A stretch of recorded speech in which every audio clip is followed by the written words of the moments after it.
Hello, welcome back. Hey everybody, what's up? It's the weekend and we're back again with another Saturday stream. What's going on? What's going on in the what's up sense and what's going on in the why am I streaming Europa Universalis 5 on a Saturday again sense? Both senses of the question. Thanks for rejoining. It's early, man. It's only 2:20 p.m. Rainy Las Vegas day. It got dark at like noon. Just a cloudy, overcast, rainy kind of day. Weather's chilly. Good time for some video games.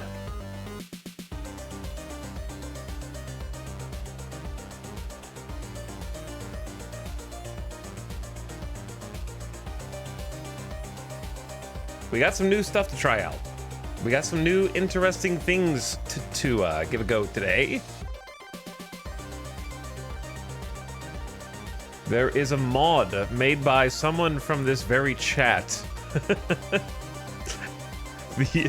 Someone in chat had enough and created a Steam Workshop mod to try and fix one of the issues. And the only reason I know that it's a chatter is because it was published today, November 15th, and the mod author is Fart Shartley, who I remember saying their name when they subbed yesterday. So I may have prompted a mod to be made through my struggles of manual marrying every single noble. It wouldn't be the first time that me struggling in a game has prompted a mod to be made. Doesn't happen often. It does not happen often, but it's not the first time. I already subscribed to it. So we're gonna try it out and see if it works.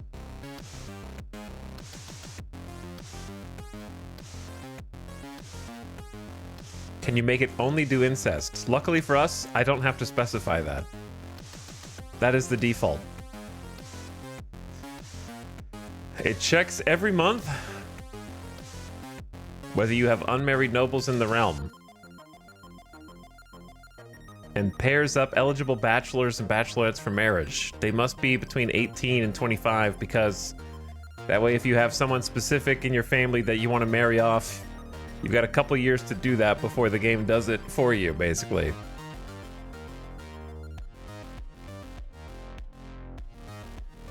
We're not playing on Iron Man anyways. We don't have any. We only have one other mod in the entire game, so I'm not really worried about other mod compatibility. And this is the thing that is going to be interesting. This is what we were musing about this last night. The developers haven't considered the notion that character lists are expanding exponentially. So remember when I was mousing over the list of child education and it was lagging just from mousing over the list? Every time that we marry off more nobles, they double or triple their character population, which doubles or triples the number of kids who need to get an education, which doubles and triples the number of future marriages, and then it keeps doubling, tripling, or quadrupling depending on how many kids they have. So it's just going to exponentially increase the character list into infinity. If given enough time. Like, obviously the game has an end date, so it would have to stop then. But how does Crusader Kings handle this that Europa doesn't know how to handle it? Like, it doesn't clean up the list, I don't think. Characters don't just randomly disappear. So it kind of just seems like we're gonna hit that wall at some point. Like, I'm already hitting it with the education list.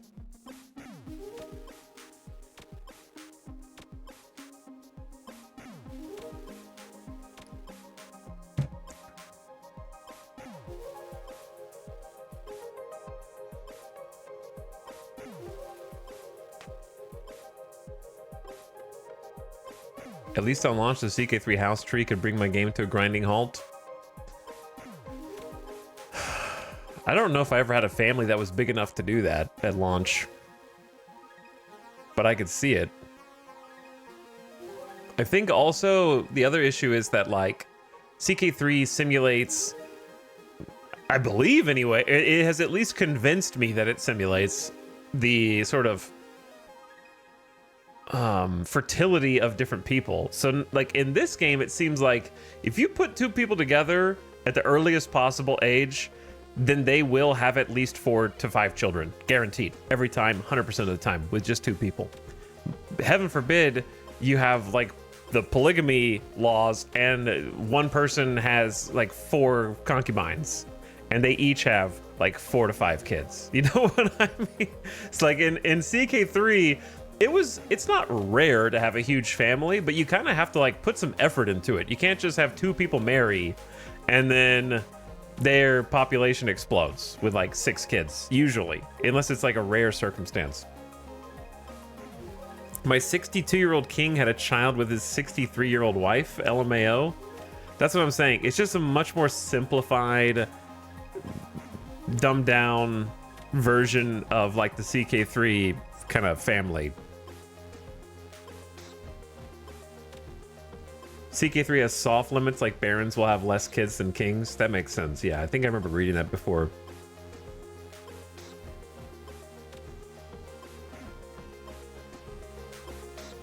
So we'll find out. I guess we'll find out where the natural endpoint there is. Let me make sure I enable the mod.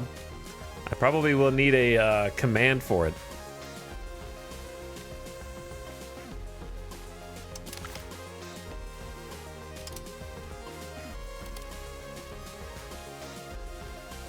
Why does this have a little like loading thing next to it?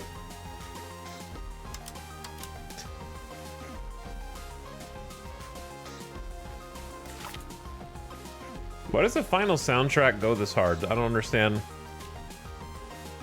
The Arc Raider soundtrack is good too. I don't even know why they made the soundtrack for the finals. It's just like a random chiptune EP that they made. And it's really good. I never even played the finals, but now after playing Arc Raiders, I'm like, man, I wish I would have played the finals and given it a shot. It just didn't look fun. It didn't have the like aesthetic that not the aesthetic, but it was more like the first-person gameplay that I was looking for.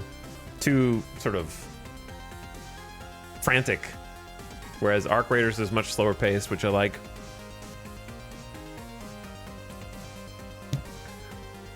Anyway, we got the mod open. Let's test it and see if it works. I'm gonna mute the game so it doesn't shock us with that one sound.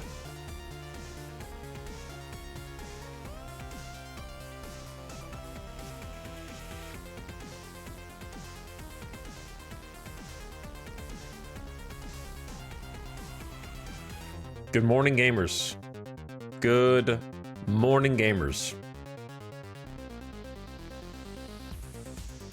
And people arrivers. I'm a little tired, I won't lie, but I feel driven to do more. So here I am. The 11-hour days are catching up to me. For sure. But we have some big events that happened last night that kind of inspired. I think it was a difference maker. There was definitely a fork in the road last night a little bit, which is we finally rid of the plague at last. Late last night at 1st of May, 1576, almost 1 year ago in game today, we have finally overcome the pestilence once and for all. And all I got was this lousy -12 stability.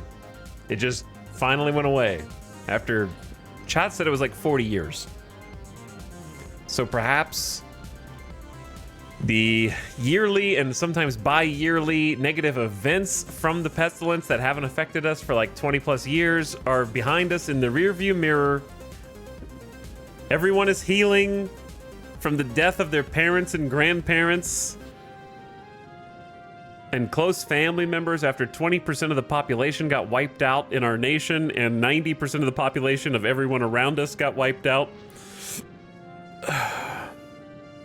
It's the dawn of a new day, a new era for our kingdom. And so now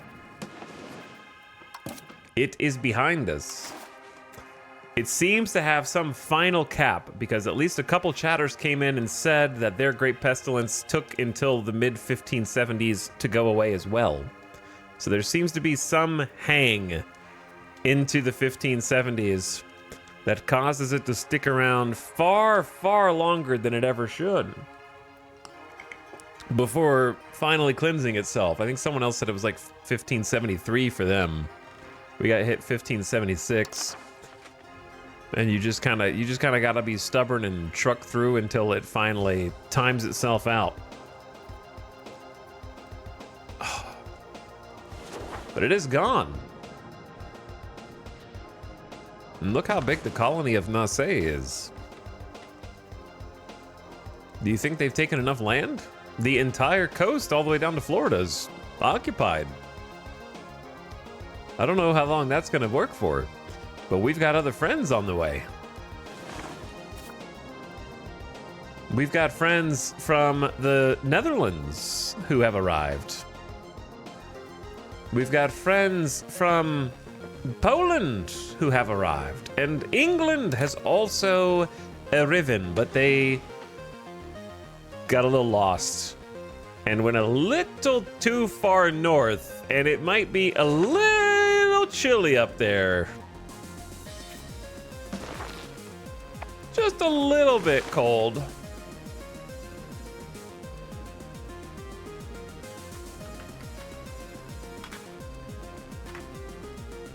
Let's do a little look-see, actually.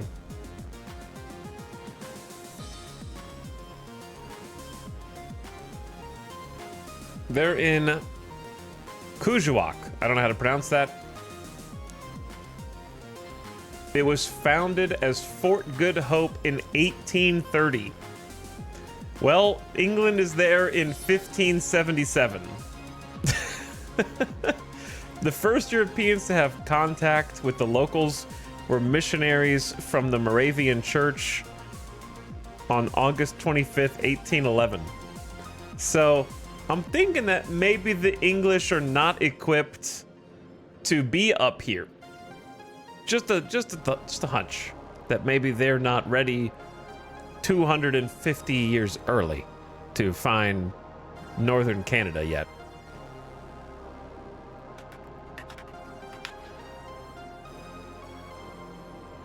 And survive there. But anyway, that's where they are.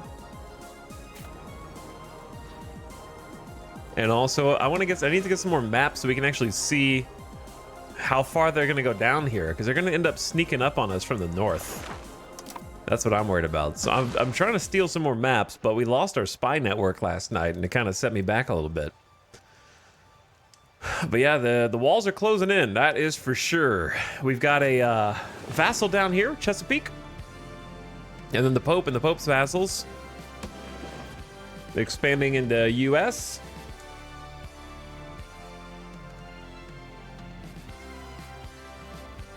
Turn that down a little bit so it's not quite so loud. Okay. Get rid of some of these tooltips. Oh no, I moused over the child education. Let's look how long it takes to show up.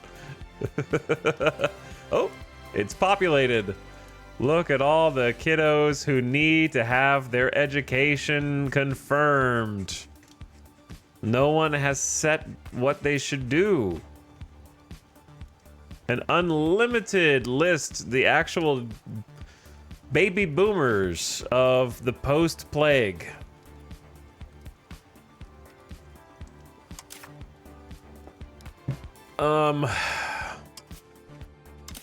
I guess the question becomes, do I care enough to click all of these?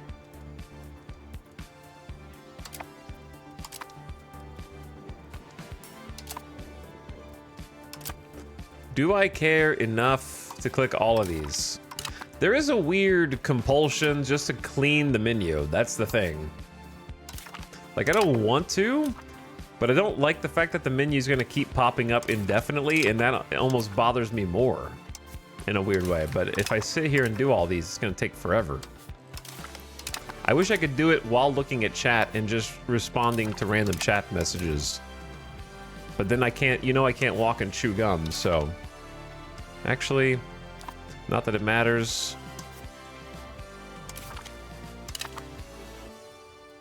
Chat, not that it matters, but just add what... This is a nitpick, not a legitimate complaint, okay? Not a legit complaint. But it does slightly confuse me that the order of stats is administrative, diplomatic, military. But when you're selecting an education, it is administrative. Wait, now it's in order. The last one was not in order. Am I crazy? I'm crazy. Don't listen to me. Never mind. Am I getting myself confused already? I swear it was in a different order for one. I'm hallucinating. That's not a good sign when you're hallucinating at the beginning of stream. It's too early for that. We just got going, man. I'm already seeing ghosts.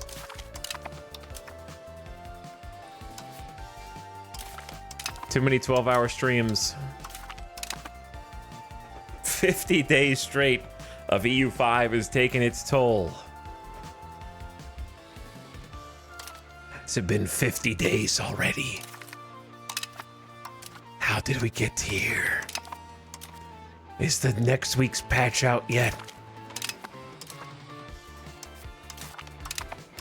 Have I been saved?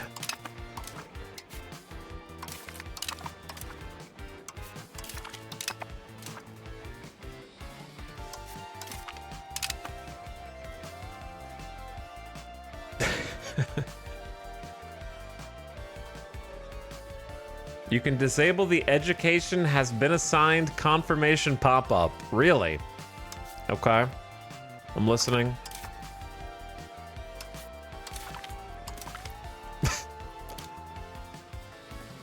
Why is it even a pop-up?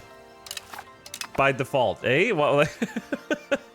Does that need confirmation? Oh my god. Why is that even a default confirmation box? Alright, it's fine. But now it's like, I feel like a phantom limb. It's missing.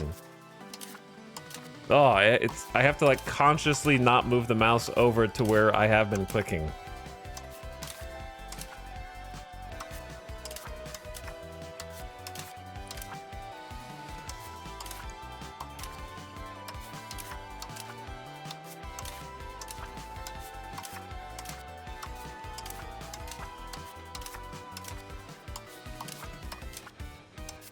I clicked the wrong one on the last one, but it's okay. How many more Dude, this is how many are still left.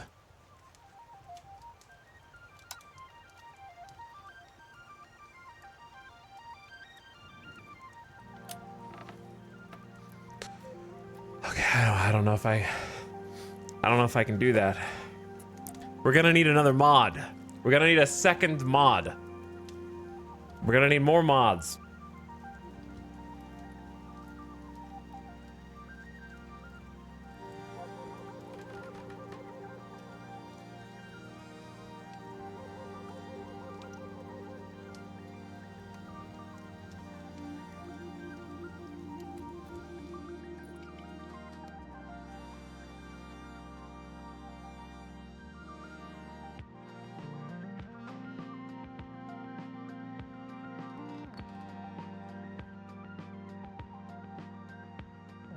I don't even know if there is one that looks safe. There's only a mod called Education is a Stupid Mechanic. But it only has 20 subscribers. Makes all educations the same times 0.66 multiplier, and the annoying alerts have been disabled. Not compatible with Iron Man. I have no idea why anyone ever thought this mechanic was a good idea. That's what it says.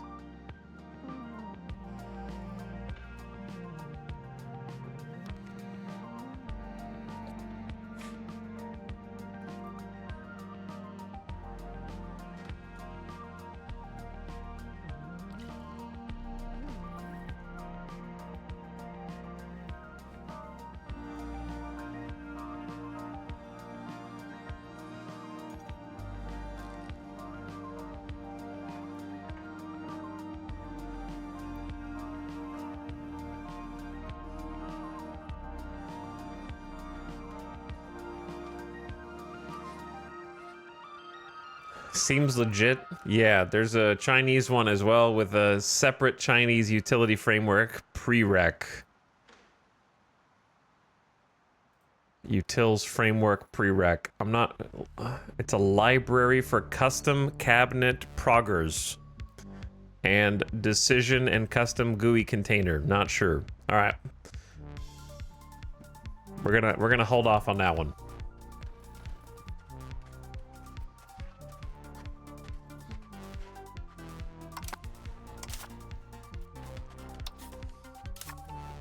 Or I could just leave them all at balance forever, I guess, and just keep right-clicking this. But then the longer I don't right-click it, the more the list populates. I'm just gonna do it one time. One time, how bad could it be? Right? How bad could it be? Especially with one less pop-up. Speed running tech.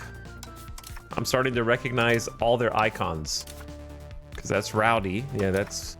And that can do military. And that's administrative. And they're gone. Wait, they're gone? Where'd they go? Oh, they're here. Look at all these kiddos who need an education to be chosen for them. What's up, Raiders? We bring nice, warm blankets. Can I interest you in an administrative, diplomatic, or military upbringing? I just got done clicking on a bunch. I thought that there were another, like, 50, but then the flag went away. What's up, Spurky? Einkel? How's it going, Nemo? Welcome back. Hi, Sky Shadowing. What's up, Shin? Thank you so much for the raid. Christopher Mino, hi. Ballarong. Welcome, gamers. I just got started, and I'm already hallucinating. I'm already seeing things in the game that aren't there. My brain has been warped by this game. Irreparable damage has been done.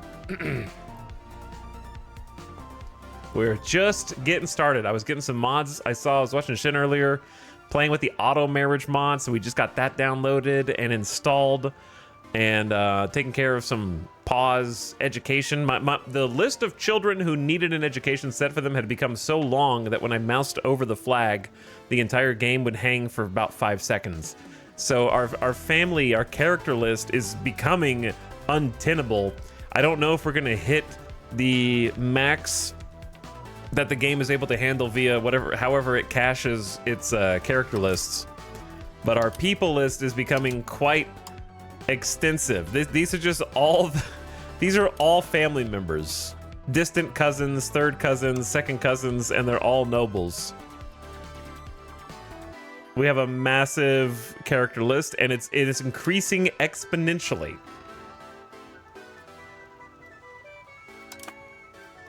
Because every time that 2 of our noble family members who are all cousins get married, they seem to have like 4 or 5 kids. And so we are ballooning our population via characters in a way that I'm not sure the developers ever conceived of, no pun intended. But I'm not sure how they wouldn't have conceived of it, because that's just how it works. That's just how it works. You're doing good work, playtester. Thank you, thank you. Well, if you're in my chat and you didn't come over from the raid, or perhaps even if you did, and you haven't followed my good friend Shinryu yet, go fix that right now. Been playing a lot of Europa Universalis 5 also, and I've been enjoying hanging out in there before stream, or even when I'm not streaming, and just watching and sort of vicariously enjoying the frustrations that come up, and going like, okay, so I'm not crazy. Maybe I am, but I'm not crazy about this thing, and seeing it become someone else's issue has been vicariously satisfying, because I'm like, okay, I can confirm I wasn't nitpicking, because it's also a problem here. I like having confirmation. But very enjoyable to watch, awesome to hang out with. Hit that follow button, or click the link in chat. Go catch the next one. Hey, the road system is weird, or I'm missing something. I built roads from the capital to all regions, but if I build from another city, I have a lot of options again. Well, the thing you might be missing is that roads are directional. So just putting a road inside of a location is not enough. The roads have to actually connect.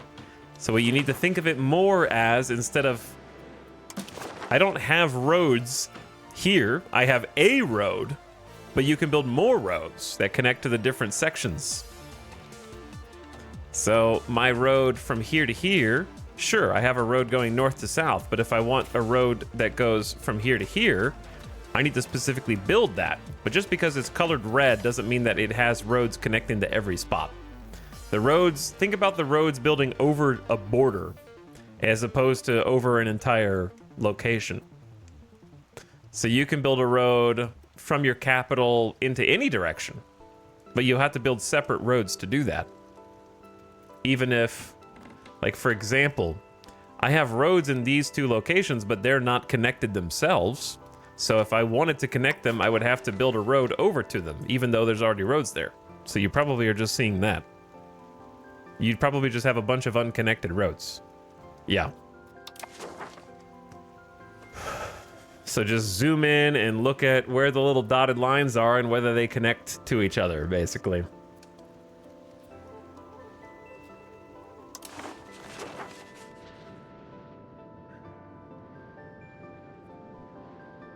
Have you heard about the disaster of Tarkov 1.0? I have not heard about it because I just woke up, but apparently things don't work. What else is new? Tarkov doesn't work? Huh. Is the sky blue? Any benefit to connecting them? Of course, that's what reduces proximity between locations. So whenever you go to a location and look at its proximity, it's tracking the closest path between itself and your proximity source, which will usually be your capital, but could be other things. And you can see which roads or which path it is taking to get there. So the smoother you make that path, the better your proximity is going to be. The better your proximity, the better your control. The better your control, the better your taxes. So you always want to try and get the shortest path between 2 points for control and proximity. And in turn, I assume it helps market access, but actually I have a screenshot that we can check to look, because I took the screenshot yesterday before building a giant road network down to my vassal's capital, and they have a 44% market access. So let's see what their market access is after building the mega road. It is still 45. All right, so market access, strangely, didn't really change. It went up 1% after building 10 roads to the market. I feel like 10 roads all the way through the wilderness would improve the market better than that. Gravel roads are barely anything. Well, gravel roads, though being, quote, barely anything, says this one chatter, are certainly enough to increase control around a capital, but not to increase market access. So you do get pretty substantial control increases by building these only barely doing anything gravel roads, yeah. But it seems to affect control, proximity, and market access a bit differently.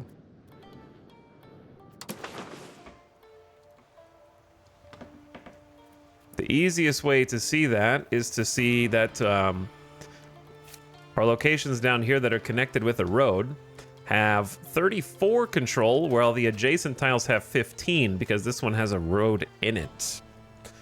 You can also check to see what a gravel road does by mousing over.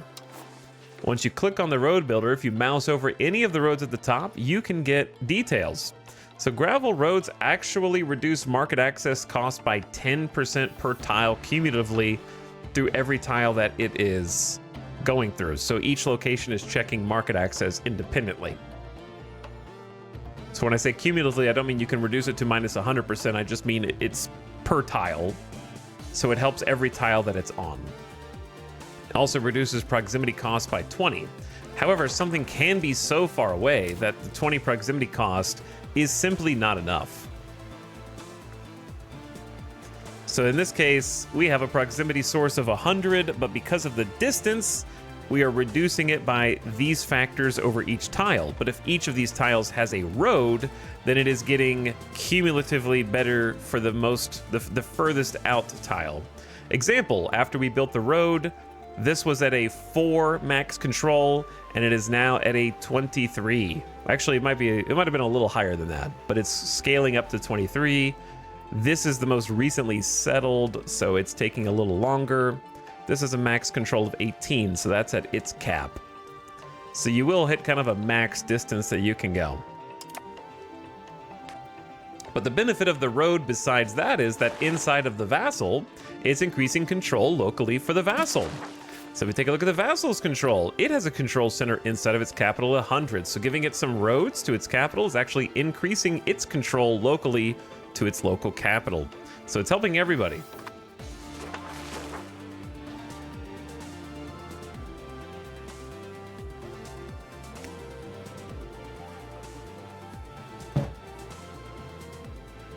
So I haven't tried this myself, says Nemo while backseating a paragraph. Let me ask you something, Nemo.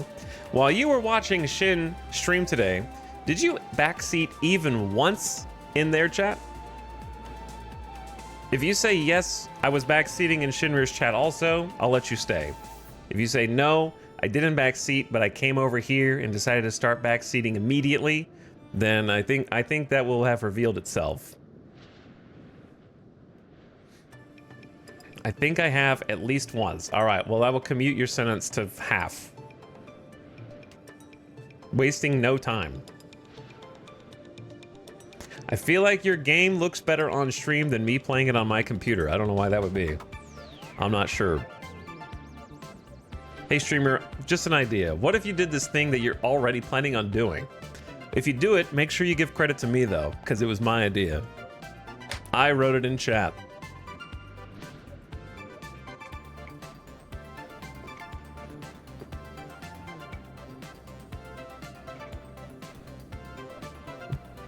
If you go into market map mode and then click on a location, you can see what route it takes for the market access. I found it takes a completely different route than proximity.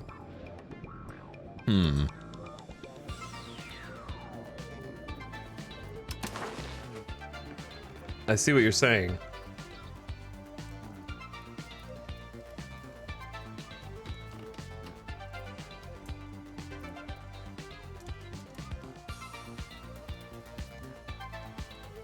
I see what you're saying. Interesting that it's taking a pit stop in an impassable location before going further north. That's just water.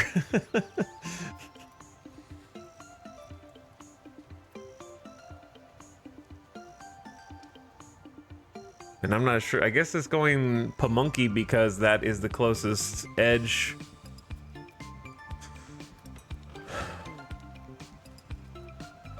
You wouldn't understand. You just wouldn't get it.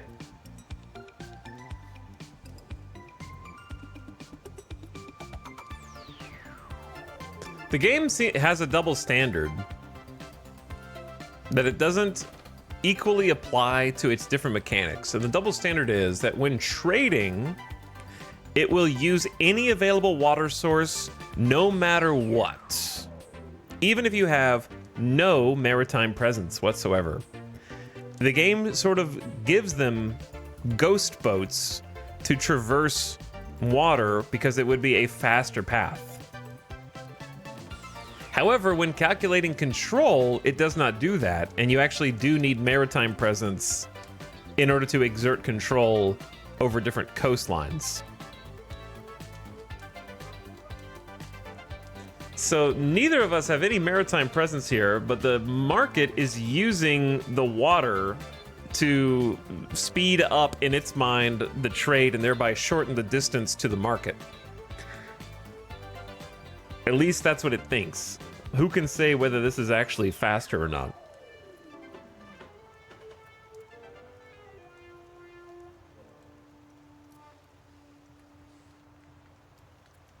Wild that it will go up 6 land tiles. 1, 2, 3, yeah, like 4 or 5 land tiles here, then go up instead of just going up here? If water's faster, why not just go from here up and then north, right?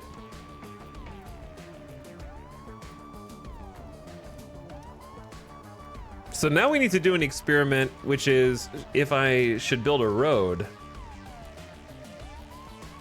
that connects up to the other road, because it seems like it's following our road up to Shamokin. So I wonder if I build a road from like Doloise up to here, whether we'll see any noticeable difference in market access. But it also is going from Pamunkey, which does not have a road in it. So I don't know why it's starting in a place with no road instead of the capital, which has a road. So it's actually going through no road, no road, road, no road, no road. Interesting. Interesting, because if you look at the market access of a location, it calculates it based on the transportation distance to market and gives you a debuff. But what it doesn't give you is information on where that negative 54% is coming from. Comparatively, if you look at control, it gives you a detailed breakdown of why you only have 66% max control and every step along the way that is affecting that proximity. Or rather, yeah, proximity over here, and each step and how it's affecting its actual proximity source. The arrows might mean nothing. Yeah, the arrows could just be something.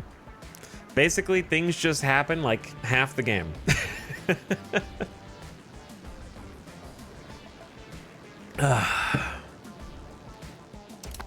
So basically, things just happen.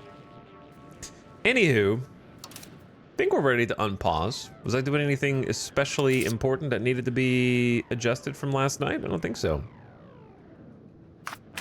We can just go and see if the mod works. I want to see if the mod works. Who's this? After months of planning and courtship,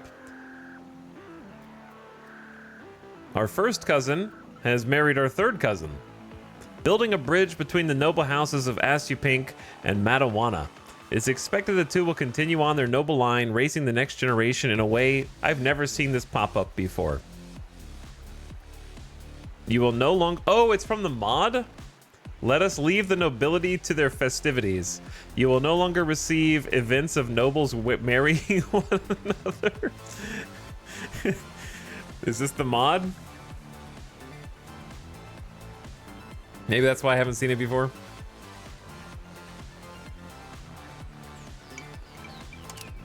I downloaded the marriage mod that Shen was using earlier.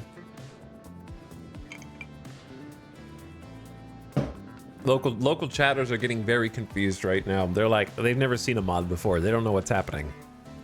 They think the game's been patched. I'll say congratulations for now. And I want to see kind of like if it keeps popping up. It kind of is like patching the game in a manner of speaking.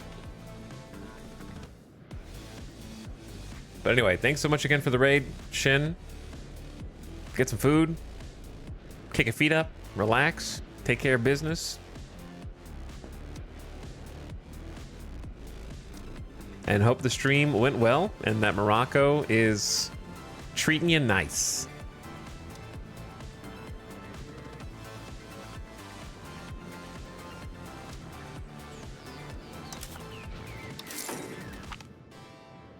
Okay, so it probably is...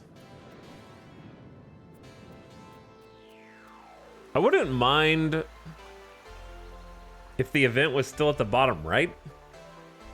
But, well, I guess let's just leave the nobility to their festivities. So what the mod does is it checks any characters who are 18 to 25 and then marries them. I believe it ignores your immediate family, but it also gives you 2 years to arrange a marriage yourself if someone specific comes of age and you want to arrange like a royal marriage for an alliance or something like that. So that's why it waits. And then it checks each month. So let's leave the nobility to their festivities and just see what happens. So just as a hypothetical right now, let's just look and see how many characters do we have that fit that bill. Many. So look at this. Well, okay, adult. There were still many. This is the list of unmarried ladies who are, I think, nobility. Let me see. Nobles. All right, a little shorter list, but still pretty sizable gargantuan list. Well, let's see how that list looks in like a month or two. And how that goes. I got 250 gold actually. What should I be? I got 20 ducats a month.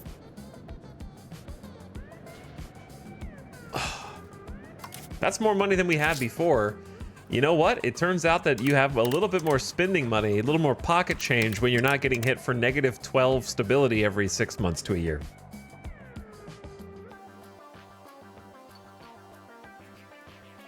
When you're not having a max stack stability and cost of court to try to compensate for those negative events. Isn't that nice? We're actually getting a teeny bit more trade income because we are now importing iron. So setting up that trade manually has been very useful because we're using that iron in order to make tools at a much more steady clip. In fact, we have a little surplus of iron now. I want to make sure that I still have level 0 iron RGOs because we don't have the mining tech. Not yet. Maybe in like 50 years. But that's always the most... We need to make a command. Hang on, I'm going to make a command.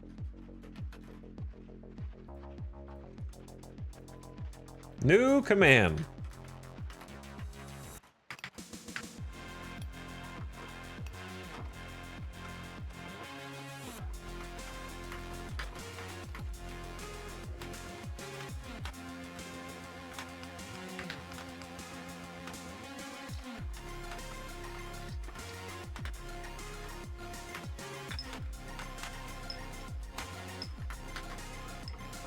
There we go. Exclamation institutions. That for all the people who keep asking.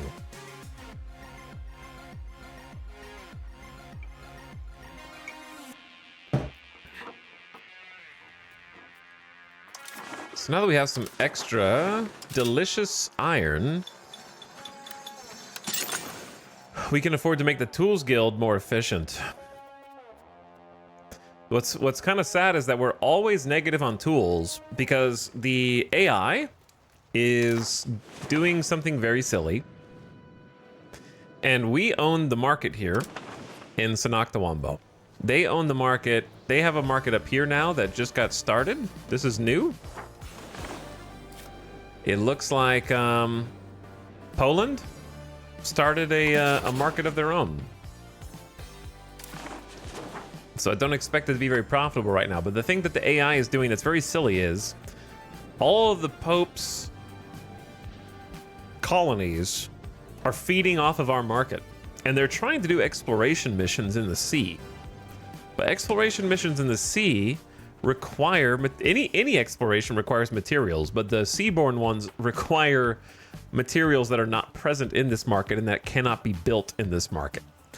And so, because we cannot give them naval supplies, they will never cancel their pending exploration. And so because the exploration is forever pending, it is draining monthly tools and liquor and whatever other supplies that an exploration needs. And it will never be able to actually fire. But the AI doesn't know that. So they are leaving their exploration pending indefinitely. And they have two explorations going simultaneously. And so it's putting a permanent phantom drain on the market that cannot ever be sated. So they're artificially driving up prices for every material that they need for their expedition. They could just never fire off. So if we take a look, for example, at the demands of our market, they have a need for 5 naval supplies, and we cannot make them. It's not possible. Preparing for a sea exploration. So the materials that they crave are lumber, tools, naval supplies, cloth, and liquor. So you can see that it's only 1 naval supply for a sea exploration, and they have a demand of 5. So that means that they've got 5 separate sea explorations that are queued up. And the AI doesn't know that they can't ever do them, so they just stay forever. So we have a +5 to our entire market for all 5 of these resources in demand. And therefore, the economy is, for those resources, extremely high demand. Liquor, naval supplies, tools, and cloth are very hard for us to make 5 at a time of. So we have deficits on cloth, tools. We've barely compensated in a couple of the, like lumber's easy. That one's no problem. But it's really driving up prices everywhere else. For like, tools are now $358, base price of 3, and it's gonna keep going up. But I've been feeling demand lately. It was higher than this. I've been trying to increase. So just like another oversight that sort of fundamentally breaks the economics of the game. Many such cases. Not true, real demand, just totally made up. That, you know, it's basically like cheating. It may as well be an exploit, but I'm not the one doing it. The AI is, so whatever, you know, it's it's part of the game now.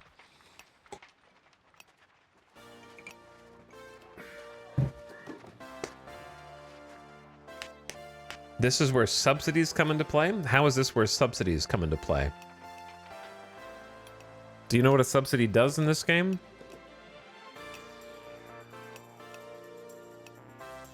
Subsidies in Europa Universalis 5 are ways to keep your production buildings online even when demand is low.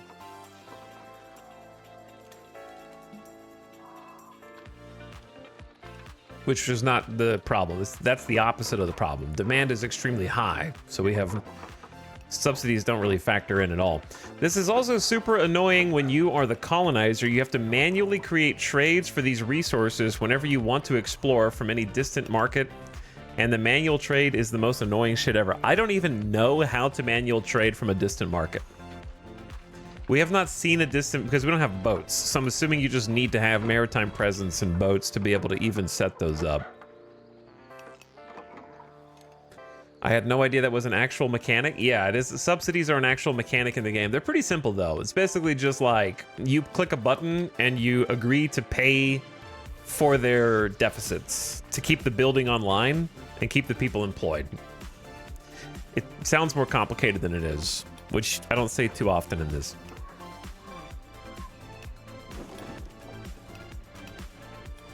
But like for us, for example, one thing that I've been subsidizing is various masonries. So if you look at these buttons right here, you can just check this button and it'll subsidize it. So if demand for the mason product goes down to the point where those buildings are not profitable, we just cover their deficit and it comes out of our budget. So it's kind of just like a toggle on or off. So the point being that if a building becomes unprofitable, it starts firing people until it is profitable. So this is to prevent a situation where suddenly you need a bunch of a product. You don't have to wait for them to rehire people slowly. You just keep them employed, so it's like always ready to be at maximum. I don't get why they can't just send naval tools from their main colony. They probably can, but the AI really struggles with doing things across bodies of water, is what I've learned from watching other streamers, where they will not engage in military conflict with their allies if they have to cross a body of water to do it. They're very water averse, which, if you think about it, isn't good for a game which is predicated on exploring the rest of the world. What's up, Ultrasaurus? Have the Europeans showed up yet? Yes, the Pope has cozied up next to us. This is the Pope's vassal. The Pope was the first person to settle in America, and he wasted no time taking over Mississippi, Alabama, most of Georgia, and the Carolinas. He also has been very happy to go into Northeast New England. So his thirst for land is unbounded right now. He's gonna take over everything.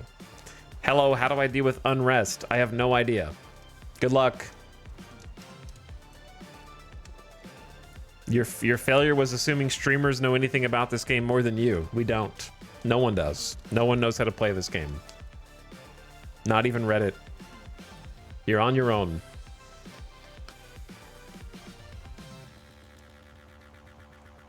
What's going on with the orange one? That's just another Pope vassal. Just another Pope vassal. But anyway, how are you, Ultrasaurus? Thanks for popping in. We still don't know how to play this game, and I've got 110 hours logged. I have 110 hours logged, and we don't know what we're doing. We're just hoping for the best. The best actually did happen last night in that we did not get we finally shook the plague. We finally got rid of the plague that lasted for 40 years. 30 to 40 years. I don't know how long it actually lasted. It felt like 40 years. And it was bugged. It was very, very bugged, but it's finally gone. Hallelujah.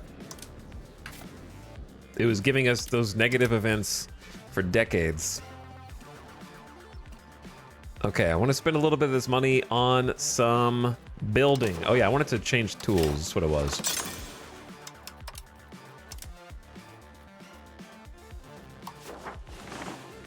Actually, I'm just gonna build. I didn't realize our capital can have a level 4 tool maker. Must mean we've got some population there, or some development, or both. So I'll just upgrade that. How many people are there? 20,000? We could definitely get more people there. If we get 30,000, we could save up and build our first ever city. That would be cool. I would enjoy that. We're still subsidizing our vassal colony for like 6 ducats a month, I think, to try to help them get off the ground. Their tax base is going up, but I need it to go up even higher. Let me see if I can build any more settlements. I love building settlements, even though they're very expensive. I can. Boom, boom. There's 2 right there. To help promote, okay, game lagging, to help promote population growth. Another one. And another one.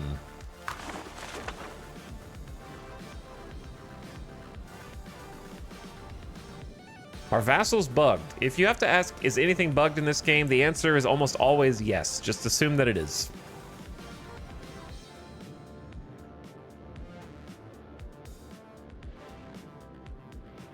But I've seen other people complain that they don't help on offense also. So you're not alone. However, I will say that it is true that even though I think that the Crusader Kings 3 launch was the smoothest Paradox game, there really has not been a Paradox Grand Strategy game where they didn't have to come through and significantly patch the AI of allies and enemies. Every game that I've played, Hearts of Iron 4, Stellaris, Crusader Kings 3, I didn't really play Victoria 3, but all 3 of those games had to have 2 or more major patches where they came through and they were like, okay, allies are actually going to help you now. Everyone has had it. So I didn't expect this to be the exception to that rule. Allies AI at launch in all Paradox games it's not there. In some games, they do the thing, I think Stellaris lets you click a button that forces allies to kind of like stay with you at all times, and they just become a larger doom stack. Crusader Kings 3 is still a little finicky, but way better than it was, where your ally armies will actually gravitate toward your sieges and not just abandon you and go back to their home and just sit there. Hearts of Iron had really huge problems with massive front lines that had been in a stalemate for 5 years, and the AI's just like, nah, screw this, I'm going home. And the entire front line would just peel off and run away. They still do that under some circumstances, but it makes a lot more sense now because it's usually like their country's capitulating or something, but we still seen them lose their home country. See, now it's like almost the inverse. We see them lose their home country, but damn it, they're gonna defend the Eastern Front until the last man, and they will not leave. And then they capitulate. So it's hard. It's hard to lean too far on one side or the other. Also, it's somehow already been an hour. Their ad is coming in now. This is your ad warning. Turn your volume down, ad watchers. 3 minutes of mid-rolls to keep the pre-rolls done. We're gonna keep it paused so that nothing crazy happens. And then yap and chat. But yeah, I remember being there for each of those major patches. For the Crusader Kings 3 one was huge because allies would be sieging with you and then they would just randomly leave and then you didn't have enough manpower to finish the siege and they would just go somewhere. Like they just go wherever. Like it's much better now. And Stellaris AIs would stay in their nation instead of coming over to yours when the enemies would show up. Yeah, it's each one. So for this one, they seem to be scared of water. Failure to amphib properly is a constant refrain in all EU games. I mean, that was the case in Hearts of Iron also. The AI would never do amphibious assaults and therefore never do naval landings. And now they're insane. Some of the campaigns we've had with the AIs doing like 6 separate naval landings at the same time, it's turned into the inverse. It's like whack-a-mole, where you literally have to, like for me, I feel like I have to make an entire force that's like hundreds of thousands of small units just guarding the coast, entrenched, just to stop them from doing the super naval invasion whack-a-mole. And I have to like coastal fort my entire front because they will waste no time taking over a tiny little island and then putting 50 divisions on there and you'll never be able to get them out. And they have like unlimited supply somehow.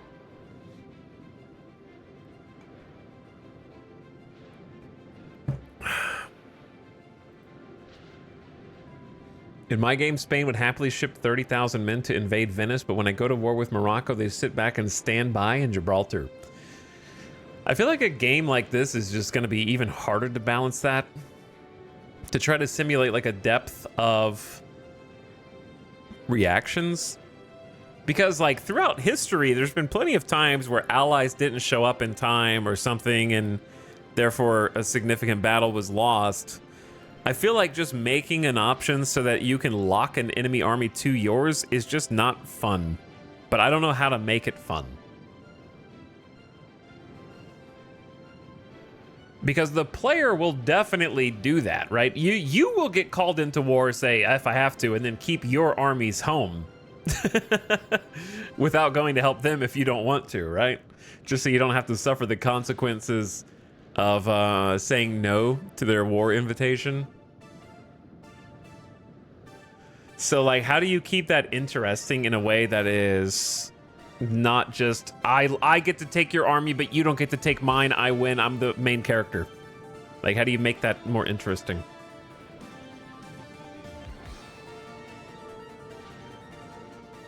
I do that to every allied war request.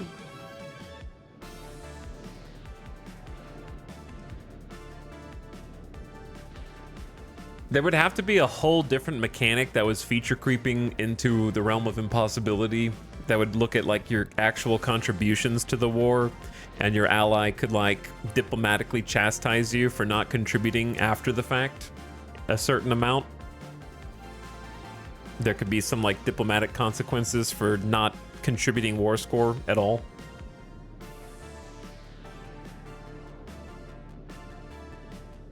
That would be my first idea. Like if you know how Hearts of Iron calculates peace treaties, where it's like these people lost this many troops, these people killed this many troops, they were occupying this much land, and so they get like a war score for the peace treaty, something like that, but for alliances in this, where it's just sort of like has a score calculator for how much you did during the war. And if you did 0, then your ally's gonna be pissed or something like that. That'd be fun.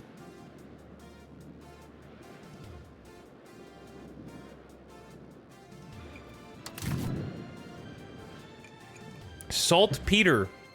I don't think we're technically allowed to mine saltpeter, and I'm trying to be good and not cheat. That's advanced mining, so we cannot do it because it's gray. Okay, I'm gonna delete the saltpeter. I don't want a cheese. I don't want any cheese. And then I'm just gonna, do I want to get, I don't know if I want to give that to my vassal here or not, so I'm just gonna hold it for now. All right, the Pope is colonizing all the way up to Bland. We already got started on this larger one because I was afraid that they would do this, and it looks like they're just gonna go deep, so I'm glad that I started this one. But that means I should probably go ahead and create another colonial charter over here to get the coal.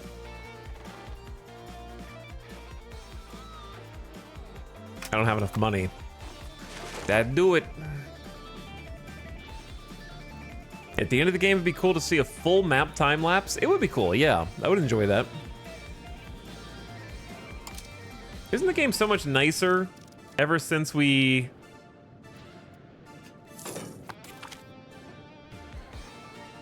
downloaded the mod, or hid the notification of coming of age, and also downloaded the mod for automatic weddings?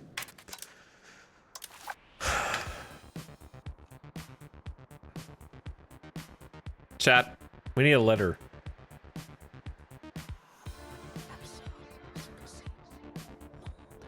How did you get rid of the Great Pestilence? I stubbornly waited, hoping that it would go away until it finally did, and I willed that into existence. Gee!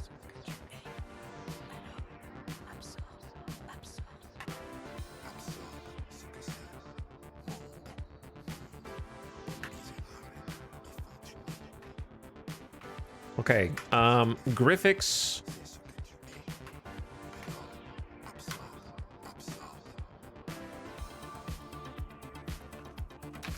Griffix Yalgadir. We're going, I went a little too far with that one.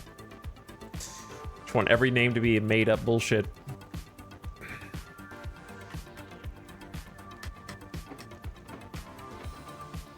Ultrasource says, we good. How are you? I'm tired. I'm tired. I'm tired of this game, but I keep coming back. I don't know how to explain it. It's just, I'm oddly compelled to see what comes next. I'm too committed into this campaign at this point. I'm in too deep. I'm too far gone. There's no saving me now.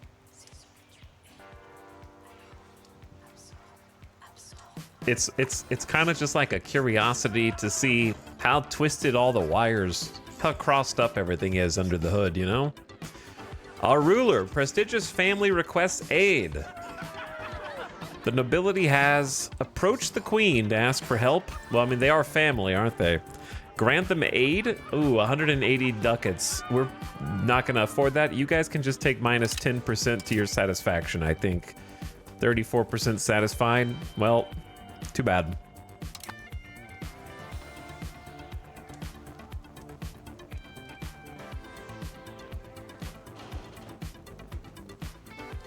Who is Chesapeake? I need to make a command for like we need to have an FAQ section of the stream. That is my vassal. I need a FAQ.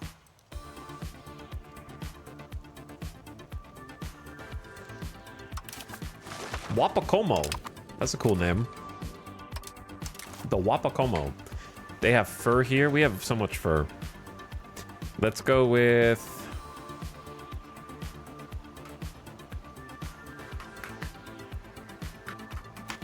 Bright Mite. That sounds like a bad, like bug spray that you might get at Walmart or something. Just rename it. I wish I could. I can't. I don't think I can rename.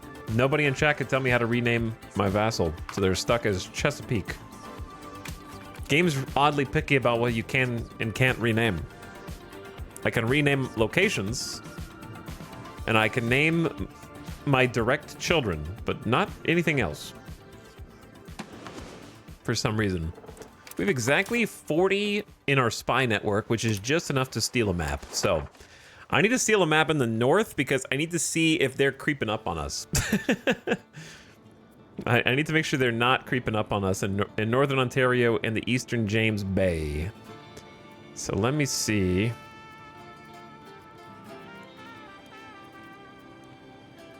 I'm looking for certain highlights. The Abitibi Uplands.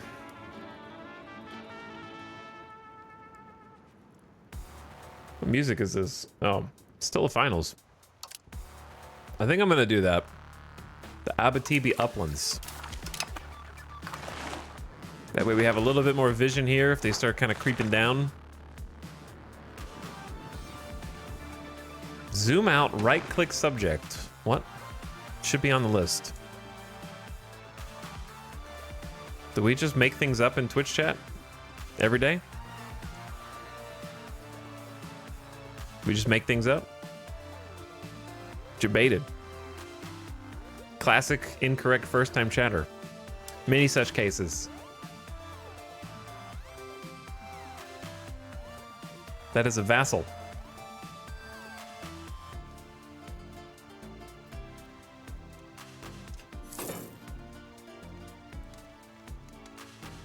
But you can also see your vassal list by going to diplomacy, relations, manage subjects. You can get the same list on any people there. But yeah, like I said, they're very picky about what you can and can't rename, which I guess proves my point.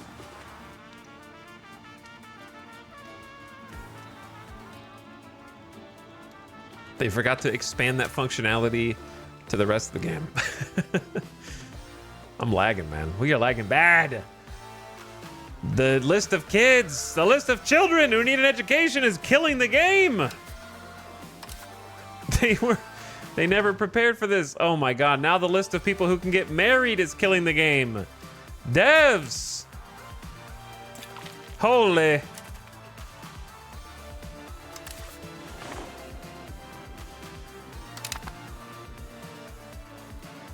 Tools Guild and Sonakta Wombo using 3 iron? Do we even have that much? I guess we do. This is our primo tool maker, man. It's gotta be making mega bucks with that many tools. Okay, it's just gonna get real old. Paradox is gonna get real old.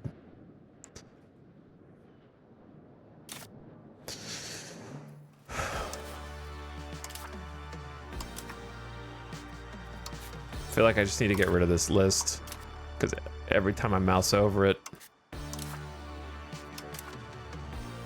I'm playing like it goes down to 40 FPS. I just opened the game an hour ago and I'm down to 60 FPS while paused after starting at 144.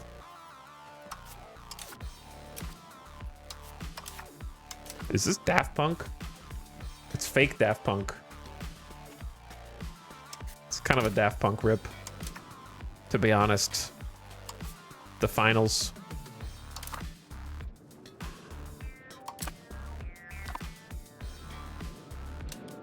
But as long as it's not actually Daft Punk, then it should be fine to listen to.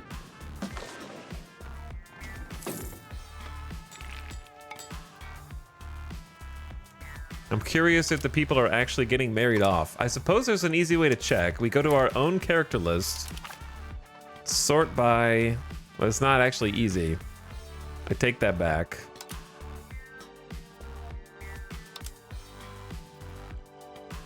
Where do I find? They're 19. So they should be getting auto-married, right? 22?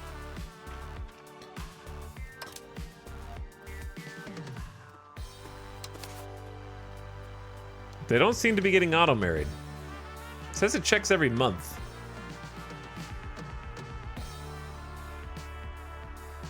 Wait a second, was it that pop-up that I clicked that was like, let them do whatever in their festivities? And it stopped them from getting auto-married?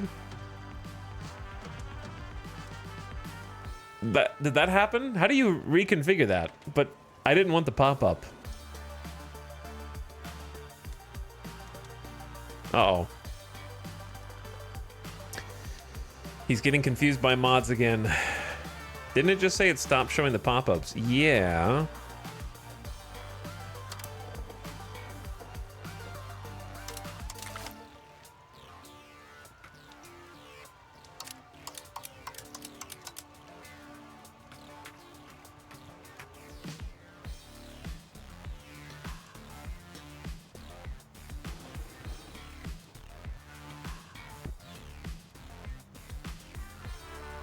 Is it one of these settings? I think Shin said the mod doesn't work. Well, that was when Shin didn't quite realize that it was for 18-year and older. Then chat backseated and corrected, and then I didn't hear after that. Chat just writing things once again. Hearsay, telephone. You won't lose this game because you'll die. You'll lose because of your children list. Probably. Probably. Maybe it's just marrying people a few at a time? I don't know. Maybe it's just doing like a couple people at a time instead of like the full list of everyone simultaneously. Hello, Simcopter. How's it going, dude? Hey, I'm still relatively new to the game. How am I supposed to know that renaming subjects is arbitrarily assigned to some but not others? Look. Because if you're new to the game, then don't offer advice in chat. The number of marriages occurring will be bottlenecked by the number of events that will occur. At present, up to 10 noble marriages can happen a month. Theoretically, I could increase the number of events to a max of 28, one per day, if you can stomach the event spam. If you still have too many unmarried nobles, you simply have too many of them. Oh no. Well, maybe that's the case. Maybe I just have too many nobles. That's exactly what's wrong. They're right. Okay, we built a town recently, but I believe that town does not have... I want every town to have a stockade. Stockade for some extra defense and some extra siege resistance, I think, is worth. Good spend.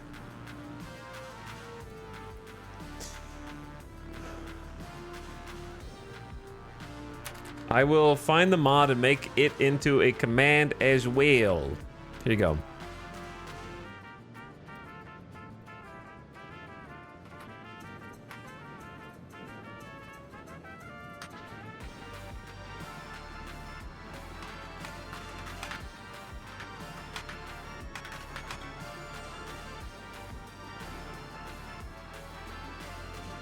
Exclamation EU mod.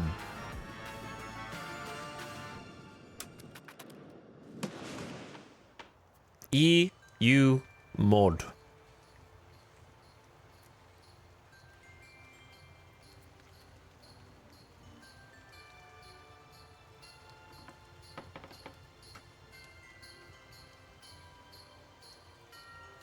Okay. All fixed. Yo, we passed 1 million population yesterday. Isn't that crazy? 1 million Haudenosaunee people.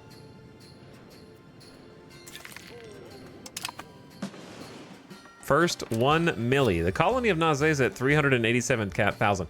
I genuinely don't know how the Pope is funneling so many people into this colony. Because when we looked at the Pope originally, there were 1.2 million people in the Papal States. Now there's 1.45 million people in the Papal States, in addition to like 300 and... So they've gained like 500,000 total population, and they have sent like 25% of their 20% of their population over to the New World.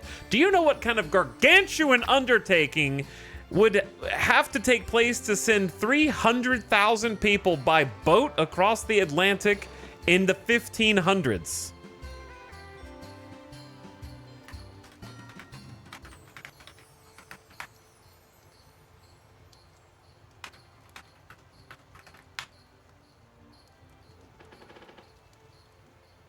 The colonial population of the 13 colonies didn't hit 250,000 until the 17th century.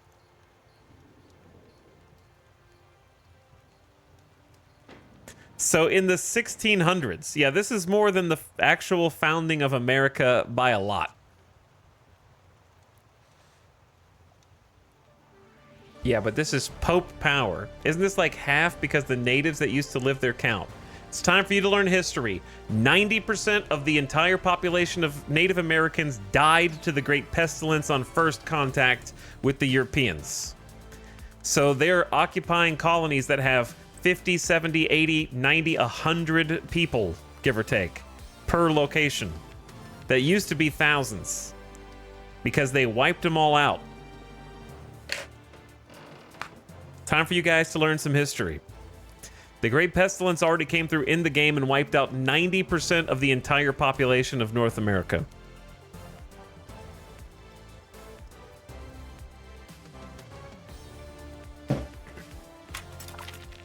So over 90% of that population is just them.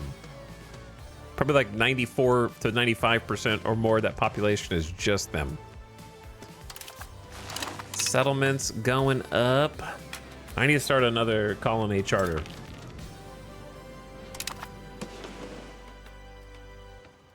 Is this the stream where the streamer says something and like 3 people in chat immediately challenge anything that was just said? Instead of just taking it at face value? I don't understand how that happens so often, so consistently. Just don't get it. No, that was last stream. Many such cases. Many such cases.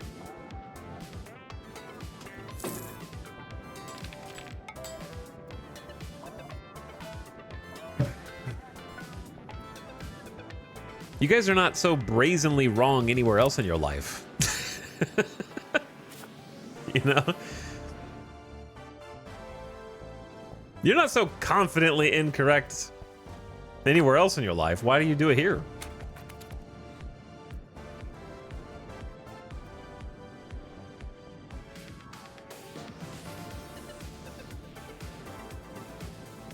Pope might actually be able to snipe this territory if he wants to. He's kind of just blobbing out, balling out.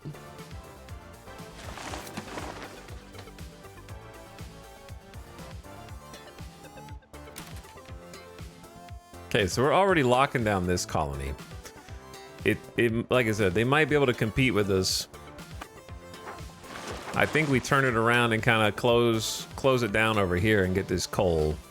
It's 4 coal nodes. And then we have this nice little circle. We create a vassal out of it. We're going to build a new market later and try to get that going too.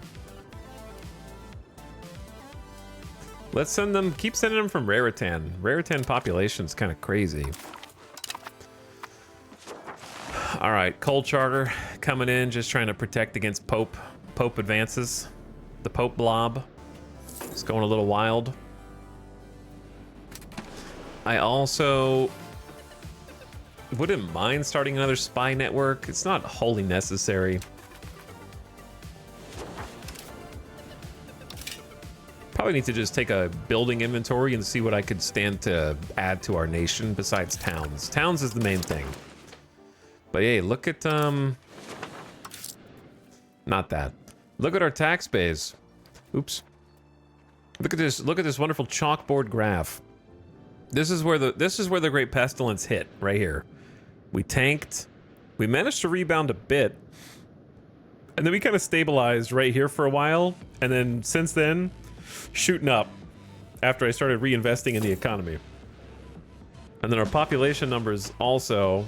This is the Great Pestilence. We got off really clean. We lost 20% of our population. This graph doesn't look like 20%, but we did. And we closed our borders, and that was pretty effective to try to resist the plague. We'll definitely cross the 1600s today. I want to help my vassal by building some more buildings here. Give them a hand. They need more peasants inside their town of Rumblin' Tum Tum. It's a great name for a town.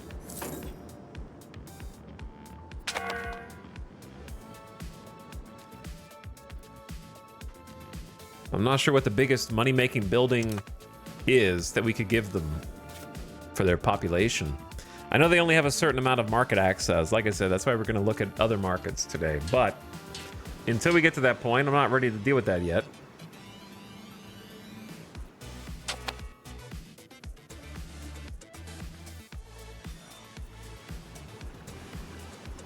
Like, I can see which class is giving us the most tax base, and it's the nobility. Well, no, sorry, it's the burghers. So I guess just build burger buildings. We could always use more dyes, right? What else? What all do we got here? We got a cloth shortage. Oh, I also read on Reddit that trading is just busted. I forgot about that. There was a big thread with a lot of information that basically amounted to trading is completely busted. And if we take them seriously and assume that they're correct, here's basically what they said. If we go to the trading menu and you sort by suggested exports, the game automatically sorts by the most profit per item that you can get. So if I was able to sell a unit of marble, I would get the most profit per item, basically, all the way down. But the way the game treats it, whenever you do a trade, it gives you a hidden trade value that increases the cost of all of your courtly things. So like when you complete certain like trades, your cost of court goes up and your cost to help stability goes up. So these numbers are just going up while you're trading. So you're not actually making as much money as you think you are. And because you like, oh wow, this is gonna make me 4 ducats. What a great profit. But because you're doing that trade, all of the costs of your maintenance are going up. So you're actually losing money on certain trades, and the AI trader is losing money under certain trades. And so the optimal trades are actually a lot of small trades. And that trading can actually result in you losing money. Is that why my cost of court is 40% of my income? I don't know. Maybe. It increases your base tax based off of the total value of the items traded instead of profit. So it inflates the size of your tax base artificially if I have it right. That sounds right, Sir Timothy. That sounds right. So yeah, the tax base is what is inflating all of these expenses. And it's looking at the fact that you just sold something that was worth a shit ton of ducats and it's like, increase that guy's tax base because he just made a bunch of money. But you didn't actually profit that much money. It's calculating it not on how much profit you're making, but on the total price of the transaction.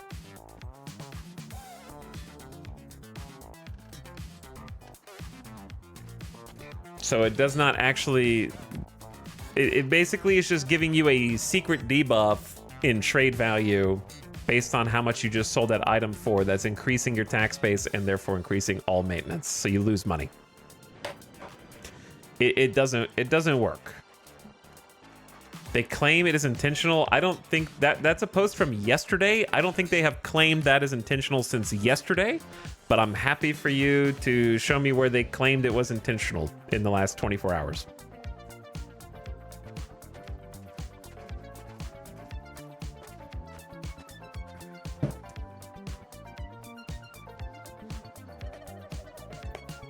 The issue is that even if it were intentional, the entire UI is made as if it wasn't intentional. And the trading UI, the trading AI is programmed without knowing about that supposedly intentional aspect and will lose you money because it doesn't know how it's supposed to work. So I don't buy for a second that it's working as intended, no matter who says it, because everything in the game says the contrary. The list of possible trades are sorted by what appears to be profit margins, and that's how the information is presented to you. Even the artificial, like the market automation, is trading based on these numbers as well. I meant it as an insult of their design. Okay, I see. I have no idea what they claim. Yeah, I have no idea what they claim.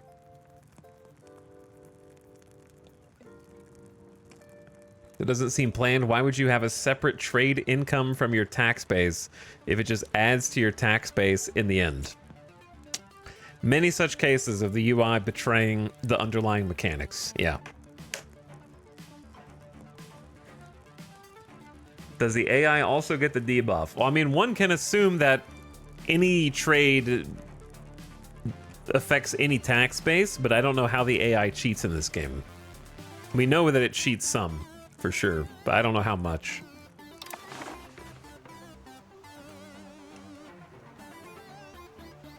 Because we've already seen Chesapeake build a town where they didn't have enough population, and they've already built multiple roads, even though they were bankrupt. So I have no idea what's going on under the hood. Gotta put a kappa at the end of your message for correct subtext. True, that's true.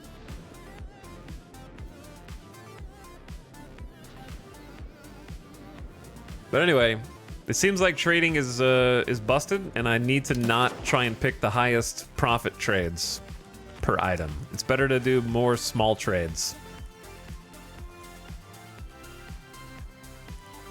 Though since it begins, literally since the first or second stream, I've assumed that their suggested profit for all of my production buildings is also a lie, so it's not too far-fetched to assume now that the trade UI is lying about its profit as well.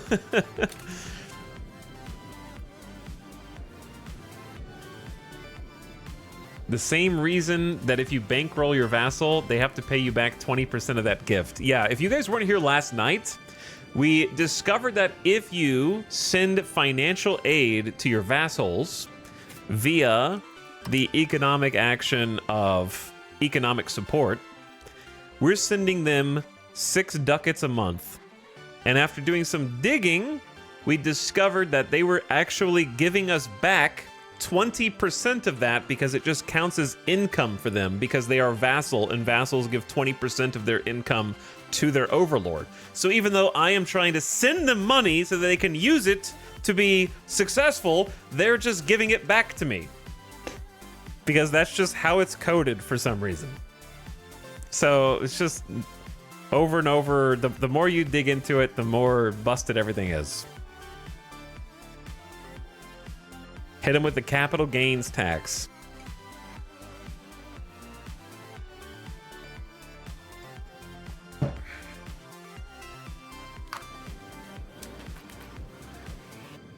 But they don't tell you that anywhere. The only reason that I even found out is because I was looking at profits, and diplomatic income is our vassal money.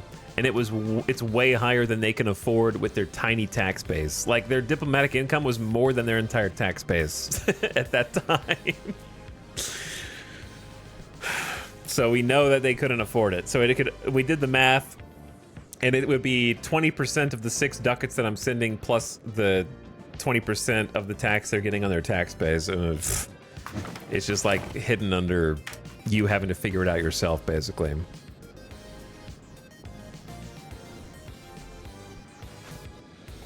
Anyway.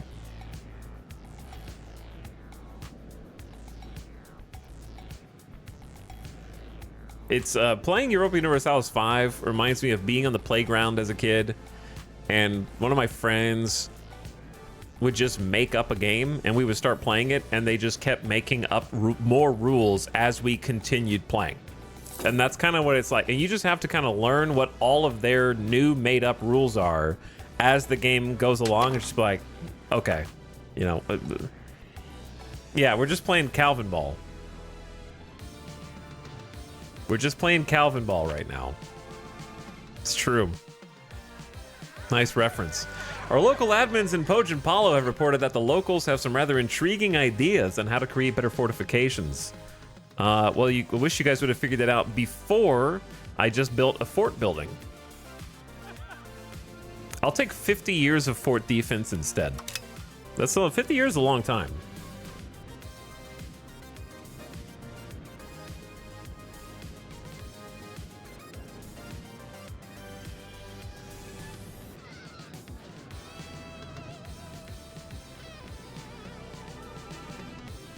Yeah, 50 years is a good buff. All right, I need the Pope to leave this area alone while I am trying to core it all.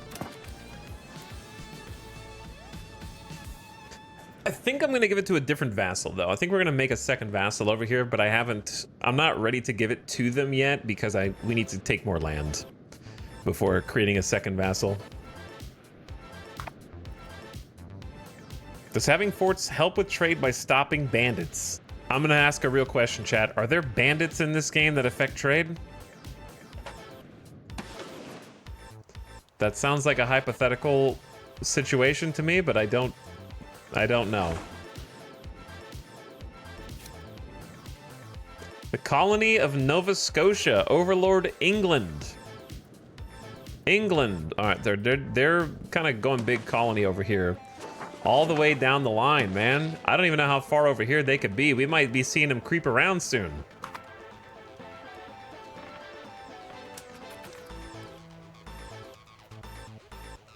So while I do need to stimulate my economy, I also need to make sure that I colonize everything that I want before they all get here. They can have the rest of the US over here, right? They got plenty. They got Texas all the way to California, theoretically. So let them have that. I want the northeast coast as much as I can, other than the Pope. We have plenty of space. If we get all of this, that's a pretty large country. We could do a lot with that. My thinking is like 3 vassals tops. I would like to only have 2 vassals. 1 vassal here, kind of the Virginias. The Virginias will just be 1 vassal. Second vassal is going to be kind of like the Ohioan area. Maybe a little chunk south and east. And then we kind of hold all of this. If we make it over to Michigan,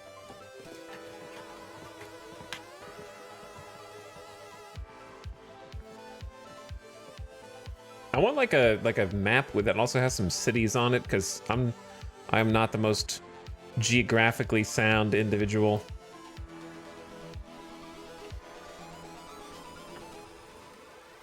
That I can pull up and look at. I'm not the most geologically sound individual either. What does this rock do? All right, here we go.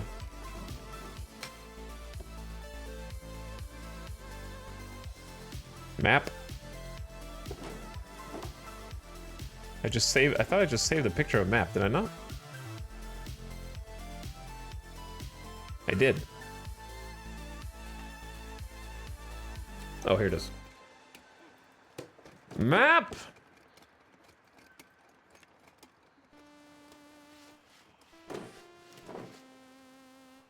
Because I know where Toronto is, but I don't know... I did not know Ottawa was right there. Ottawa. Okay, I know where Quebec is.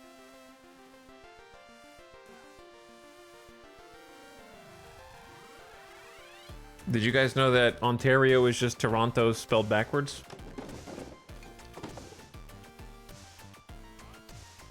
Winnipeg is like on the border up there. And I know where Vancouver is. Canadian geography is definitely not my strong suit.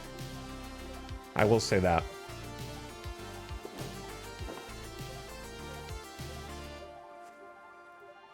Us Canadians don't talk about Quebec. I see.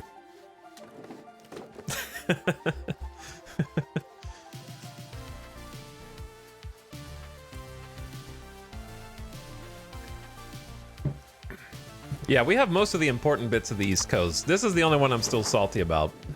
I wish you could do a territory trade. I know you can do purchase and sale.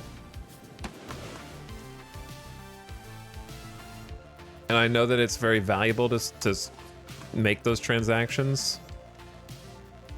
But I know that they will not let us buy. Ever. I understand. I'm not looking to sell unless I get real desperate for money.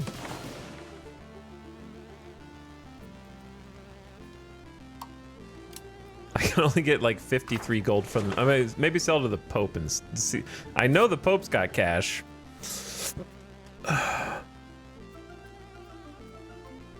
They're outside our Diplo range. Oh, just talk to your dad, man. It's the Pope's vassal. He's the Pope's vassal. You can't speak to the Pope. He's too far away. He'll never hear your offer from this diplomatic distance.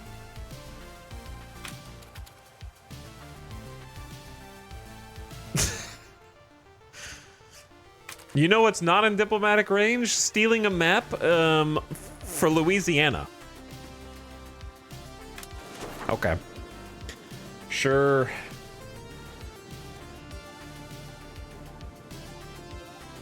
Pope is too busy gobbling up all that land, I know. My game is frozen. It's unfrozen.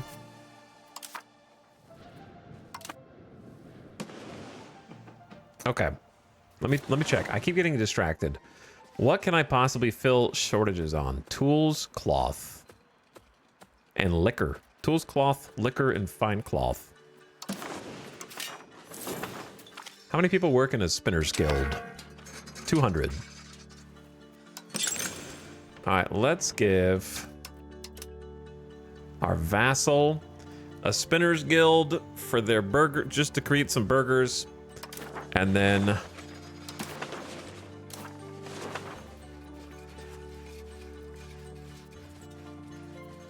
maybe some fine cloth also for a different type of tailor's guild, and they can just choose what resource they want there. We have options. We have options. No, we don't. Only cloth.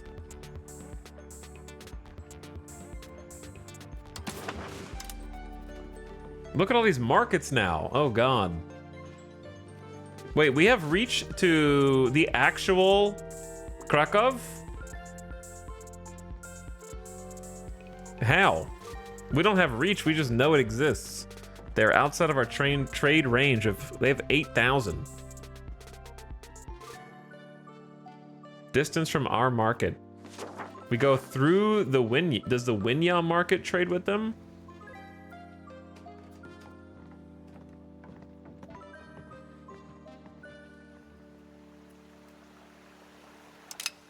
Okay, the Wapakomo charter is over, but yeah, we're suddenly seeing like other markets. Sort of. Like this is... There's 2 markets that they've made up here. And they're gonna start interacting with our market if somebody builds a market closer, I guess. I need to get, like, all of my pops. Did I get all of my pops inside my market or no? I don't think so. Did I ever click that option?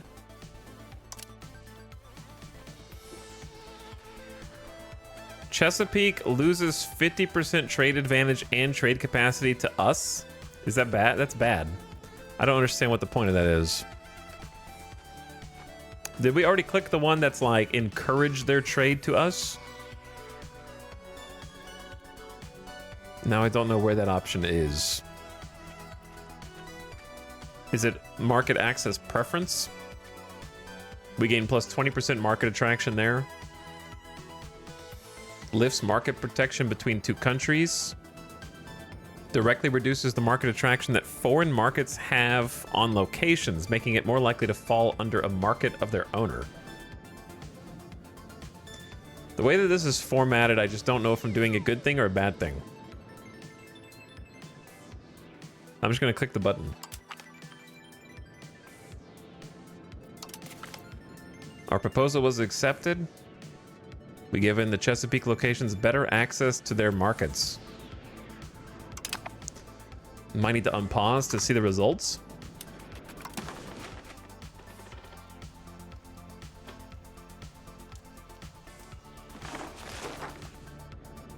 Maybe let the month roll over. Chat asking many questions. What? Is there a limit to how much you can colonize? Your limit is how much you can handle. You have to actually administrate the lands, or they might be taken from you. Malaysian, thank you for the sub. I appreciate it. Thanks for 3-month sub and the Prime. Glad you've been having fun. Witch Vomit also says howdy. Hello, Witch Vomit. How you doing? Happy Saturday. Has Cahokia's population bounced back? I don't know. Probably not. Very doubt. Very much doubt. They only have 86,000 people to our 1 million. We're getting like 1,700 a month. I think that's just because we just got a new territory or something. Because it's not that high normally.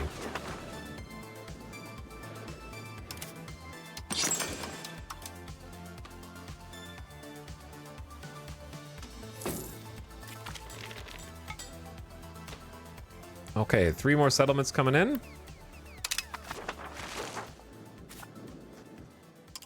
I'm gonna name this the Capri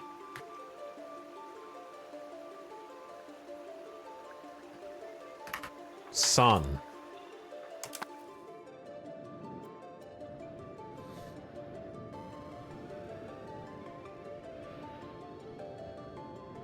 Very strong name.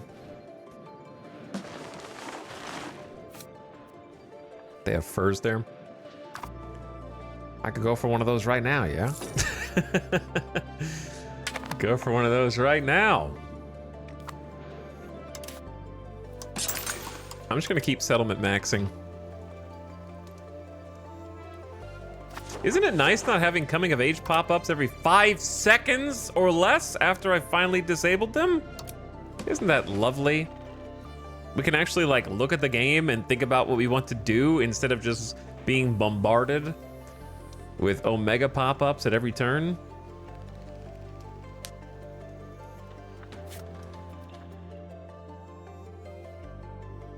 Why are we enemies?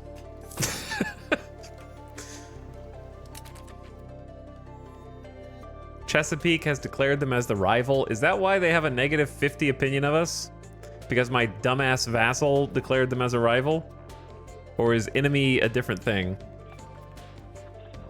Is that like a default thing?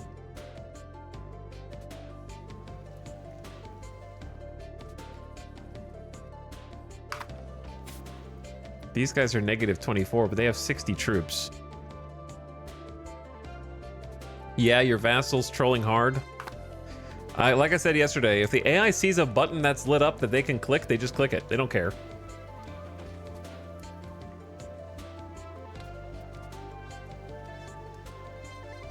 AI is in like their first round of a new MOBA. They just push any ability that's off of cooldown.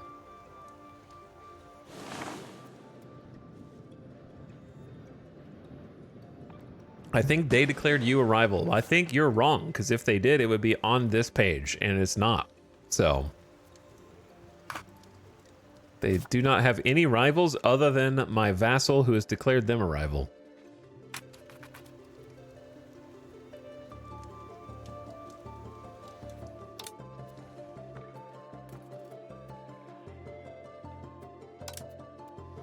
I could, like, profess trust with them.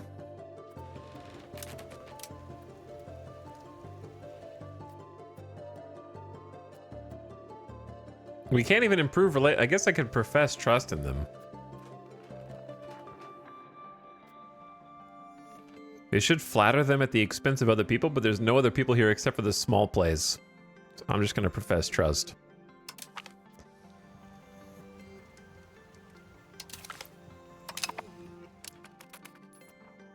Which doesn't improve opinion, but it does something. It does something.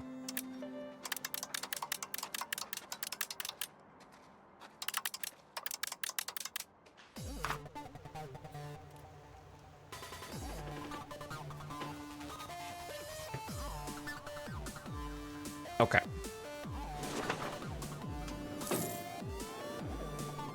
I'm just gonna, you know what? Let's just polish off the settlements. 1, 2, 3, 4, 5. Are there 6? I gotta have 6 more? Okay. At least. How are you able to see Cahokia? The only way I could discover other places is by stealing maps. Build a spy network in a tribe that you don't like. By going to population-based countries map view and then control right-clicking on their nation to get their diplomacy options. Build a spy network. build your diplomats up so you can do these options, and then once you get 40 spy network, you can steal maps of different locations, which reveals the map.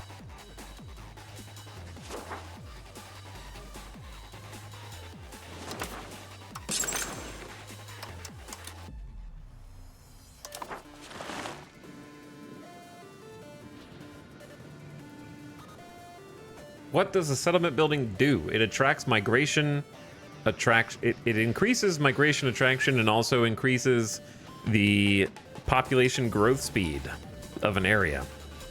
So my strategy has been build a settlement everywhere that I possibly can in order to try and stimulate population growth, since I'm going to be outnumbered by all the European countries, but it costs a lot of money and upkeep.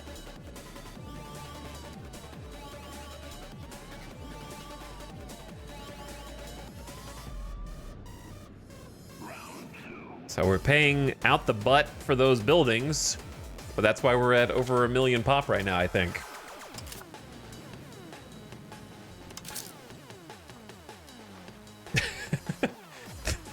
Thank you for helping that poor chatter. Coop dog, thank you. Yeah, we're paying like 17 ducats a month for 84 settlements in our market. That's a lot of settlements, dude. 84 settlements. That doesn't sound right, actually, the more I think about it. Hold on. That doesn't sound right.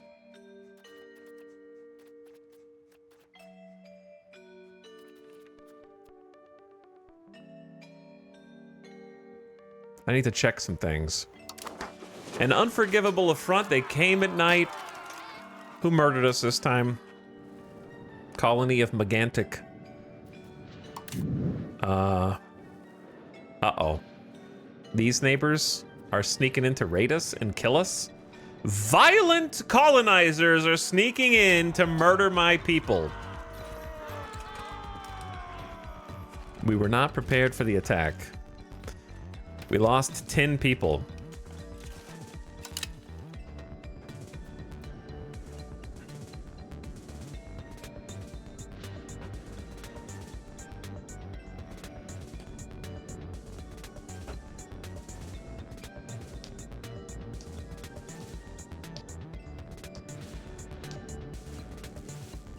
Kill him.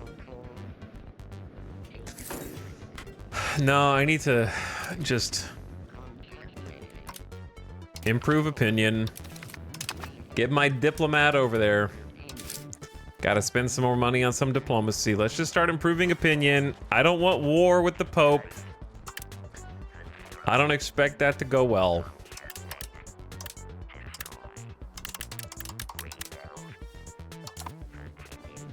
Yeah, if they didn't have Big Papa Pope, they wouldn't be talking so much. They wouldn't be so tough without the Pope.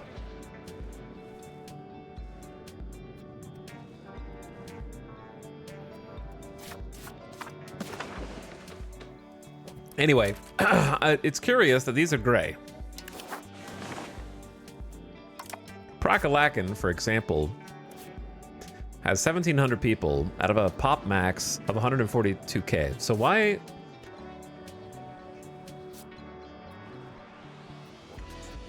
is this building gray? I'm aware that we're missing wool. I know that, but they'll still operate at 75%. They can't afford the cost. It's gray because the vassal's not paying for their upkeep. Its cost is 0.19. I'm still sending them 6 ducats a month, so where's their money going?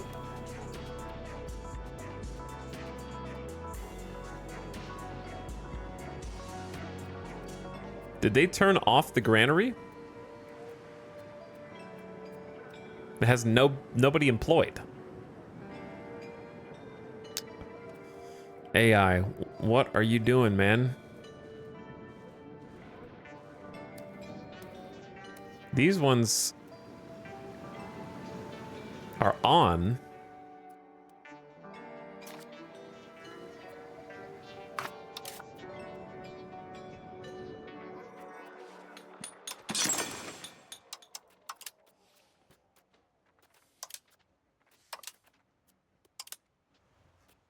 What are the other gray ones? Are they just gray because they're not in my... They're just gray because they're not inside of my controlled area.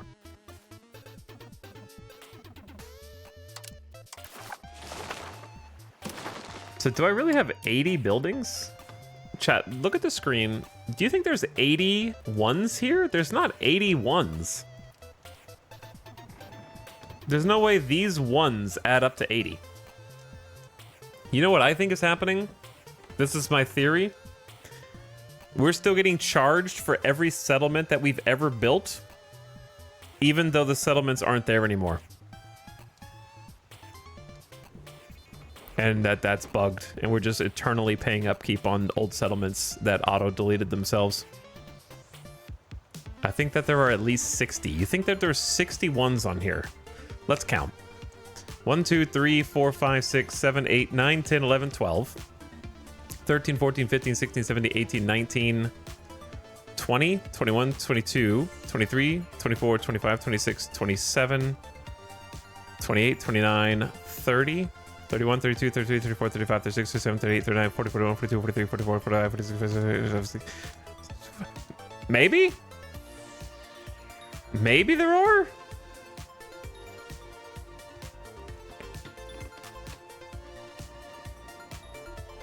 Yeah, I guess there are 80, including the ones that have been built and the greens.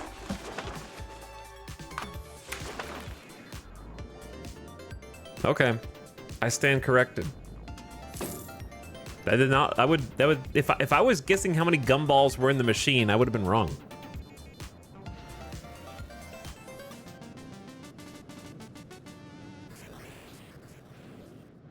I would not have had an accurate Carnival Fair gumball jar guess. I would have been wrong.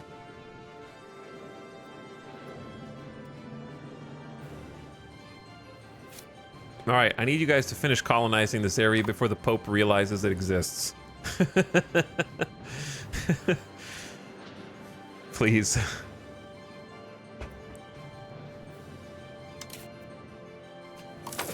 Very important.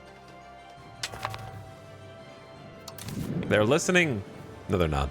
But that is another area, so it's good.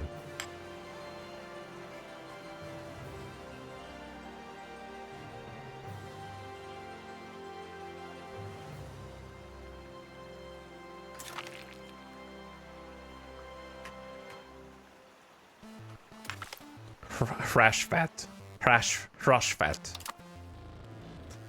We built a new spinner's guild for Rumble and Tum Tum. All right, you guys better use that and try to make some money, okay?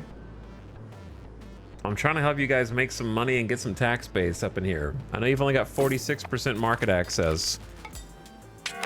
Maybe I'll build you some roads too. That is coal, which we can't mine. I get confused. Yeah, it's ironworking.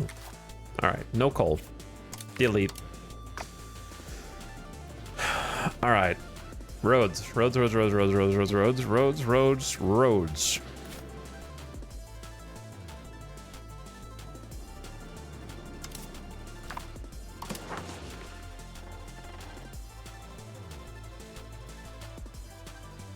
Does this go in the water? Yeah, that goes in the water. So they actually are going, they're diving straight into the water now, and then coming up here to Doloise. We're gonna do an experiment to see if this changes anything. Or not. How much money is this? 191 Gs.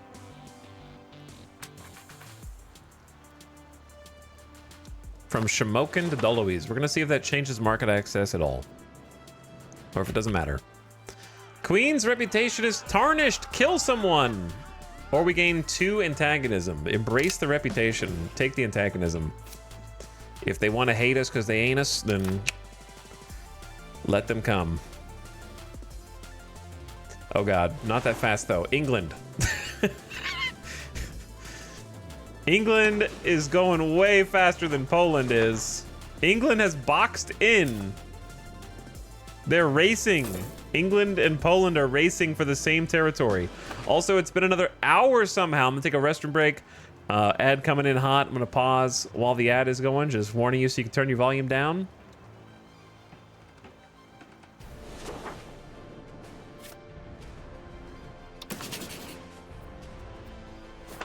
We also got, yep, Polish vassals are down there still. They're fighting over it. Prepare for the border gore. They're coming in hot. I don't know if I have time actually to get the money. I'm gonna need to start colonizing more land because they're just gonna tendril their way all the way down here before you know it. So we might actually just need to get some charters going. Make them go around.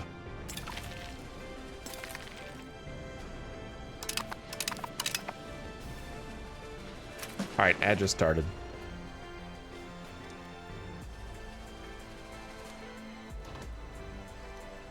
It's gonna get crazy. I'm gonna have to get a lot of diplomacy spending to start improving relations with everybody, that's for sure.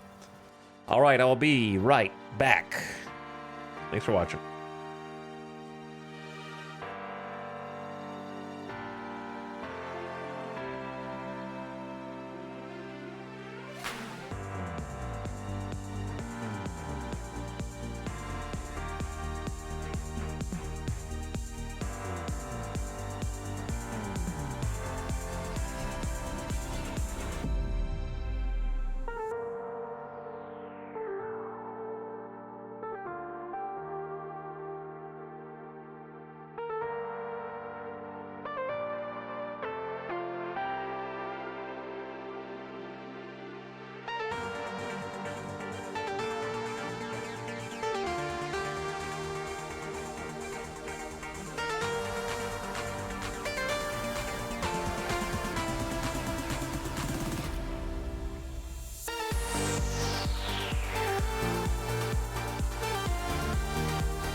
Yo.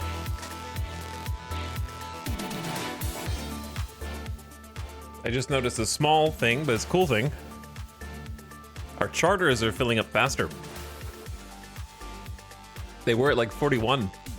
Now they're at 55 and 57. And the reason for that is because we've been... Well, before we were encouraging serfdom,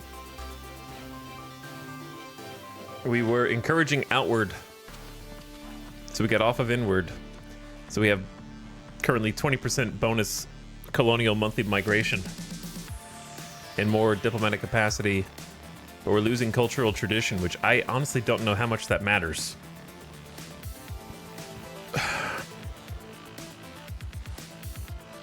We got serfdom moving toward a 25.35. I think we stop, go back to outward for a bit longer. And since stability is just going to kind of go up now because we're not getting hit by negative 12s every time I turn around, I could either go back to development, I could improve diplomatic endeavors temporarily, we could encourage migration. I wish I could encourage migration to my vassal. I could go back to assimilating. We haven't done assimilating in a while. Though there will be time for that, right? The time for that is when we're done expanding. That's when it's like, okay, let's get everybody united. You could argue that stability is still saving us money each month until we get to like 90 or 100.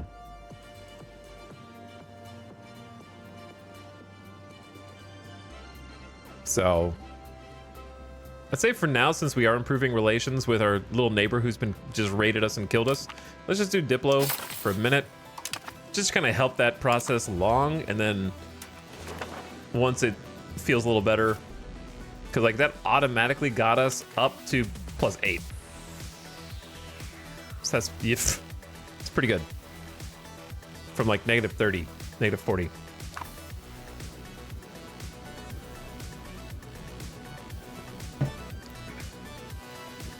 Did you experiment with settled tribespeople yet? No, no need. I don't want to move 120,000 people around to a front line that I'm not going to use. Colony action's more than enough.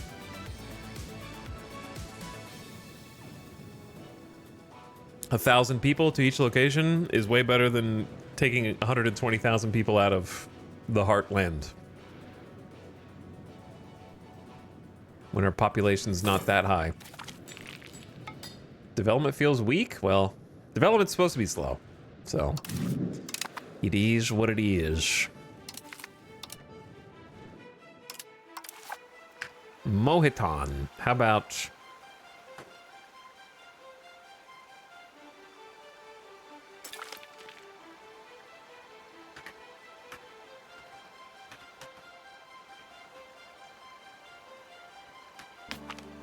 Grumblestom Ick.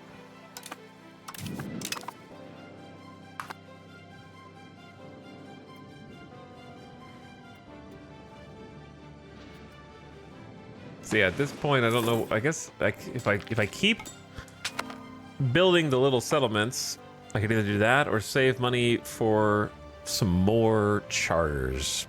I don't want to underestimate how long it's going to take them to get down here, but we definitely still have a little time. But they are weaving a path, aren't they? And they're not stopping. Like each one of these is being colonized. All right, that's gonna get me in gear at least. We don't really care about any of this territory because I don't think I can ever really truly exert power over this. It's just too remote. So we're gonna give up on that. This is gonna be the longest portion of our colony. I don't think we want this either.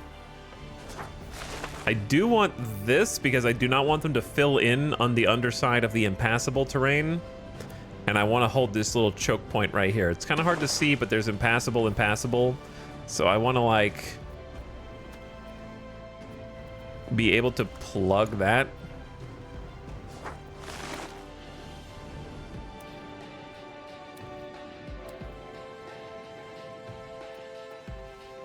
But that means it's gonna shoot up into here, which I don't really want. I didn't really want to go. I guess we can. It's fine.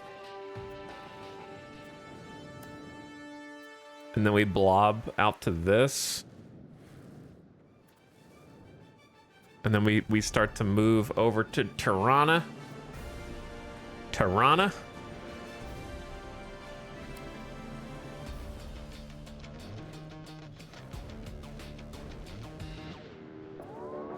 Okay. My money! Kataraki has 61k pop. Yo, we're gonna have so much population for actual expansion. It's gonna be great. My money! All right, 3 charters is gonna have to be enough for now.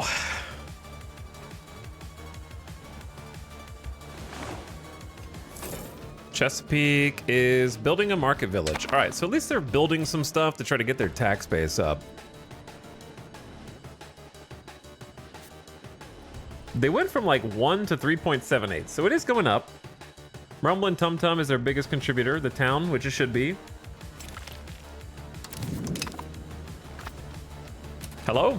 A royal marriage from Chesapeake. Okay. I forgot about my own children. No, she's married already.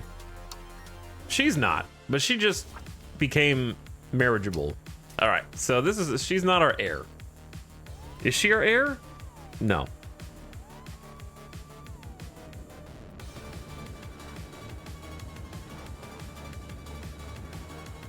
So the heir to Chesapeake and our husband, what is going on?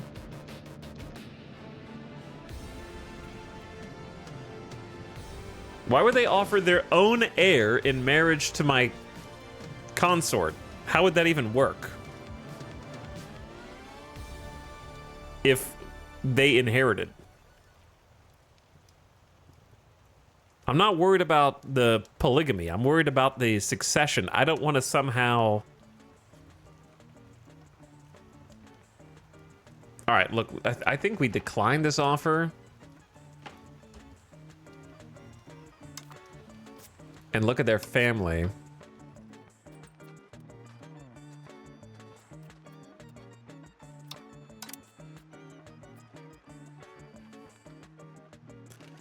Heiress lives in the county of Chesapeake, and we can only arrange royal marriages for those that live in our country. Yeah, but I'm trying to set...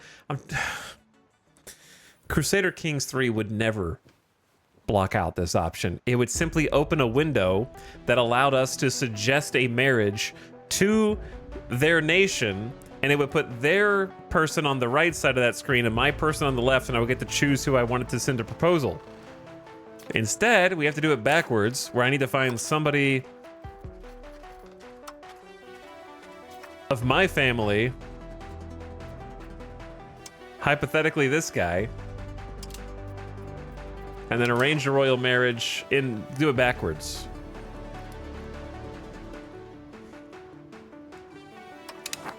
Oh, is this Arc Raiders? This is Arc Raiders. I just started playing. I guess I'm gonna try to set this up, but we're still family members. So it kind of defeats the point.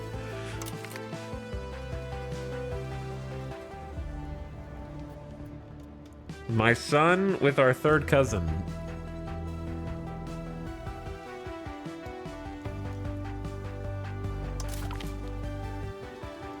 They are now legally married. This will hopefully benefit both nations immensely.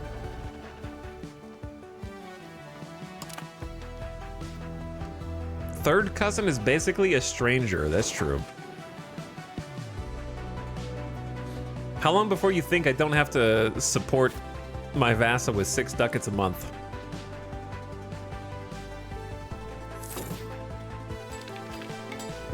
At least they're actually building some things. That being said, they're building... Chad, did you notice that they're building a market that needs 1,000 people to work in an area with 65 peasants?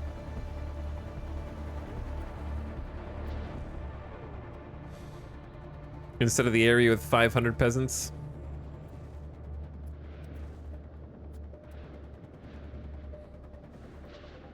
Yeah, they chose none of the areas that have 500 peasants.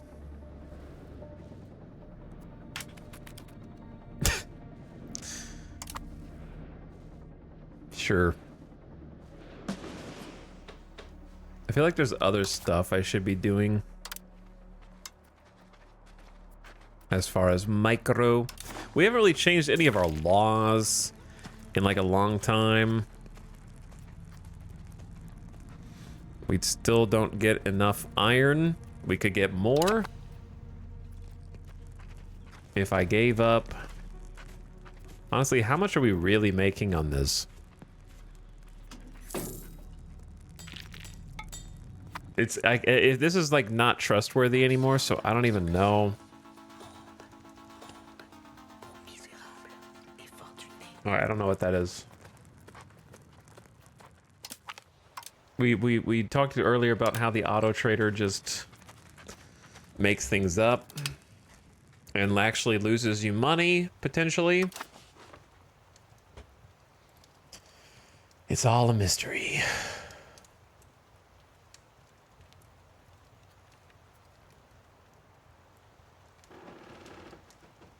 How about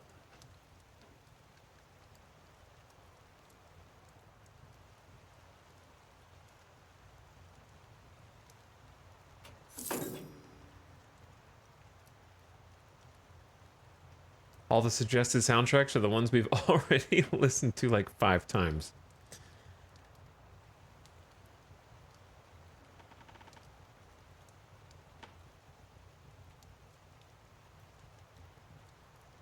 They're good soundtracks though. Chat, what do you think a soundtrack like Baba is my go-to? Okay. It's not on Spotify anymore. They took it off. A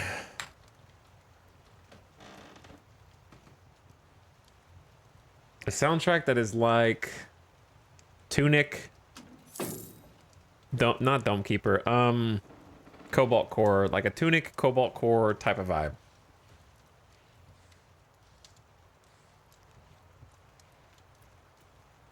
Risk of Rain, Chad, if you, never mind, not Risk of Rain. No, that is not similar.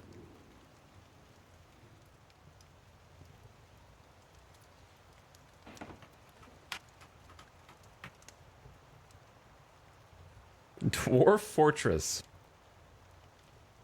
Okay.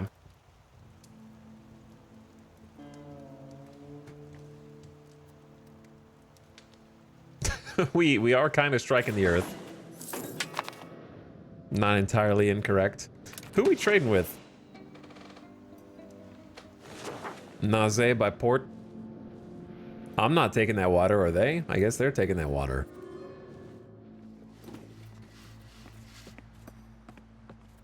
Having so much trouble keeping up with tools. The 3 things that are being demanded by their infinity exploration missions.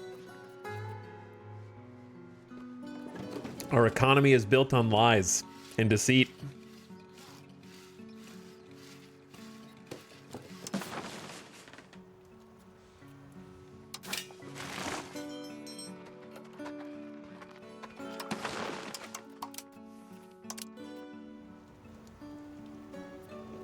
We've maxed.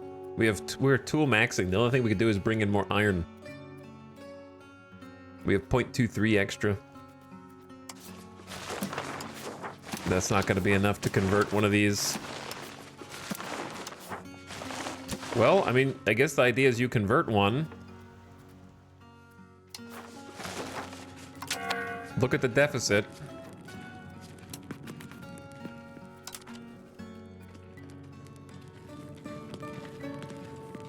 After the month rolls over.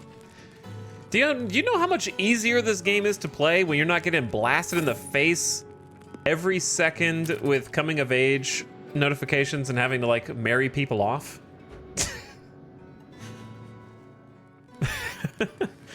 -1 on iron. Yeah, it's gonna be tough to trade for.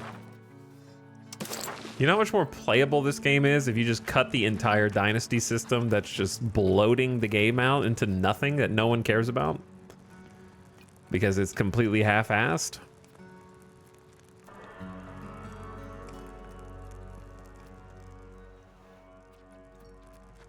I'm gonna stop trading marble.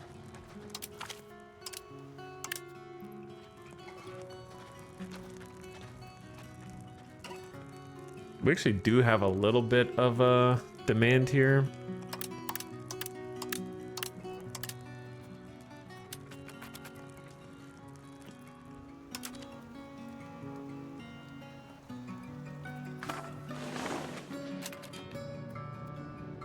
I don't even, here's the thing.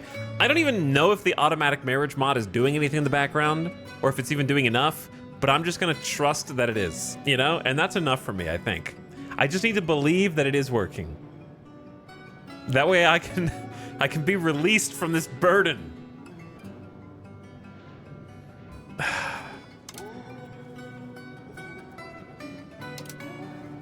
I don't have confidence one way or the other as to whether the mod is working or not. I just need to have faith in it.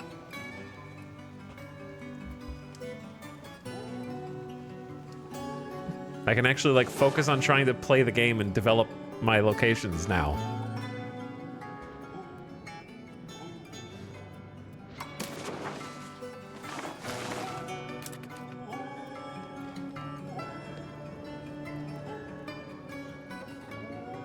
Lumber, lumber, lumber.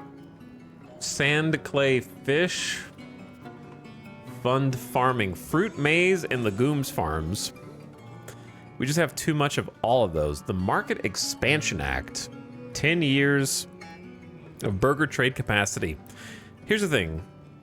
I know trade maintenance exists, but I always forget where to find it. I don't remember. I do not remember at all. Out of all these, I'd rather just take the one that's most guaranteed to work. Even if we don't necessarily need the fruit, maize, or legumes right now.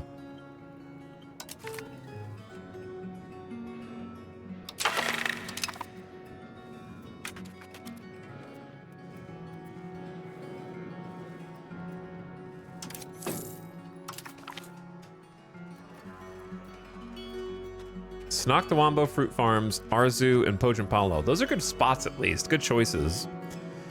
We have 3 out of 5 fruit on top of this. Profit per level is still 0.83. We have plus 10 fruit surplus. Kind of a lot. We have so many legumes. Legumes. And then maize. We have a lot of maize spare as well. Well, not that much. All right, yeah, I think it's still the best choice. This is good. 5% support from Quixalabo. Oh. I forgot what I was saying. I was saving money up to potentially build some roads to test out the market theory, but maybe I shouldn't build the roads. I don't know. It seems as if commoners are moving out of the hinterlands of Jintoga to Sonoctawambo. They're not really the hinterlands, it's right next door. But there are 7,000 of them. I think that this is good because we want the capital to be more populated anyways. 631 pops will migrate for the next 5 months. Oh, that's a lot. We move towards centralization and the capital gains free development. A lot of development, actually. We're already at 20. Max RGO size plus 2,000, plus 20 building levels supported. Buildings are cheaper, proximity cost is better. More pop capacity, more supply limit. Way faster construction speed. Pretty good. Pretty good. We accept this, of course.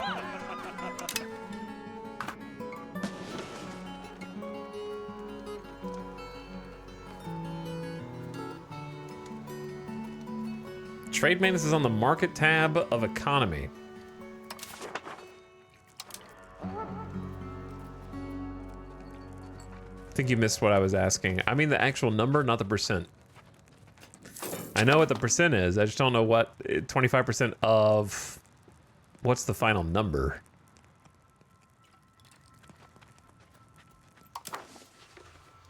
Hello, Circa. How's it going? Welcome to the Europe Has Discovered the Americas stream at last. In the late 1500s, the Pope kept it secret for as long as he could.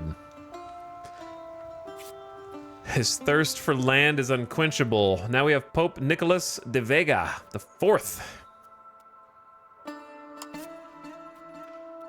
An entrepreneur, a free thinker, a scholar, and an expansionist.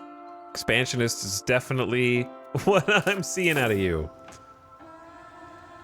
What's our queen? Our queen is a naive enthusiast. Yep, all I expect are bad traits. Classic.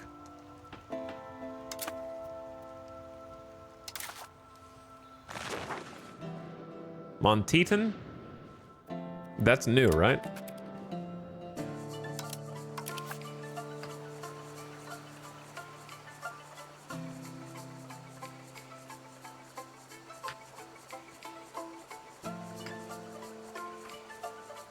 This is going to be...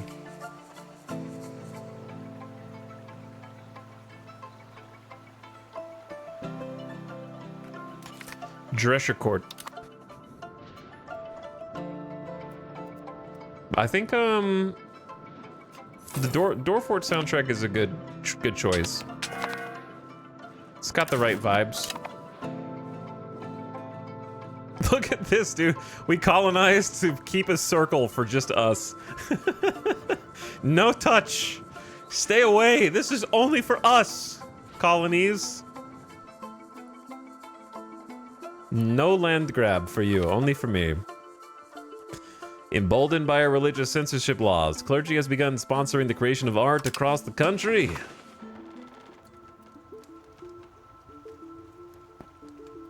I'm not sure for all trades together, but if you click on an active trade, trade maintenance appears for that specific trade on the left side. Of course, you would have to look at it per trade for every single trade that exists.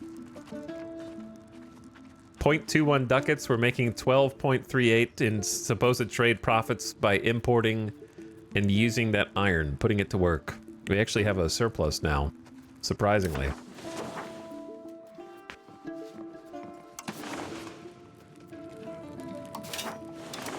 Whoops. Wrong click.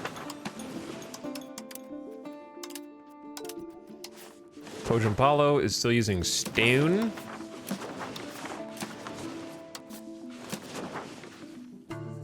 Why is Sanakdawambo losing money?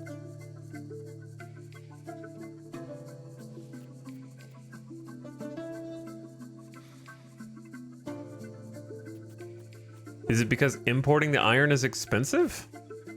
And they're not making enough money on the tools?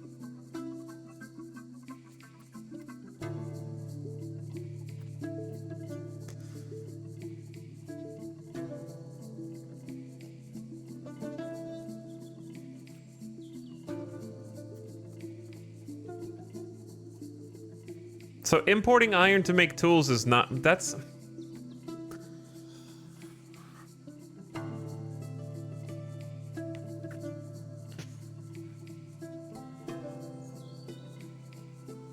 How is it more expensive to import raw iron than it is to sell tools? This is the problem with having multiple crafting paths to the same output.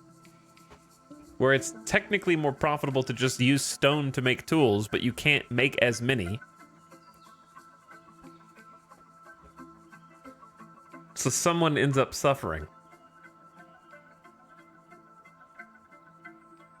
So if I want them to make that many tools, then I have to subsidize it. So I'm going to be losing money on these smiths unless I switch them back to making stone. Which means we're going to be even shorter on tools, so tools are going to get even more expensive. I don't know how to fix that, though. In my mind, shouldn't the end product be more valuable than the base input?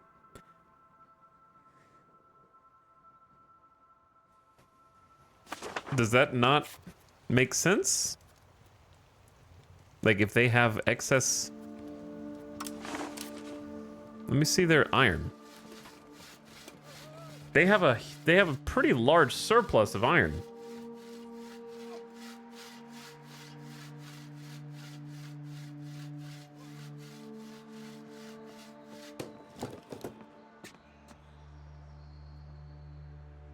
So their surplus is even larger than their demand.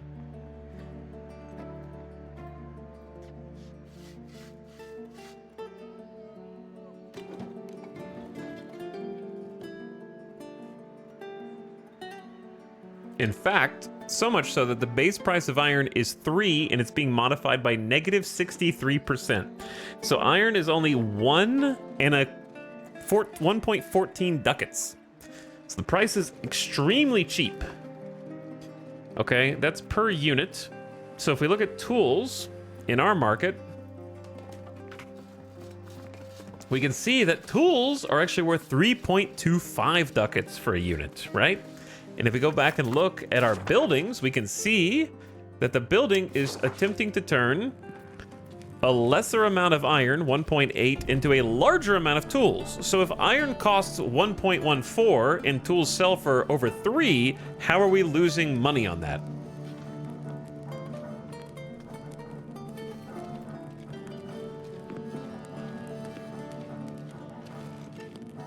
That's the iron price in their market, though.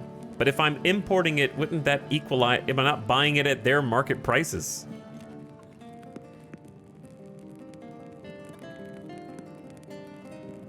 Why would I buy iron from their market at my market price?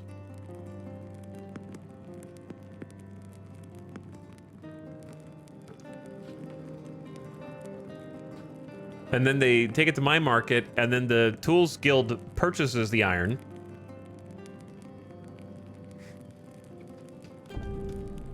But why is my market selling it for a massive markup?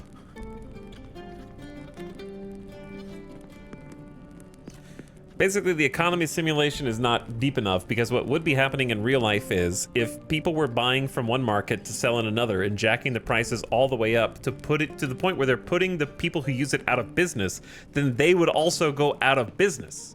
But instead what's happening is they continue to just lock the price at the higher market rate while my companies go out of business. They're like, the market transaction is just putting my own companies out of business.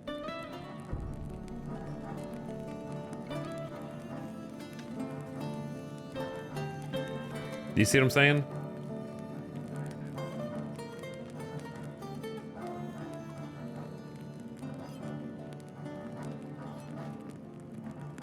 The problem is, the reason why the simulation is not deep enough is because the base price is not a realistic way to render an economy. You can't just be like, iron costs 3. Okay, across the world? Yes, the base price of iron is 3. Everywhere? Regardless of any other... Yes, it's 3 everywhere in the entire world. Like, that's not how it works. We don't have base prices for things in a market that it either goes up to or falls back to, regardless of geographic location. You know what I'm saying? So since everything is anchored to a base price, that's what's causing the issues. Because in my market, it's trending toward the base price because we don't have a surplus. In their market, theirs is extremely cheap because they have too much. And so my vendors will always try to sell it as close to base price as possible, regardless of any other section of the economy.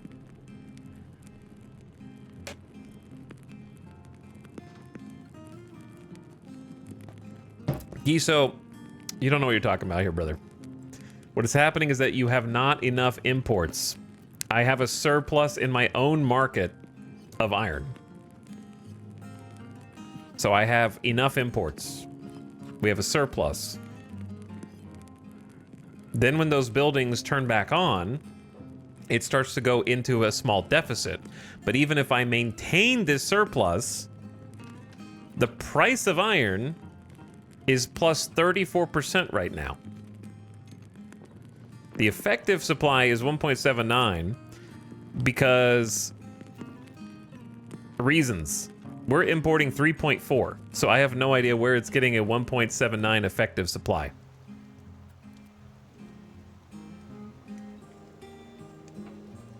This is based on the supply of a good in a market, but the impact of imports is reduced. That doesn't tell me anything.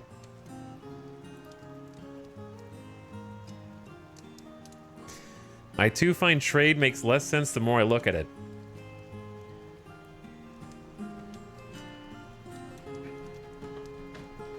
Is that just modeling them scalping you? Nope, you're giving... Stop, don't imagine gameplay mechanics where there are none. I know that everyone's anxious to suspend their disbelief and pretend that there are these insanely deep, sophisticated mechanics at play, but there's not. There's just some simple equation that's dictating everything.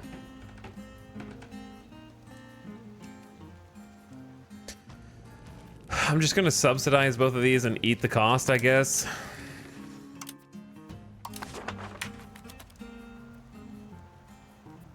I assume you're not exporting iron. That would be a safe assumption because we don't have any fucking iron. We don't have any. We have 0. We have none. We're importing it.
I guess effective supply demand should be better. Yeah, it needs to just be described. It's not defined. You're right. So Noctawambo, Arzu, and Flavortown each get their market increased and probably at max prosperity, but fruit farms, maize, and legumes are going up.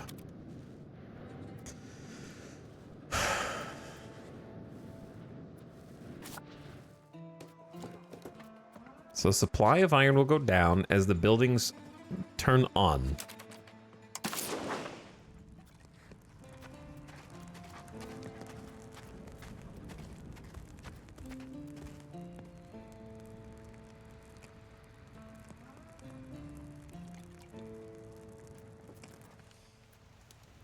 What's stupid is the more iron we import, the more trade income we make, because the game is just... We're taxing the transportation of the iron coming in from cheap market into where it's expensive and getting we're taxing the transaction of our vendors selling high-priced iron to our own subsidized tool makers. We've gone in too many circles now that it's just like impossible to follow mentally. Infinite money hack.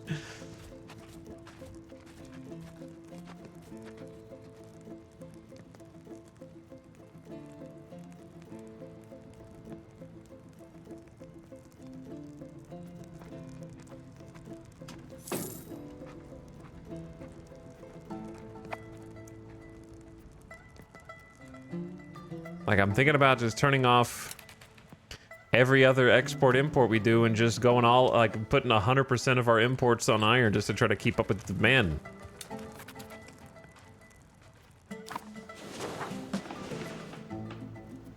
Okay, so who's this?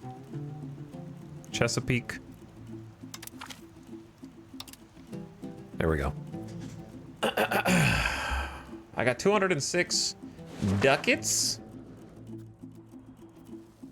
I'm hoping that the Pope doesn't go up here until I'm done with it. We're like 55%.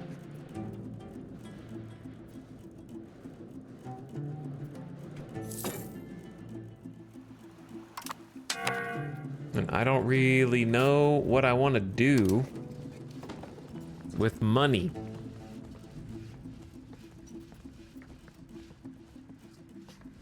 I guess I could just... I'm trying to fill the tools demand, but I guess I could go back and try and fill liquor again. The problem is liquor sort of needs tools going down the line. And I'm worried that the bubble's gonna pop eventually. Like, eventually their explorations are gonna either complete or cancel, and then we're gonna be left with a whole bunch of liquor that we don't necessarily need. The bubble will pop.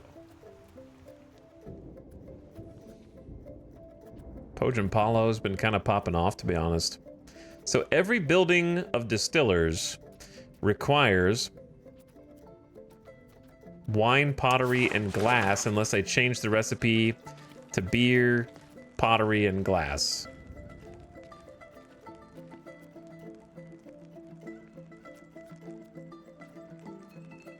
Right now we definitely have more wine, but we're almost out of pottery again. And so the cycle continues. And each one of these is only going to make at most 1 unit. How many are we short right now? We are short like 1.72. So we need at least like 2 levels. So we can go 1 here, 1 there.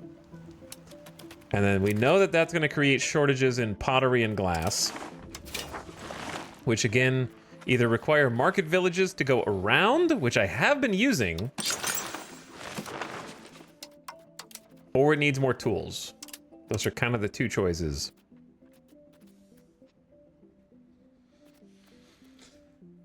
Tiakondia could be a good place to start like a new one. We don't have much going on there, and I think we exert control over this area because it's a good profit center.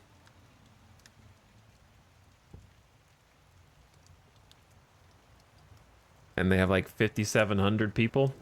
Alabama Slamma has 8,300 people. We could do that as well.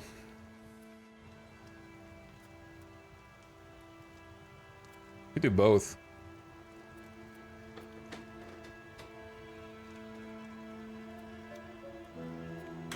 Because I don't think we're ever going to build these up into a town. Well, might build Tiakondia into a town because it's only wild game. That's true. Okay, undo. It is only wild game, but we're never gonna build Alabama Slamma up into a town because it's stone capital. We don't want to lose that stone.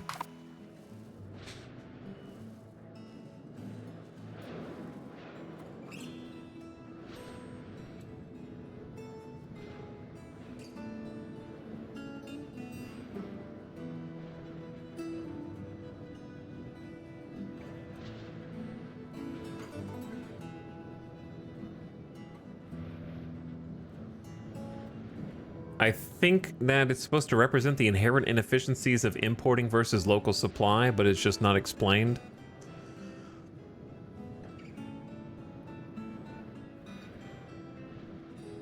Maybe. I don't think the game really represents local supply very well either. The only mechanics that lean into that are the like bonus you get for having resources in the same province that buff the buildings in that province if they use them. A little bit. It's like this little small buff. That's pretty much it.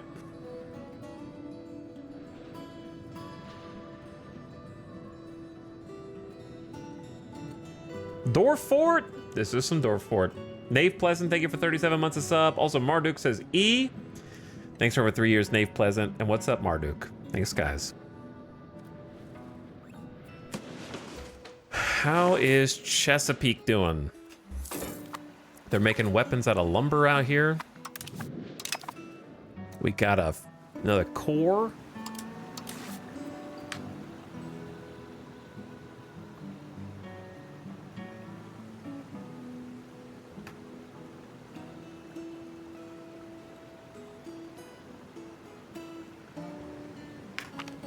Barbalon. Barbalon.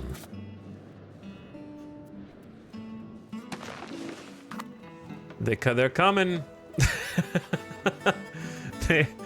They discovered land. They haven't discovered the rest of it though, apparently, because nobody's up here yet. They're gonna be.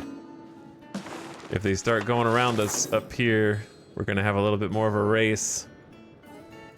Though we've pretty much already plugged this gap as much as we care to. I probably should not have taken all of this, to be honest. I should have just taken, like... and stopped. I guess I could go further around if I want. The queen has fallen ill and cannot handle the aspects of ruling. How shall we handle this? More power to the nobilities. The clergy, the burghers, and the commoners. For 5 years? Definitely don't give the nobles power. I'd say... power to the clergy. For 5 years. Then I can tax them a little more.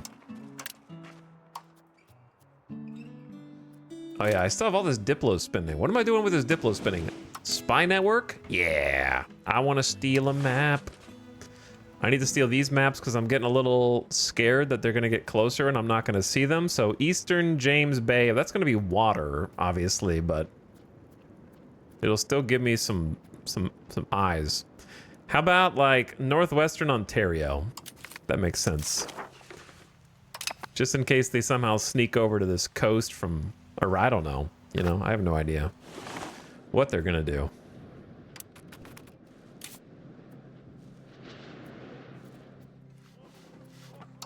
Okay, so the liquor issue is we're making liquor. The liquor's gonna take glass and the pottery. One market village is not gonna fix the pottery situation. Even 2 market villages is not gonna fix it. But the Potter's Guild takes more tools, but is still good. And Ebeleep still has 4,000 people. That is like one of our fastest growing places. Sanoctawambo can do even more. Where do we have somewhere that has clay? Is clay, where's clay around here? It's in the middle? So Pojin Palo makes sense because it'll get the clay bonus. So let's do that.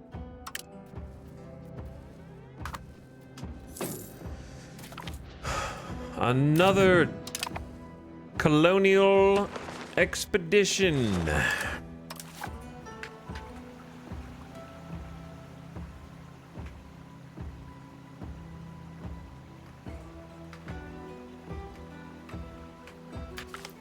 Quasengard. Did I already name somewhere guard? No, that's the first one. Quasengard.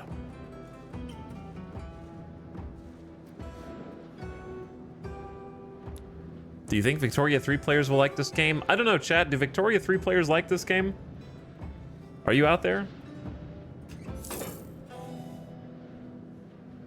There might be some in the chat right now that can answer.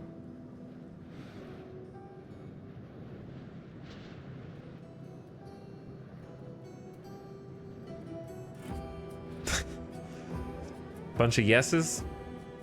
I like both, yes. They're taking the hobbits to Quasengard. Maybe I should have done a Z instead of an S.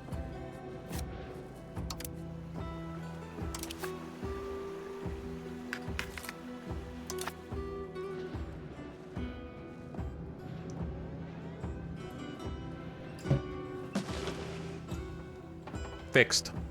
25% cooler. I agree.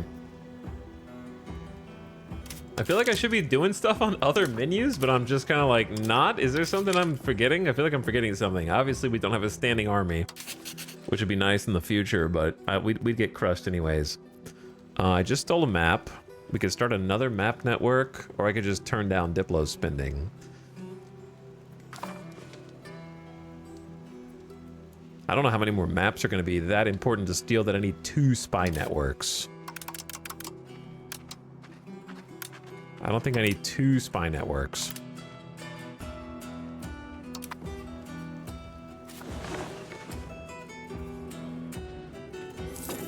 I need to give Chesapeake some more buildings, though. And a little bit more territory. But I'm not going to do the other colonial charter until we finish up some of these.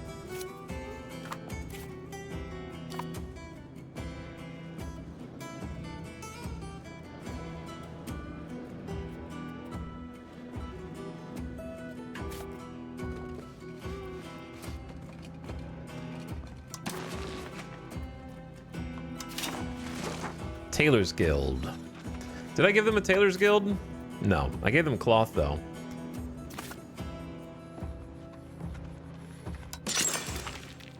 Toll Castle in Plumpet? No, no, no.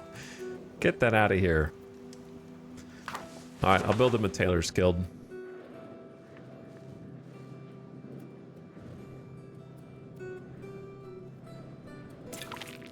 Do we ever get to do an import? We're importing iron right now, as much as we can, to make more tools. We built a Distiller's Guild in Pojin Palo. Okay, we don't know if that number is ticked over yet. Probably not. I'd say go ahead and use the wine. Market Village in Alabama Slamma, which I want to make. Oh man, the jewelry though.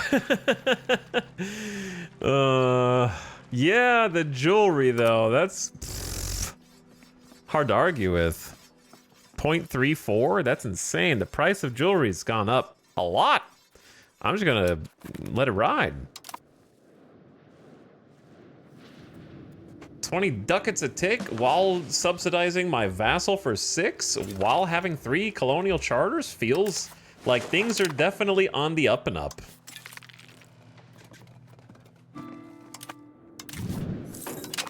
Distillers and Bibimbap. Bibimbap also. All right, we have a small liquor surplus. The exploration bubble might pop and kill us all though, we'll see.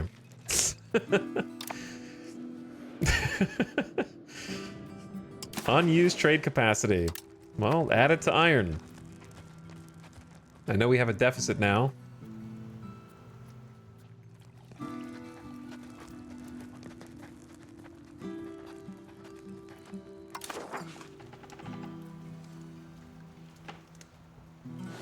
Now I am kind of tempted to start another charter. I'm greedy, man. I want all of my charters. I really just don't want neighbors to have this much area over the top of us, you know? And I want to be able to control the greater Toronto area. The problem is that the provinces here are snaky and weird.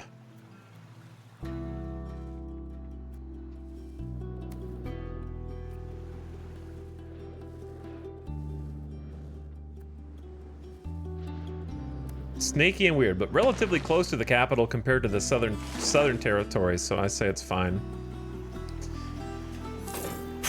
We have one at 75%. Sure, I'll just make another one. My money! From Kataraki, close as we can get. Cost me like 150 G's. Oh no, the list of children. Who's this? Game, don't crash on me. Pops with needs. Children can have an education. Here's administrative. Here's diplomatic. Here's administrative. Here's administrative. Diplomatic. Diplomatic. Turtle. Donkey. Administrative. Diplomatic. Administrative. Administrative, Diplo. All right.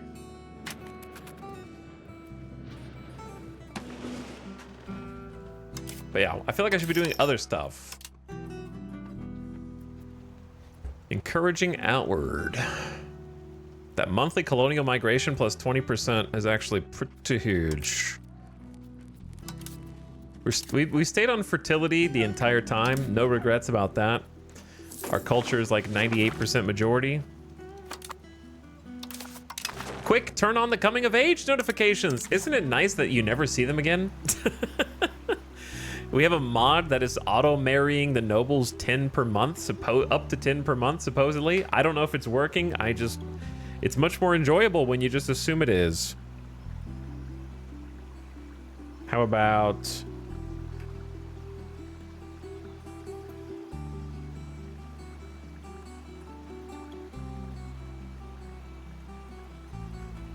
Year-a-womp.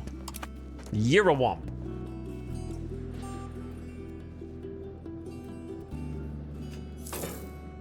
Go with that. They're constructing a fishing village. All right, well, at least, yeah, the vassal is making some villages, getting the people moving. Maybe I go back to my classic settlement spam. Oh, geez, we have too many areas. Even I'm intimidated by this. 1, 2, 3, 4, 5. That's not real. 6, 7, 8, 9, 10, 11, 12, 13, 14. Do I want to add 14 more settlements to our settlement spam? That just... we're already paying so much in buildings.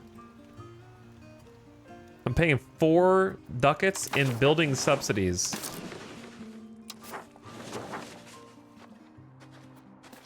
The Tools Guild in Sonoctawambo is too expensive, brother. I can't be paying 2 ducats a month in subsidies for the Tools Guilds. I'll just pay, how about only for the one in Sonoctawambo, but not the one in Ibalip. I guess that's the only compromise, but it's going to cause some other cascading issues. They're going to fire people because iron's too expensive because I don't understand how the economy works. Growth attracts commoners. It seems as if the commoners are moving out of Drapudam and want to go to the capital. There are 5,600 of them.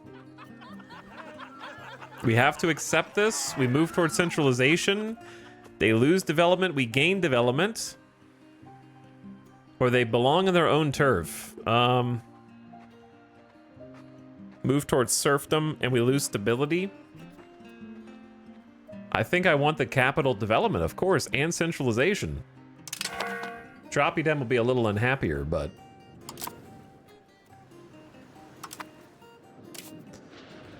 capital population is up to 21,000 now. Back to its historical highs.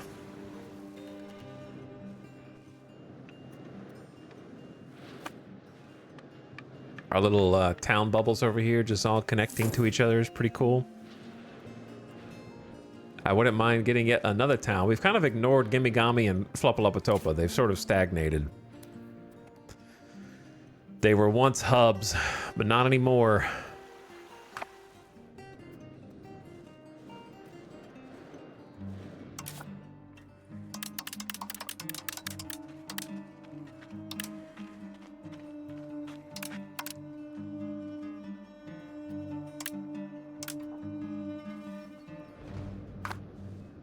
Okay, what else should I do with diplomacy?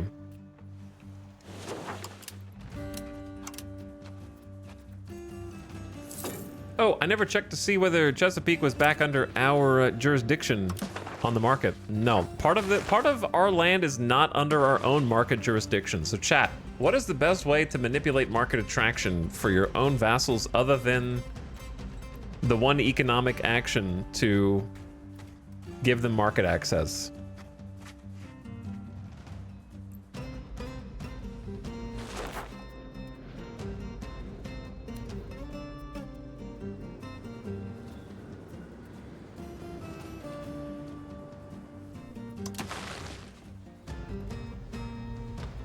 I'm gonna try making a road down here.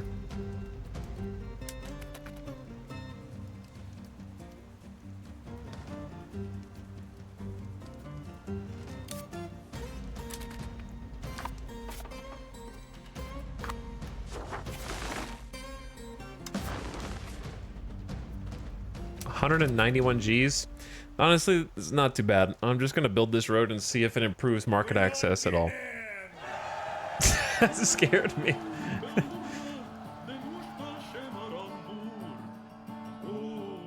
If nothing else, it'll help us reach these territories in the future. Infrastructure's never bad. Etal's just playing open TTD right now. Kinda true. Actually kinda true.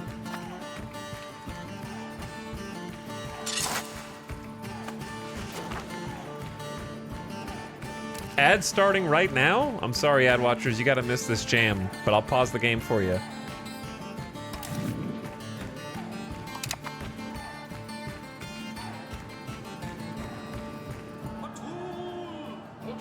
Not the jam. Sorry, brother. The jam.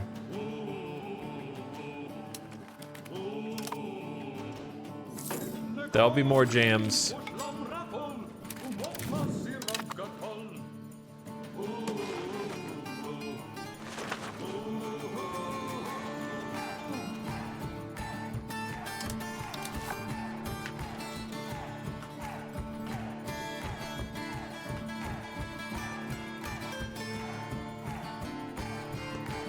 Jamma Lissa Sippy. Jamma Lissa Sippy. All right, ad just started. Quick bathroom break. I'll be right back.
Yo.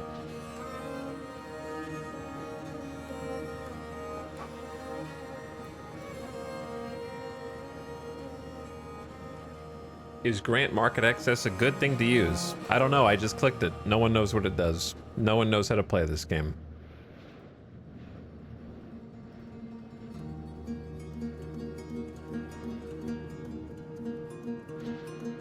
One day, maybe we'll have figured it out. They will have documentation going for it to explain how to play. It could be years.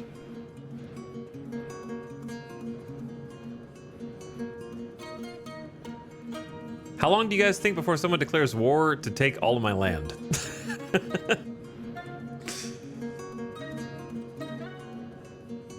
I'm brand new playing as Naples. I have 4 markets in my nation. Are they all competing? I have no idea, D-Teddy.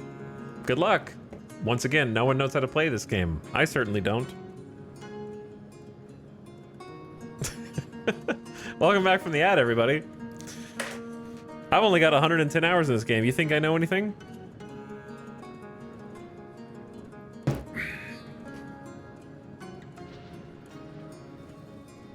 Stream tech support. Dude, I wish there was actual tech support lines that would just answer like that. Hello? Cox customer service here. What seems to be the problem? Well, my internet just went out. I was wondering if there was an outage in the area. It's been going on and on for a couple days. Can we get someone out here to check on the node? I have no idea what could be the problem with your internet. Is there anything else I could help you with?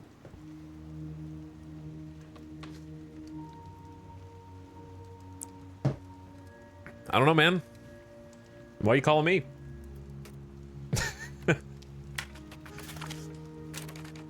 We built a new Potter's Guild. Sick. We're just still super short on tools because of the bug. We have so much wood, so construction is going to be cheap. We have good clay. The nobles are building a furniture builder in the capital.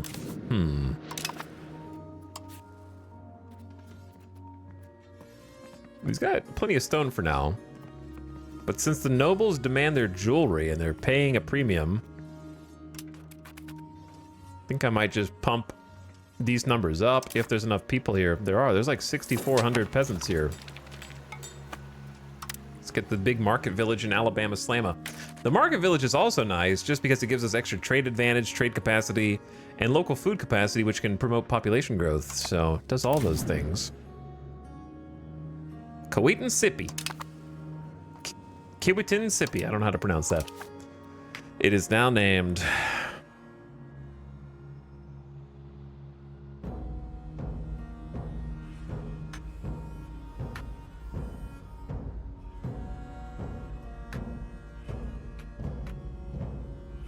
Nickelbach. Nickelbach.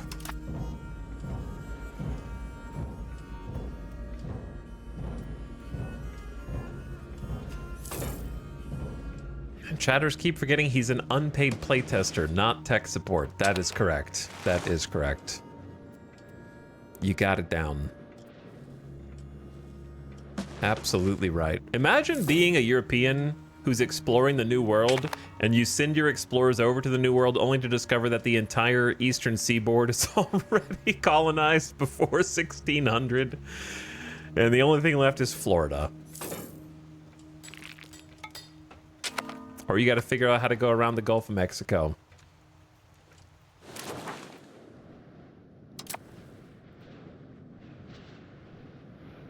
No, like Florida was like the first place anybody even went to, and it's going to be the last place anybody goes to here. They're literally going to have colonized all of northern Canada before then. Ambitious printing press in Ibalip. The printing press has not only impacted society and scholars, but has paved a path for a new type of business where once entire scripts had to be copied manually. The same task can now be done quicker and easier by a machine more efficient than any trained scribe. Some business-minded members of the burghers see an excellent opportunity to grow wealth by establishing a printing press shop in Ibalip. Unlike small enterprises, though, these producers aim for an output far greater than what is the norm and threaten the price stability of books and paper if they stay unregulated.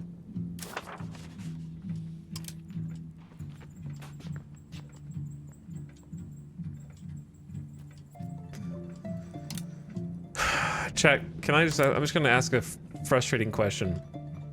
On the books, on any product page, on the overview, why is there not an icon for books that you can mouse over to see how many books you have without going to the markets page and finding your market and then to seeing how much is in balance? You know what I'm saying? Shouldn't that be on your overview for your market? Isn't that something that I would consider an overview? Is it at a glance? Because eventually it's going to be a huge market page. So like being able to favorite your market so it's always at the top, something. You can see it on the goods tab, no? Yes, there are other pages you can see it on. This is the overview page, as in the summary page, which is what I'm talking about. Of course you can see that information on a different page. I'm talking about the overview page. Not having to go chase the information down is the whole point.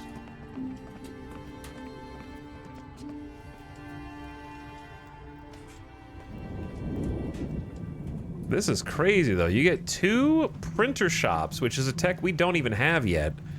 And it requires lead, which we do have. We just got lead. Paper, tools, which we don't have. And lumber, which we do have. And then it's just gonna pump out books.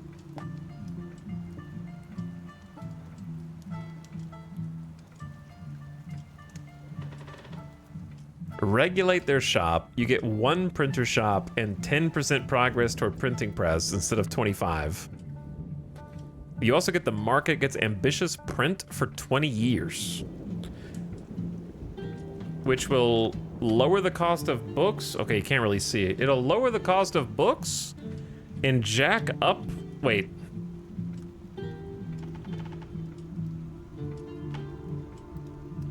Hold on, what? I don't really know. Is this just... What am I looking at here? Can someone explain in a complete sentence what I'm looking at?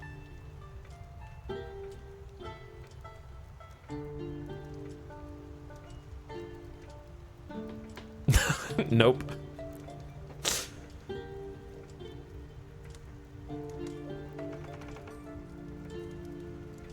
Less books, higher price. Why would I have less books when I'm making more paper?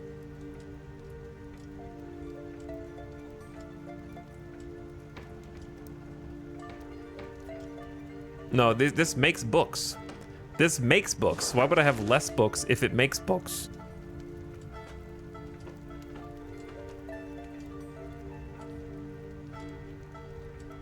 Drops the price of books by 0.53 and adds 2.68 to the price of paper as I read it.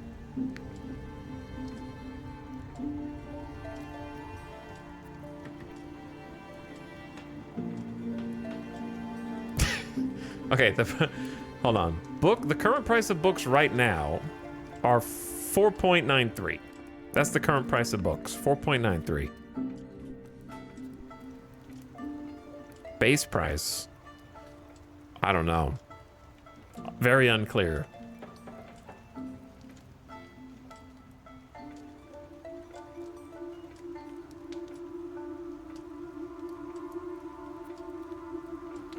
Current price is 4.93 when you mouse over this.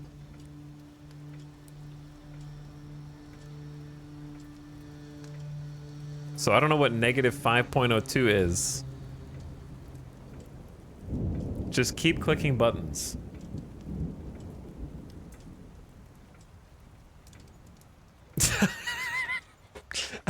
I can't, dude. I can't figure it out. All right, I'm just gonna click a button, I guess. We gain 124 ducats. Our burgers lose 5% estate satisfaction. We gain 1 printer shop, 5% toward printing press.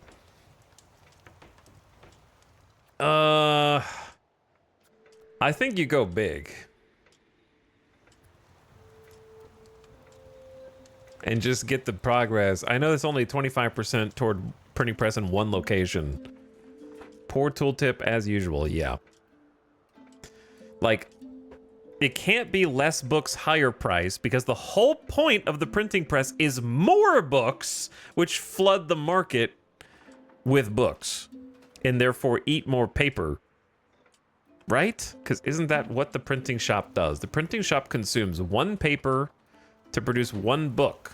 All right? At the moment, we have the scriptorium, which consumes 0.3 paper to make 0.3 books. So it's going to consume more paper, which should raise the price of paper and lower the price of books because it's printing more of them.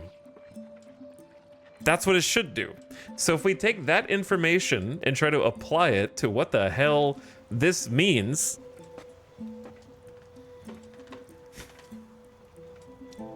it doesn't make any sense.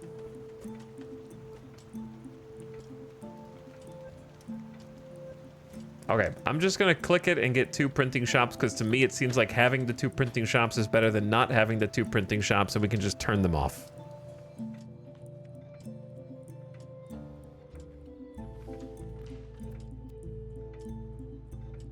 But it never fails that anytime we're confused by something, there is someone in chat who will offer a complete conjecture made-up mechanic that they imagined in their head that sounded cool. This game depends on suspension of disbelief for you to believe that it is complex. This is a game of faith, not science. You have to believe that it's deep and complex and do a trust fall into it, even though you're gonna hit like concrete 1 foot under the surface of the water. It's crazy how much people will just invent whole cloth mechanics to try to explain.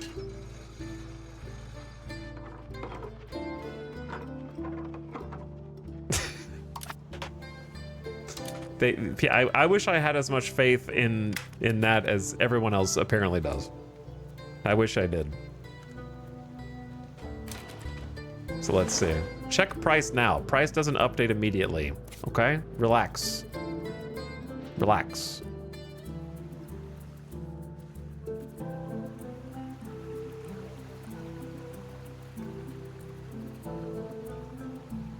Lead in the Sanoctawambo market.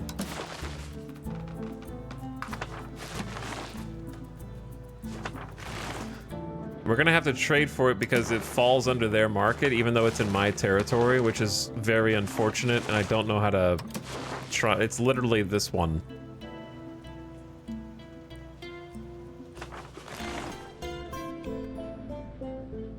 And I have no idea how to get them into mine instead of the other one.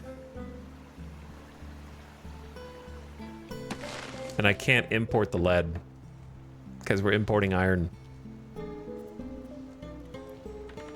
I think the more I play with the market system, the dumber I think it is. That there's this just mystical pull to a different market, even though my vassal is the one mining the lead. And I can't just be like, hey, you're my vassal. Give me those resources and not the other market. Quill has been doing a lot of market stuff. There's a Diplo action for market access he's been using a lot. That's fantastic. What if I told you I'm already using that?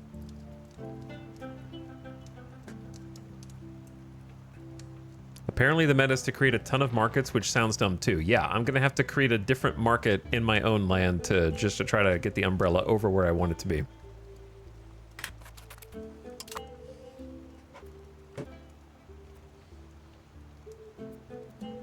But yeah, I can't just tell my vassal, hey, don't give those resources to these guys.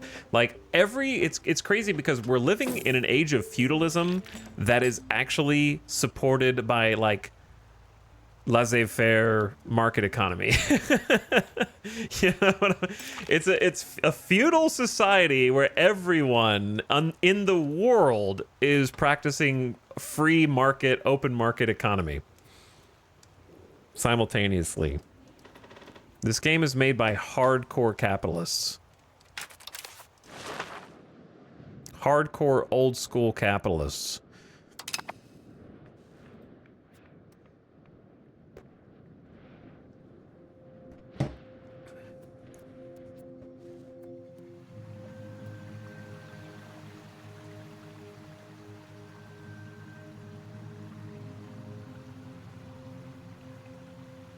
I had a stone quarry and a mason in the same location, and the mason couldn't get the stone. The market took it. Tiny country in Africa. Many such cases. Many such cases of things that don't make sense. Because there's not a system in place to give you control over the fine details.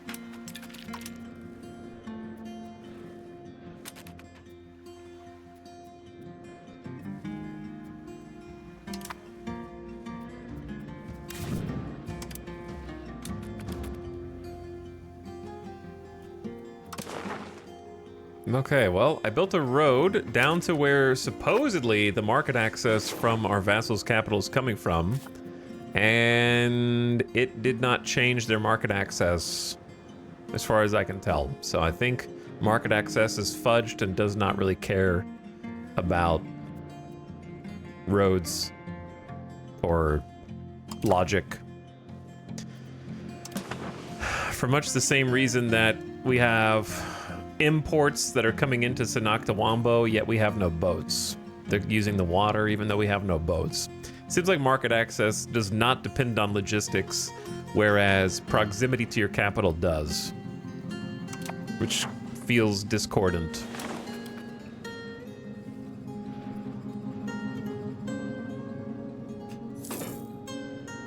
can't embargo specific goods, only entire markets. I know. Can't do specific goods, just the entire market as a whole.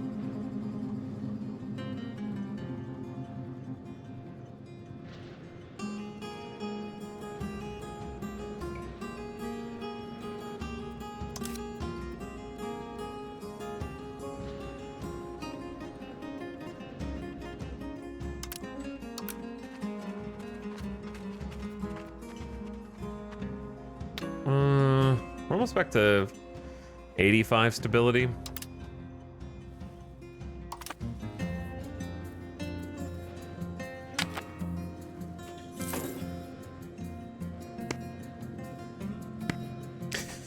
Oh, I think the more I play, the less impressed I get. There's a lot of smoke and mirrors. A lot of smoke and mirrors. The charter we founded to colonize Monongahela is now fulfilled, and it has become a fully functional colony.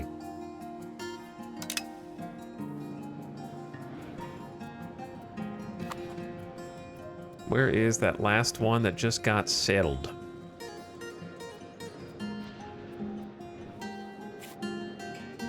Pope has not challenged us for this. It's a Paradox game. It's good in about 5 years, then it's epic. Disagree. No. No.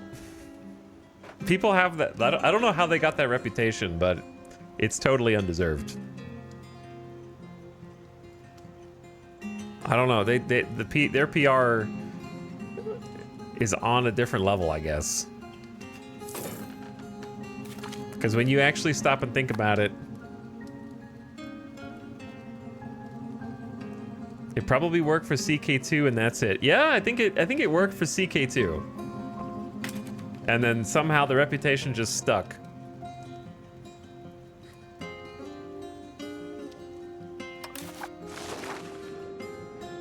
Holdover from last gen, probably.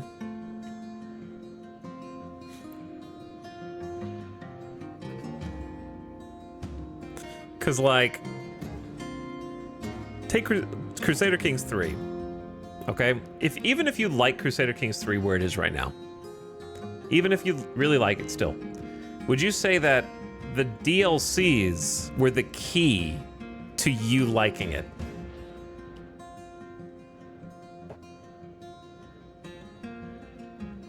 That was like you didn't like it, but now because of DLC you do.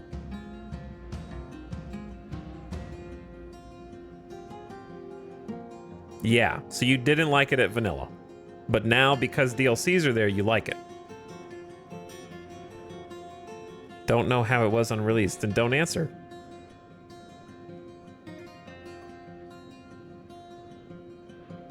I liked it at first, but Royal Court made it a lot better.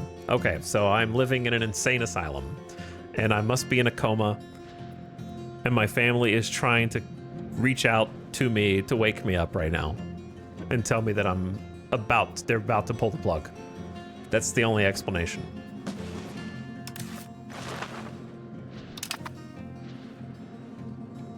I never thought I would read such a thing.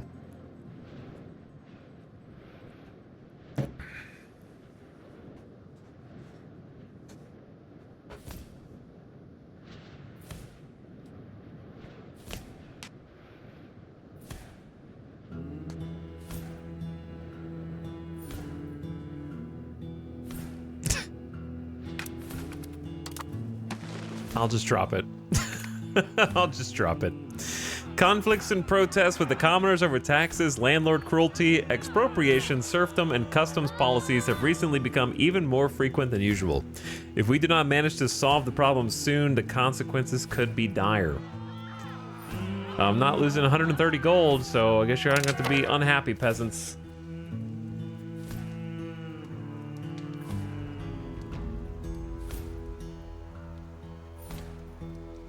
Well, I'll say this.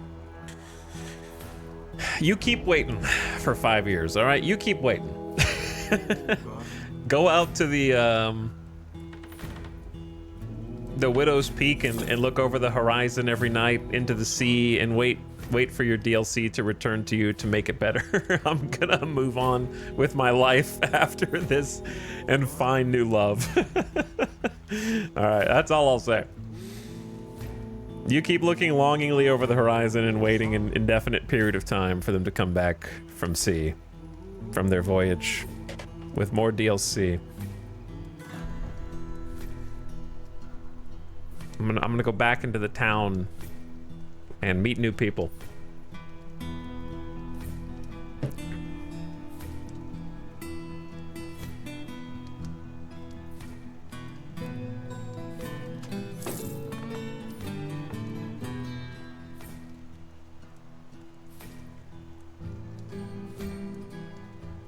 Alcoraz, I don't even know what you're saying, dude. You're just typing stuff and pressing enter. I don't even know what you're saying.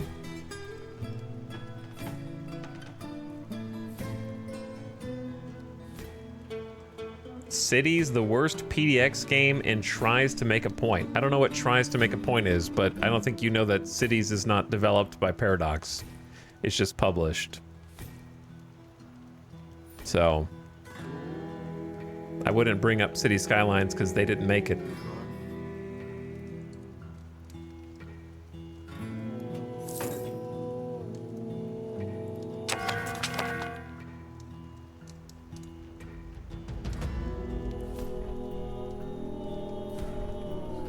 City streamers still right either way though. Yeah, I don't even know what they're talking about.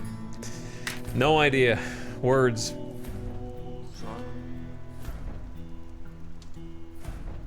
I've been playing Stellaris for 9 years. It's been buggy the whole time, but I'm sure the next DLC will fix everything.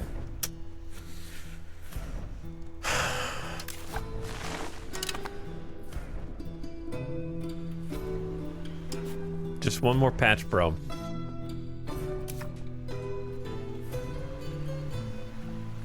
Yeah, he can't read. Let's read. Sometimes it wrongly calculates a trade, loses money, cancels the trade. I think, very, nodders. Victory is great, what do you mean? City's the worst PDX and tries to make a point. PDX game, skill issue to be honest. As most things go, cool, up arrow. Yeah, he can't read. Bot? What? Cites as in citations. Okay. Cites the worst paradox and tries to make a point. PDX game, skill issue. I still don't know what you're talking about though.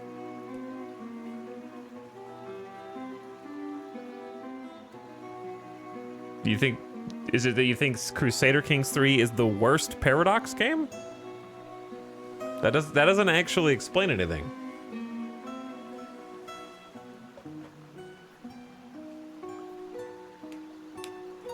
Double up arrow though. It still doesn't mean anything.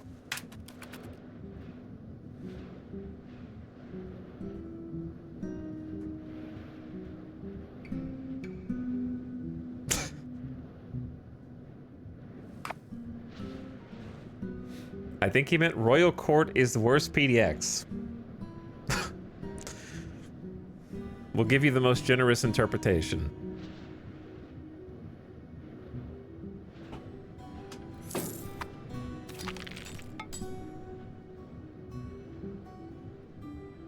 I think he meant worst PDF. He prefers docx files.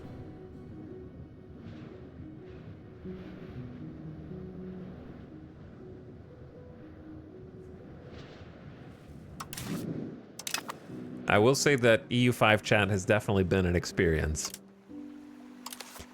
It has been one of the chats of all time.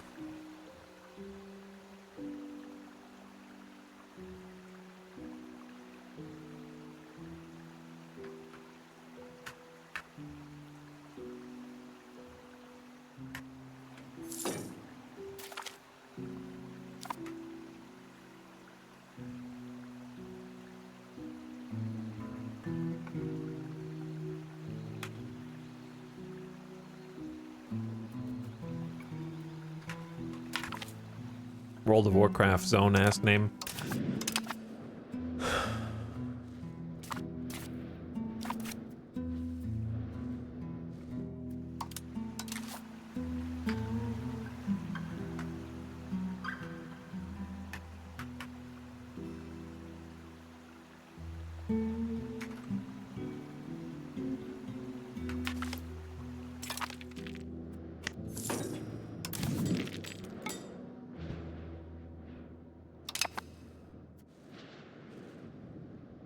I don't think I built this. Did I build a stone quarry?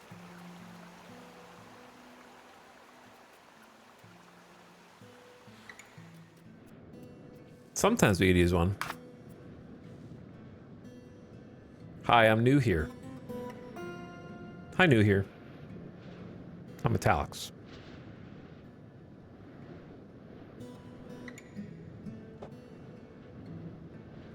We've been distracted from our cousin marriage gameplay. Yep. Times were better when we had to manually arrange every single marriage. We used to have gameplay.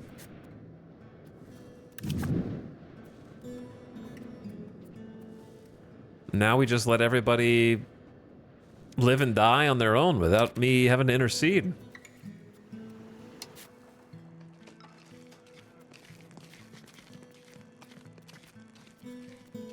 Okay, we have a surplus of liquor for the first time ever and a surplus of all of its requisite ingredients except for beer.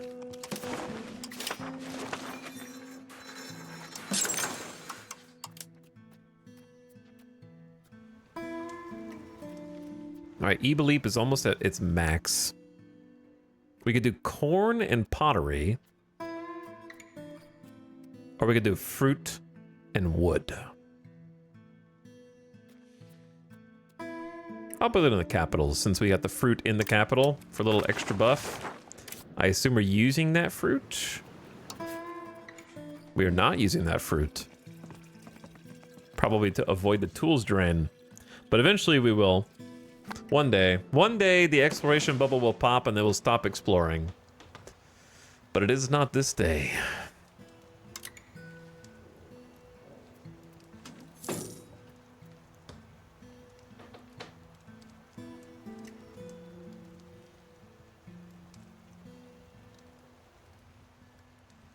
But yeah, saying that Crusader Kings 3 is the worst Paradox game is crazy. That's a hot take even for me.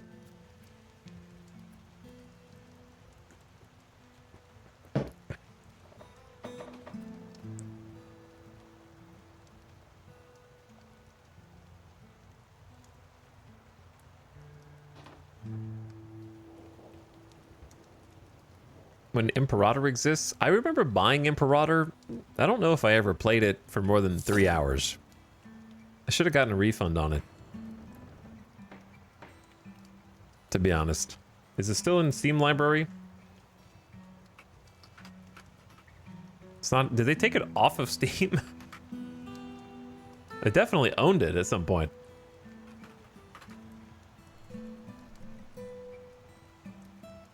Maybe I did refund it. maybe that's what happened. Maybe I did refund it. That would make sense why it's not in my Steam library anymore.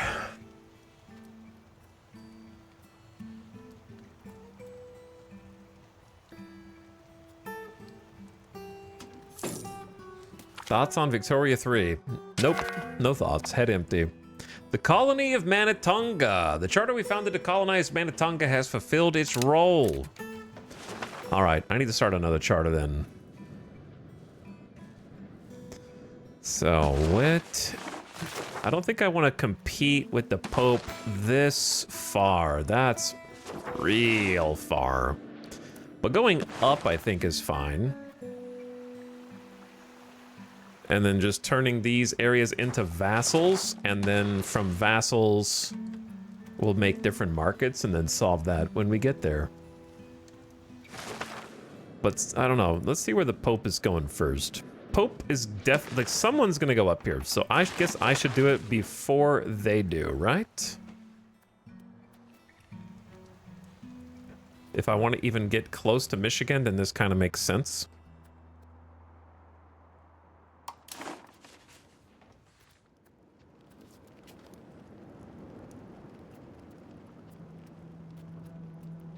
Come from Oswegatchie. Come from Monondawaga. No, I think, Raritan still got too many people for such a small area. It's like all of our charters have come from Raritan, I feel like. Scioto or Scioto. Man, where's all this money coming from suddenly? I guess we only had 2 charters, so we could just kind of keep pumping it up. Let's just go big, and then I'm gonna stop, and then we're gonna turn inward, and we're gonna begin, like, really, really letting loose. With infrastructure and just building all of our stuff up and getting roads. Gotta do the land grab first.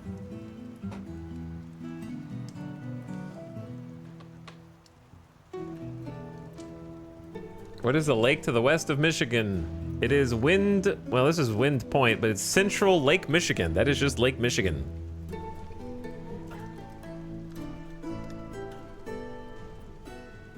They got a lot of individual names for all the little sections though, which is cool. Clark Point, Whitefish Point, Saginaw Bay, Dead Man's Point. That's a heck of a name. Northern Lake Huron, Strait of Mackinac. There's Green Bay, of course.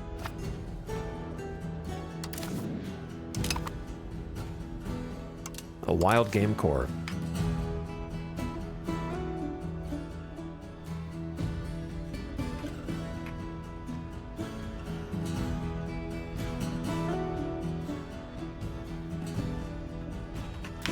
Yockland. Man, they are gonna take me for all I'm worth here soon. What map should I try and take now? Let's see.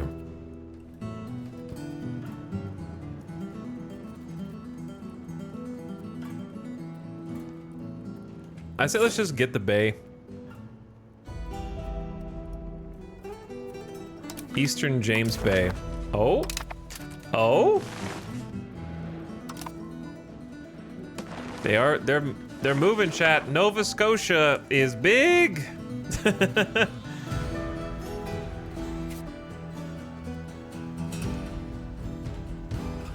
56,000. They're sneaking.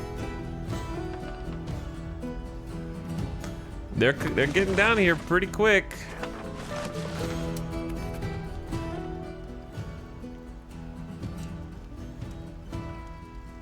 We're gonna have to claim some more of this if we don't want them to come over. Cabinet dynamism for 10 years. Cabinet efficiency for 10 years. Everybody's pleased.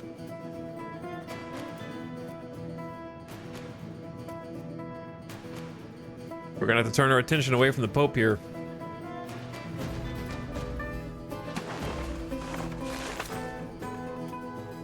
And take some more of these little charters. How much is this? 150 gold plus 60% for having too many charters. Maybe I shouldn't have done this one then. But we still got time.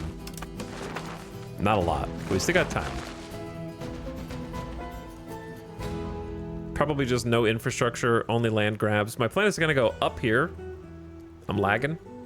I moused over the education button. It's not good. Plan is to go up here and around our little friend Lake Erie. Lake St. Clair. Kind of go around here, take a little bit of Michigan, take the clay, the maize, the salt, and then kind of weave back in, fill this in, and then like connect up like that. And just, that'll be our empire. That'll be our empire, then we build it up. Vassalize some different regions. Go from there.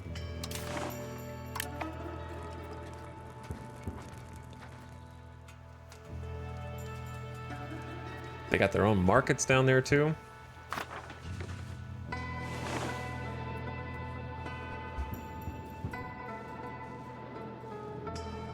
So unless I'm missing something, I think it's fine to just like turn up the fast forward speed. Shave off some cost of court. Stability looks pretty good.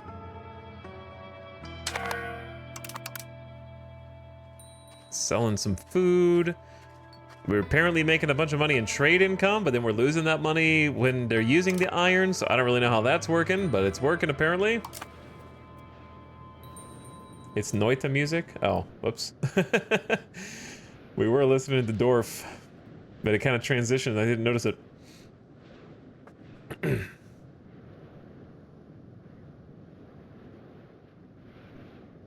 How about...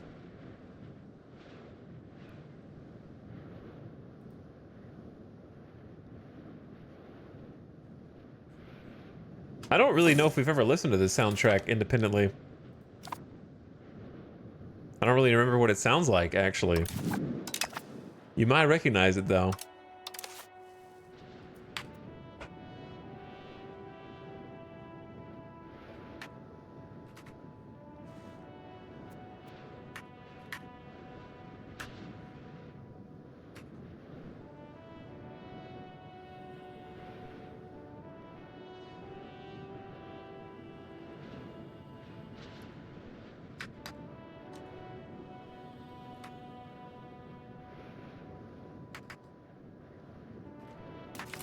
Hold the gong fem. I don't like the fem portion of that. The fam. The fam. Let's do... Hold the gong fold. Alright, sure. Why not? Pope, do you have enough land yet, man?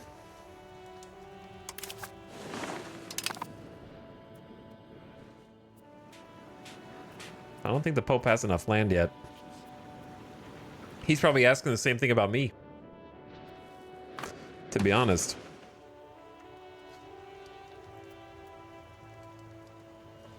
Disco Elysium. It is Disco Elysium.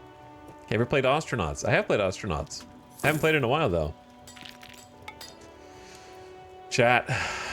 They're coming, dude. They're coming.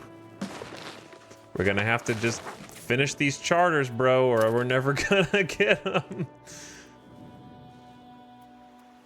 This one's already going, so I need this one to be next to it, unfortunately. It's gonna cost money. Lots of money.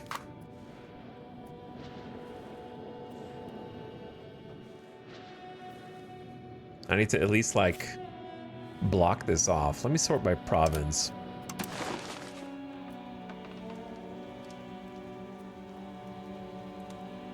So if they don't have sea power, they won't be able to settle from like this coast to this coast, right? Without some boats or something? Theoretically? Tailor's Guild in Pojan Palo. I think that's the first of its kind there. Got a big fine cloth shortage on the market, and a big cloth shortage. Why? They have started a 6th sea exploration that can never fire. The AI does not know how, I don't know how, and neither does the AI know how to manually trade resources from the old world to the new world. Neither of us know, so at least we're even. Our queen is dead. The exploration bubble will never end.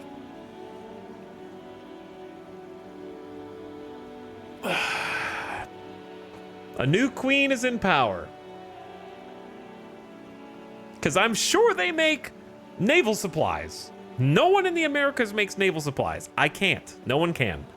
So they have to ship naval supplies over. I don't know how that works because I don't have an overseas venture. They don't know how it works either. It's really annoying even if you know how it's done. The thing is, it's a finite need. They don't need the naval supplies forever. So they'd have to set it up, fill the need for exploration, and then stop it afterward. The queen, new queen is in power. Rip to the old queen.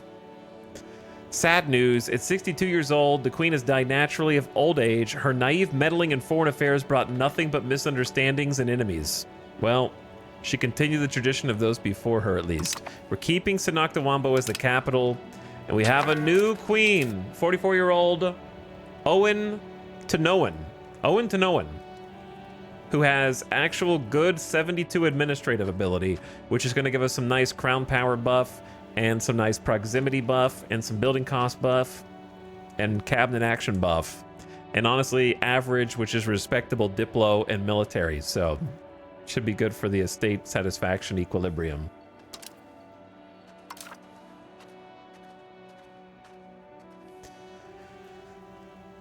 She will rule our glorious country with her attention to detail. The nation is in mourning. Why is the clergy so unhappy? So, like, I understand that the satisfaction takes a hit when the rulership changes over. I just don't know where that's represented. Where do you see that?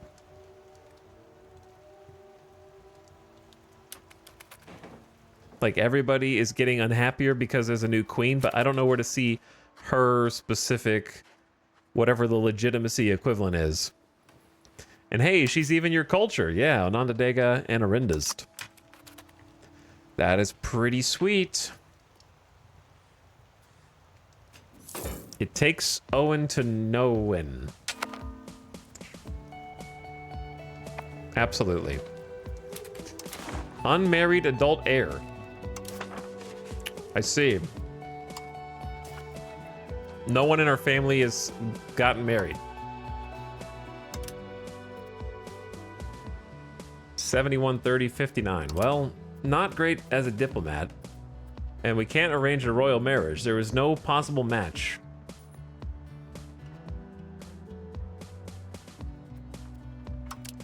So I guess we'll just pick someone who has high abilities. Maybe someone who's not an immediate cousin. third cousin, distant cousin.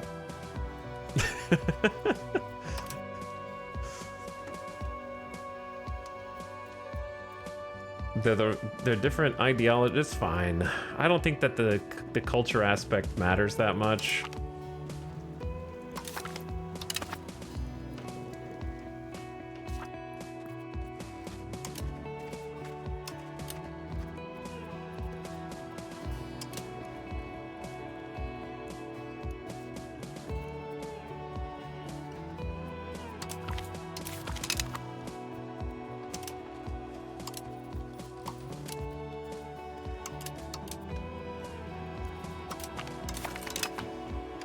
Okay, there we go. At least the immediate family has some marriages arranged. I don't actually know if the mod's doing anything.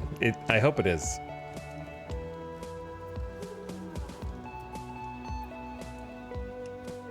But we'll see.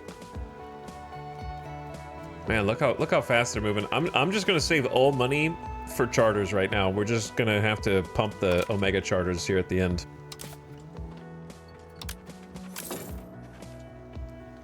I think is the only way to go.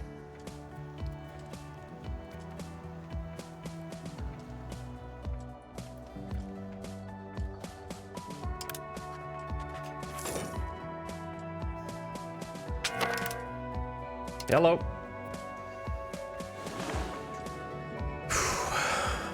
On that 4x speed.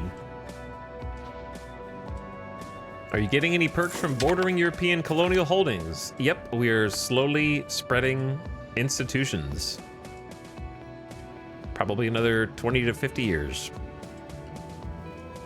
before we can do anything with it. Pasapke Jinawang. I'm gonna rename this location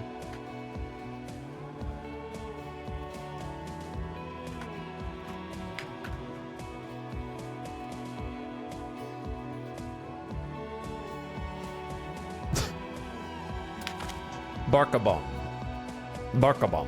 Medicaments. What is going on up here at the top? Starving. Oh, another province.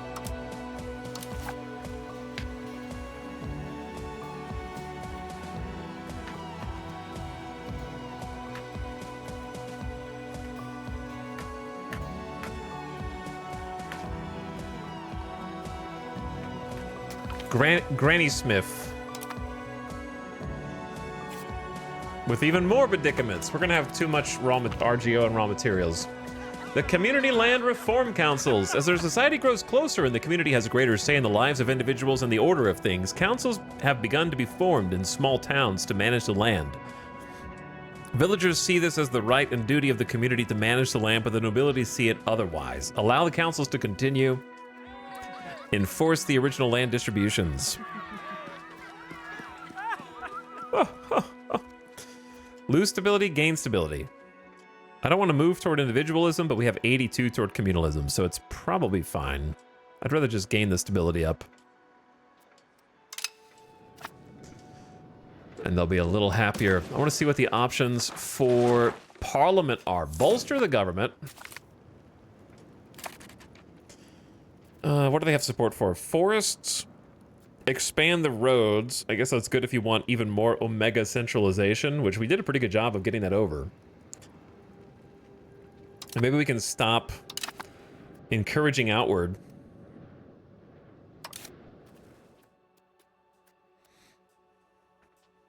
And start doing maybe back to just developing a province?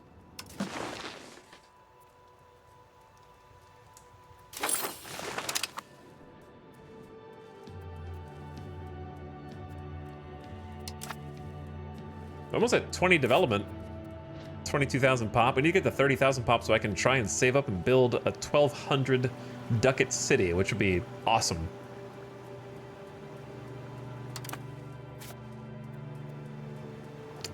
We can have up to 56 buildings, and we have room for like 14 more. So eventually we will actually hit that cap. We still got a bunch of room, but it'll run out. It will run out eventually. But yeah, I don't think I'm actually going to be able to afford to build any roads, so I could just go ahead and run the road parliament just to do parliament and get the centralization buff. As well as resetting the cooldown on parliament. So I'm fine with that. If I thought I could get a bunch of support, contain banking, lose banking support, lose legitimacy, move toward aristocracy. If I thought I could get enough support, we could just get a year of super taxes. Which, you know, could be worth. Though estate satisfaction is already kind of trending down. We also got 5% support from Jacanalondo.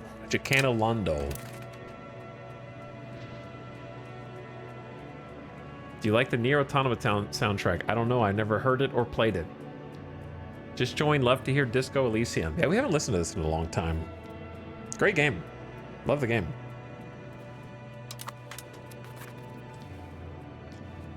How much will it cost to go ahead and get the next charter up?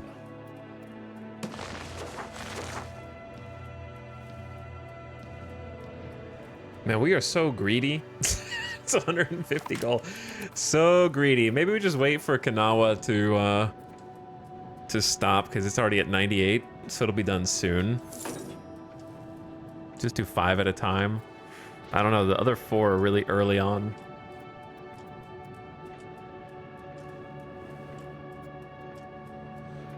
We're not really helping buff our market at all. 1600 is kind of around the corner. Hey, there's a charter fulfilled. 1 charter down. Still about the same price, but it'll be cheaper to maintain by a little bit. 149 ducats. We might be going too deep. We might be going too deep.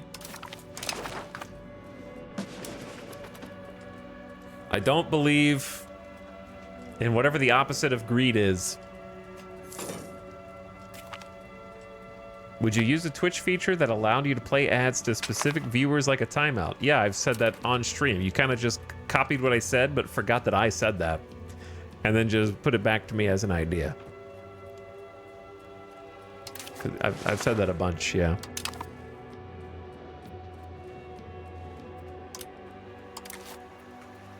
Would absolutely. Banish someone to the ad dungeon, yeah.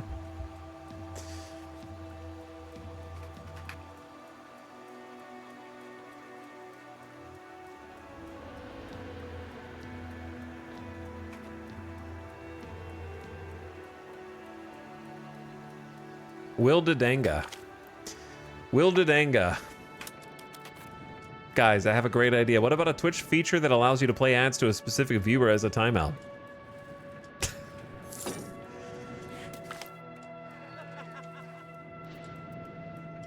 An agreeable parliament. The members of our parliament have been especially agreeable in recent times with their loyalist leanings. Lose 5% but gain 130 gold. That one. We need hard cash. Currency. Money. A lot of money. I don't think I'm going to go for the super tax. I think I'm just going to keep my 50% support, not give them anything, and just keep on keeping on right now.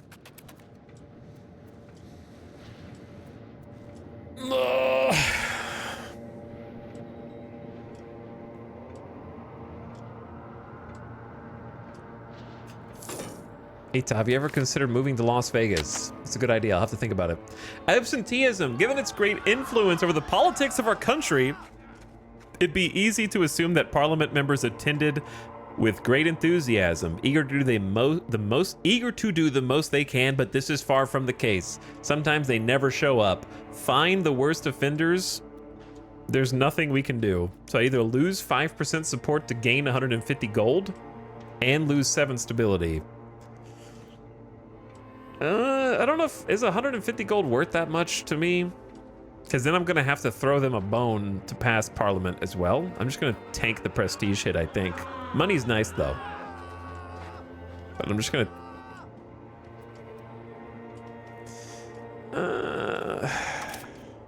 tough.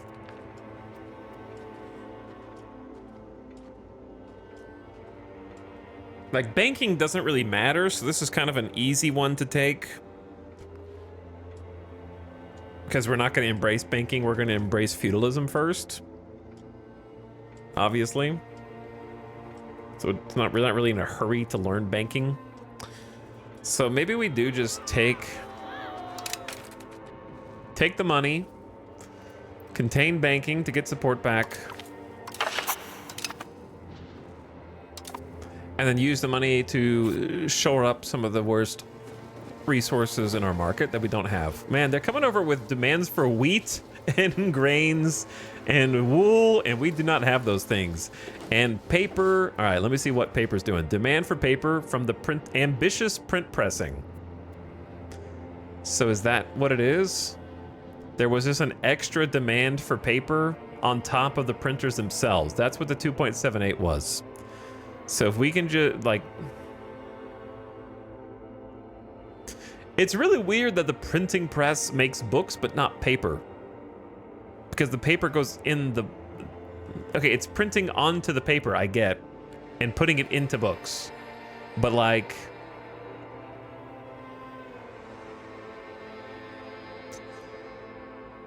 I don't understand why there's a...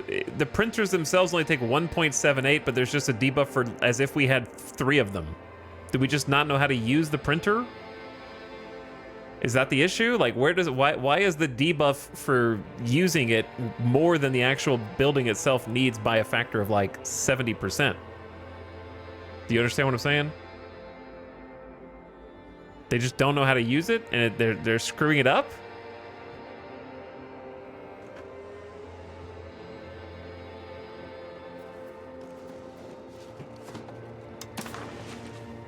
I don't know if that makes any sense. It's supposed to make it easier, not harder.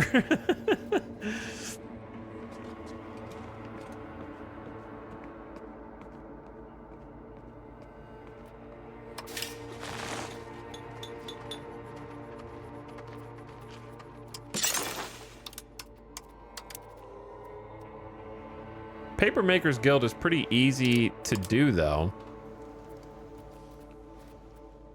So we're gonna go Ebleep,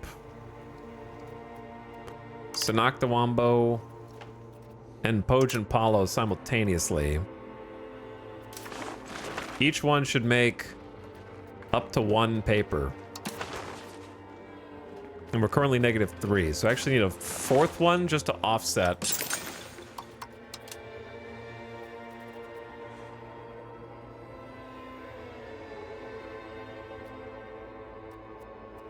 Let's go Bim Bim Bop since... Oh, and actually that's full.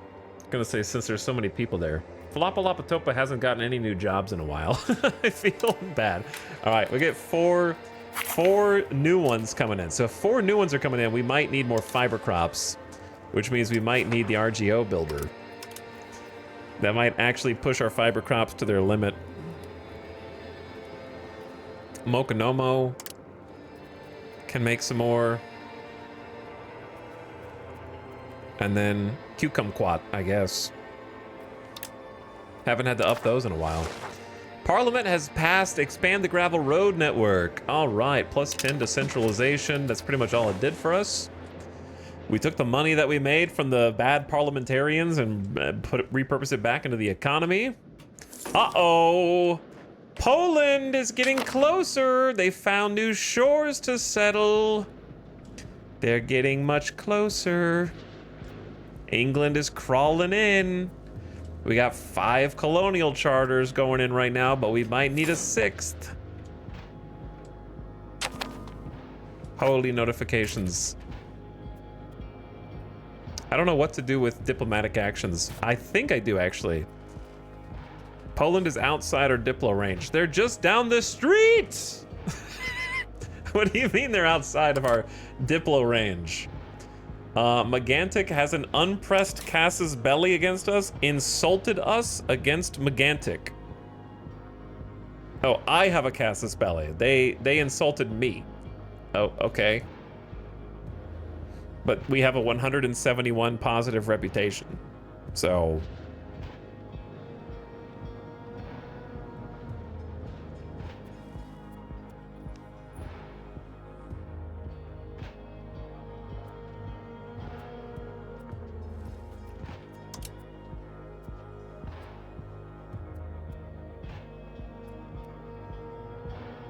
So I should just offer market access to Nausea, right? Is like, what's the downside of offering market access? It just lifts market protection between countries. But I don't know what that means.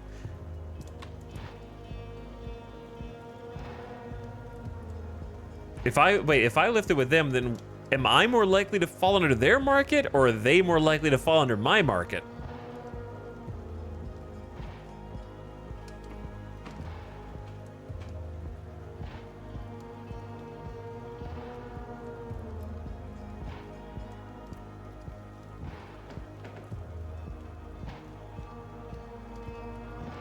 If the Haudenosaunee gained 20% market attraction in Megantic, does that mean my market looks 20% more attractive to them in Megantic? It just makes it easier for them to be in your market, but I think they're already in anyways. Yeah, but they do gain 30 opinion of us. So it has an opinion buff too. And it makes it more likely they'll stay in my market if another market is up here. Which the other markets could be coming in soon. We actually see markets around us, which is crazy. Haven't had that before.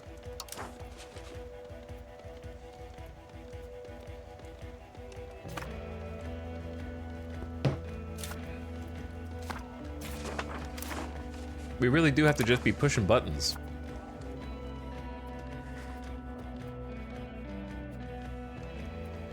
With bad tooltips. So I'm just gonna click it, I guess. That way I spend some diplomats. Wait. That's Nausea.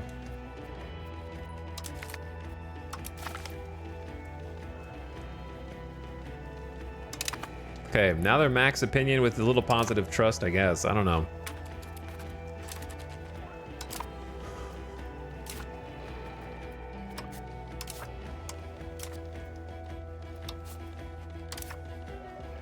Chat, I'm not convinced that the marriage mod is working, but I can't prove it one way or the other, to be honest. Or maybe it is working, but since it's only doing 10 per month, we still have a flood of people who will never get married. possibly.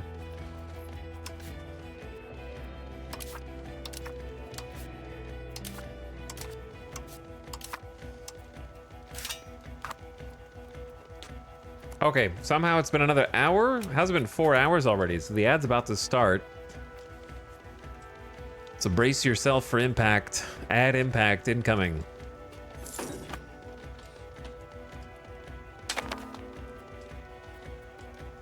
And I'm gonna pause it. It'd be nice to get some water real quick. Buildings coming in, RGOs coming in. 1st of January 1587. Happy New Year. Fiber crops. Fiber crops. Tax bases going up.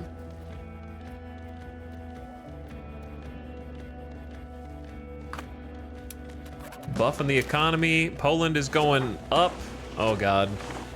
They're gonna declare war on us. Someone's gonna declare war on us, bro.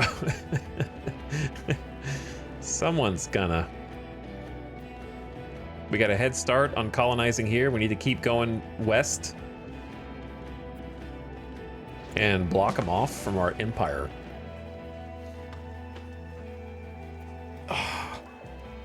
Schnoodley says, I come bearing pestilence. Away with you. Get that pestilence out of here, Schnoodley. We'll have to carve it off of you. Like a gangrenous limb. Miss Lycidae is here for 95 months as well. I appreciate it. Thanks for the prime. Almost 100 months. Appreciate the 100 months.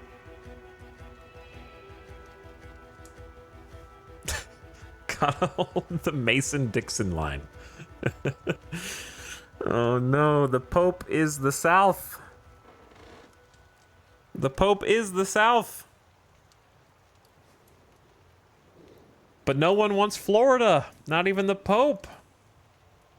The Pope also does not want Louisiana or Arkansas. I can't really blame him for that, though.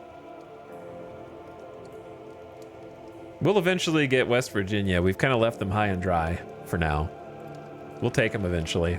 We got them. We've reserved West Virginia for now.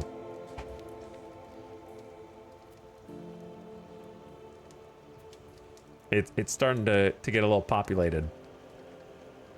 Papal, Alabama. Papal, Alabama. All right, BRB, real quick.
All right.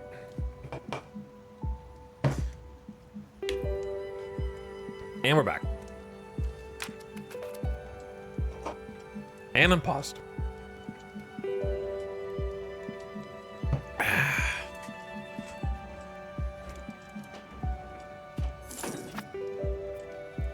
I see their borders expanding. It's scary.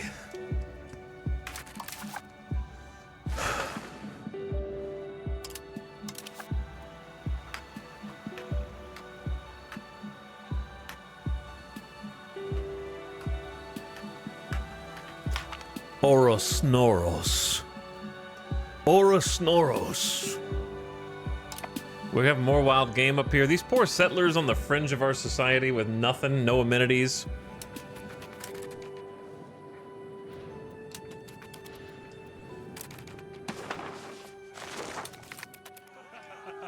One of our advisors are suggesting selling off the titles of the nobility to anyone who can afford to pay. It could be a good way to bring in some money. Gold is a sign of true. 255 G's is pretty good. It is worth. That is a lot of money. I will use that money to start another charter.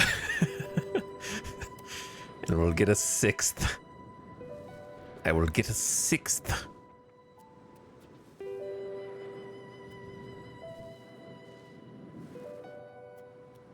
Gonna be pricey, man.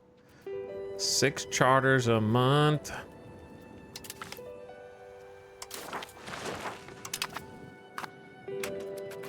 Six charters every month. We are ballooning out. The greed is real. But the thing is, we can't really get stronger militarily, right? So, like, I can get regulars, but my regulars don't fight. You know what I'm saying? The only regulars I can get are camp followers. Those are not the guys you want fighting. They're the supply wagons. So it's not like I have a bunch of options to have a standing army without feudalism, probably. Closer ties with the House of Pochiak. They have proposed we should marry. Our distant cousin to our second cousin. Do I care? This is good. Yeah, this is good. I saw England move even closer.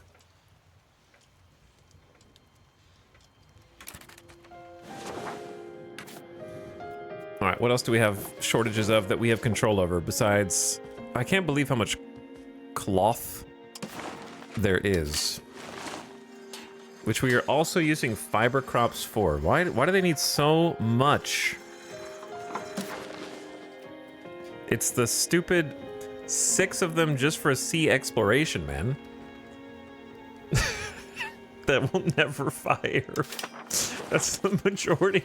Our economy is being propped up by 6 separate seaborne explorations that will never happen. Until they do. One day they will, and it'll come as a surprise. And the bubble will pop, and we'll suddenly be stuck with a bunch of buildings that we don't know what to do with.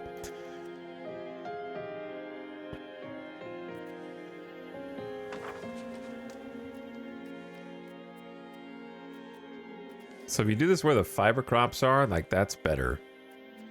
It's like E-Bleep is the best. Maybe we just build another town first.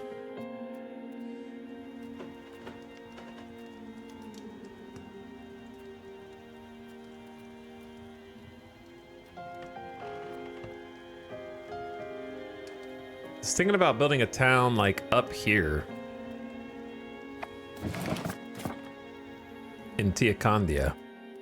But it's gonna cost 300 G's, which is the rest of our money. It's a good location though, I think. Close to the capital.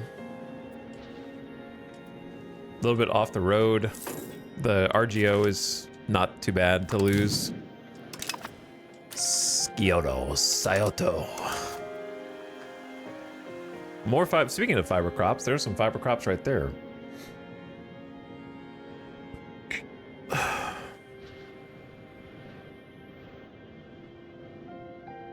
How about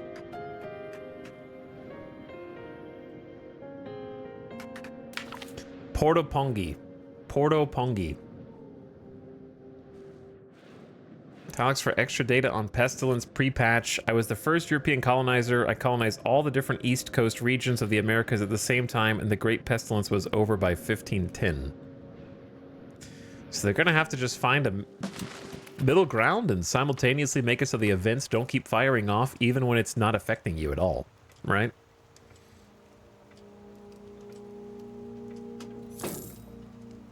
I would say.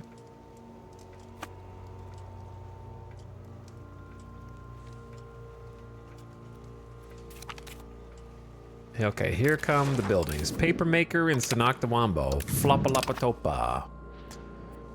Could be a strain.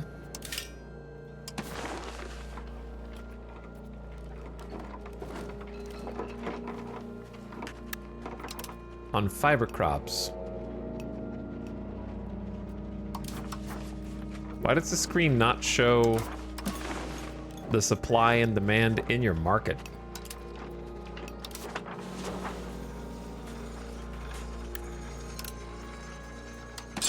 It's like easier.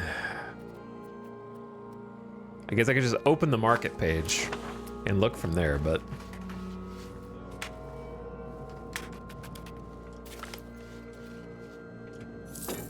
all the paper makers guilds coming in are gonna hurt that. And there's another one.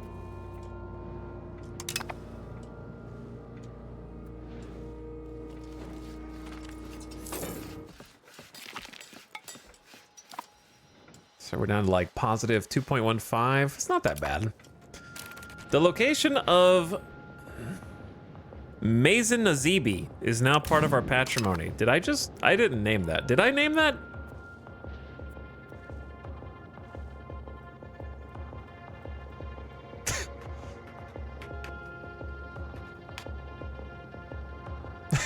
I think I did. I don't. If you don't remember, then does it matter? I guess. But I definitely made that up, probably.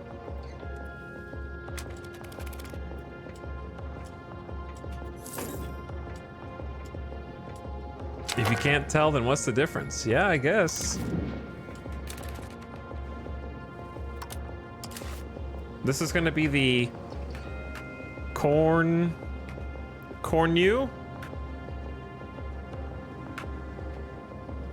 Copia.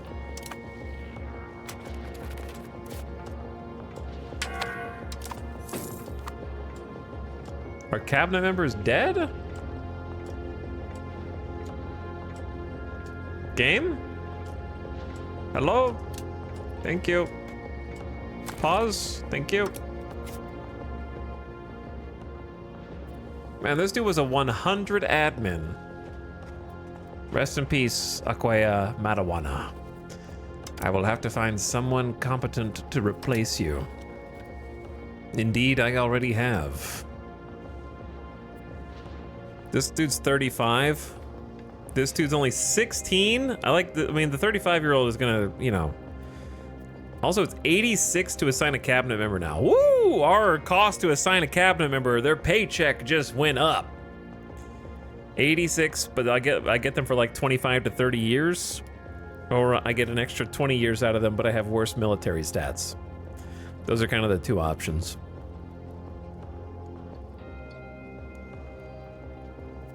I think I'd rather just have the more well-rounded individual. Their stats are kind of cracked. To increase development. Poland is coming. They blocked off their neighbors. They're fighting the Third Polish Teutonic War. 22,000 people versus 4,000.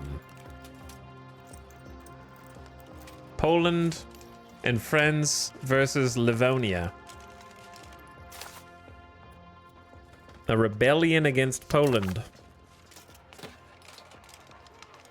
Oh my god, 8 brave cavalry fight on against over 20,000 Poles. All I need is 8 good men. And we'll take down their empire. Yeah, maybe changing the color of every vassal is actually just going to be confusing now that other people are here. But now if I change it back, it's going to be just as confusing.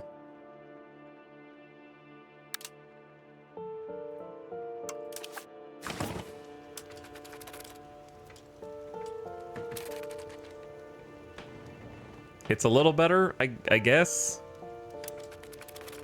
Maybe. I don't know. I feel like there's got to be a middle ground somewhere.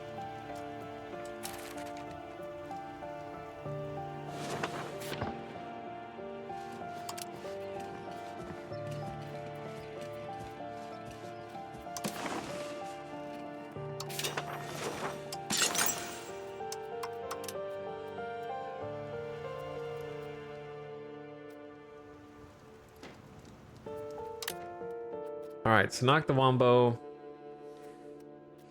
Drosham, you haven't had like a nice upgrade in a while. Flopalopatopa, maybe just give it to everybody.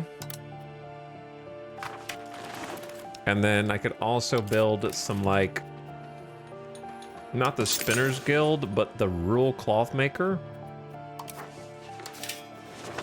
Rural Cloth Maker is still the same ratio.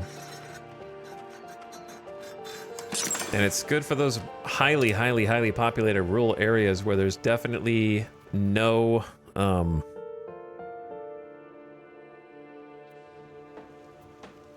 definitely no town that's gonna go down, is what I'm trying to say.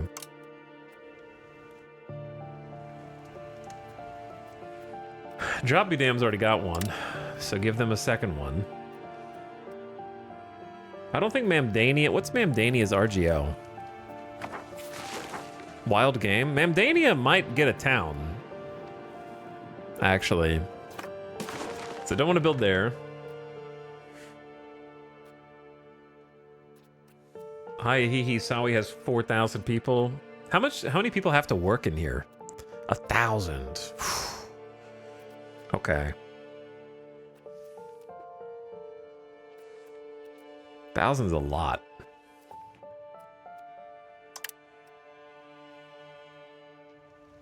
But we'll get some going because the cloth situation is pretty bad. I didn't realize I was on 5 times speed. We're cruising. I know we're doing several colonies, but why does our income never seem to improve? Well, it does. Like I have almost 14 ducats a month, whilst I am giving 6 ducats a month to my vassal in Chesapeake, who's kind of building up some of their holdings to increase their tax base. So you got a farming village going up in the Zalhorn Pass right now. We also got 6 charters, which is prohibitively expensive. We're paying 20 ducats a month just on the 6 colonies.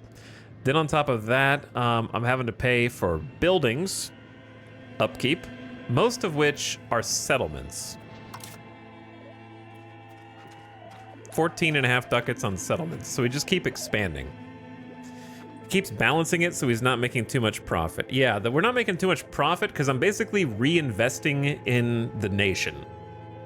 So we're not really sitting on our money, I'm just like spending it as fast as I can to try to increase our ceiling.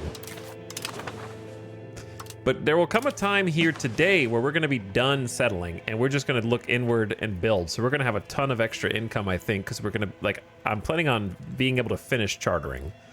And maybe someone declares war on us and murders us, but other than that, we're going to focus on internal affairs, getting some vassals, organizing, and then just building tall with what we've got wide. I think.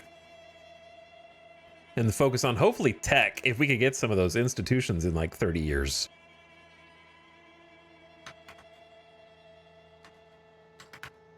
This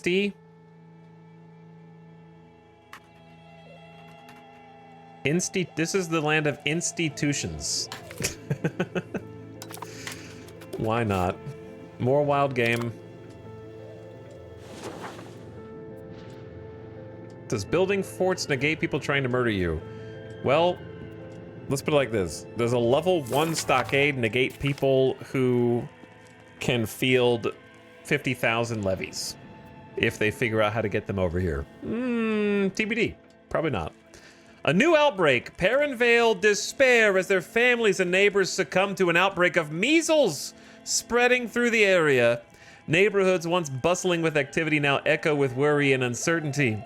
Unfortunately, there is little that we can do to try to stop the disease. This is not good. Prosperity in Perrinvale decreases by 30%. Cornucopia is now part of our patrimony. Perrinvale, ground zero for the measles. What is this formatting?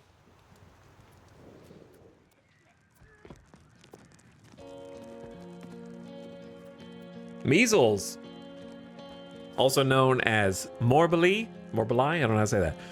Rubiola and red measles is a plague that spreads extremely fast person to person, causing fever, cough, sneezes, and a great flat rash that eventually covers the entire body. It preys most eagerly on children who are at great risk of death if they fall on its claws.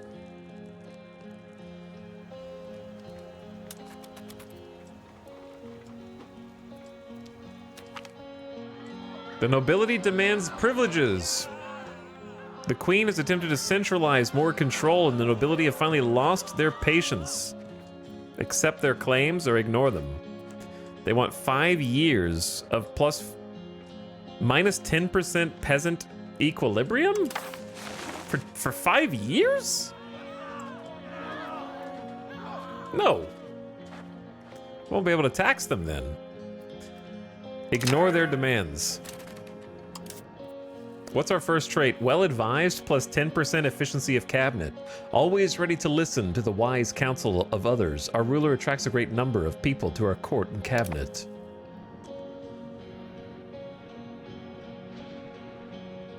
I keep mousing over the education page on freezing the game.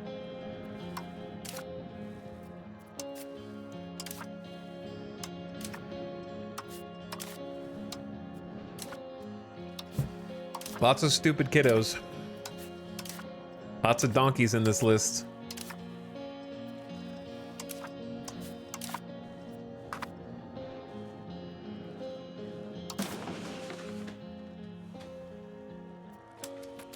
All right, well, let's see how the measles goes. There's not really anything we can do about it except let it run its course. We had nothing to do. There's no disease-resistant buildings that we can build. We have no hospital or anything. Whatever happens, happens. It actually goes below, it goes off the page. There's a measles down here under the smallpox.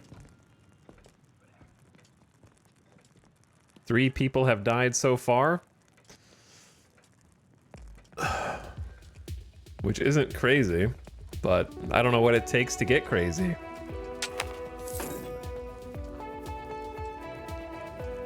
Oh, spy network time? Uh-oh, Poland's almost got border with us. And they'll be able to go around us because I'm not planning on chartering this. Or this, to be honest.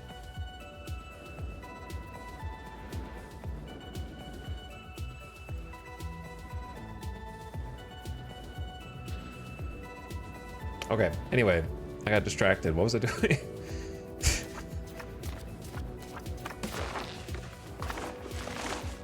I don't remember. What was it? What did it? Map. Steal a map. Steal a map. Steal a map. Steal the map. Show me the Western James Bay.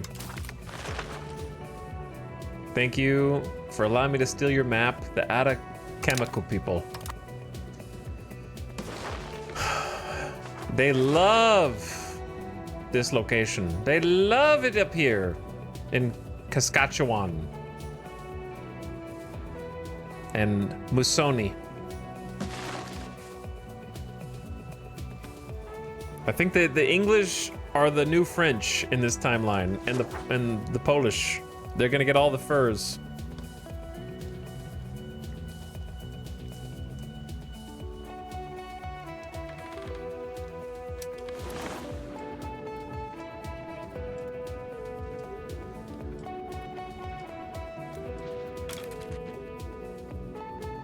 Why is Megantic raising an army levy? The First Burger Civil War. This war was started by the Veronese burghers.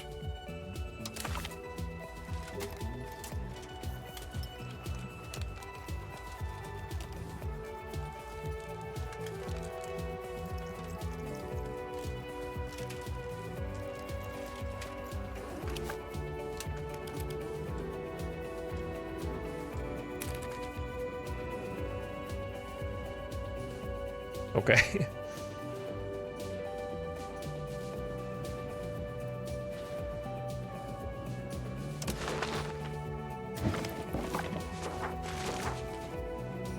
Burghers are city folk, people that work in the towns.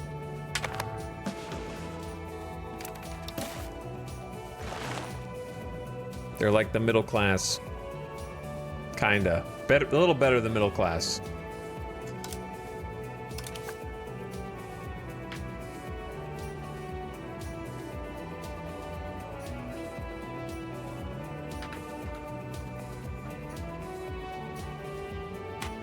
The Mabuffin. I'll just leave it Mabuffin. Tobacco. Oh, their armies are moving. I don't know where they're going, but they're moving.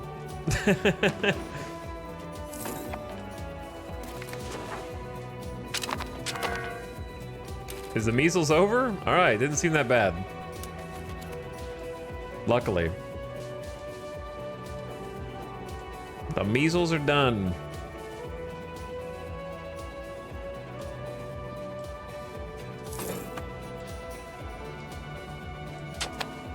Is there anything else I should be doing right now, or are we cool chilling?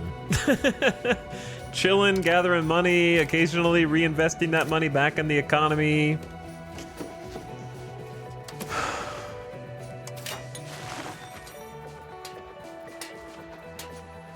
How are we doing on... We apparently have a surplus of iron. I'm like kind of trading as much as I can for the iron.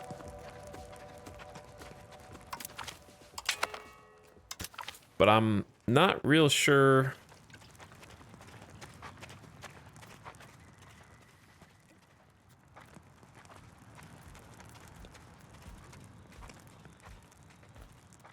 I'm not real sure, like, what trades to do. We talked about this earlier. I don't want to beat the dead horse, but the trading suggestions and the trading system as a whole is kind of busted right now. And if you trade for things that are worth too much money, you can actually lose money on the trades. It's kind of convoluted. But the AI doesn't know, so if you only do automatic exports, the AI can also make trades that are actually losing you money in secret. It's all busted, basically. So who knows? I didn't want to cancel that whole deal. So just trading for like things that are worth the most base price is not necessarily the right call. The higher the profit, I think the higher the profit per item. Well, that's not necessarily true. I don't know, man. It's over my head. It's over my head. Is the iron price trending down?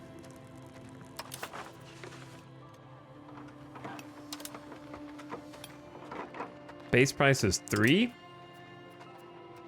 Not trending down at all. Because our mystery effective demand is 4.34, but our effective supply is 2.45. But the UI presents it as if we have a surplus.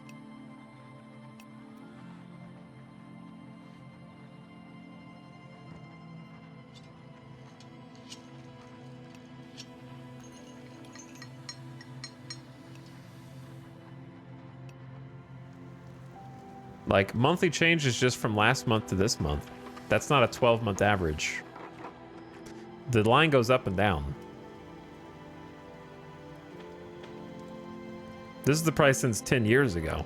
You know what I'm saying? Like, that's 1578 to 1588. This is a 10-year line. It's basically a straight line. This is the base price in blue.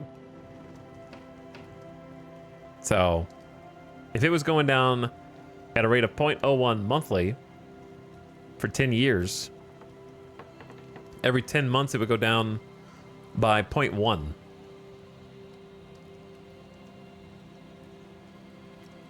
So over every 100 months, it would go down by a full ducat.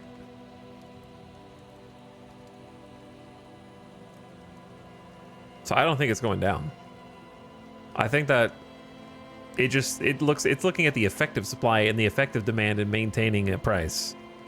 But effective supply and effective demand are just nebulous, made-up words with no definition. This effective supply is based on supply, but the impact of imports is reduced. That's all you get. No more info.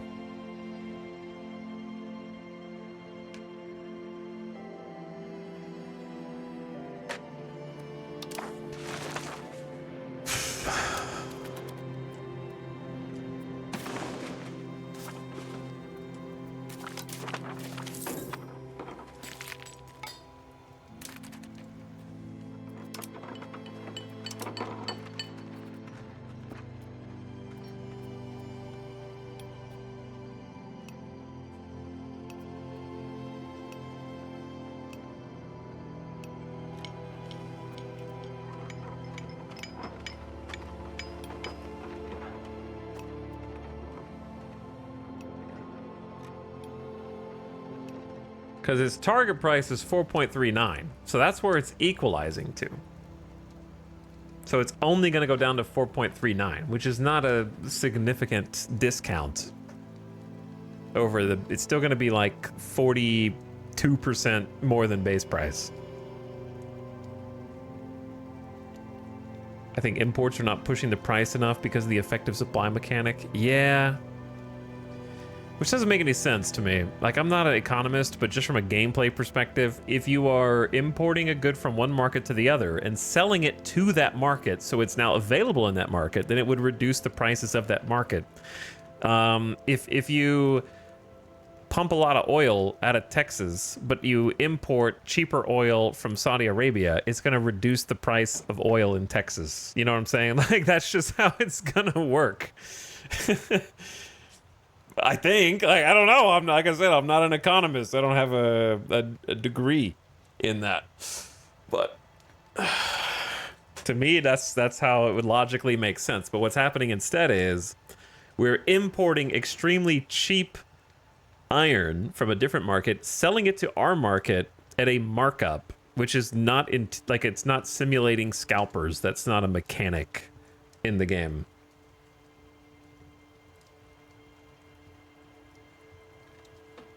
It's a weird abstraction to model that transportation isn't perfect. We already have that. It's called market access.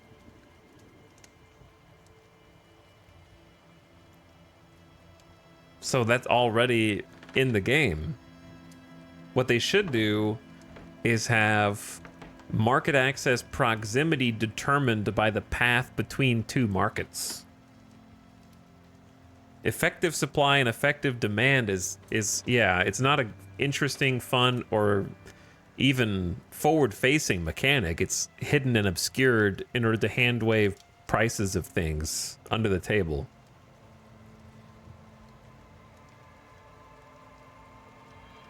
And things are the way they are just because that's the way they are. We already have trade route maintenance as well. Yeah, we already have like 2 or 3 mechanics that simulate the distance and difficulty of trading between those distances.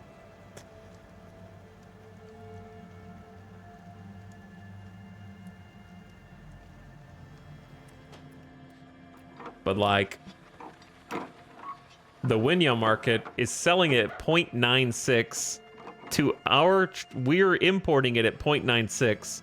And then selling it from our market at 4.51. You know what I'm saying? And the price is not coming down. Even though we have, according to the game UI, we have a surplus. And we're even stockpiling that surplus. So it's going into the bank.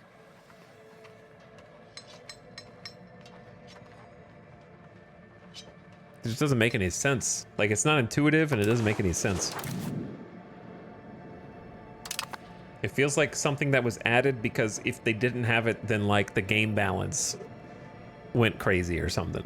So it's just shoehorned in to try to keep a lever on keeping the markets from exploding somehow.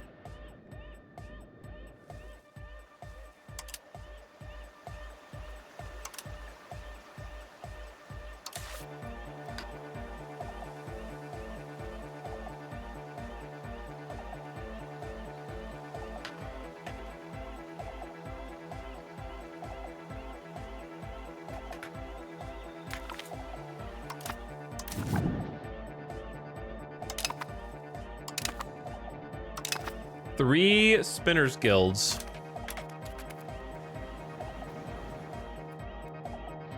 Trying to get that cloth flowing, man.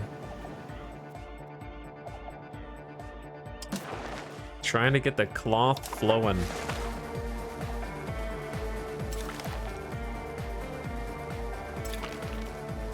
There's a spinners guild in Gimme Gami, rule cloth maker in Droupy We just went big on cloth. Huge on cloth.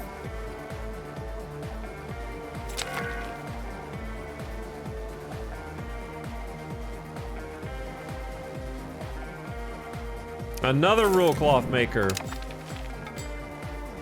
We need people to promote, 1,000 people to promote in there.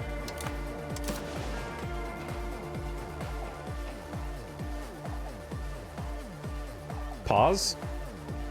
Please? The tooltips at the top are actually like lagging the game every single time. All right, I'm using all of our imports on iron. 100% iron import. Eventually, we'll be able to mine our own.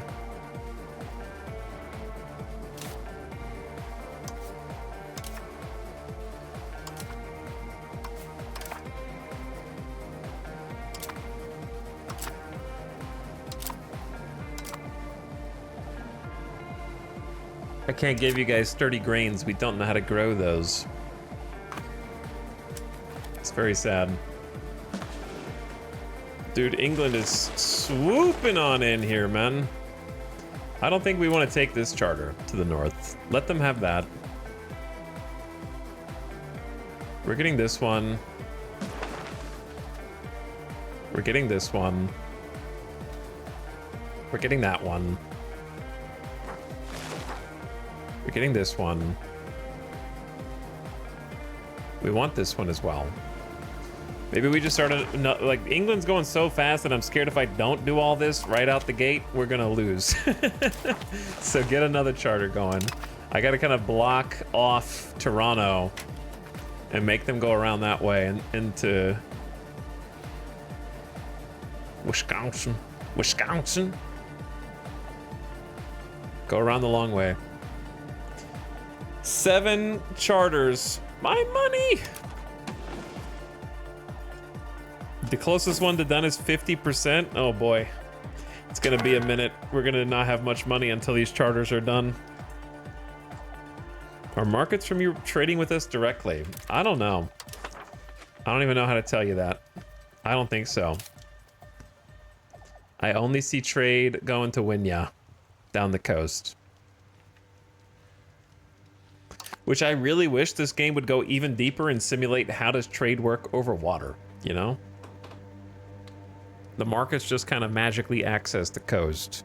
I don't have any boats, so like mechanics for, am I using their boats? Do they have a bunch of boats there? Is there a fleet there? I don't even know. Should I have to pay them to use their boats to import my stuff? Or are they happy to do it for free because they get to trade with our market? Like some mechanics there would be good because it seems very abstracted.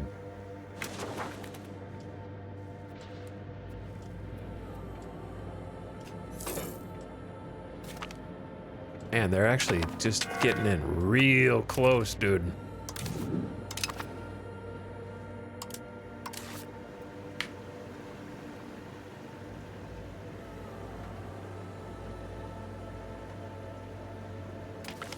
Vordavado. What does Vordavado do? Tobacco? Tobacco? Here they come. They're gonna be the first ones to kind of hit over here. They can have that. We're not going to compete. They can have that. We're not going to compete. We're going over here. So we should have enough time to finish our little charters. What is moving across my screen? Is that a storm front? I think that was a storm front. I don't know. It's like a little cloud. Just kind of moving around.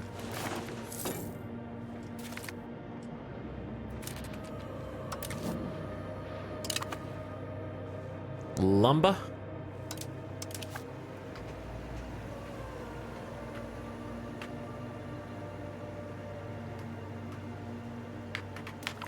Rimbertang. Rimbertang. That's how the colonists propagate. Yeah, there's like a cloud storm front coming in. Non-enforcement of ordinance. The Queen's issued many ordinances, but Her Majesty is in practice almost powerless to enforce them. Instead, it relies upon local powers, regional nobility, and city governments that aren't always as vigilant as we desire. Well, we're gonna get 20 years of local ordinance and max control. We can get 20 years of enforced ordinance and 5% max control. They're already like not happy, so I'm just gonna let them handle it and lose the legitimacy.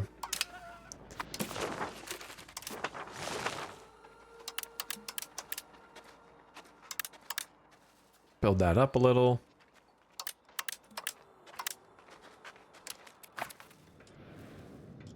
We have 6 ducats a month. Okay, no more spending money.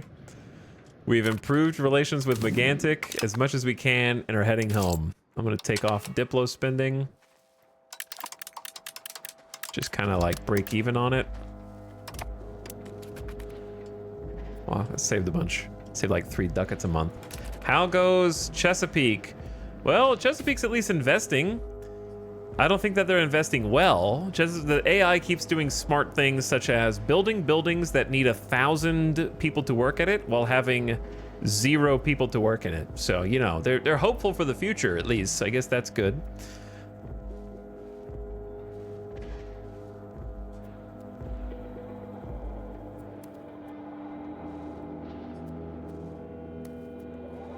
They don't have a ton of pop down here. And I would like to build some more settlements to try to encourage population growth. I can't believe that there's not like a migrate your people to your vassal type of situation either.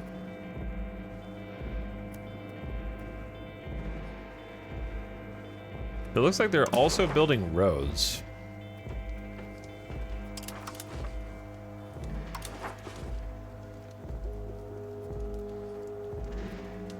And we're gonna give them some more territory up here. What's their tax base? Tax base is 5.22 and I'm still subsidizing them for 6 ducats a month. Tax base is not very big. And they gotta pay me 20% of whatever they make a month.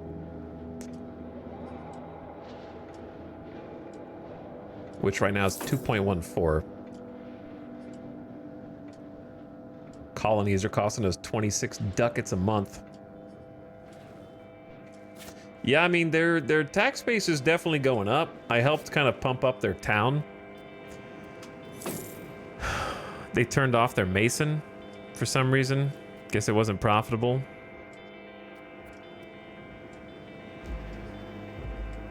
And I gave them the Tailors Guild, which is slowly promoting people.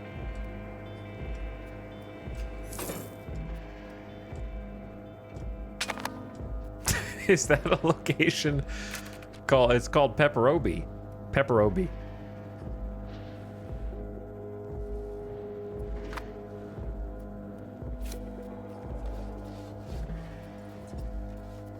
Of course.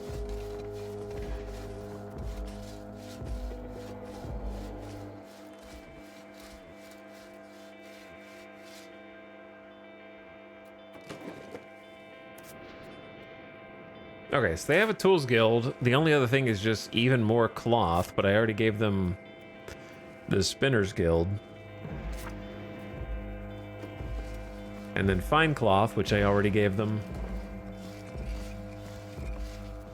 Maybe liquor.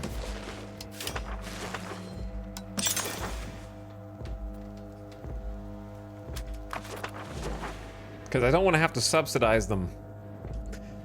I don't even know if I'm subsidizing. I assume if they're building stuff, they're not broke, right? If they're building stuff, they're not broke. One would hope. They don't have any debt.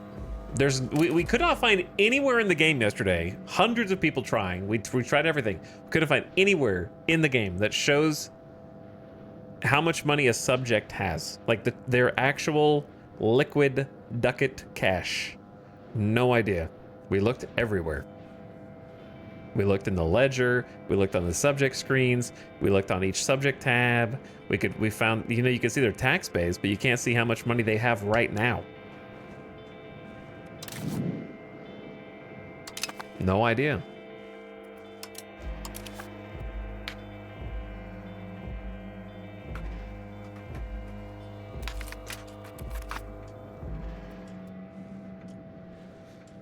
We can see how much, yeah, you can see how much money all your nobles have.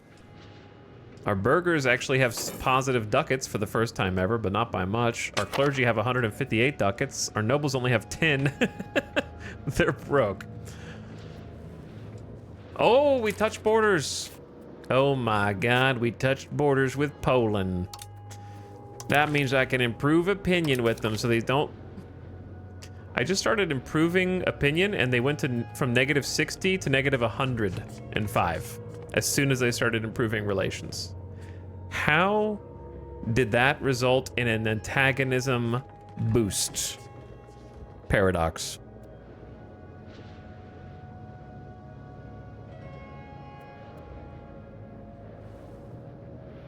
Stole maps plus 1.6. Why does the Kingdom of Poland, who's never heard of us before, care if I stole maps from some tribe they've never heard of? Eh? God, some of this stuff is so stupid.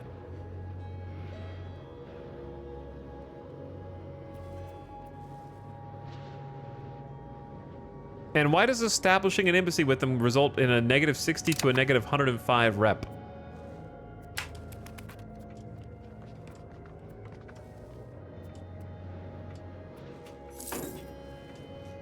And that's with me improving my diplomatic reputation.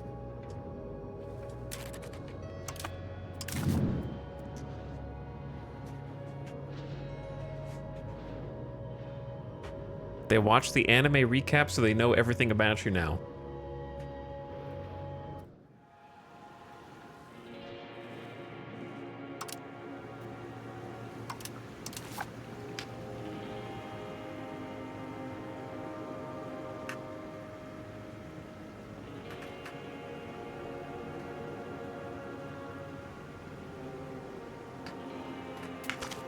Gringbing. Gringbing. It's gonna be a nice place to live one day.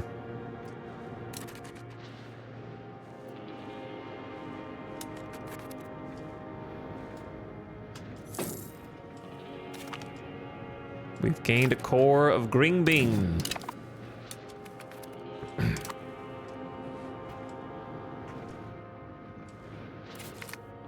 Merchant shipwrecked. Never seen that event before. What are they building? A fishing village over here?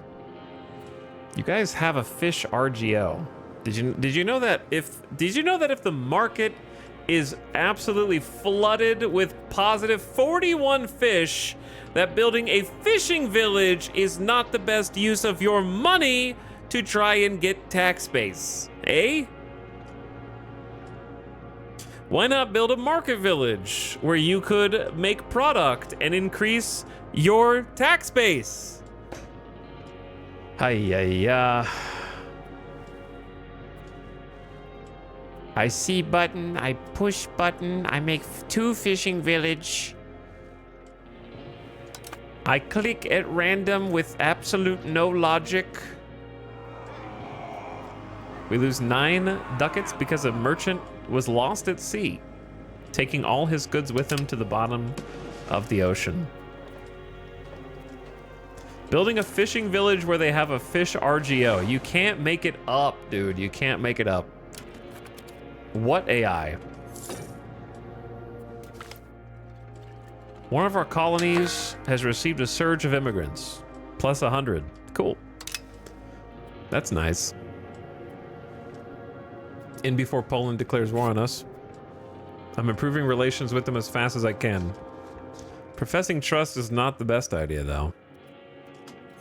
Chat, is there any other way to improve your relationship with another nation besides improve opinion or profess trust? And for us, I know there's certain buildings that are like diplomatic. We could look at those again, but besides like the one, I don't think we have any like good ones. Yeah, gift them gold. I'm trying to think of things that are not just like in every other Paradox game. I guess, yeah, I need to do market access again with them probably. Where's Toronto? Is this Toronto? It's near here.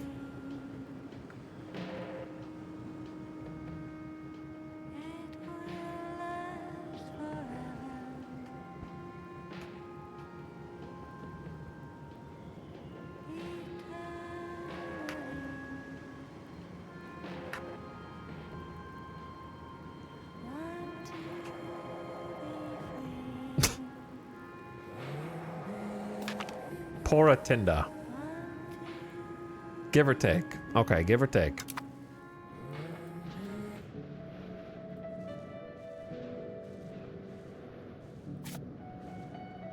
Is there a cabinet action? I'm doing a cabinet action to improve relations effect from one nation to another.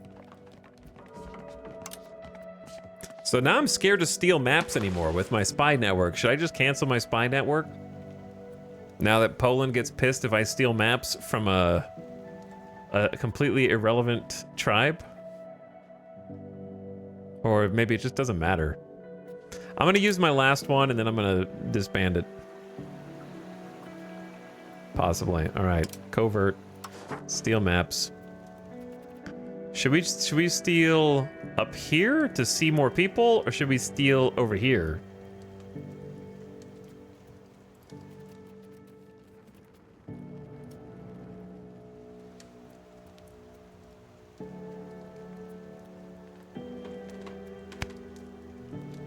Wisconsin.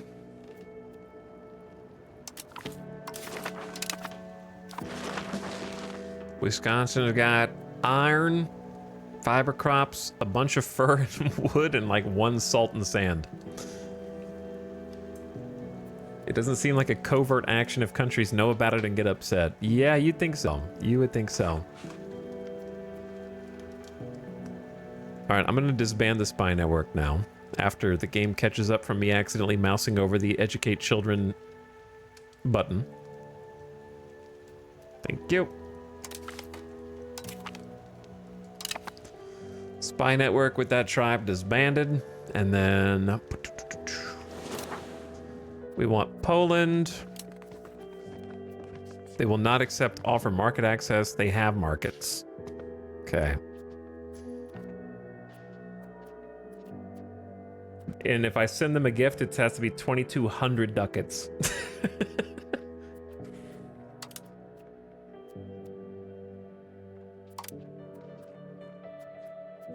So I don't think I really have any options.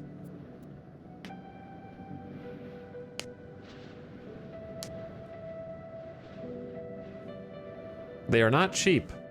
They are not cheap. Nope. So I guess we just wait for improve opinion. I should probably improve opinion with Naze.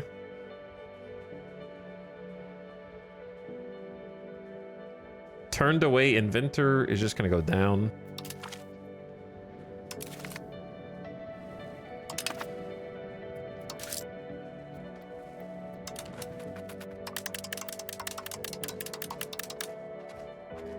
Get some more Diplo.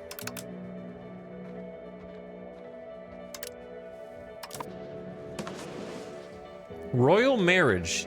You think that the royalty of Poland is gonna marry us? You think the Catholics are gonna marry royal marriage, ensconce a alliance forevermore with us heathens? It's hopeful. That's hopeful. Oh, they're in Florida. The Pope is in Florida. Going down right now.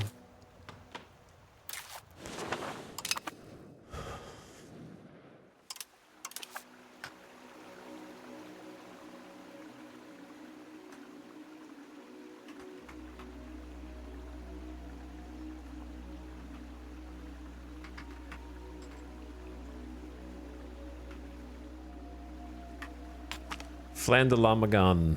Flandalamagan. Why not? Why shouldn't I? Alright, which of these is going to be done first? The walls are closing in, and they're going to see that my kingdom is too large and try and take it from me. Let them come. Decline of the beaver population. Though trade with Poland, who we just met 5 minutes ago, has benefited us immensely in the past, it has also brought ruin to our ecosystem. Many of the Haudenosaunee hunters now have difficulties locating beavers, our primary source of fur, and trade with Poland. With them seemingly becoming rare, our trade with Poland has largely diminished, although some traders have taken to hunting animals of lesser quantity. Great tragedy. We lose the effect of hunting the beaver. We gain minus 25% fur output for 50 years. We lose access to the sea's fur supply, Casus Belli, which is bugged and does not let you actually declare war on the other neighboring tribes. What a great tragedy.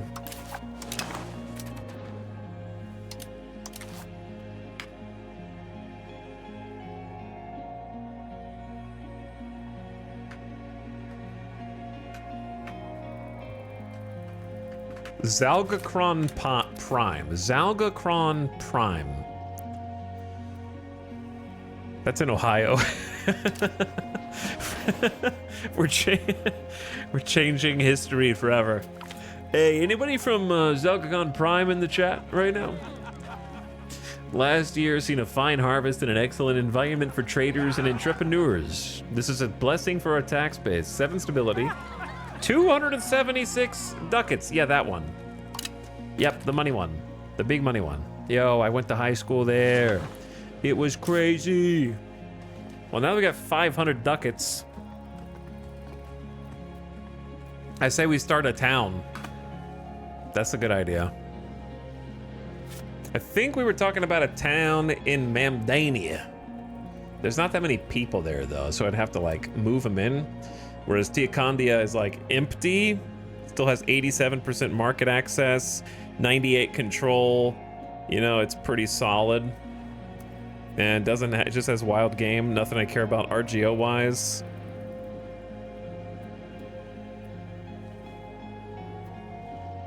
So I kind of like it at the foot of the mountains over here. Good town spot. 301 ducats later. And we have a road there, right? Yeah, got a road.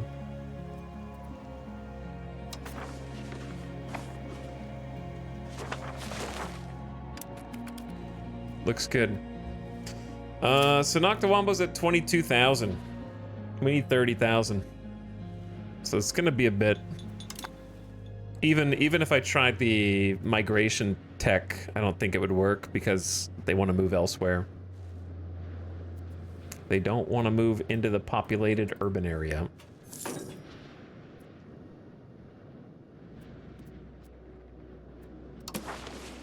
Yeah, they want to move to the... Oh, they want to move away from the towns.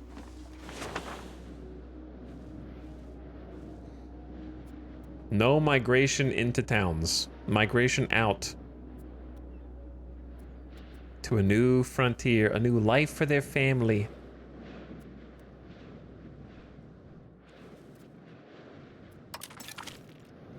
All right, Rumblin' Tum Tums got the Distillers Guild. Hopefully it makes them some profits. They gotta choose the input though.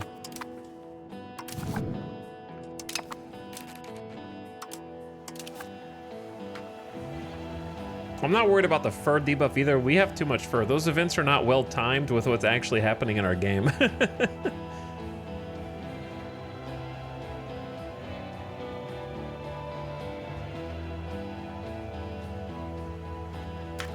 Vrongalas. in the north. All right, let's take a look at a little institutional update. It has spread into Massachusetts. We're at 5.75 now. 5.75. Feudalism has spread to Massachusetts. So we're a quarter of the way there to being able to embrace.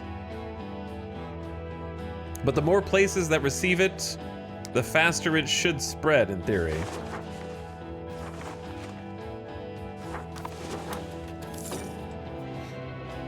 Hopefully.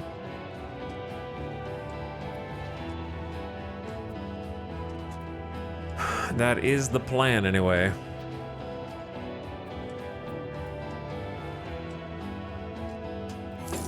Hey, what's up, Veronica Speedwell? Thank you for 19 months. I appreciate the sub.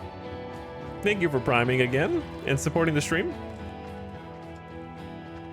Hope you have a nice Saturday. A pioneer colony has got 25 peasants migrate in a month for the next 120 months. That is wonderful. That is wonderful. Speed this process up right here. Oh, they're summoning their troops again.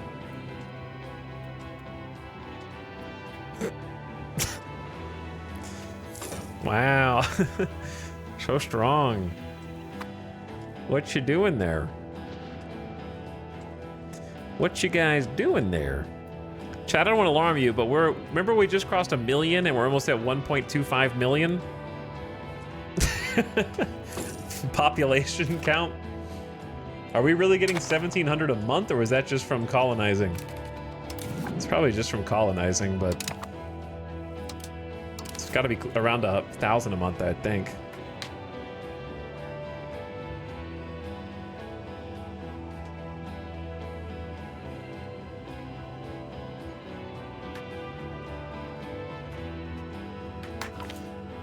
Okay, we're not doing Tralquindizer.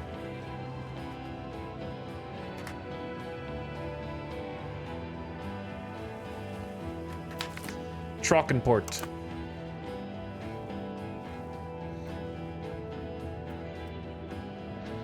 Lutomi, thank you for the prime as well.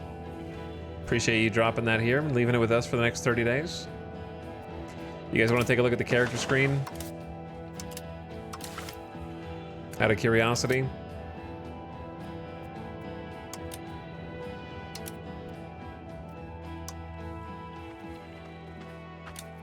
There are a lot of unmarried people, man. I think we just had so many characters. It's capped at like 10 per month for the mod. Let's see married. There should be some 20-year-old-ish married people, but you can't sort this list. Like they're 29.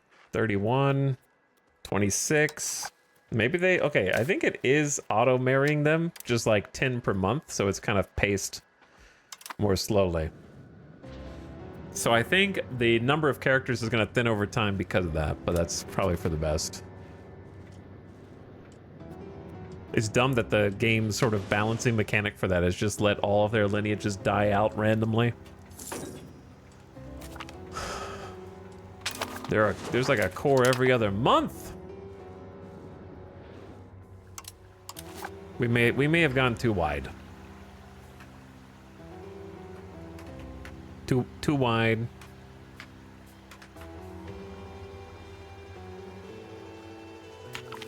Too wide indeed.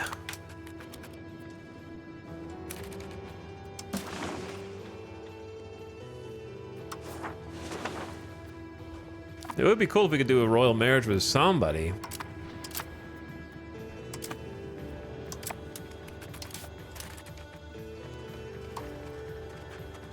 But alas, we cannot.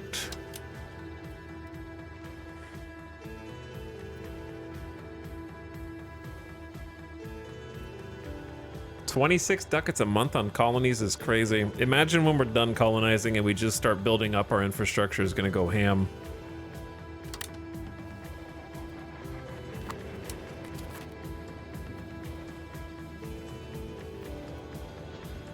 It's so weird that if you marry everyone at the start and they just grow exponentially and you end up with probably more than 1,000 characters by the time it's done, to be honest. But yeah. It's 1590, 10 years until the turn of the century. And it's gonna be 1600, but the ads are coming in right now. 3 minutes of mid-rolls, prep for impact. And I will pause the game. A colony is settled. Cuyahoga. It's done, dude. It's done. 1 down, 6 more to go. I think just focusing on expansion first and then figure out the rest after is the best play for sure. I want to sneak up around here and then connect the dots on this side. But we'll take a look at that after the ad BRB. We are a little large. We have a lot of land mass. 1.2 million people. They got 582,000 in Naze somehow. I don't know how do they funnel? There's no way they've had that many children, right? Because it hasn't even been 100 years. So that means that they've pumped in at least 450K, right? Like maybe 4 to 500,000?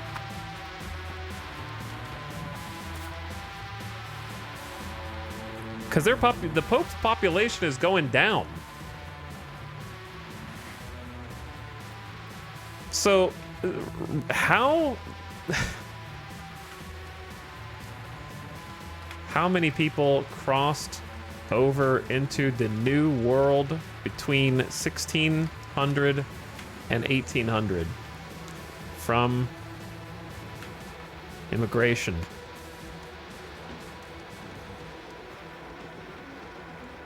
All right, just to put into context how ridiculous this number is. From 1492 to 1930, 60 million Europeans immigrated to the American continent. But, here's a huge but, between 1492 and 1820, a 330-year period almost, only 2.6 million Europeans immigrated to the Americas. Okay? So we're supposed to believe that the Pope has already immigrated 500,000 people over here. When historically, there's still another 220 years to go to get the rest of it. Holy. That's a crazy number. Crazy number. Like the amount of support you would have to have from an ocean-spanning fleet bringing supplies to and fro, I don't think is represented in the game.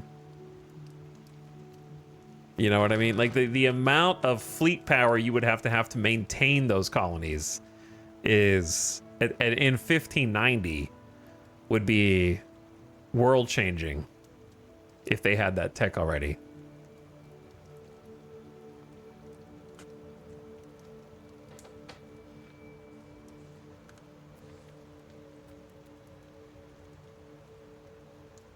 Fitting that this song is called Sea Power, and I didn't time that up on purpose. It's just called Sea Power.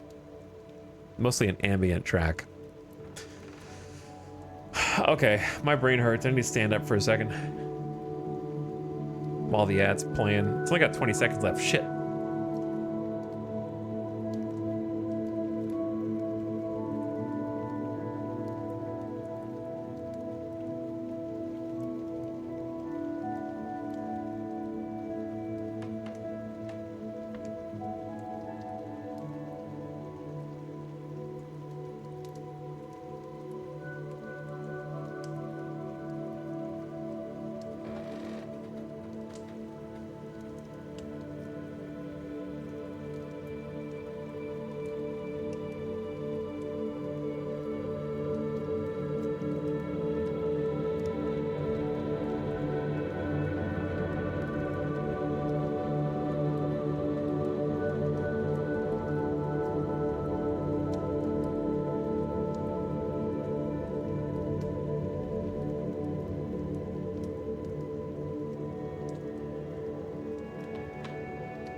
All right.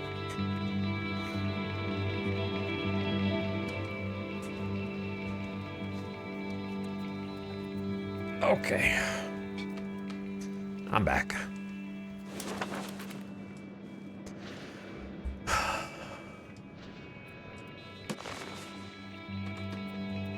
So here's the question.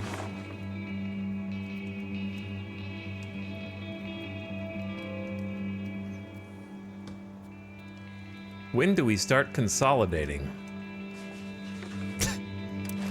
Not yet. Not yet. Ketchakoma. That's a curse in English.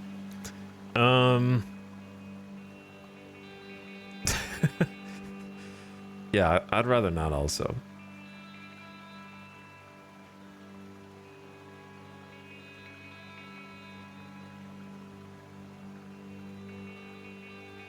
How about...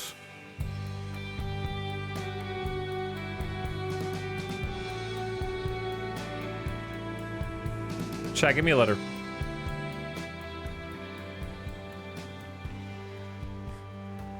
T.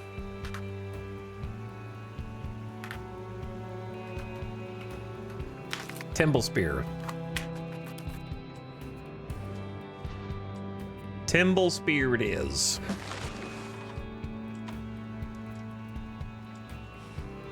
No, too late, I already got one. Oh man, look at them. Look at them moving on down. I gotta decide what we actually want here and what we don't. I think I want this, right? Do I want this? Yeah, because otherwise they have this little spot that goes around the choke point. Can't let them have the choke point. But this is gonna be so expensive. Kataraki is like our springboard for every single advance of our colony.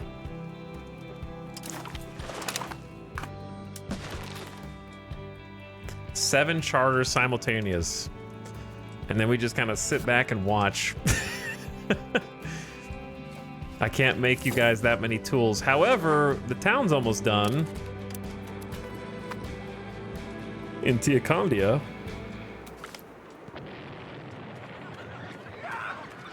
Explosion sound into laughing is really like weird. Since we felt it necessary to tighten up the quality of our army, we lose 15 manpower. Okay. Sure. Is this a little town of Teocondia? Oh, so cute. So cute. Do we have the flu? Who's got the flu?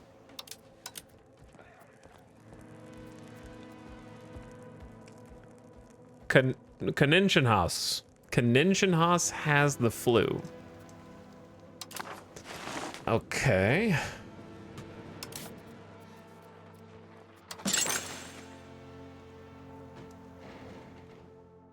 The first thing we do in Teocondia is just get the tools guilds up and then leave it at that for a bit. Give them some jobs.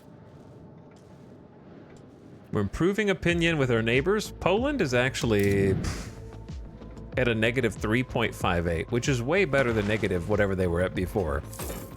Oh god, we can see the outline of England. Look at them. Look at London. They've got castles and stone buildings. They've got the library and the church. That's just the Pope. The Pope. And Poland. Krakow. Imagine what the rest of the map looks like. Because I don't know.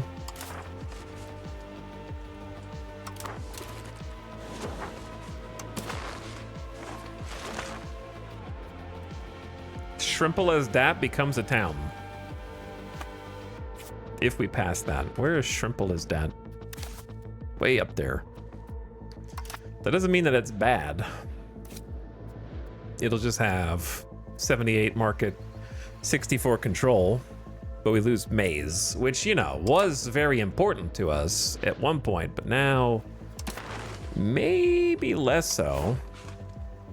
But you know, it's we don't have an infinity amount of maize. Like, we do have room for growth near the water.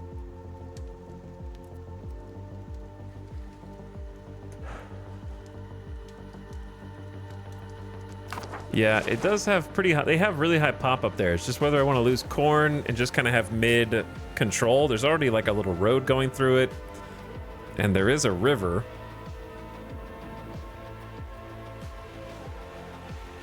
Watching you build a Native American tribe from scratch makes me want a 4X game in the Clausewitz engine. Make either Empire Earth or the God, what's the Nations one? God, what's the I played the game for so much and I just forgot the name. Rise of Nations. Rise of Nations. I got it.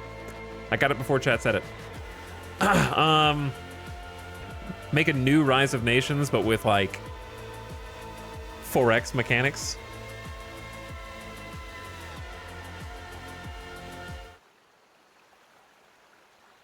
It's a good song, but it's on random, so I need to change the soundtrack.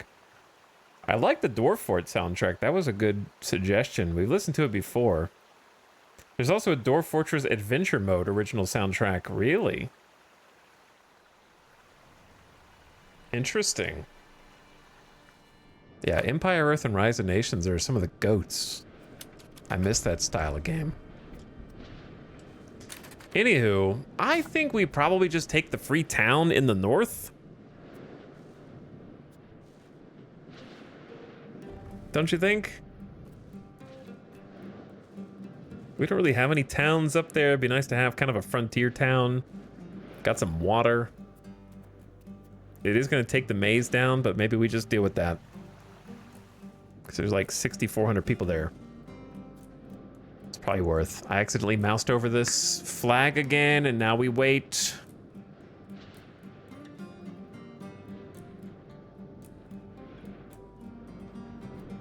Yeah, it will boost its control by like 5% initially, which is something.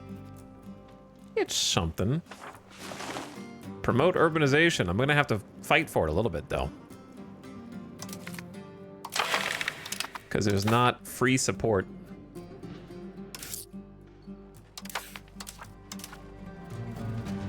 Tax exemption, 56% support. Oh dear. I do want communal values, so I'm just gonna start with that.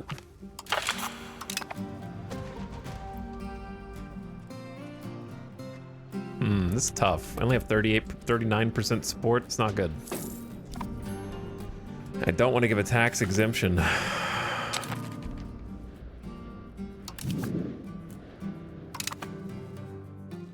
Oshawa.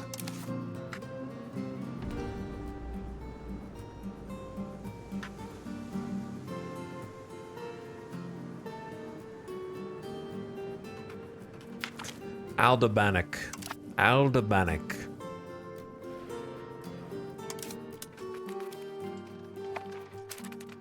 Man, the nobility is going to be real pissed. All right, here's what I think, chat. We give the nobility their tax exemption for 5 years. Ugh, no, that's so much. That's so much. I don't know how to get the support that I need, because I feel like if I take preservation, it's going to piss off the nobles to a real bad spot.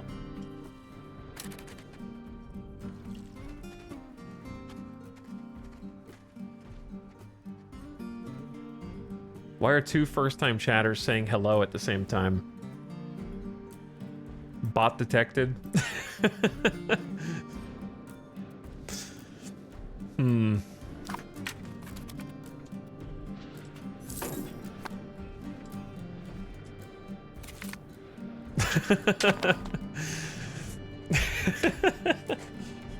Yeah, okay, okay. Sure. Oh no, there's 3 of them. Given its great influence over the politics of our country, it'd be easy to assume that parliament members attend with enthusiasm. We've already seen this event today. Lose 5% support in parliament. Gain 173 ducats and lose 7 stability. I'm gonna say there's nothing we can do this time. I need the support. Old Tangy? All right, I don't know if I can change Old Tangy. I can't improve upon that.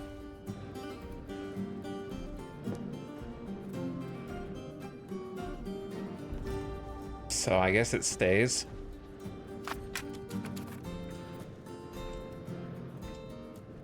Stop mousing over this.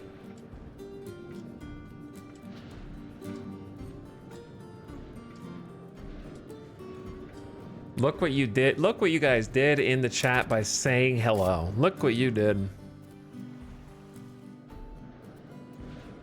What were you thinking? Issuing greetings.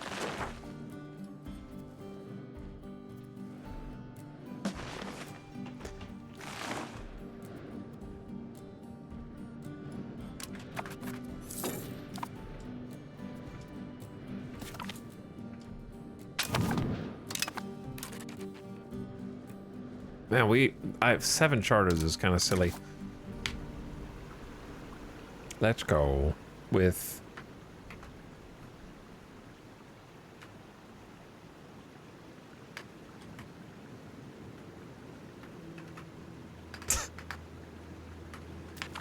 caffeinated. Caffeinated.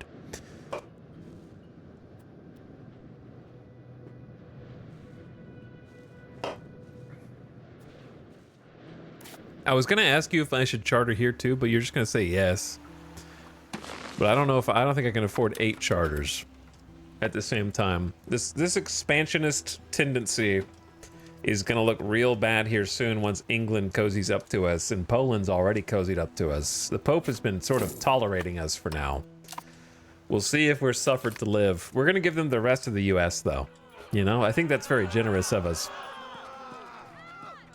It'd be easy to assume that Parliament member... Dude, this is the same event we just had 5 seconds ago. Holy repeat events, brother.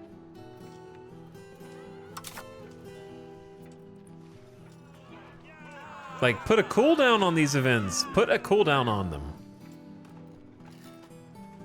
If I want the free town, I think I'm gonna have to give a tax exemption to the nobles. Yeah, I think I do. All right, I'm gonna take 173 ducats now, lose the 7 stability and support. Then I throw him the tax exemption.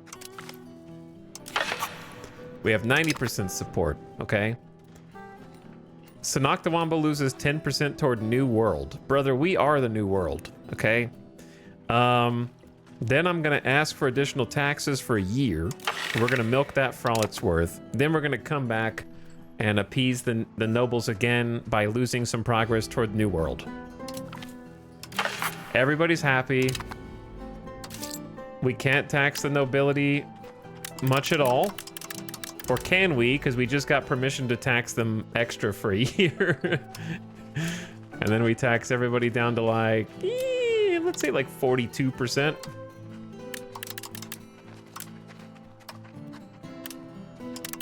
Drain their coffers.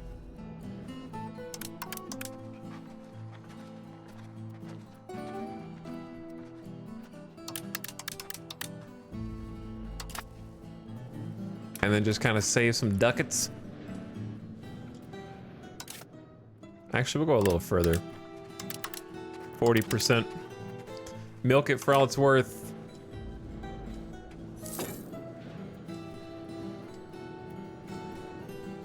Nobles support raising taxes as long as they get line item deductions. More or less. All right, dude, they got 7 naval expeditions that cannot fire. They just keep adding more to the pile. They've got 7 separate naval explorations that will never fire because they can't. And so it's artificially inflating the whole New World economy. The bubble's gonna pop. I'm telling you, this could all be fixed so easily because it doesn't matter. It doesn't matter if there are 7 demanded naval supplies when we don't make any. That does not affect the economy. What affects the economy is that 7 is representative of the fact that there's still 7 demand for lumber, 7 demand for tools, cloth, and liquor, which is in the economy. So I'm just looking at the tools as a quick look to see how many different explorations they've got queued up. They could fix this so easily by making it so that instead of a constant drain while they're preparing that can last an indefinite period of time, they create a ceiling that they are trying to gather supplies up to. So example, we're setting off on a sea exploration. We need 5 naval supplies, 4 cloth, 2 liquor, 10 tools, and 10 lumber. And once it hits those numbers, it stops draining the local market of those resources, instead of a forever demand that they're somehow using every single month without even exploring. And then that would fix all of that. That way, sure, if there's permanently 7 naval supplies missing, that doesn't affect the economy though, because we don't make any. But if we did, then it would eventually fill and then it would fire and they go. It's crazy, man. Just think of the massive pile of cloth and liquor in some harbor somewhere. Yeah. Yeah. Why did they turn off the Distillers Guild that I made them? Is it too expensive to import the glass and the pottery and the beer, maybe? No, well, they can turn it on when they want. It's a free building. Maybe we just make them some market villages and let them decide where they go.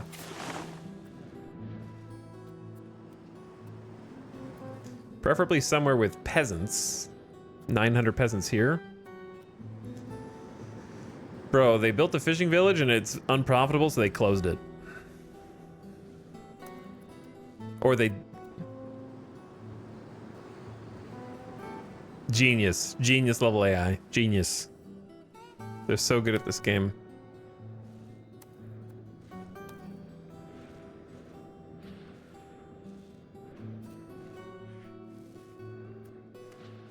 How much does each settlement cost for them?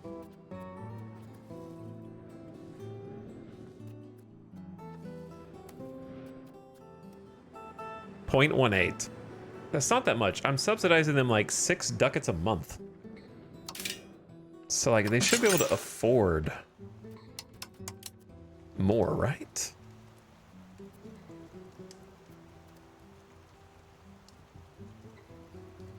They just don't have enough population.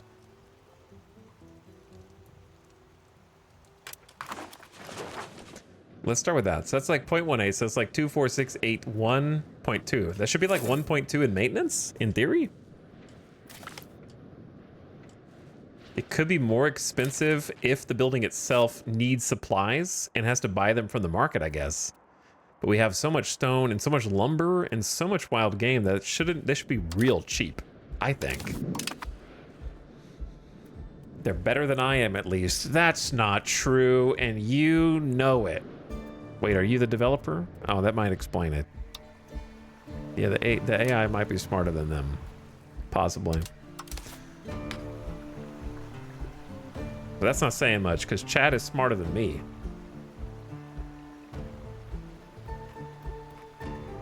Collectively.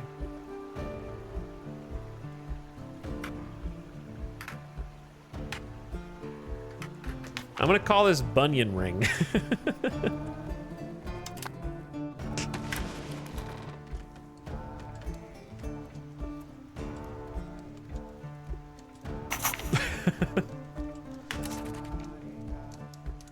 Chat, clip that. I mean, I'm somewhat arrogant, but not arrogant enough to think that I am smarter than the collective capacity of 800 plus people. Okay.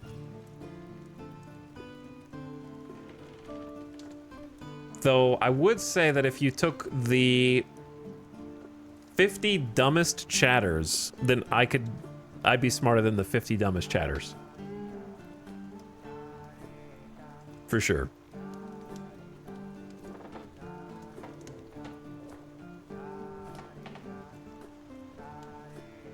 Nice try.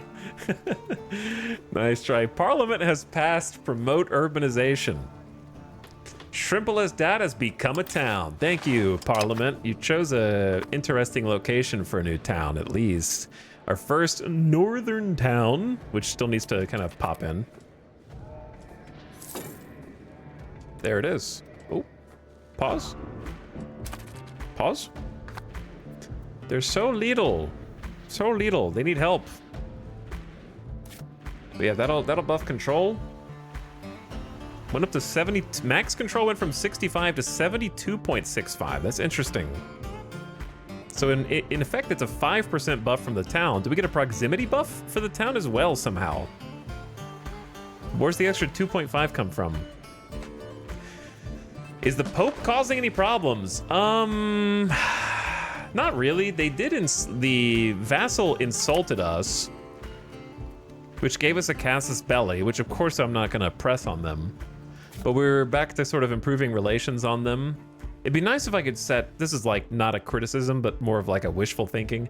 If there was some way to set like an alarm, because when your diplomat is finished improving relations, they stop. And so I suppose I could just pin Naze, and then I could just look up there from time to time, and if their opinion drops too low, start the diplomat process again. Doesn't satisfaction improve control? Maybe. I'll be honest, I don't know off the top of my head. Sounds legit.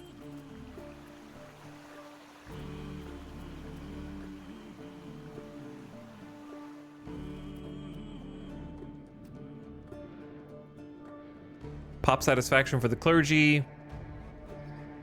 It's just changing the prices of their needs. I don't see anything else.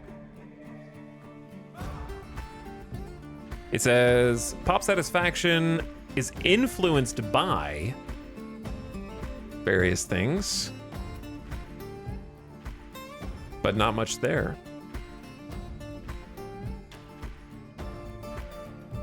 Maybe just a penalty for being negative, yeah. So maybe they were 40 and now they're 91. So that increase. What's the penalty? I kind of wish it was the inverse, where you see the buff from them being happy.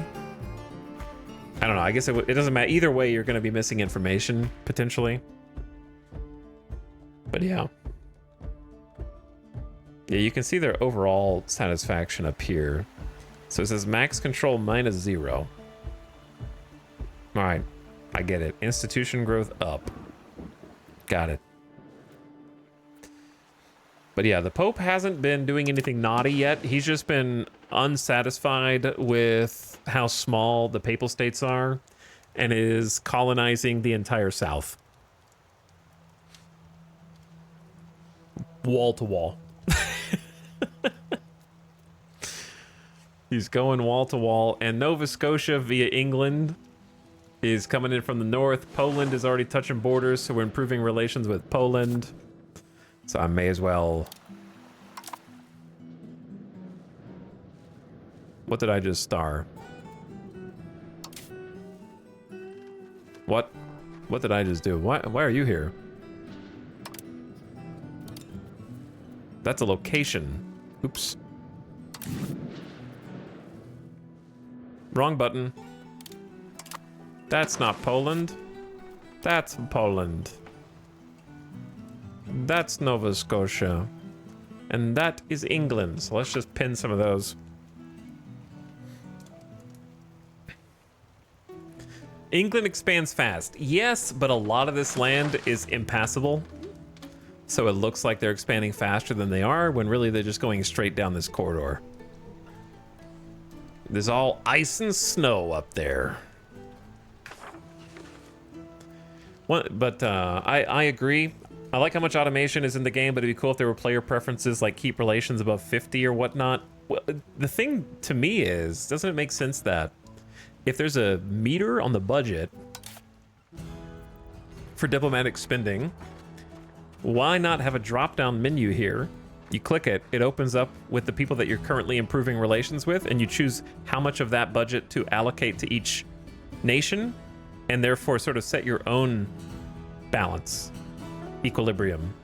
So it's like, oh, I'm devoting more money of my diplomatic budget to Poland, so that's trying to raise it as fast as possible, but I'm only spending this much on Naze, and so therefore it's balancing at this number. So as long as I keep maintaining that, it's going to keep balancing that where I kind of want those relations to be, instead of sort of like the roller coaster effect of putting relations up and then your guy leaves and then they go down and then they go up and then they go down. Kind of baking that into the diplomacy spending would be interesting in my opinion. But yeah, we're just trying to improve relations and hope that they don't decide to kick our sandcastle over, because I got 7 charters going simultaneously. We have way too much income because I'm getting 1 year of bonus taxes, and then we're gonna have 4 more years of nobility getting a tax break, unfortunately, but hopefully a couple of these charters end and we get the money back from there.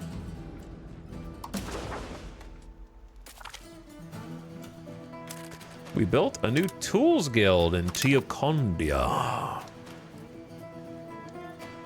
Another one. Do we have... We've been importing iron, which has been a whole thing. The price of iron is now trending toward 4.15.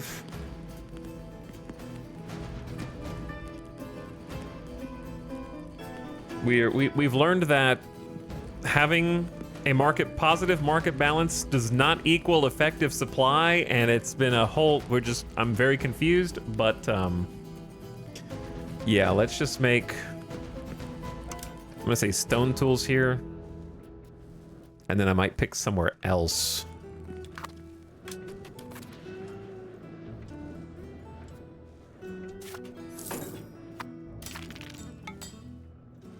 How get to tools screen with lag. Okay.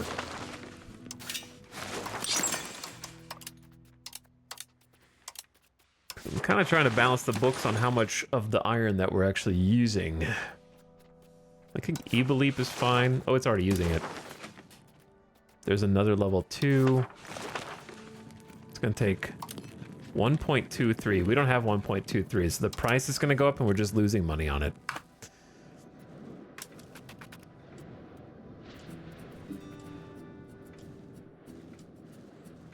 But yeah, the plan right now is kind of just finish up the land grab charters, and then once we're done, we just take all that income, create another vassal, create another market, play around with 2 markets, get a market in kind of like the southwest, and then maybe a market in the northeast. I don't know if we need that many markets, but at least one more market in the south, because we have some of our territory bleeding into their market. The illiterate have begun to organize small informal schools. They learn and teach. Plus literacy rate for 10 years is good. I'm just trying to snipe all the land that I want before everybody else gets on to our borders. You can see Poland is trying to go around us now. They're going up. We're gonna give them some room. They're gonna run into Nova Scotia here in a second though. Does making a market at the coast change it at all? Well, maybe if you have boats. I don't know. I don't know if it'll change it for us, but I know that the Europeans are going to end up on the other side of us. So we should end up with people down here, if not the Pope. But we may end up needing more than one market to add. Petawawa. Petawawa. It's not a bad, that's a good name. But I'm gonna go with...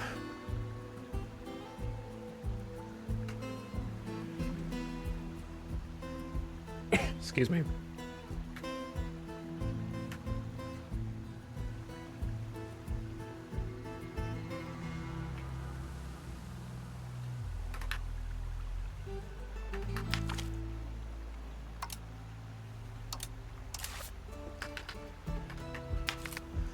Daza Slingot.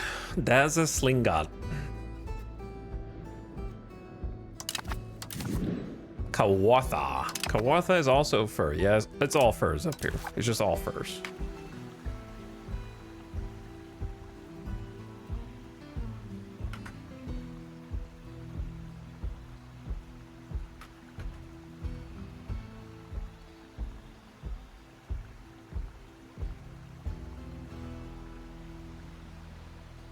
Maprakti. Which one's closest to finishing? We got a 93%, we got an 87%, we got a 75%, we got a 72%. All right, so a bunch of them are getting close. We've also done the legwork to try to move outwards. So we had some inward values here that were keeping us from colonizing us, migrating to the colonies as fast. And then now that we've moved outward, we've kind of buffed our own progress from like 41 to like 55, which adds up when you're doing 7 charters. We don't have the technology to get the buffs that our European friends do, but perhaps one day we will. Settlement. All right, hopefully that doesn't make our vassal broke again. We'll check. How are you coming up with names? Just being silly? Just being a dingus, that's how.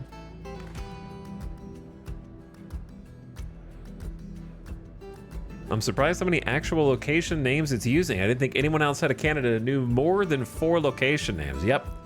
Like, if I ever go to Canada, I hope I get to go to Aldebannock and Grindelfreer. Those are some of my wish list, like bucket list, especially like the Flavortown, Glormenglop area. Man, it's really nice up there. Where's this core?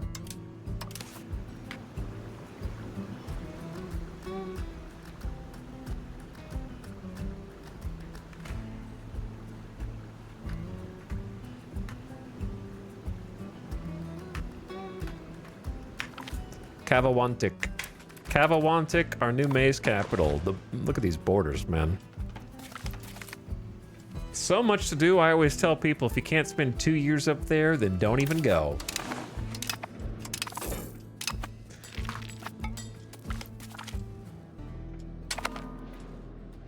But yeah, we've been using that mod today, Shin, and it seems like people are getting married. But apparently the cap is 10 at a time. So the mod is also going to double as a way to manage the database of characters, because it throttles itself to only 10 marriages, up to 10 marriages per month, so that you'll never exponentially increase the database if you just let it handle itself. It seems like it's working, because I'm looking at characters who are 20-somethings who are married, and I didn't arrange their marriage. So I have hidden the coming of age notification, and I am just trusting that it's doing something. So they capped it at 10. Therefore, it won't just like triple and quadruple your character count every time that people come of age. So the unfortunate side of that is, the side effect is that 2/3 to 3/4 of the characters who are born will never ever experience love and subsequently having a family, and everyone's family line is going to end abruptly, but that's the price that you pay to keep the game lag down. You can actually see the game lag every single time that I mouse over. Right there, I can't get any more tooltips because there's so many children on the list that it has to, it's just like thinking. Still thinking. Oh, there it is. Children list pops up. So this is what happens if there are too many baby. Oh, and it's gone. It is getting closer and closer to crashing the game.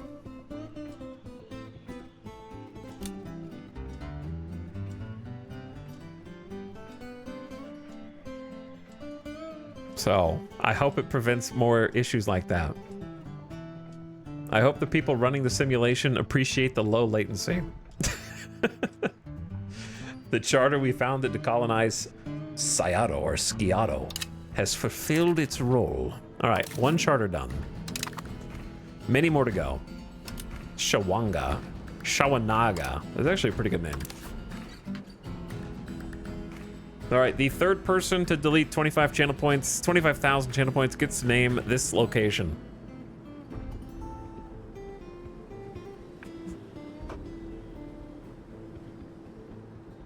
That doesn't seem good. Yeah, it's not great. All right, Godly Ollie, you're up.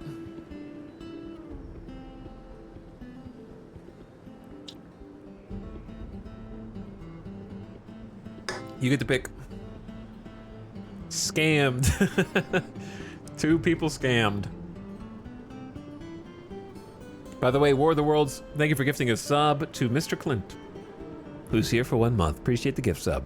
Thanks for sharing. Me. Okay. Me. Sure. Me. Trombone Ninja also says hello for 90 months. Got in there on the hello train. Hello. Thank you for subscribing. I appreciate it. Chat, how do you feel about building another town? Too many towns? Just go town crazy right now?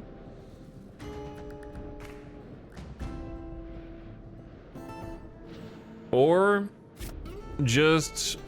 I guess I could just build some more stuff for our vassal.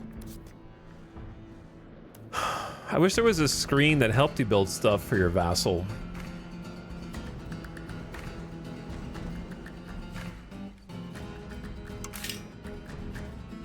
I think market villages are just generically good for them.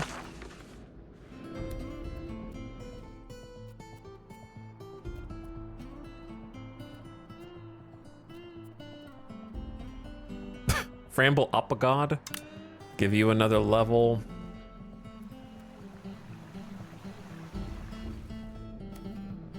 Looking for places that actually have population who could work there.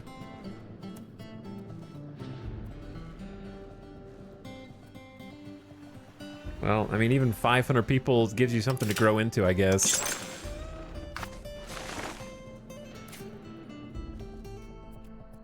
Okay, there you go. Got 3 market villages for my vassal. And then get another town. We wanted a town in Mamdania because it's just wild game. We're gonna lose the market level 2 market village, but that's replaceable. It's gonna make jewelry even more expensive. Rural cloth maker, a clay pit, and a tar kiln. It's all very replaceable. A suburb of Sanoctawambo. Sanoctawambo still doesn't have 30K, so I can't do a city yet. I don't know if encourage migration's enough because everybody thinks that the towns are stinky and the frontier is nice. But maybe in the future it'll equalize a little bit more. We'll see. Yeah, let's get a town. I wanted a Mamdania town. 301 of my precious ducats.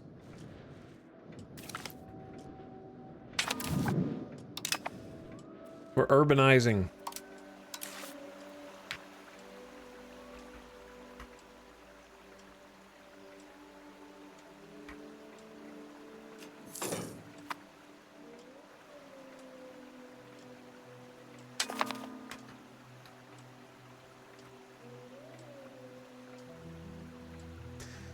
Mountag Zipponi.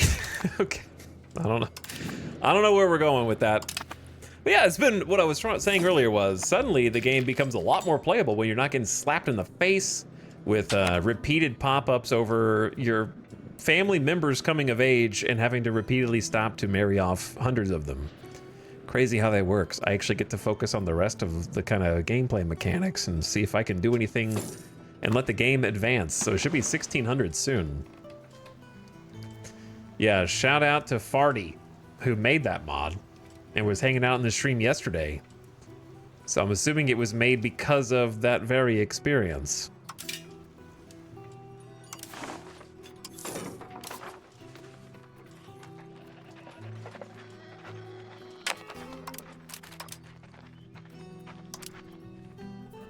So the capital's making the least food.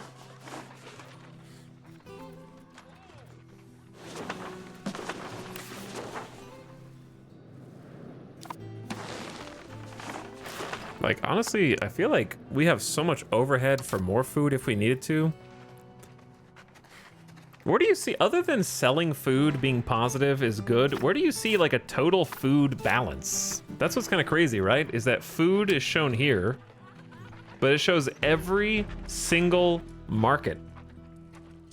Where's the overall food balance of the market?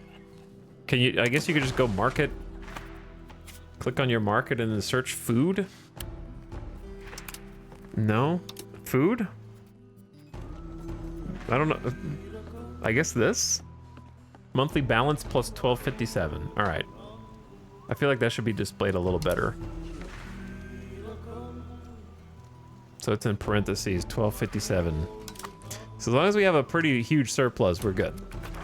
I'm just gonna have to keep checking on that from time to time. We have a lot of room to pump food if we needed to.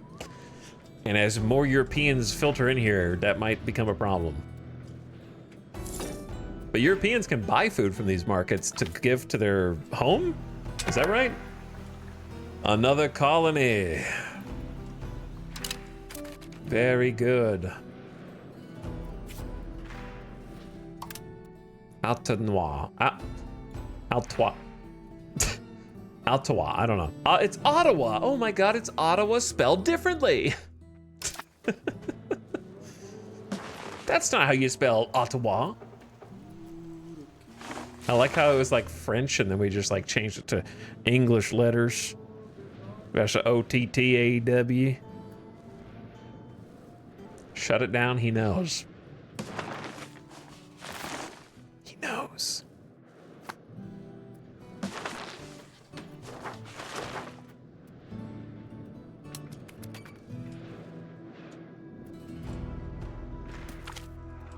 I wonder if Europe has less food? Because as it stands, it seems almost impossible to starve. Yeah, that's kind of the benefit of the New World. That's why people wanted to come over here. The land of plenty. The burghers are in conflict over their taxes. Kill them. Appease them. I mean, let's just appease them. I don't care about my prestige. That's all fine and good.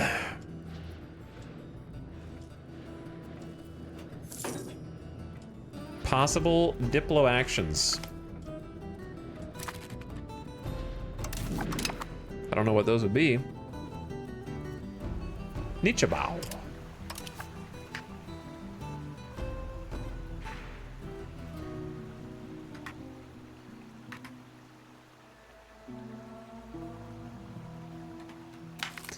Gorgon Lobach with an apostrophe in the middle.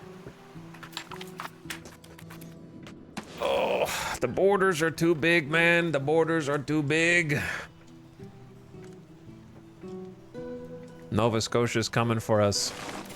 I don't know how far away they're willing to get from their coastline, though, I guess. We share a border with Labrador now, so we kind of need to, like, improve relations with Labrador.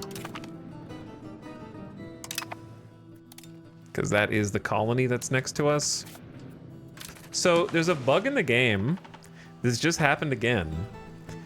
Where when we looked at Labrador, they had a 0 opinion of us. When we began improving our opinion of them, it switched to negative 118. So either there's a display bug and it shows 0 when really it's 118 negative, or somehow improving a relationship fires off something under the hood. But having a display bug that shows the wrong opinion that someone has of you as 0 when it's negative 118 is just as bad as any other possible explanation. So the game is literally lying to you. Surprise, they're declaring war because they actually hate you.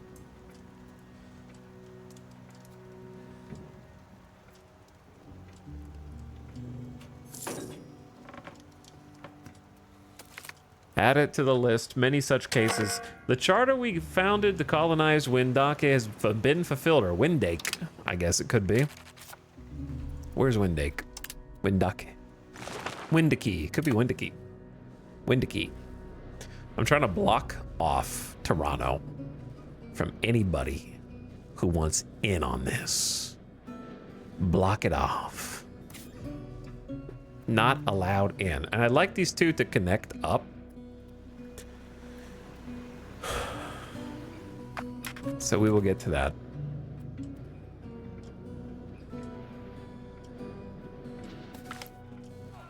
Outdated texts. The clergy want to get rid of some outdated religious texts that are in disagreement with what they're currently preaching.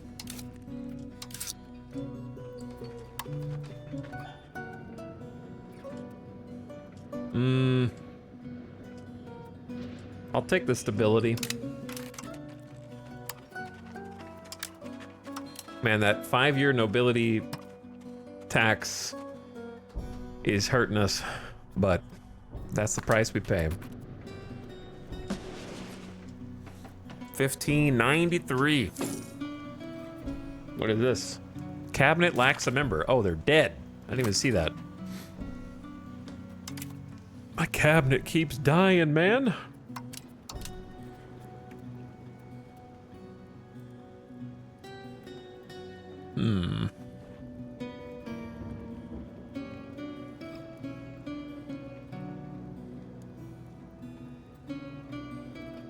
I mean, it's kind of got to be this 22-year-old has got 99, 168.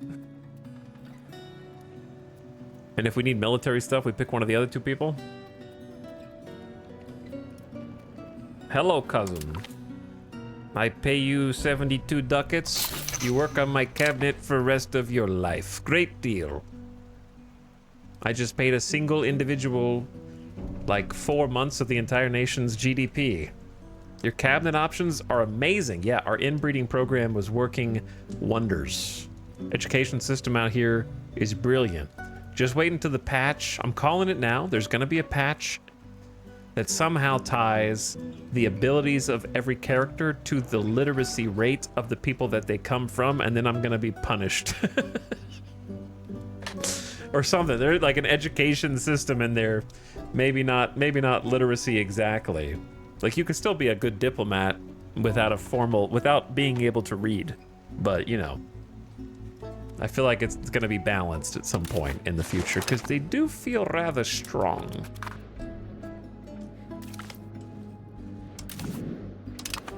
All right, I gave you guys a free market village here, a free market village here, and a free market village here, just to boost your economy. So use it however you want. Their tax base is going up. They're at 6.23 now. It is trending upward.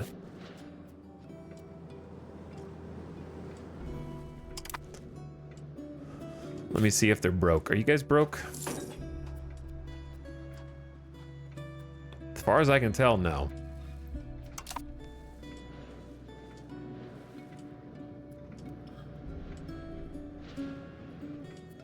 Man, I've been sleeping on the Dwarf Fortress soundtrack for sure.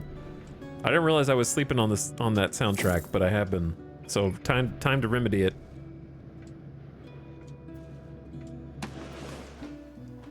They've almost got all of Florida, man. The Polish and the English went too far north. The Pope has been cleaning up. Done improving relations with Nausea.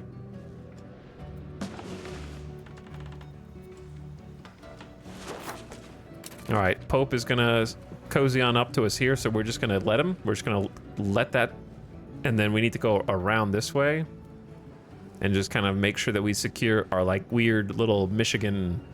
This is our Great Lakes Roman Empire stretching across the Mediterranean.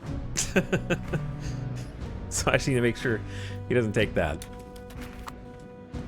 But I need more money.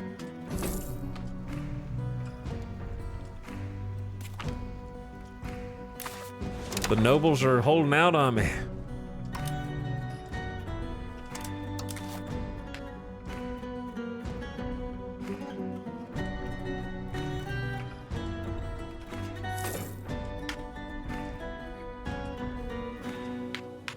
All right, this is now Hazarak. Hazarak. The Chosen. Oop, I moused over the education thing again. Has Cahokia recovered from the Great Pestilence? Has Cahokia recovered from losing 90% of their population 50 years ago? I don't think so. kind of hard to recover from that. The only reason we recovered is because we only lost 20% of our population. And also plot armor.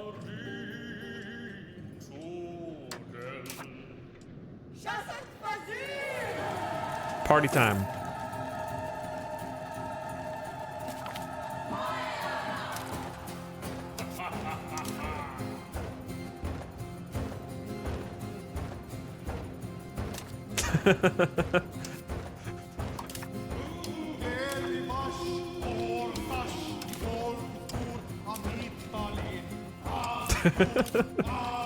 This is a great song. I haven't heard the soundtrack at all this first listen. I might need to restart the game.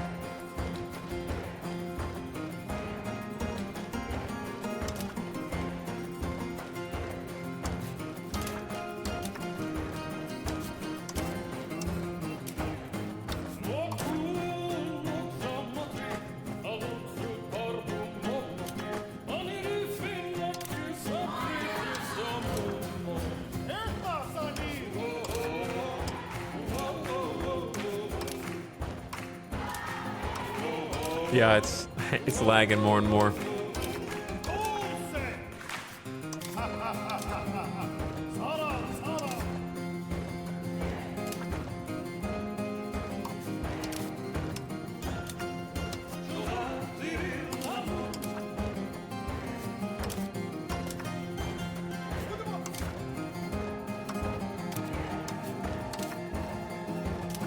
How long do you think this list is?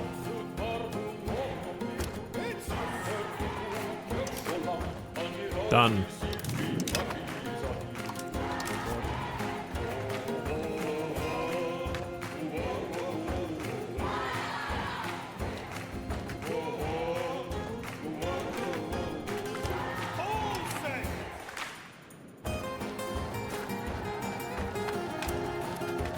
Let's restart the game.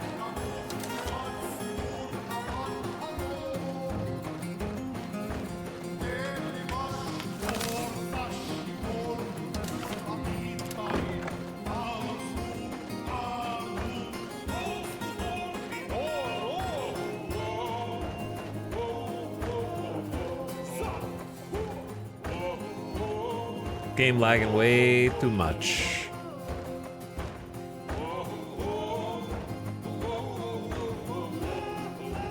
If you're looking at the tavern in Dwarf Fortress with enough of your population doing social actions or dancing, it has a chance to roll one of the tavern songs. That's really cool.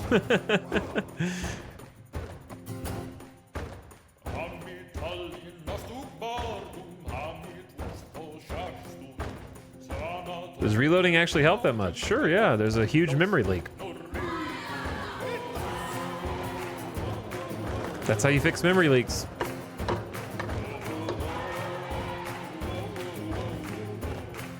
Not specific to this game.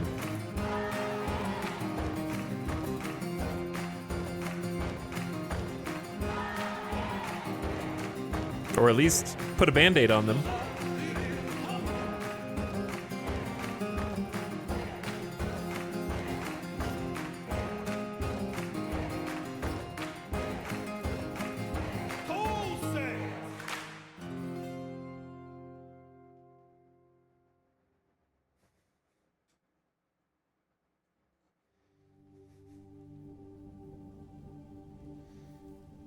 Hello, first-time chatter with a very obscure niche question that probably no one in here knows the answer to. Tech support cannot help you today because none of us know how to play this game. Apologies.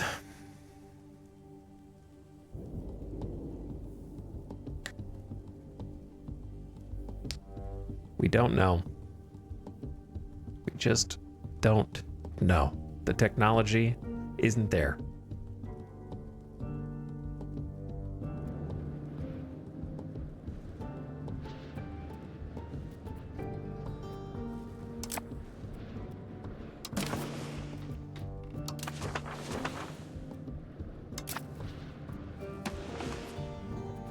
I am still in my first campaign in 1594, 115 hours later.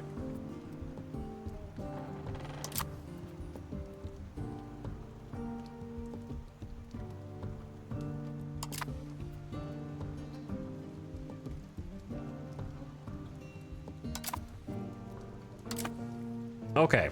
And we're back, but it's still laggy, and I don't know why. I'm not even unpaused yet.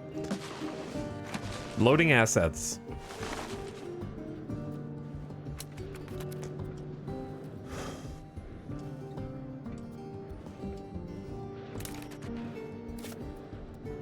Did we build a town here?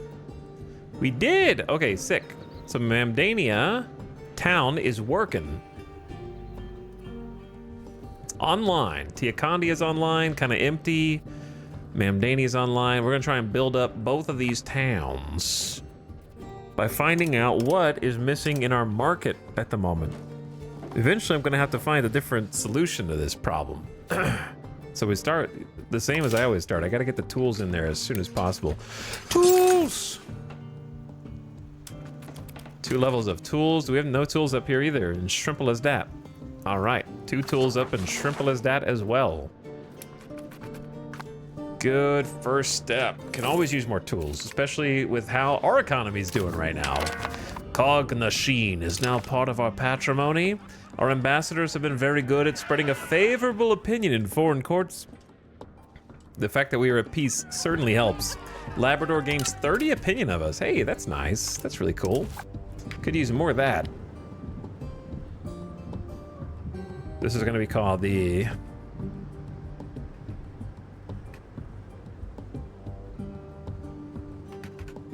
Piecemeal. Piecemeal. Bit by bit.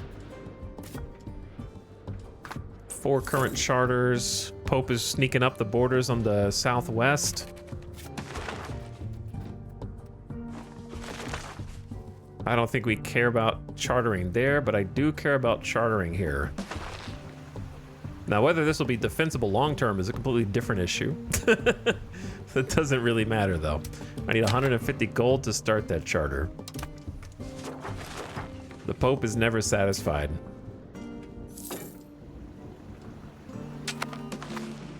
He's got all of Florida now, and he's going up, snaking up to Michigan. He's on his way. We just passed 1.25 million colonists. Woo, that's spicy. We just passed 1 mil yesterday, and we've already gone up 25%. That's wild. Like, I could start this charter.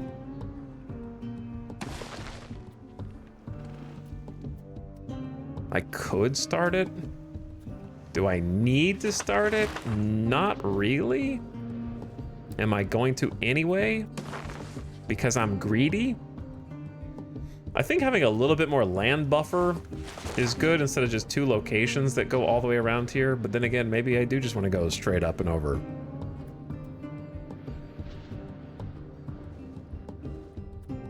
I guess I'll go greed. I need literally like to borrow less than 30 pennies from the nobles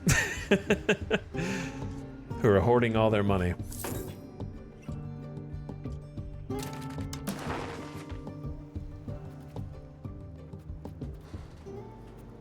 Let's go out from Winrow. That chart, we're gonna vassalize all of this. I just don't want to do anything with vassals until after we have finished settling and colonizing. So I don't think that that's a good idea, but we'll see. Link up to Cahokia and stop the Pope. Way easier said than done.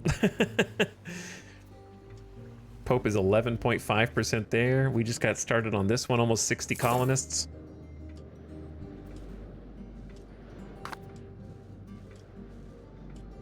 Though we do have 2 more charters that are about to be done, so we can just push that money into finishing the charters kind of around here. And then connect it up. Connect it up, we ballooned out, then we gotta go back and fill this area in. A colony in the north is gonna get 120 months of plus 25 ads. Wait, no, just 3 minutes of ads starting right now. Here they come. 3 minutes of ads. Prepare yourself. Turn your volume down. Beware. Can you show the culture map? No. It's like 98% Onondaga. Because I'm colonizing areas from Onondaga zones. At least I assume that's what it is. But no. All right. Tools. How do they work? They don't. Oh my God, they're blue. The Labrador. Wait, there's Labrador nobles and Labrador and Poland.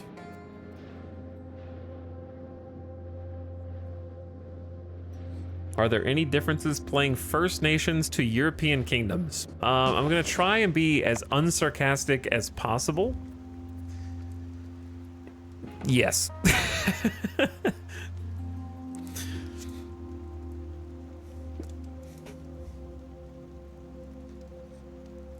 I meant for North America in general. It is very different to play in North America than in Europe. Correct. Slightly different.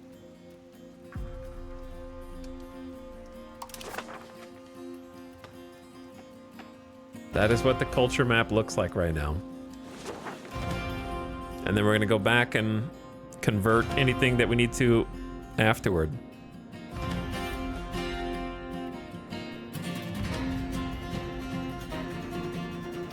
Going ham. Chill, man.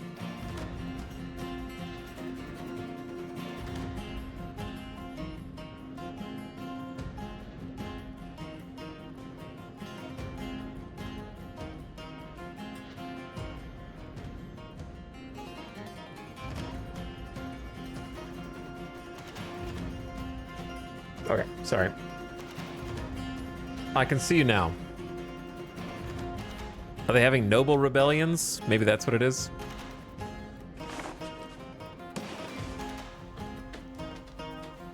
Just wait until the little veins get all the way down here.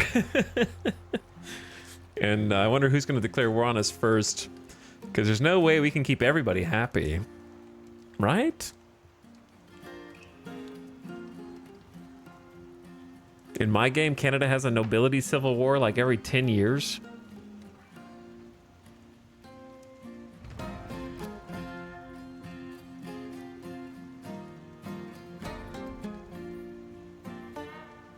What's the Labrador Noble's opinion on us? Probably not good, but I doubt that they have many. If they're a rebellion, they probably don't have that many troops. What happens if the nobles win? They just get to claim all that territory?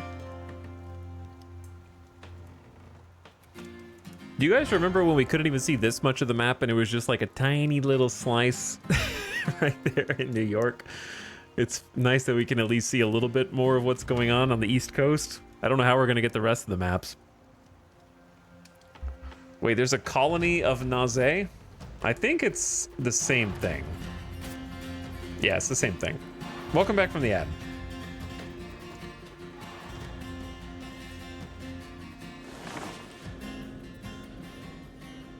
I watched a Minotaur rip and tear through my fort to this. It's the hardest piece they've made. I haven't played Dwarf Fortress in a while. All right, the other tools guild is in. We don't really want to use... Well, maybe we do want to use iron.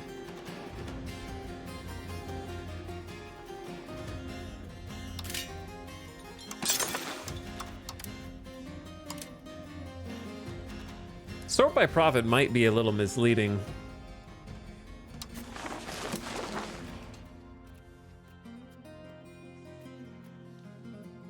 Like, how is Mamdania going to be less profit right next door?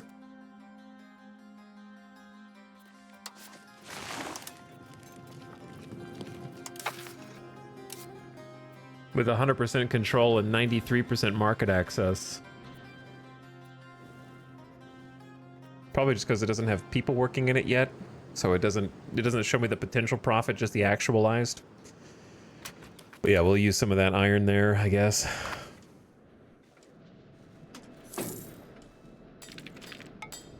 Okay, 2 of the charters nearly done. The Pope is racing up. They're racing us. Who built a tall castle in Zwerdazinga? You guys need to stop that. Yeah, I was gonna put stockades on the towns, but we're not gonna do that until afterward. Recently, researchers in the kingdom have published several works with radical theses that could prove destabilizing if disseminated. Knowledge is power. We don't have research, you dingus, so I'll take the free stability. Thank you. Take a little money off of stability gain. Take a little off of cost of court. Should see a couple charters finish any second now.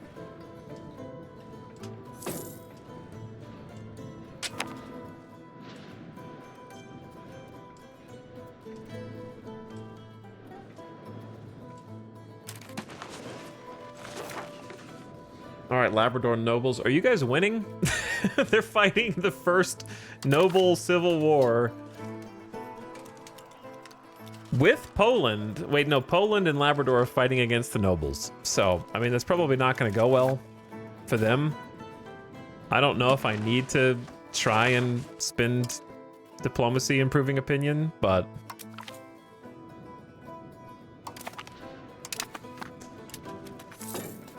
may as well in case something funky happens, I guess. I don't think there's a penalty. There's one done. Get your shippy. See, what's the last area that is colonized there, though? Because it's not telling me which is the last territory that we annex. So I don't know if I get to name them.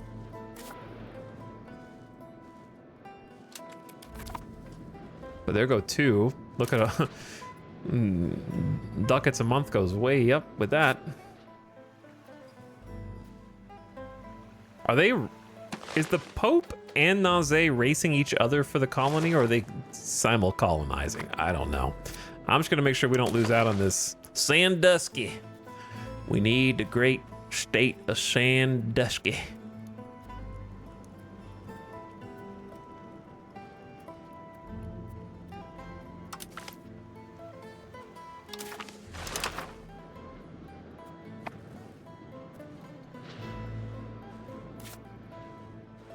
I need to see provinces. So we're grabbing this one, we're grabbing that one. I don't think we're gonna go any further, so we're just gonna go here, here, here. So let's start swinging over to Niagara. Once we have the cash for it. They've got good brake pads there. We need Sandusky, said no one ever. Well, we're gonna change history. We just gained 3 cores. Kitchissippi, which to be honest is a pretty good name. But I've already got a Mississippi in my land.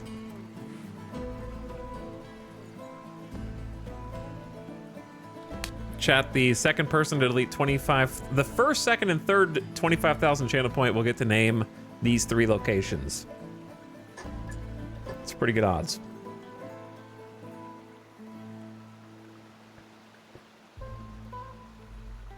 Godly Ollie, KXC, and Retrograde Motion. Godly Ollie already got one. They cheated.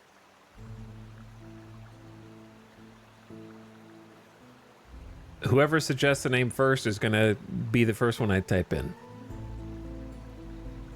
Out of those 3 people. Why are you guys scamming yourselves?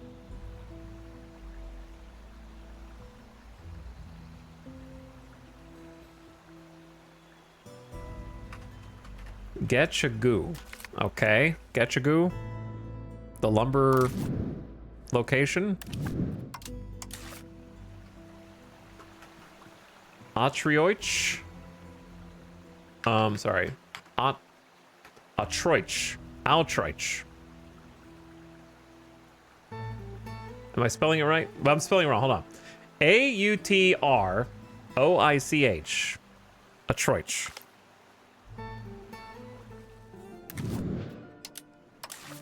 And Laoki ear. Loki ear. Got maize. Troich is fur, and Kitchissippi is lumber. Eventually, those will be developed. But for now, we're just happy that they exist at all. Man, I can't believe how much we're just in full-on land grab mode.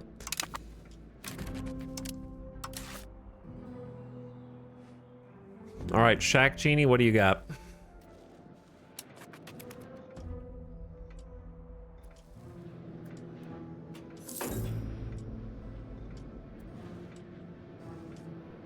What do you got?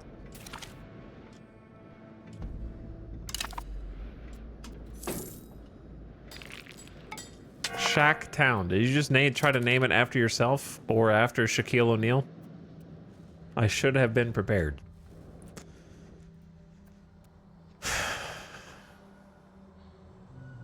I'm not naming it after Shaquille O'Neal. Why is your name spelled Shaq?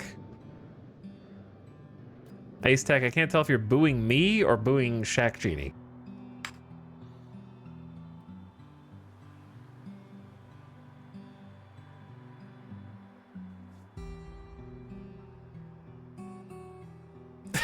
Or both. Or both.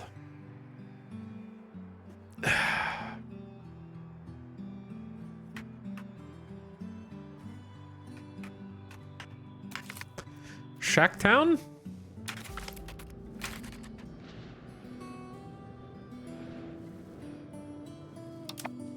We built a new tools guild in Shrimple as that. Okay, how many? We're still missing 2.5 tools. It's crazy. No matter how many towns we even build.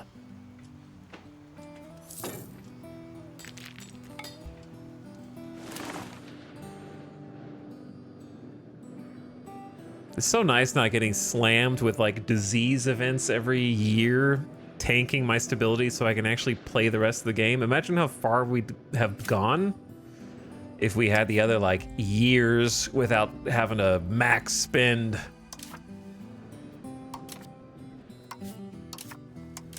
Just to keep stability stable.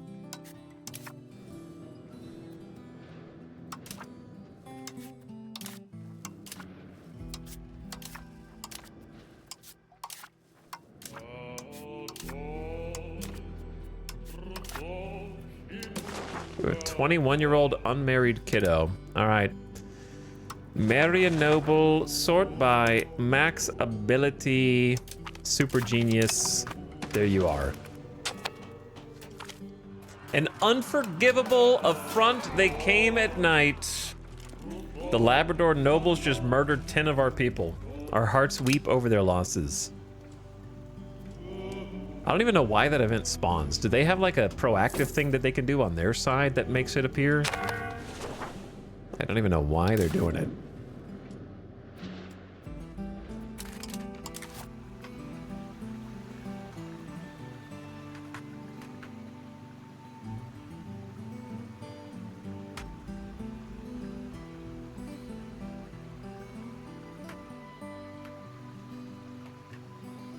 Monk Omega.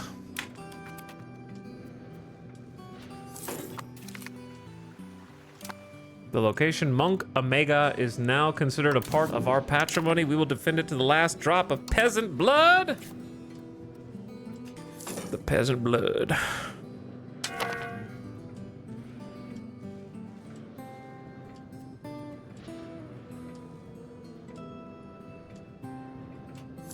Pickawillany. Pickawillany.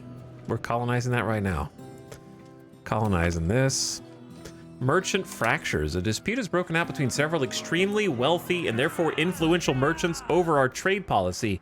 One group favors a mercantilist approach, calling for the kingdom to ensure the wealth generated by trade goes mainly to our traders and producers. The other dismisses this as old-fashioned in favor of free trade.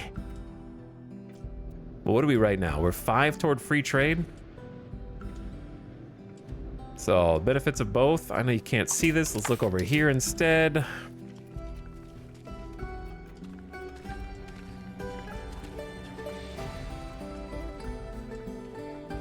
Okay, so max free trade, max mercantilism is maintenance, market protection.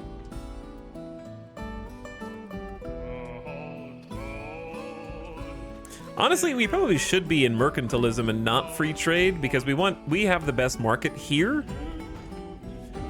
So we want to not fall to their markets, probably. We kind of like supply our own stuff, so we probably want to go mercantilist. I don't really know how to even start pivoting toward mercantilists, because the burgers want like free trade, don't they?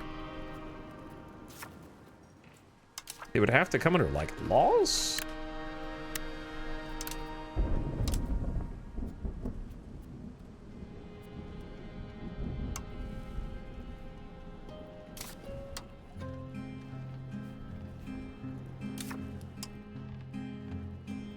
None of these have mercantilism, so why does it show up?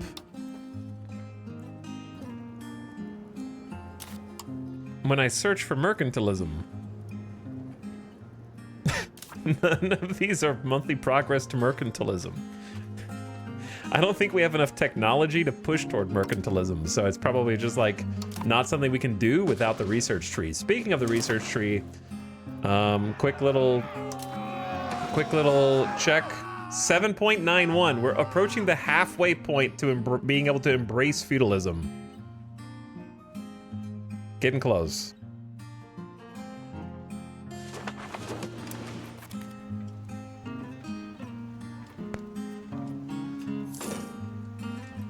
All right, I want to start yet another charter over here.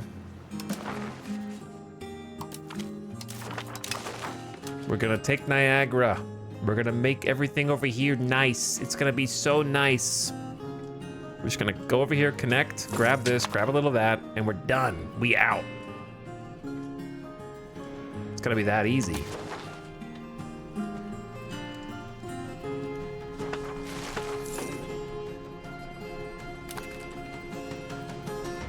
Expand the roads.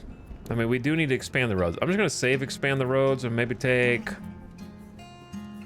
some with some more support.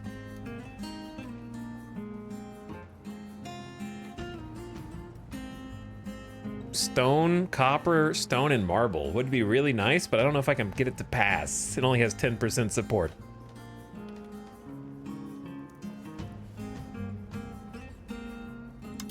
I guess we'll try, because it would be nice to get like quad mining ops up.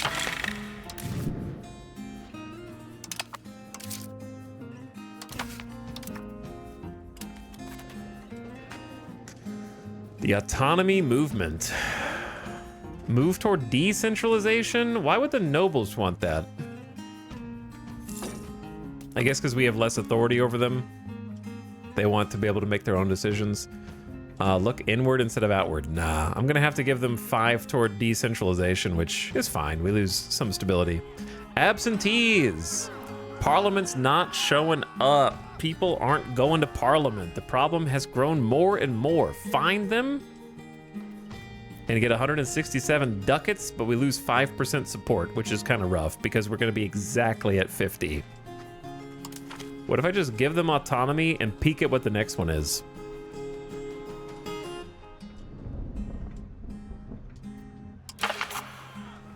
Contain the new world. I think we take the money, find them.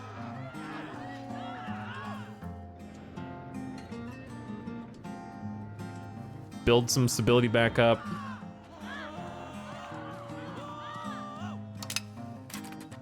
And then take contain new world if we need to.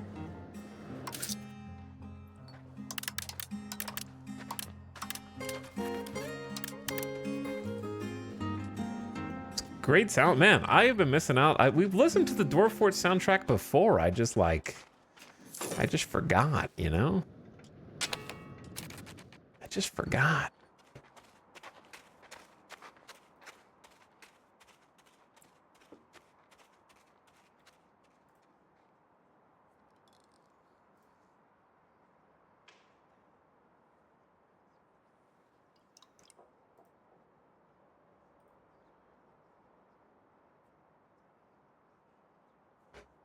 Hold on. There we go. Added to my playlist so I wouldn't forget. We do need more songs, though. Is there a third Dwarf Fortress soundtrack? No way, right? It's just those 2? They're really good, though.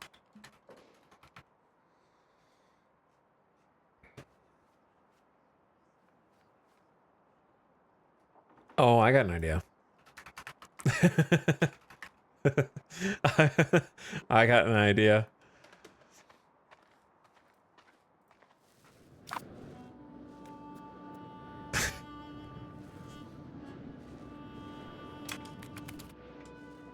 Do you have a Dwarf Fortress playthrough? I don't know if I'd call it a playthrough. We played it when it came out on Steam, but I didn't play for very long. It's not the kind of game that I can really dig into. It's more sandboxy. I like more objective based, like RimWorld.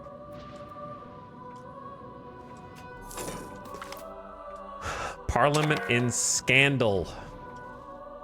Rather than attending sessions personally, some members were out disturbing the peace and harassing their countrymen.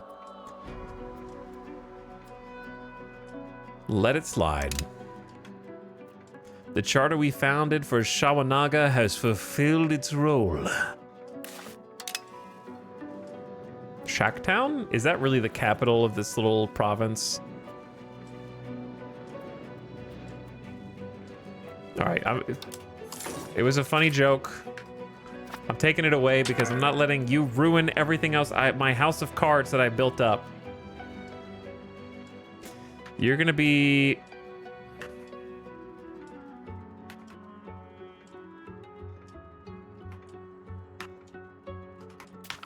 Genieton. Because your name is Shack Genie. Genieton. One of the most difficult things about being a parliamentarian is how to sell the debates to the people. We gained 10 parliament support. Parliament support. We have 56 parliament support. Why, stop saying that. The location of Magnetawan is now part of our patrimony. Lumber.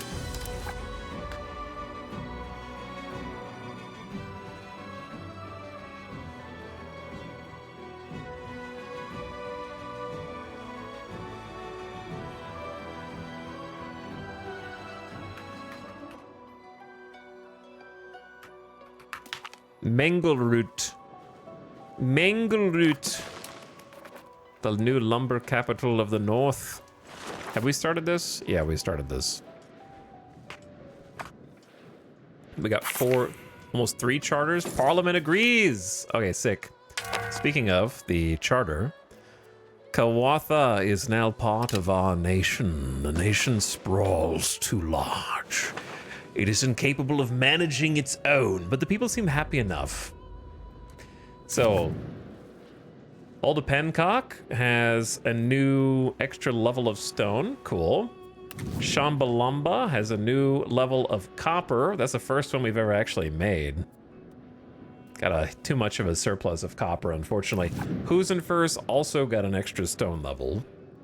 And Gitof Malawan with a new marble level, which we definitely don't need, but maybe in the future we will. Perhaps we will. Either way, I think it was a good undertaking because it saves a bunch of money. New province. There's Sandusky. Sandusky, corn capital of the Midwest. I'm going to be sad if we don't get Michigan. I don't think I'm going to take all of Michigan. I'm planning on taking, like, this slice of it. I'm not planning on taking the whole thing. I'm taking, like, up to here and then over. Going, like, this way and then over. Just the thumb. Yeah, the thumb of the oven mitt. Because the rest of it is sand, lumber. I'm getting salt, sand, maize, clay in this area.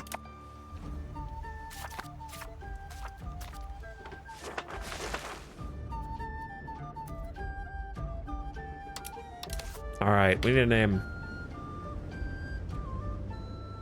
The lower jaw of the turtle. How about Turt?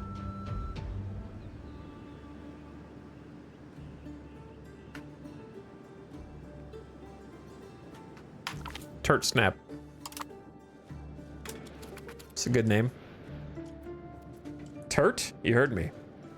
You heard me. Okay, since we just finished another charter then, Scudamata? I'm gonna change this slightly. What if it was like Scunamatata? That's better. That's a little improvement.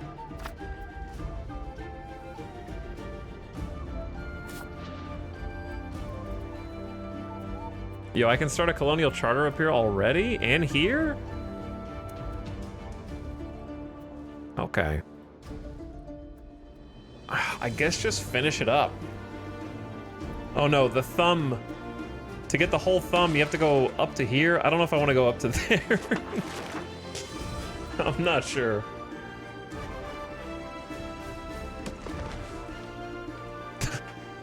That...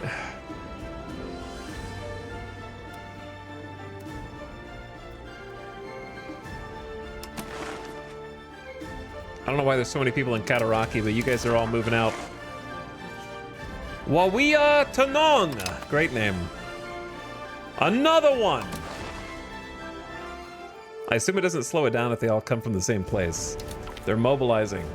They're highly motivated. Ganaccio. Ganaccio. Perfect. All right, we're going all the way around Erie now.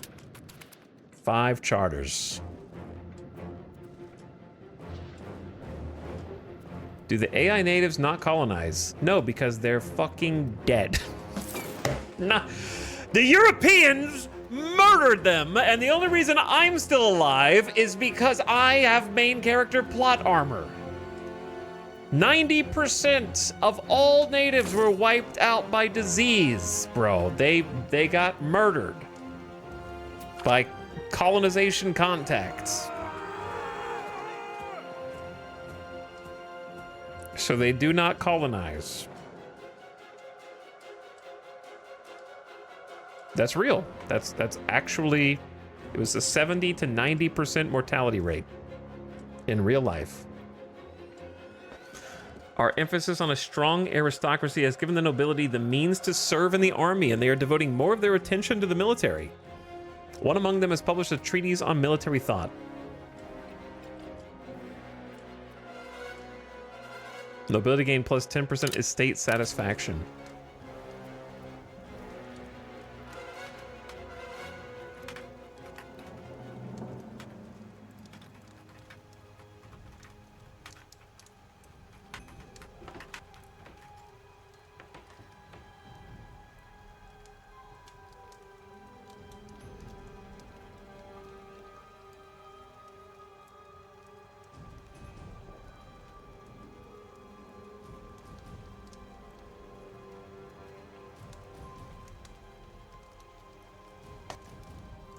Anyway, fun fact.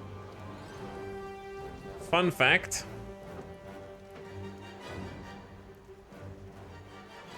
I saw someone in chat write murder in quotes.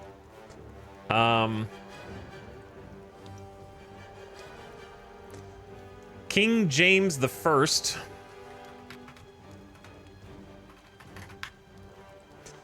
Circa 1603 to 1625 said, "Within these late years, there hath by God's visitation reigned a wonderful plague, the utter destruction, devastation, and depopulation of that whole territory, so as there is not left any that do not claim or challenge any kind of interest therein.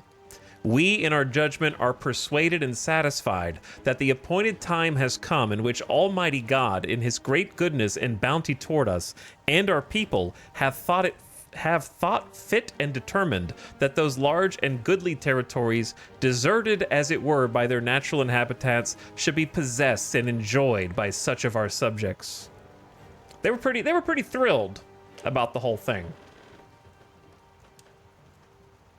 There was, I'm sure, some compassion somewhere along the line, but they were pretty excited about the prospect.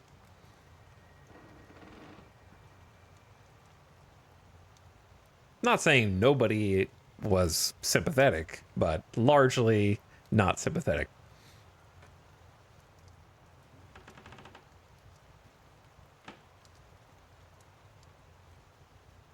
But yeah, they basically just thought it was an act of God to punish the non-believers, basically.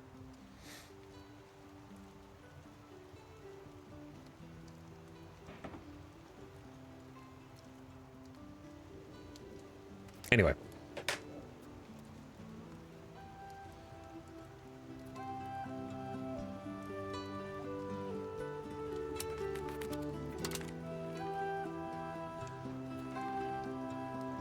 Oops, I moused over the educate children button again. I think a new person has joined the race, have they?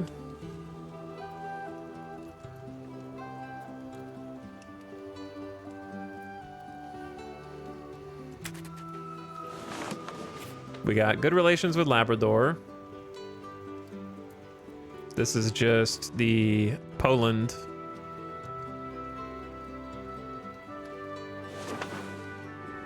The Duchy of Brunswick.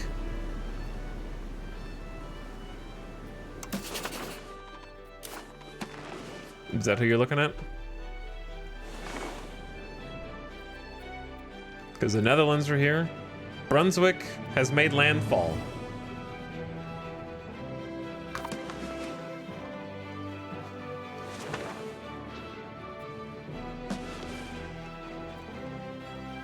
How's Chesapeake doing? Our vassal. Are they broke? Nope, not broke. Actually, New Brunswick. Are you more powerful than the colonies? No, I just have a more established population. Though they are racing people over here. The Pope is dumping the Papal States population over here faster than ever before possible in history. He's already at 675,000 people in the colonies before 1600. Labrador is at about 58,000 over here. Nova Scotia is at 123,000 in North Canada.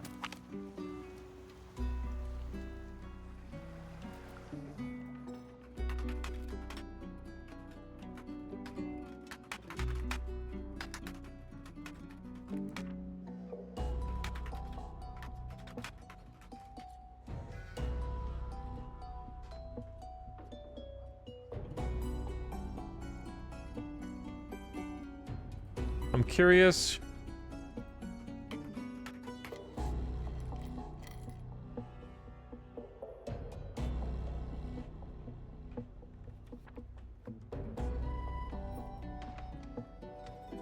I don't know how to find this information,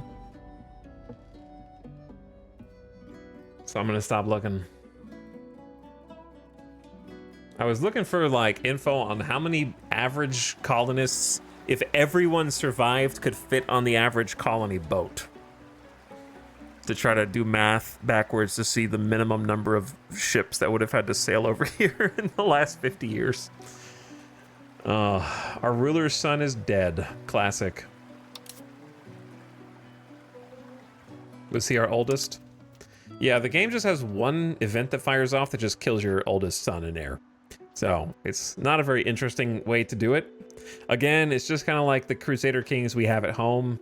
Just a random event that checks whether your oldest dies. So somehow for us, the oldest is always the one that has the highest stats. But if one of our other children had better stats, they'll get selected as the heir.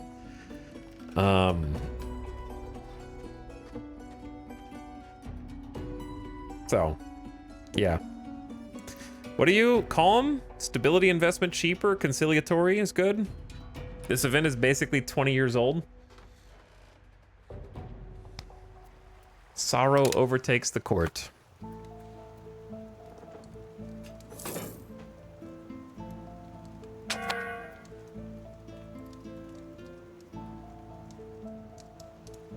I feel like I'm in late game Stellaris. Performance is sometimes non-existent if you mouse over the wrong thing.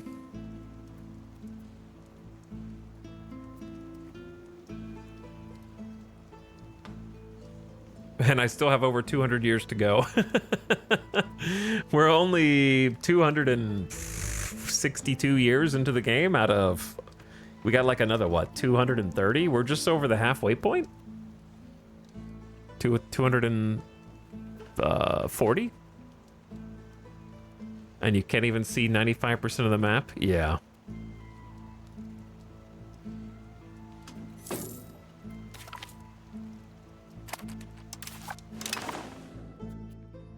Pickawillany. Pickawillany. Legumes. The legume capital of Ohio. Where are we? Are we in Ohio?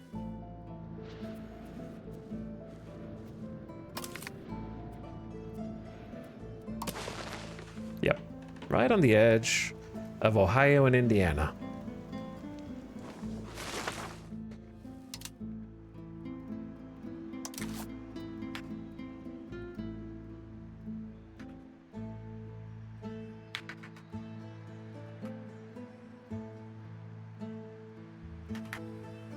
I'm going to name this section of Ohio just the Crown Lands.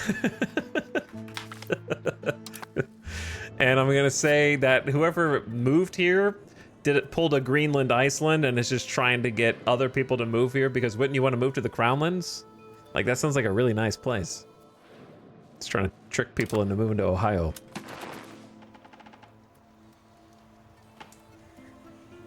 Could we steal maps from Europeans? Sure, if you want to piss them off and have them go to war with you, do antagonism. I don't need to steal any more maps. I don't give a shit what's going on anywhere else in the world right now. This is all that matters to me. I ain't gonna ruin my run just so I can spy on what's going on in Texas at this point. Unless I start getting some boats, in which case I can just explore instead of steal maps.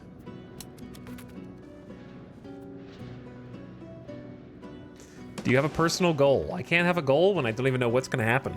There's no goals. The goal is find out what you do in this game when everyone colonizes everything around you, and how will they end it and snuff me out? Will we live harmoniously for a century? I don't know. I just don't know what's gonna happen. So at the moment, I'm trying to finish chartering kind of a arbitrary amount of land that I've decided to land grab. Once I'm done with my charters, then I'm gonna divvy it up into vassals, and then we're gonna start making markets, like at least one extra market, if not two, to try to get some inter-market interaction over all this land, because one market's not enough. But I don't want to create the market until I kind of see how the vassals are laid out, because I don't want to have to worry about moving it after the fact or whatever. And it seems like we're making enough money to be able to accomplish our goals anyways, so I'm kind of just fine with how it's going right now.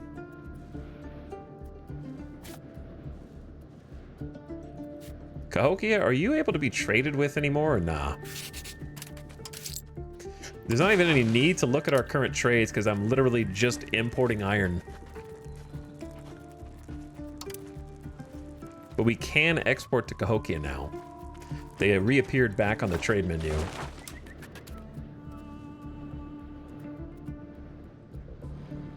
Survive and advance. Yeah, basically survive and advance. And I'm just trying to make sure I appease all the people around me. Jaguaribe? What is this? Jaguaribe?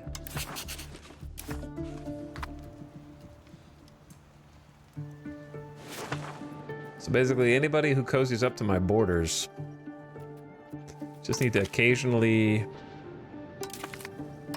improve opinion with.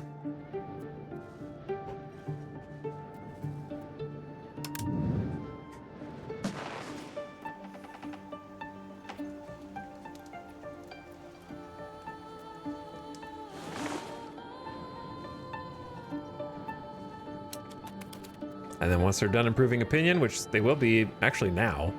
Oh, they're already at max. Whoops.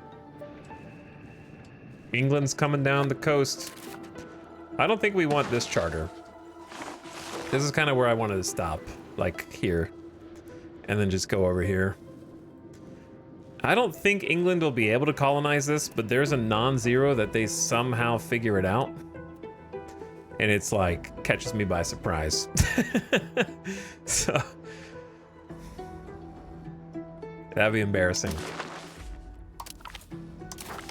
I don't want a repeat of Massachusetts.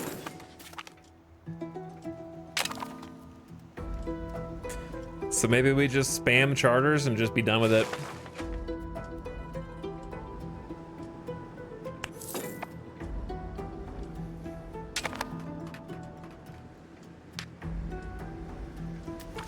We had to make a command. We had to make a command. As the state and its bureaucracy grow, there was an ever-increasing need for people to oversee and administrate various lands and functions. The nobility expect to be first in line when government offices are being handed out, but the burghers want to be appointed based on their merits. The death of a trusted secretary has left a vacant position to be filled in the center of this conflict. Nobility, make the nobility happy, make the burghers happy, make the clergy happy. Well, the nobility are very happy. Do you know why the nobility are very happy? Because I forgot to tax them, because they had a 5-year tax break. And there's no alarm when those 5 years are up. So if you don't check, then they just get to keep coasting with no taxes. That's why they're very happy.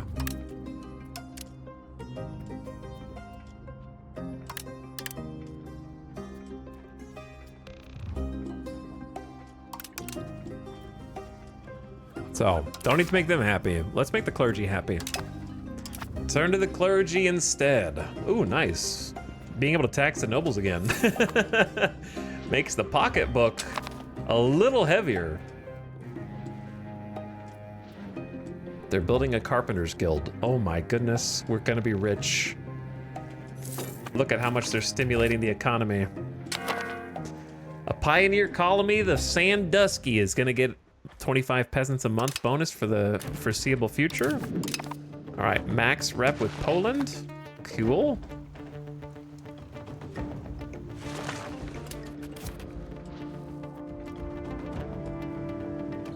$180 Gs to start this final. I think this is this the final one? It could be the final one, and it would be fine if it were. Mommy. I mean, it is called Mommy.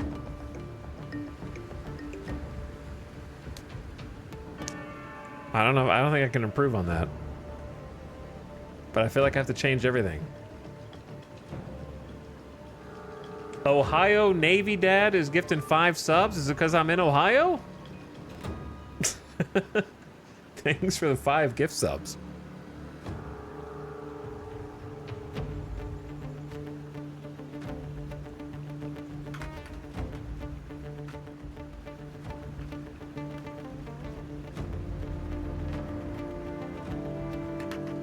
How about cramps a lot? Ohio. Yeah, Ohio. Thanks for gifting a sub to Poscog, Gregor Birkins, Private P Pants, EVC, and Quintuple Down. Appreciate those gifted. As we sprawl out and ball out over here. Just wait until I start pumping the economy. We do need to go back and actually charter these when the rest are done. 61%, 50%. They're going a little faster and faster. I'm gonna go back to changing societal values toward outward for a bit. Oh no, I moused over the thing.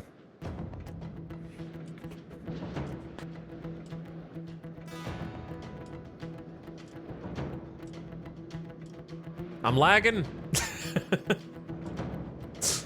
Let me out. The pressure we put on our vassals may seem reasonable in the capital, but some demands are seen as insults. We get 10 years of higher annexation. We're not trying to annex our vassals, you dingus, so I don't really care. Doesn't matter. All right, then one more. We'll have the Greater Toronto area up here. Do you think 7 charters at a time is enough? How long until we get punished by the AI?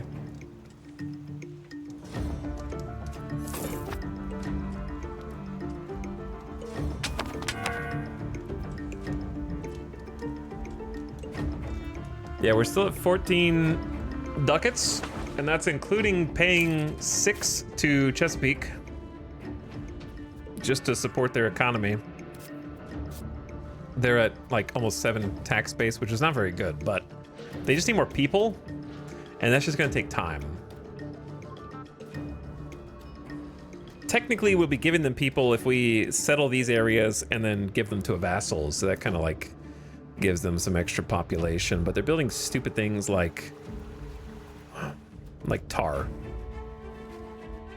But they'll do what they're gonna do. They just don't have that much population. Trying to get Virginia off the ground. Oh my God, what's at the top of the screen?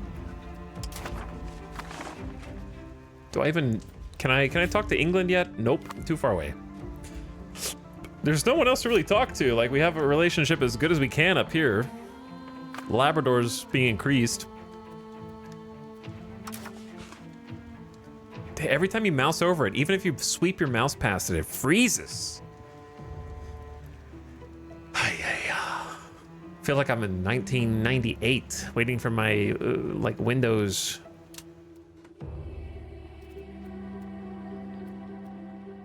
Share maps. Can I convince people to share maps with us? That'd be awesome. Offer an alliance?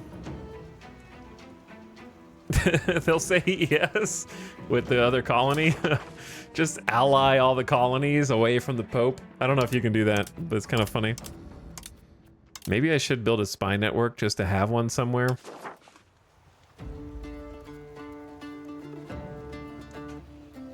What happens if they discover it? Will they become super pissed?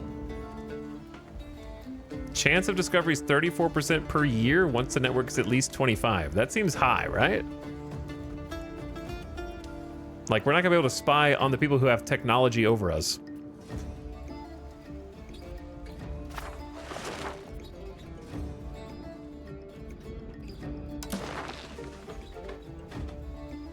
I feel like it'd be better just to pick up people way the heck over here who are gonna be not annexed for a little while, and then just form a spy network over there. On the edge, the tribe.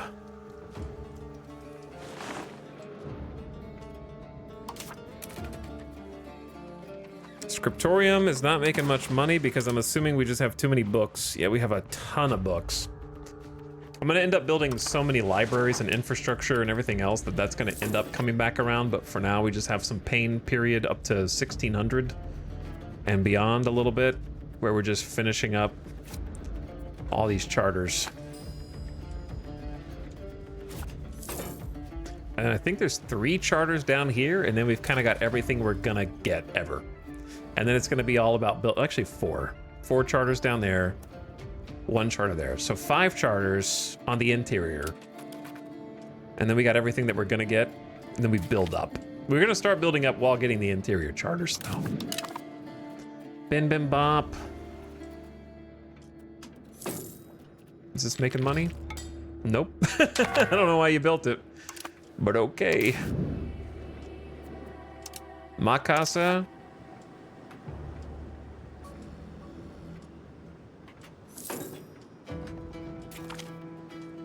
Su casa.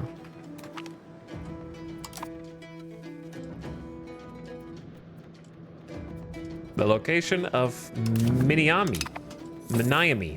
I don't know how to pronounce that. What is that? That is fruit. Okay, your casa is my casa, I think.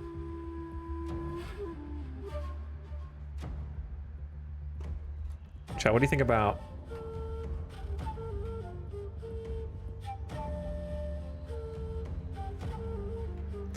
ABCB? ABCB. This feels weird to just be kind of chilling at 4 times speed for as much as we are.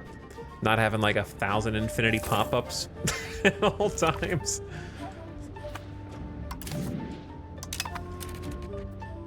Amichinal.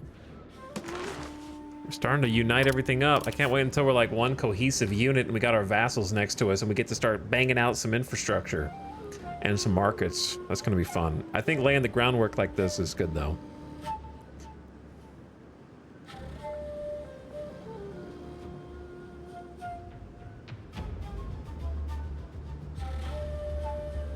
This land is my land, and this land is my land, and this land is also my land.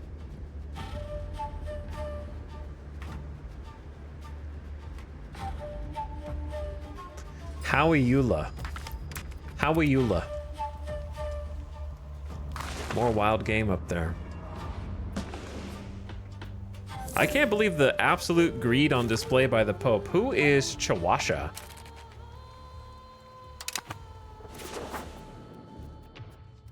Pope. A separate Pope colony. The unadulterated greed of the Pope here.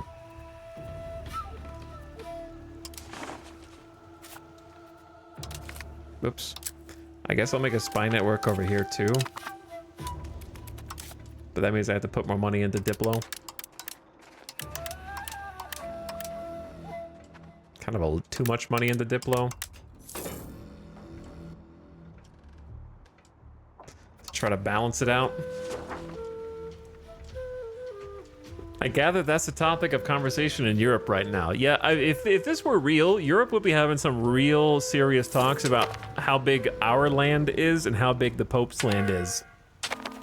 Obviously, we're the easier target, so if this were real, we'd simply die first, and then they would just deal with the Pope afterward. Good advice is sometimes hard to come by, but the number of people coming forward to advise us is increasing nicely. 10 years of better cabinet. Okay. Smallpox in Allian, please. 29% smallpox presence. Monka. 166 dead so far. Let's hope it doesn't spread. We have a little resistance to it. We have 40% resistance because it's already come through. Is it gone? Handled or no? Handled. Whew. Yeah, we already have immunity from the first super plague. So it wasn't too bad. The super plague has already come through. But there could be more in the future, I don't know.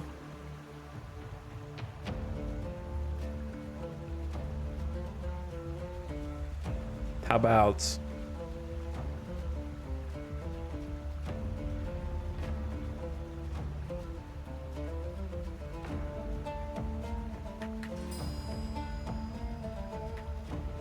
egg crack shell. Who built a papermaker's guild?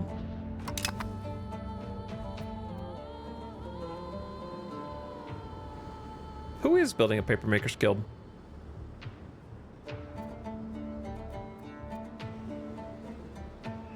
Why? Oh, actually, no, we do need paper. Actually, we do need paper.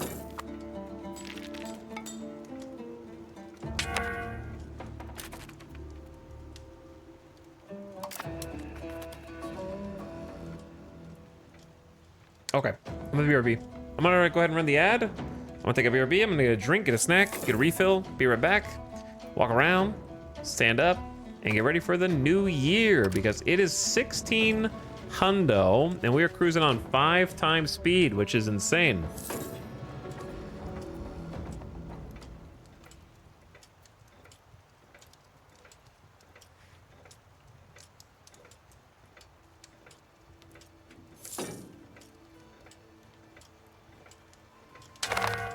Oh. Hello. Ganaccio. What about...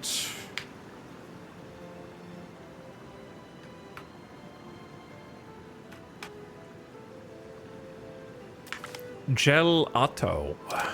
Gelato, if you will. What does that place do? Wild game and fruit. All right, I'll be right back after this ad break. 3 minutes of mid-rolls. Turn your volume down if you're an ad watcher so you don't get surprised, and I'll be right back.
All right. Had to figure out what's for dinner tonight, so I'm probably gonna go get a little food here in a bit. And then try and scarf it down real quick so I can keep pushing through to the 1600s and beyond. And beyond. I'm gonna just go ahead and look back through my nobility things. I don't think we got any new ones that I want to do.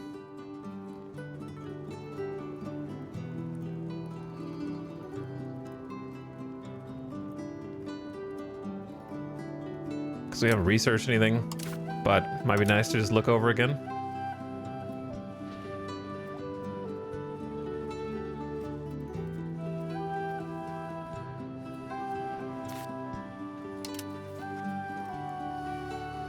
The only time is if we wanted to do more individualism, but I think we're fine where we are.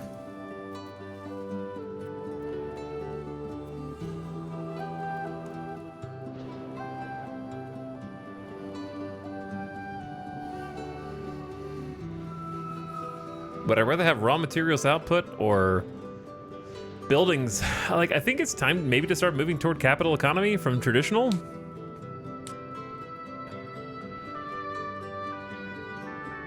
I think.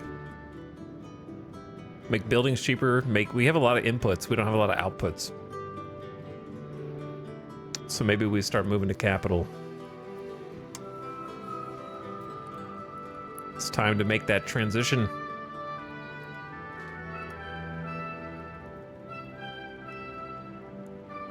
So let's give the burgers production efficiency up is good too for the buildings. Move toward capital economy.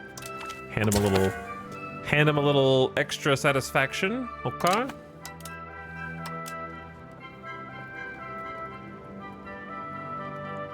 I don't really want to progress to innovative because I still like the equilibrium. But max literacy is about to become important. That's true. And stability investment's not as important now. That's also true. Maybe it is time to go to innovative. The problem with handing the burgers this much power is I can't tax them enough. I don't know how to tax them more to take advantage of the happiness, but it is probably still worth 50% power is kind of a lot. Innovative and capital? Yeah, because we're about to need the institutions. That's why I think maybe just go ahead and transition to innovation now. Get the literacy up for everyone. We don't do as much in stability investment. And we can kind of compensate for the equilibrium in other ways once we get the tech. Maybe. And we get the capital economy. Let's just pivot. Guild invest in the guilds. What else do they have? I need to check what else they got. Capital economy, we just did that. Tax efficiency up, max tax for them down. That progresses to innovation. Development and innovation. Why do we have maritime presence? I think it was just like to make their equilibrium a little happier. Market attraction up. Trade center sponsors. Allow them to build roads. That never worked out. Commoners. You guys have traditional economy, production efficiency, and communalism.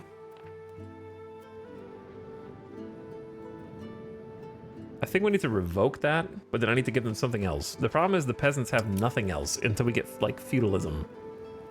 Because I don't want to push toward decentralization, decentralization, decentralization, free subjects, free subjects, free subjects. There's literally no other choices. So if I kind of have to leave that for now.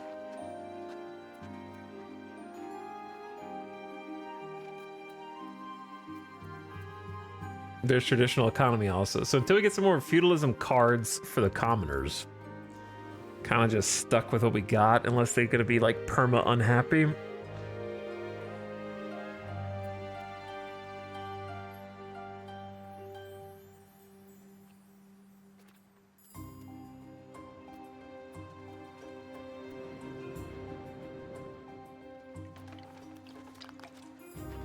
So there's one for clergy.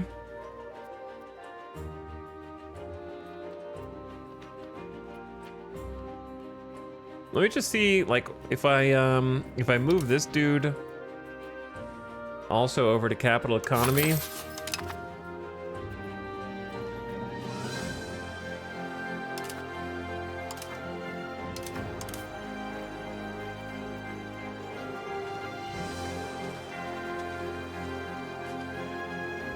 It's like slightly changing to traditional, I mean, from traditional.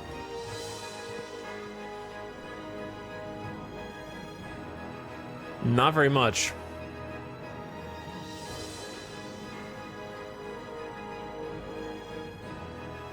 Means of production. Labor division. First come, first serve employment system is traditional. Oh no. But that's just better.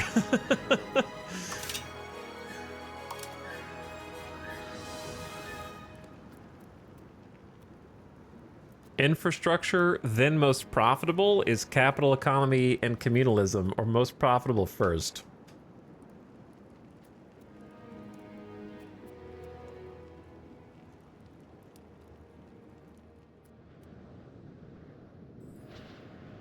These tooltips are weird, because if you mouse over infrastructure, it says that you get...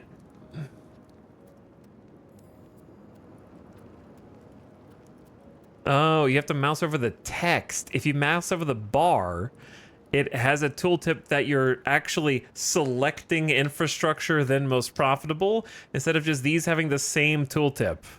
What? Okay, whatever. Separate tooltip for the text versus the empty bar. All right, whatever. So this one is move toward capital economy plus 0.1. I think we still like communalism. And I want infrastructure first. So I'm switching to infrastructure, then most profitable. Okay. That should be a 0.15 swing toward capital economy, because it was going like 0.1 toward traditional, now it's going 0.05 toward capital.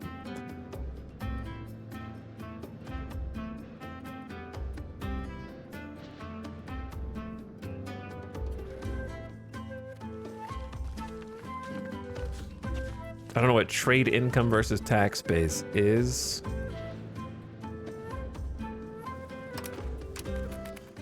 I think I need to unpause to actually like see it.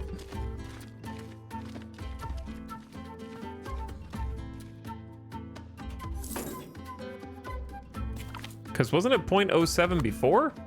Now it's 0.06. I thought it was 0.07 before I changed the employment system.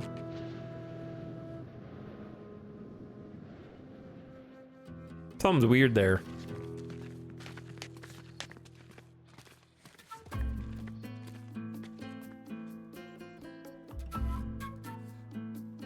Nobility controlled mining ops.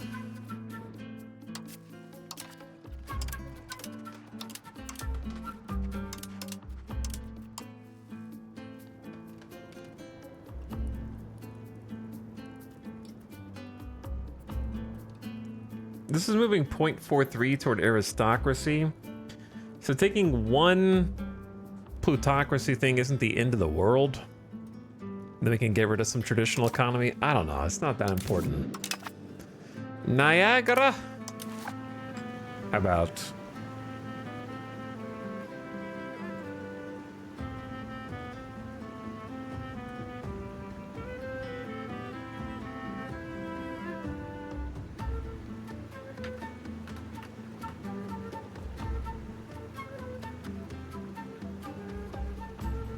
H2O.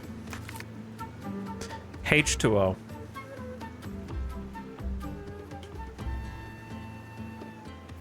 At last, Niagara Falls is ours. It does the same weird box versus text thing in Stellaris? Really? Huh. I wonder why that is. H2O Falls is a must-see.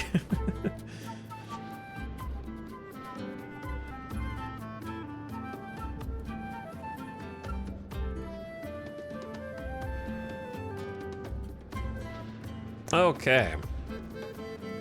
Yeah, I don't want any rivals. No rivals. The nobility and the clergy are unhappy. They should be fine. The burghers are a little too happy.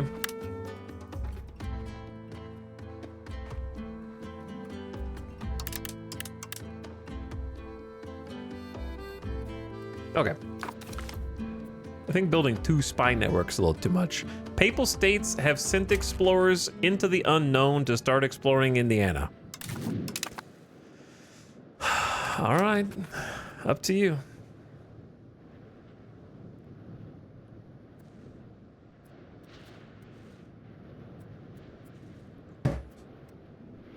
Have we already listened to the whole soundtrack and it's just looping? No. Not yet. Chat. Prepare yourselves, because it's almost the year 1600 at last. Our colonial efforts are spread thin. One of our colonies has run into trouble. Help them. They want 0.07 ducats. I am going to be broke now. I'm gonna have to file for bankruptcy. I'm losing everything. Colonial disaster. Aid the colony. 4.68 ducats. Can't afford that. That's an unreasonable amount of money. Why are there only 16 people going here? Because it's far away. We don't have like borders to it, maybe. I think it'll fix itself in time.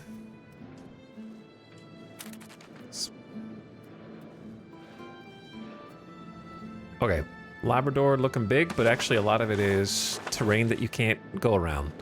Let's take a look. We haven't even opened the screen in a while. Haven't even looked at it.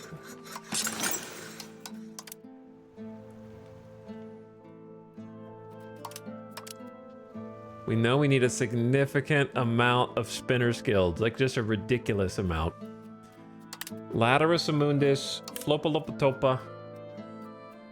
We can make one in Mamdania, Teocondia, and Shrimple is that. Just get one, at least like a level 1 in all towns right now. We're gonna try and help the economy. The problem is on the flip side of that, that's gonna consume more raw materials. 1 charter's done. Very nice, very nice. 1 charter is done. But yeah, raw materials in this case are fiber crops.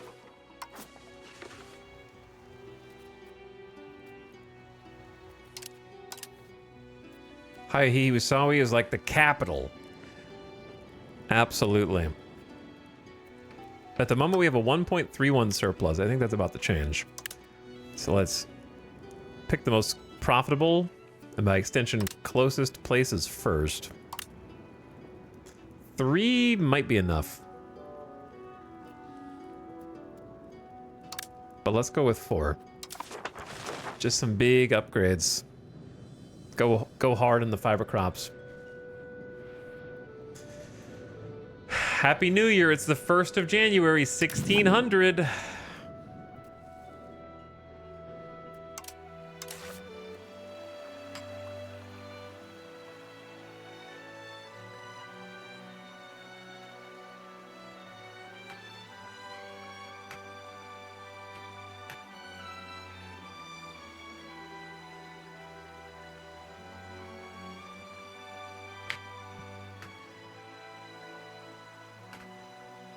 Pizza Pep. Pizza Pep. Sauce. What's the other one?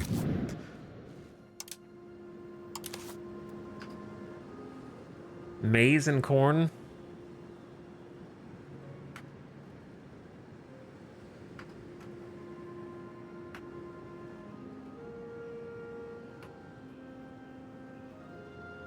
Marinara.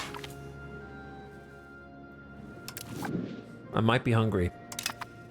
Could be hungry.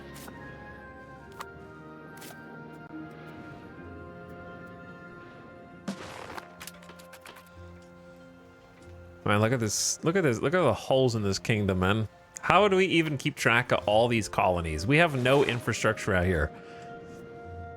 We got nothing. But again, we weren't expecting any. Like, we lived off the land anyway. So it's kind of normal for us. But I'm surprised there's not a mechanic for them to be able to colonize us colonizing them, since, you know, like, it just, they try to outweigh our population or something. Local fortification expert discovered.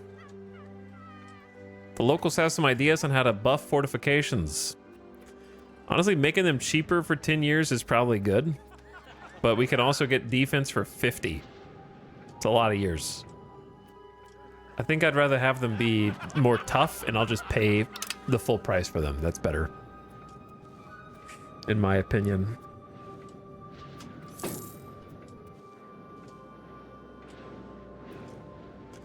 Flopatapa cannot fall. I'm trying to keep it up. Deep-ish. It's not bad. Pretty solid. The Papal States are exploring Illinois. Let them explore. We're not going all the way over there, that's for sure. Sandusky has been colonized. The charter fulfilled. Now we got 5 charters. Down from 7.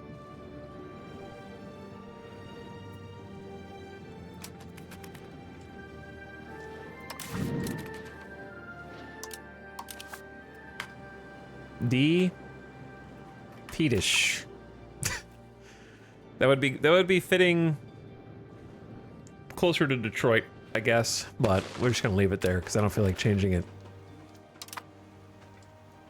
We're slowly connecting the dots, but I kind of need to turn around and start working on some like economy stuff and some infrastructure before I start the charters for the rest. Cucumquat. New fiber crop field for another 1,000 workers. We got 9,700 people who can work there, so they've got a lot of room to go up, to be honest. Shapeoquat is now... I didn't name that, did I? That's gotta be new. Shapeoquat. Shapeoquate. How about,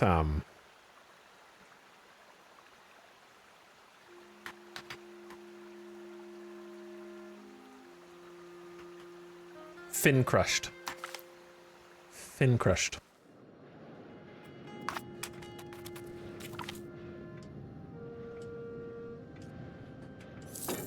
Fiber crops in Mokonomo. Another 1,000 people put to work out of 7,700. Wow, there's so many people there. Well, they're gonna start getting put to work. They're not there yet.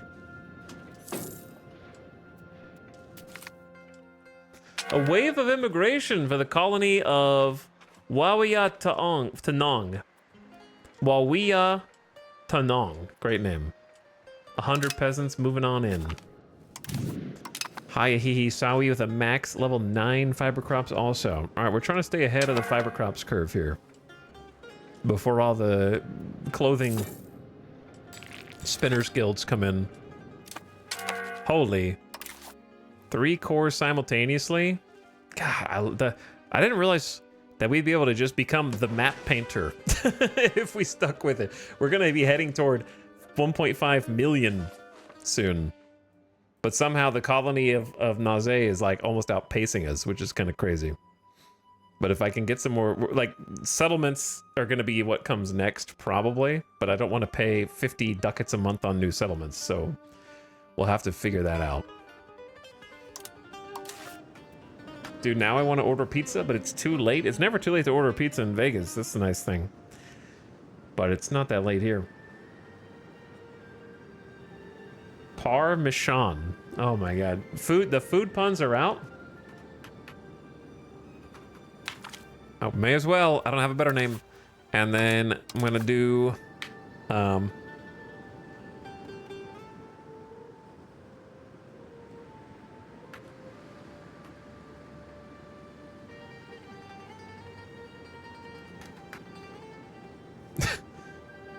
meat love.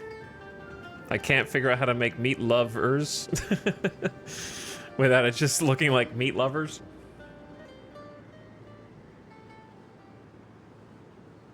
Vegas pizza is good? For the most part, no. Mostly no. The only places with good pizza are either places that are just aggressively transplanted from either New York or Chicago, for the most part. With the occasional Detroit-style pizza.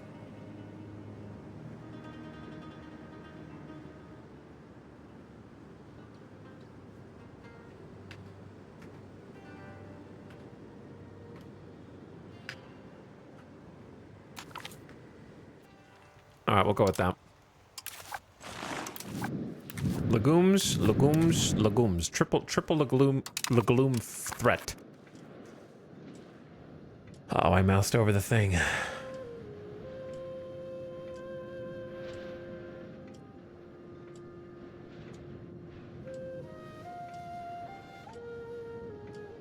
But yeah, by and large, I'd say Las Vegas pizza's not very good. You have to really try to find good pizza. It's like a process of trial and error and elimination. Look how slow the simulation's going at the top right while I'm mousing over this page. I'm on 4 times speed, by the way. Something about this window is breaking the game. Look how slow the clock is ticking up there.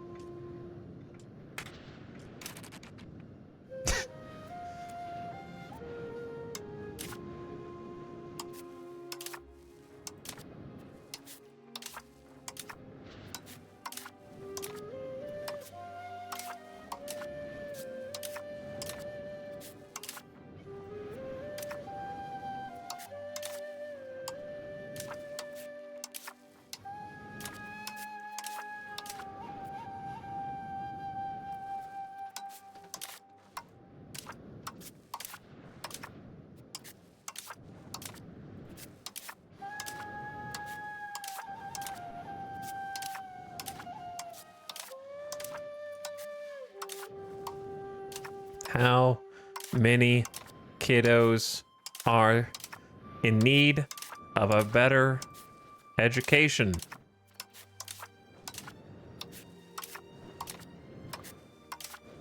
Getting rid of the one pop-up though was kind of like the clutch part. Saves a lot of extra moving the mouse and clicking.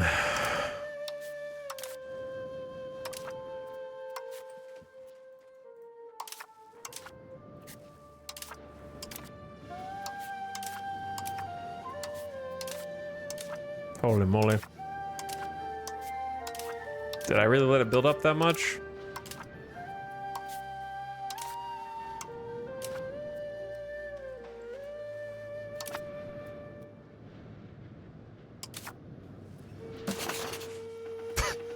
Okay, the local tribe is insulting us, I guess. I don't know. Weather systems, RGOs, doesn't really matter. Pops with needs. We all have needs, okay? Cabinet lacks member. Oh, they died. So sad. Who's this god? 189.95. Don't mind if I do. Third cousin, welcome to the cabinet for life.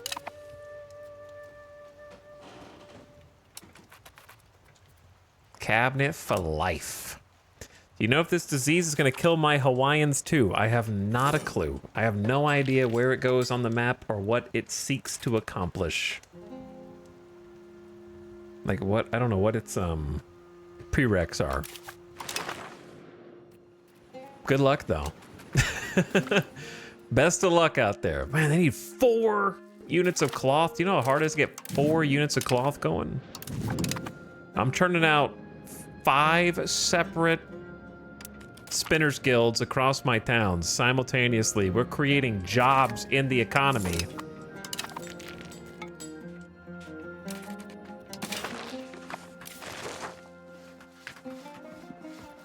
And we still got a negative 0.91.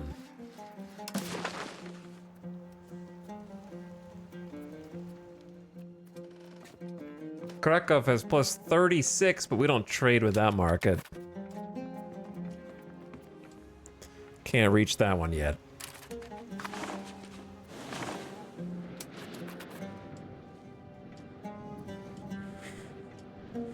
Pope.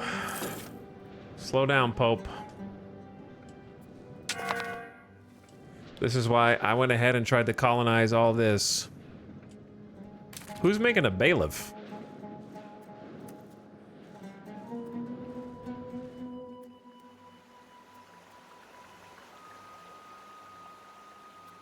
How do they have 23% control with no proximity?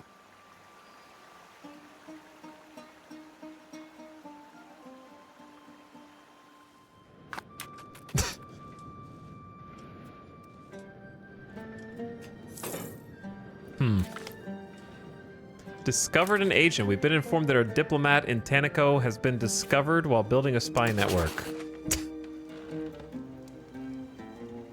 Okay. Goodbye. Bye, spy network. That had to be such a low chance. We just got done like 5 or 6 fiber crop farms. IRL diseases wrecked Hawaii. Oof.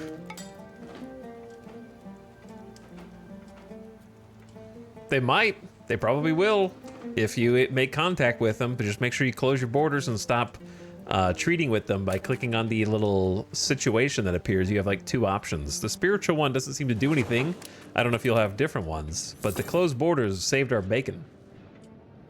The events were nasty, but we only lost 20% of the population. I say only in air quotes. It was still 150,000 people dead, which is crazy, but still. How about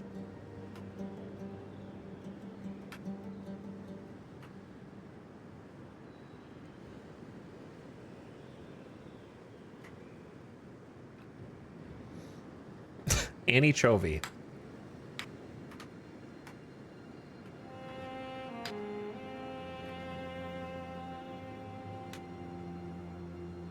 I'm just gonna go ancho. Sounds a little more obscure. Comet sighted. The people of our kingdom are always superstitious. A bad omen, -7 stability. All right, put a little more money into stability to try to bring it back.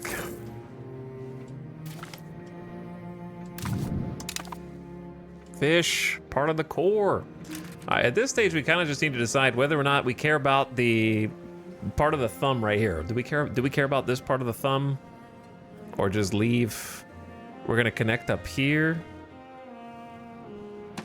Do we care about this?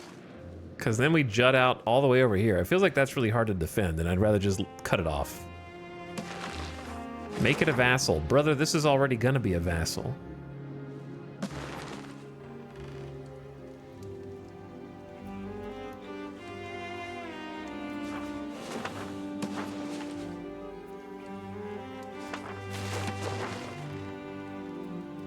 Like, I don't want all of Michigan. But then maybe Michigan wants you.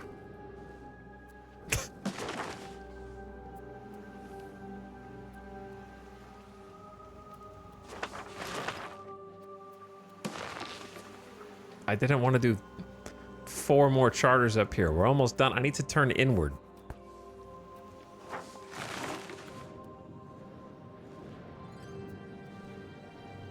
I don't want to have to deal with all of this coast. The plan was originally to stop here and like leave this open.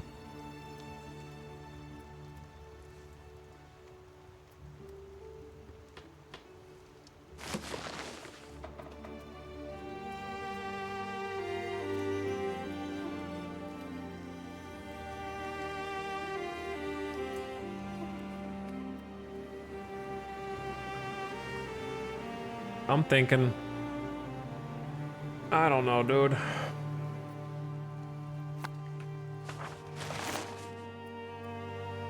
Like, I could just do this and then block him off and then come get this later. But it's a bunch of resources I don't really care about.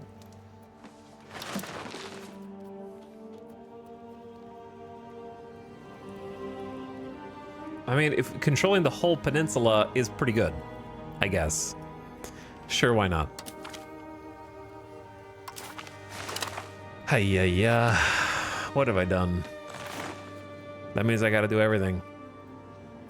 That means I gotta do all of it.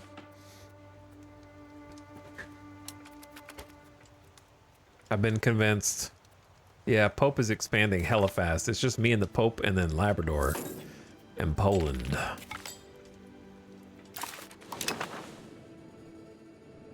Carpenters Guild. Chat, come up with a name for this. I'm gonna let the second person who deletes 25,000 channel points name. Well, we to Nong, I'm gonna go get my food. I'm gonna eat a little food and then I will be right back while the food is hot. Come up with a name if you are that person. Who did I say? Second person? Third person? I don't even remember. Good luck.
All right, the AFK streamer's back. I went ahead and just ate. I'm gonna get indigestion because I just slammed some pizza. Oh, I ate way too fast, man. It's like, it takes like 5 times longer to eat on stream. So I just want to get it over with. And just drain it.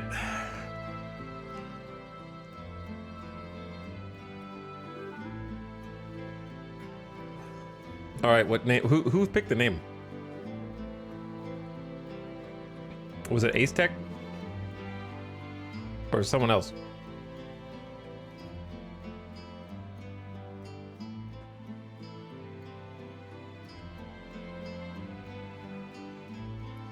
I inhaled the food.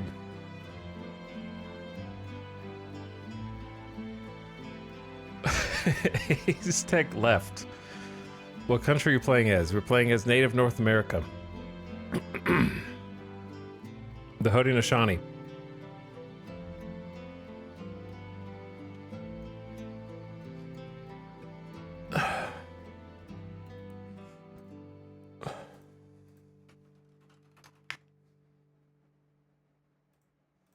We shall name the land Altoona after the pizza. Isn't Altoona just an actual city in Pennsylvania?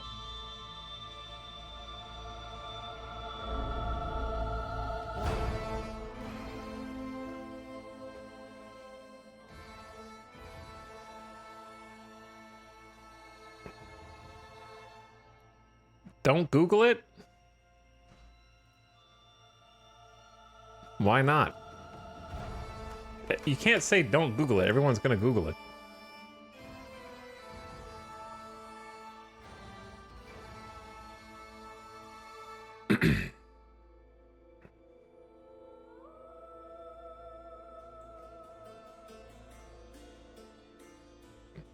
There's a significant number.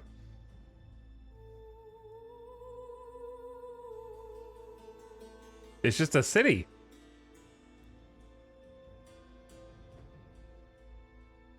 With about 50,000 people in it.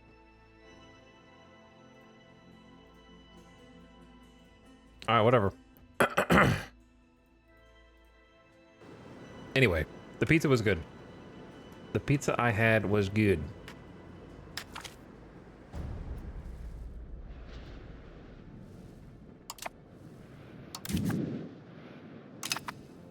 And I had some cheesy bread. Pizza and cheesy bread, and now I am satisfied. These... Sorry for the waits, though. I apologize for leaving you with the empty chair. I know chair sometimes doesn't, Well, the chair doesn't speak much. But also, these 11 to 12 hour streams have been catching up to me. So I gotta eat sometime. And it's faster this way than the other way.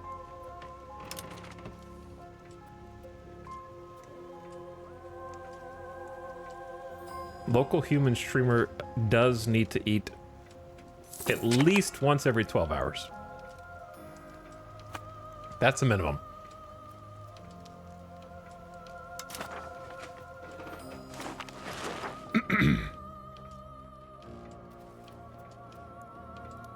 Farming estate? Probably not good. I want to do the road network, but I need money so we can build a huge road. Several families of the nobility have been caught sponsoring illicit art. Show mercy in exchange for funds. The nobility don't have any funds. That's like all their money. This event kind of sucks. Because it's just 20% off of one satisfaction, which seems really extreme for just like, oh, we found some illegal art. This event sucks. It's just not like interesting. Confiscate their collections. Like, or show mercy in exchange for funds. I don't know what draining the nobility's pocketbook does. They're broke now. So I guess I'll take that option.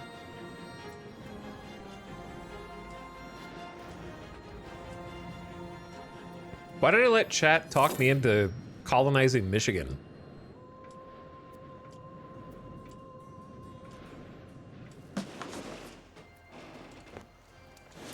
The colony of Long Range. That's the only like normal name we've seen. That's New Brunswick. And then the Netherlands.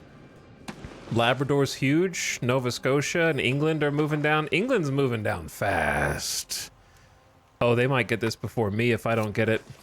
There's a land bridge right there, so I need to start this charter also. I just noticed it. The problem is we don't have a connection up there, so I need to start this one too. Oh, shit. Yeah, we gotta do all of these at the same time, brother. At least we got a couple that are like 82 and 74% done. But now I gotta save up money and get this one started for 184 ducats!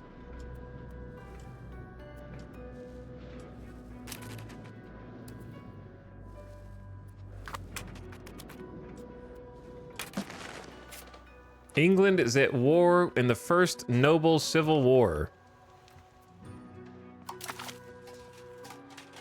The Nova Scotian nobles seem to be winning, even though they only have 217 troops.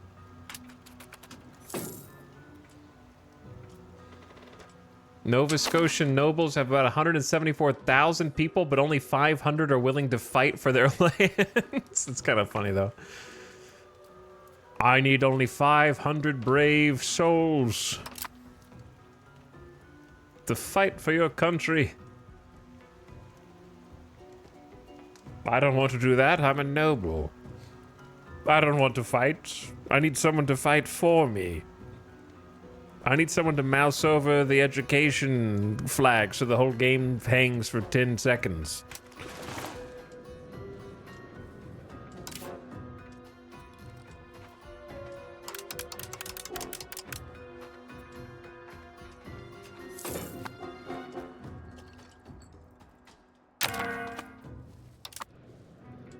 October 1601.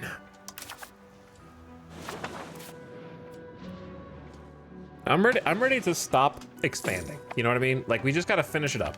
Gotta finish it up. We're getting very close to being done.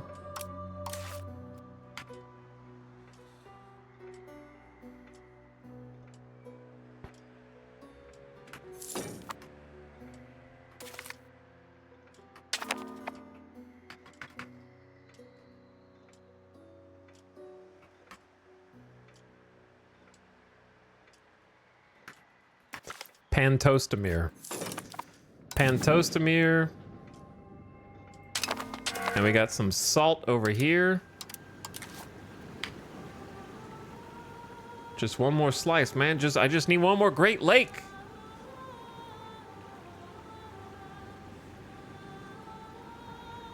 How about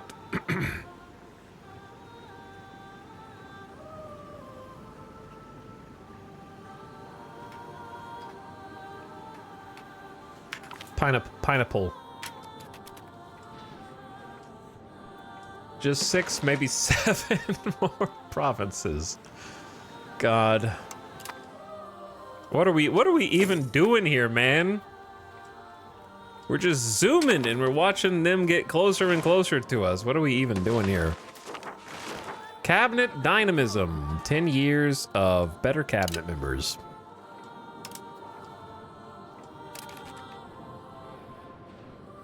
It's only moving 0.06 toward capital economy each month. Oh, that's real slow. That's so slow it's not even worth doing. Let's just keep developing the capital.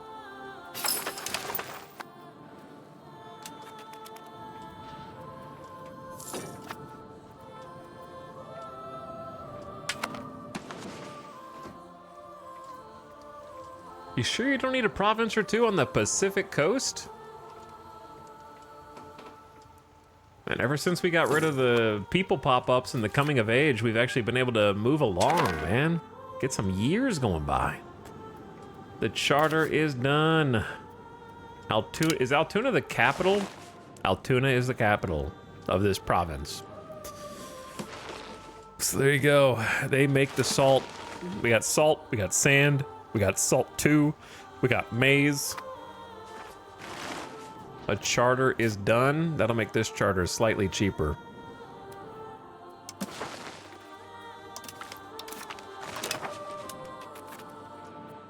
Uh-oh, that charter up there is a bit slow.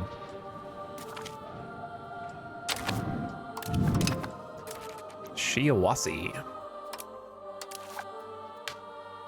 More sand.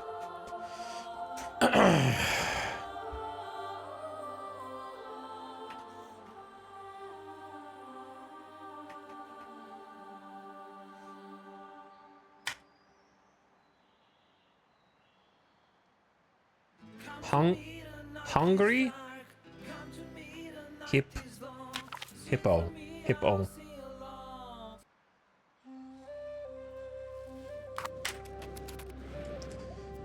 How long until the papal colony revolt? Well, the colony of Nasse is... How did we find loyalty again? We already did this.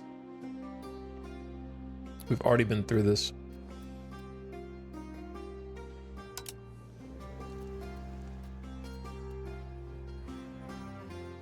We've already done this. 79%.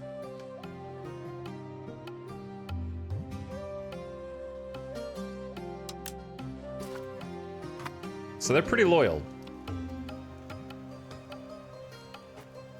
Are we containing them or are they containing us? Well, it's gonna be them containing us for sure. But I'm just trying to make sure I have plenty of room to stretch my legs and get some vassals and like build up, because we're gonna be landlocked. We don't have a navy. So I don't know how that's gonna go. Kalamazoo. I mean, that's a good name, but is it as good as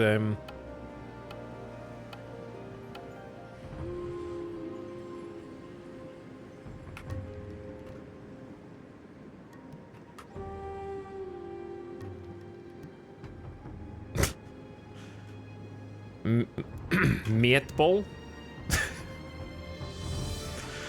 Mietbol Zub?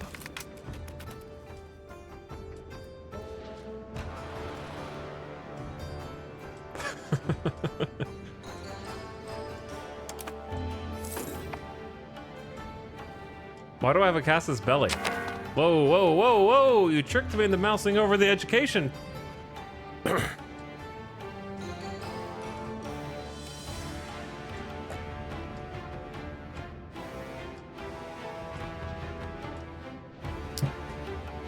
Anytime now. Can I play the game? Am I allowed to play the game? Maybe the key is just get rid of that. It'll come back though. That's the issue. I gotta, I might piss some people off with this spy network, but I need to use it to steal a MAPE.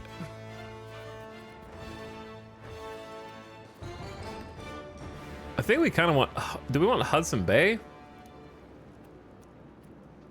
Or do we want Iowa? We need everything, right? But it seems like there's more action in the north.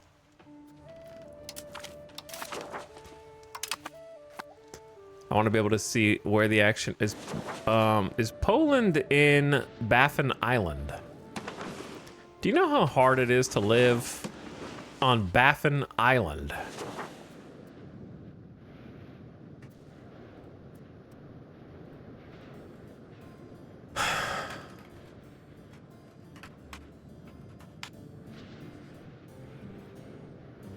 Baffin Island has average annual temperatures around 15 degrees Fahrenheit. That's the average annual temperatures.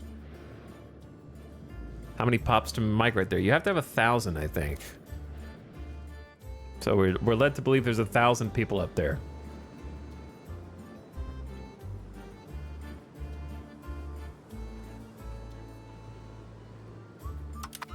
There's no way that these people are able to live up here.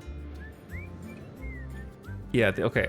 For the Celsius users, that's like negative 9.5 Celsius is the average.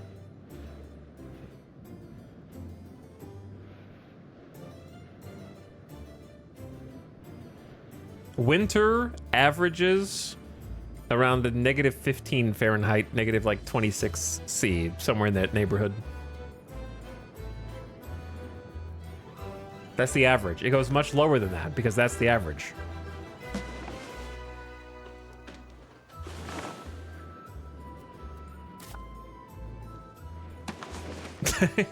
How did they even find this first? How did they even go there first?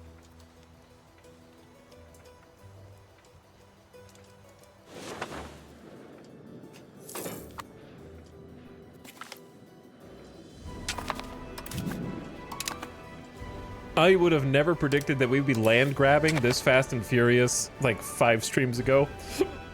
Where every single little land expansion felt like a meaningful, incredible upgrade that was doubling the size of our nation, and now we're just like just vacuuming everything up.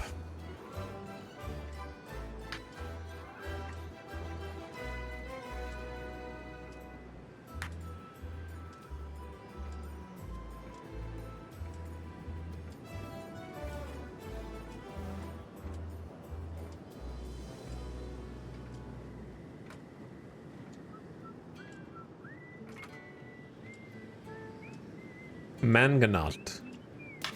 Mangonaut. The Charter of Niagara has been fulfilled. Oh, good. Oh, good. That is wonderful news. Wonderful news. I don't know what the people are doing there with no support from their liege, but I hope they are happy.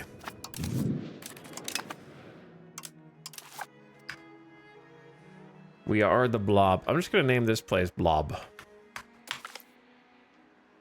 Blob, the cornfield.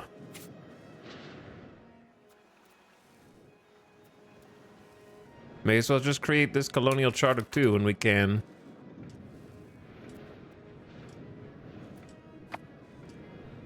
Our money's looking pretty good for having 6 colonial charters, actually.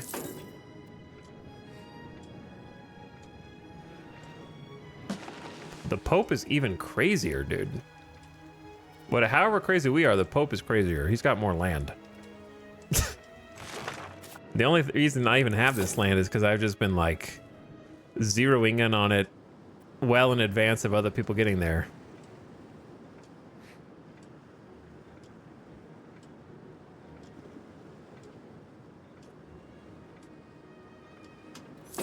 I think this is the last expansionist charter, but we have to do the interior ones. And that'll be all of Michigan, which I was convinced to do somehow. The colony of Ganascio is now complete as well. So we're stabilized at like 6 charters.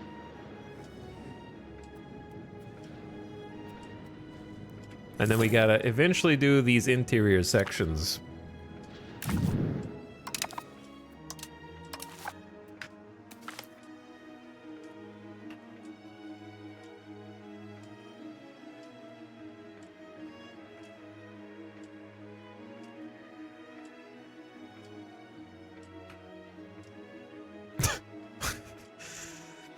Does the Pope like chicken tendies?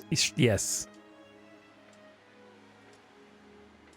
Interesting that the game goes for fewer larger colonies versus smaller and more quantity. Yeah, there's no way this lasts, right?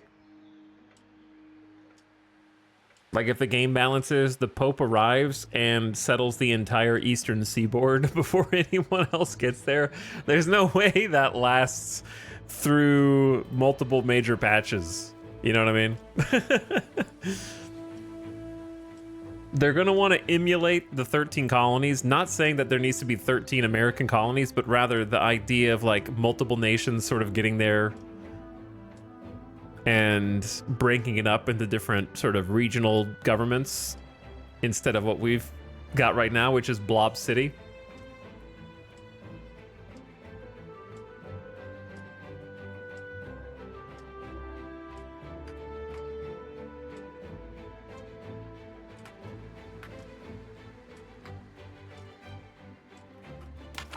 Spill-milked. Spill-milked. A rush of merchants. Trade expansion has led to 5 years of better trade for the burgers or 5 years of better trade advantage. We don't really even leverage trade advantage, so I'll just give the burgers a buff for 5 years for whatever that's worth.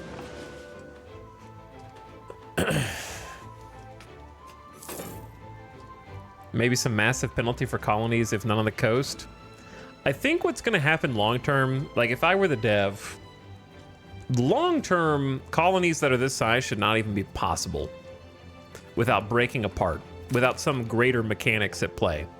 Like, we don't have to do anything to ensure that, like, if you're a European nation, then you have to do a little bit more to make sure that these don't rebel, as you can see from the nobility revolting over here, right? But this is an untenable. There needs to be some kind of control system for people that looks outside of the economy. And I think that's what I would add if I were the devs going forward. There needs to be some kind of almost political control over your people that functions sort of similarly to economic control, but that's not really in the game though.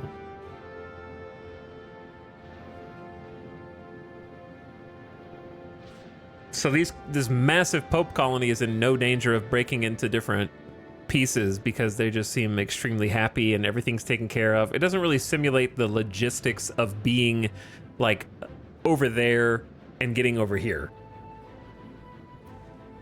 It gets tougher later on in the game, apparently. Maybe. All I'm saying is there needs to be something in place to keep the Pope from importing 1 million people before like the actual American colonies were actually settled. And having like for 300 years there were like, it took 300 years to get like 2.5 million people, and we've already got, you know, combined probably about 1 million with 250 years to go. Just have more boats.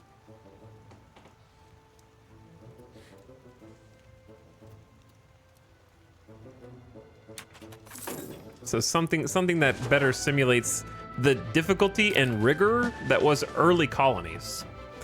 Like, the only reason that the early colonies even survived past their immediate infancy was having to actually work to live off the land, because it was a completely different experience. That's like everybody was dying, and then they got some help to figure out how to like forge a life here, and it seems pretty easy for everyone to just come in and be like, yo, what's up? I'm in America now. This is my base of operations. I got 1 million people. We got the infrastructure and support for 1 million people in less than 50 years. A lot of help from Native Americans, yep.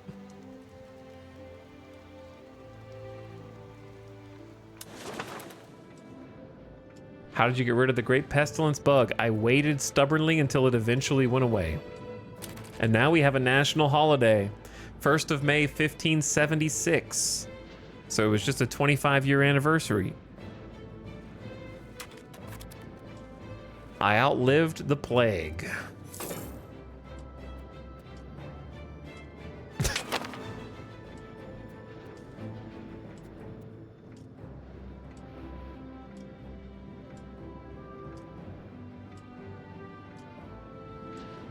Colonial migration so fast, the old world population can go down. Yeah, it has been. The Pope's population is just going down. He's down to 1.325 million. He's down over 500,000 since we looked at it earlier. Like, think about that, right? You're living in the Papal States. There's like 1.6, 1.8 million of you. And then 25% of the entire population of your nation just leaves. Okay. You know, like, how do you even keep functioning economically at that point if a quarter of your nation just like, I'm out. See you later, nerds. I'm going to the new world. Things are pretty great down there, actually. Not so bad, living in the swamps of Florida. I don't mind. What, there's some water on the ground? I drink water every day and it doesn't hurt me. We don't have to deal with dysentery. Just drink that swamp water.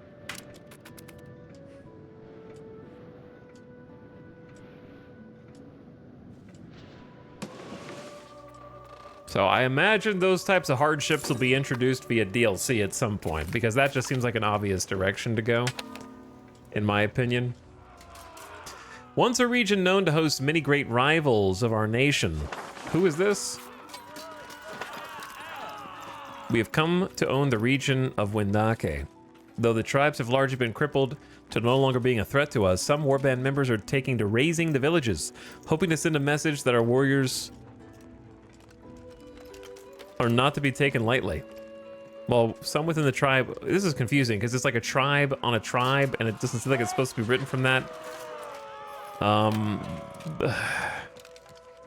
No, I'm not going to allow it. Ended it once. We need to conserve these lands. Free development for everyone. Also, ad is going to start in like a minute. I already snoozed it twice. We're going to keep it here during the ad break. Anybody who's ever died has drank water. I know, it's crazy. Anybody who's ever drank water has died at some point in their life. Up until now. But I'm built different.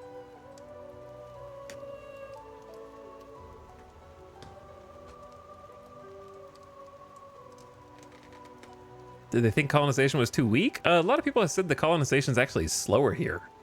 I don't know, I didn't play U4, but I heard people say it was slower in this. But it seems like they're going to have America fully colonized East Coast to West Coast. I'd say before 1700. At this rate. From sea to sea.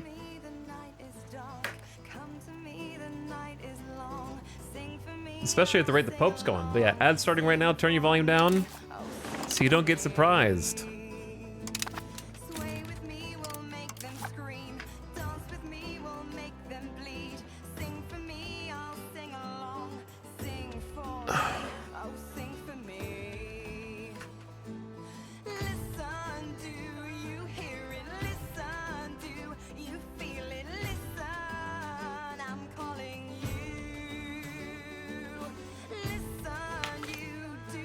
I'm off the top.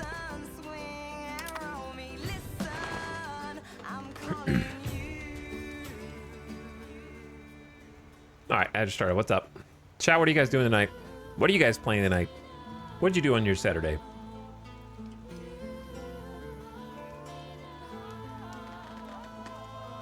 I think it's because people were trying to colonize right away instead of waiting until they have advances from the Age of Discovery. I didn't even play the last one. Arc Raiders, Voice of the Void, Pixel Art, Assetto Corsa, Guild Wars 2, Stellaris, Fire Emblem Echoes. I don't need to try a Fire Emblem. I would enjoy it. Which Fire Emblem should I play first if I were to play one? Kingdoms Reborn, Hearts of Iron 4, Surviving Mars Reloaded. How's that going? Final Fantasy XIV, Kingdom Come Deliverance, Manor Lords. Okay. Kerbal? Oh, goodness. Victoria 3, Anno.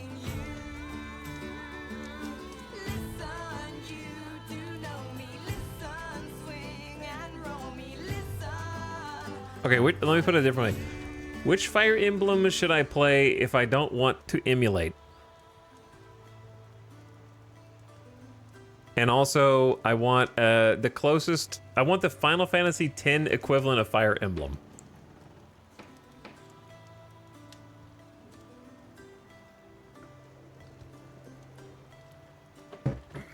Three Houses is your only option. Because Final Fantasy X is cool because it's a marriage of old and new. They still had like the turn-based system, but they also had more of the modern conveniences.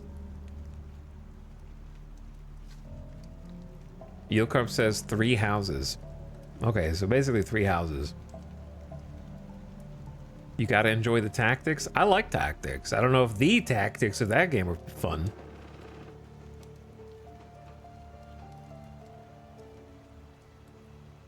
Chad seems to like 3 houses though. The not tactics part. Oh, the not tactics. What is it? Is it like a... Define not tactics. Is it...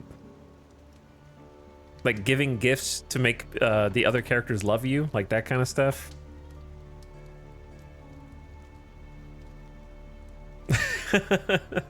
Visual novel dating sim.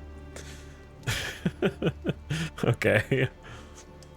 Three Houses was my first Fire Emblem, and I loved it. Everything in between the battles. I don't like Three Houses the most. It's just your only real option. Okay.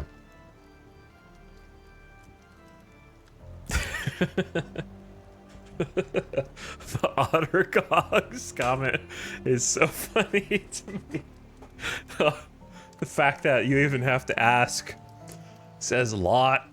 All right. Anyway.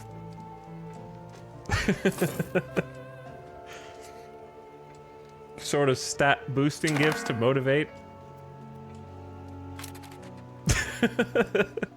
The fact that no one's answered yet is raising more questions.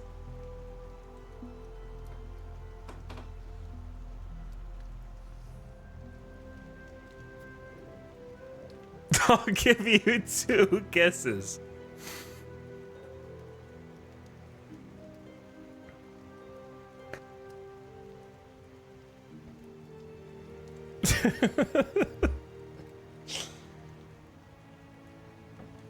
Why can't I just play a tactics game and enjoy the tactics game that's not called Advance Wars?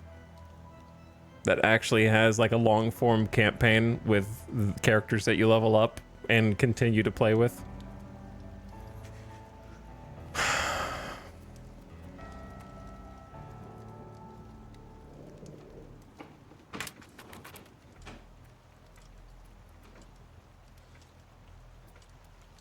The GameCube Wii ones don't have the dating elements. Time to buy a GameCube, I guess. Wouldn't mind having one anyway. I used to have one, but I traded it into GameStop to get whatever the next console was.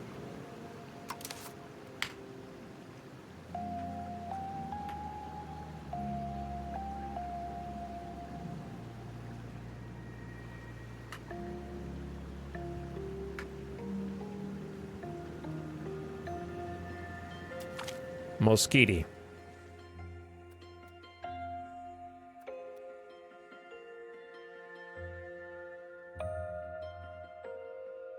Don't play Fire Emblem Engage. Okay.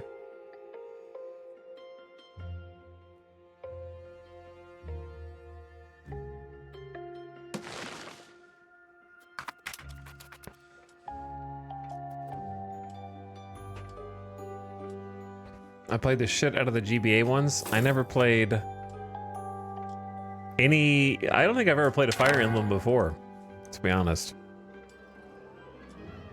No, Engage is great. Chat is wild. He only played Golden Sun. It's kind of true. But Golden Sun's goated though, so like, why would that be an insult?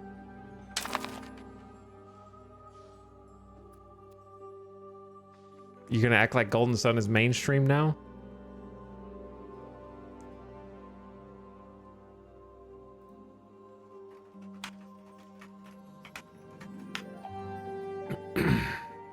To be honest, the problem with me having the Game Boy Advance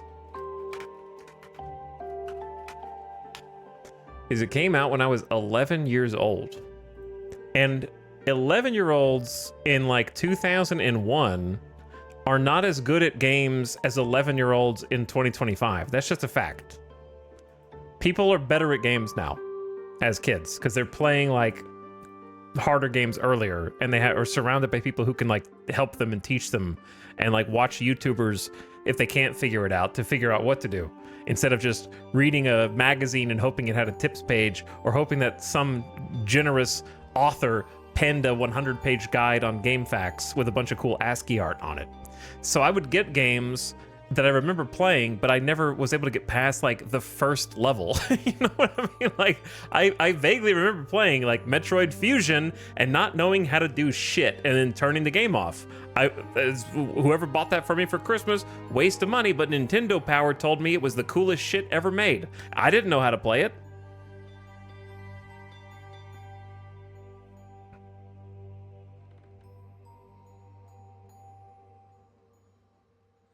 I have that exact same memory. Yeah, the magazines would hype up all these games that were just too hard for me to play. So I would read the magazine and be like, wow, this is got a 10 out of 10 rating.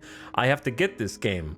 And I would get like one of the Zeldas. I probably played like A Link to the Past on GBA or something, but it couldn't get past like the second area because I was too uncoordinated as an 11-year-old to know what I was doing or like how to use items or where to throw the bomb to break open the door. I didn't have those, like, that skill set. I got to a level in Rayman 1 and just could never progress. Exactly, yeah. I had Rayman also. I don't remember which platform I had it on first. Like, I could get through a few of the minigames in WarioWare. You know? Like, I remember having the original WarioWare and getting through, like, until they started speeding up really fast, and I'd be like, I don't know what I'm doing.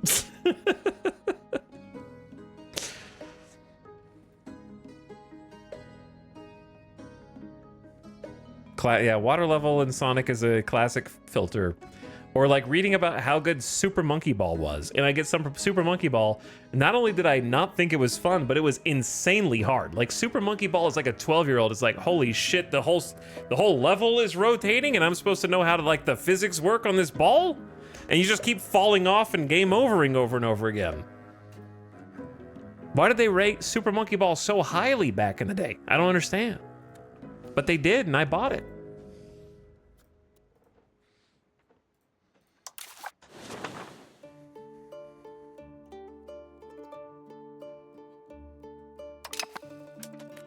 But anyway, there weren't a lot of games on Game Boy Advance that were like easy enough for my child brain. So I stuck to just whatever I could get past the first few levels. Golden Sun, I used a guide to get through. That's the only reason I could even beat it. I don't think I ever played the Golden Sun sequel.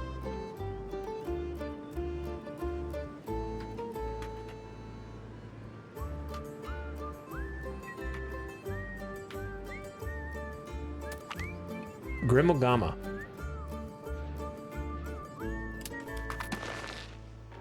The Pope, dude, look where the Pope is, by the way.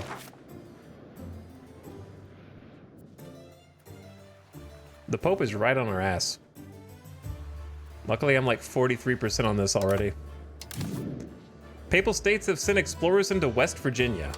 All right, well, you can go in there, but I don't think they can colonize across my borders, can they?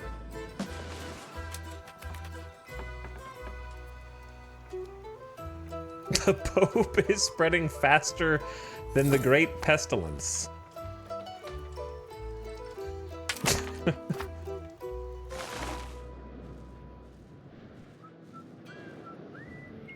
I'm pretty sure we have a colony in progress in each of these zones. So just in case they do something shitty, we should just go ahead and finish these other charters.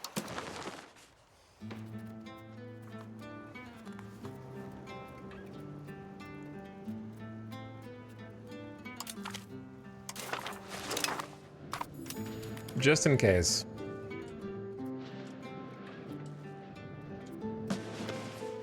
They just made this colony and then we're like, nah. I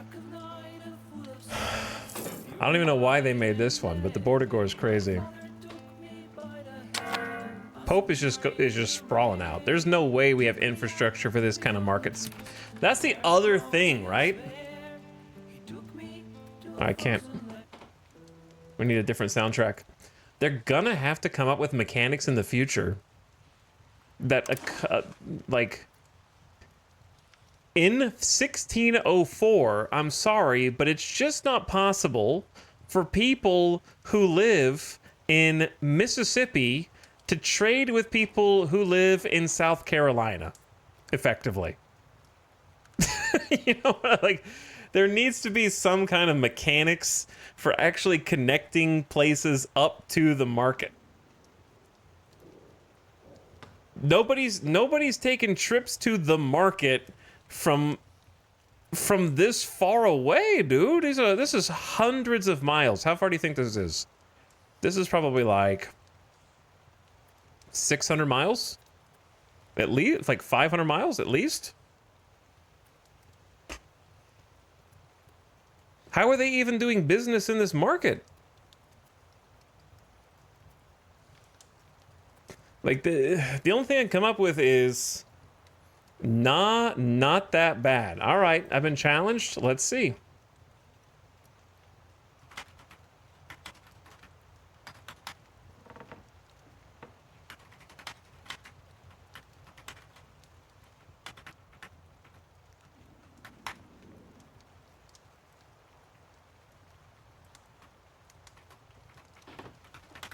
Let's find out.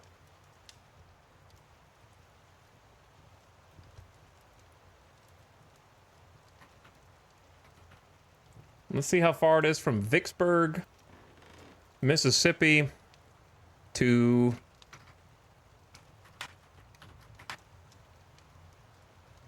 Charleston, South Carolina. Distance. 740 miles. From West Mississippi to Charleston. We might have found the European. Maybe. It's actually more than I thought. Just a few hours by cargo plane. Birmingham, Alabama.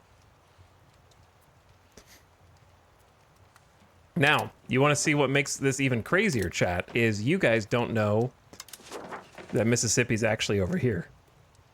And that this is I'm trying to show you how much you don't know, because I just did a double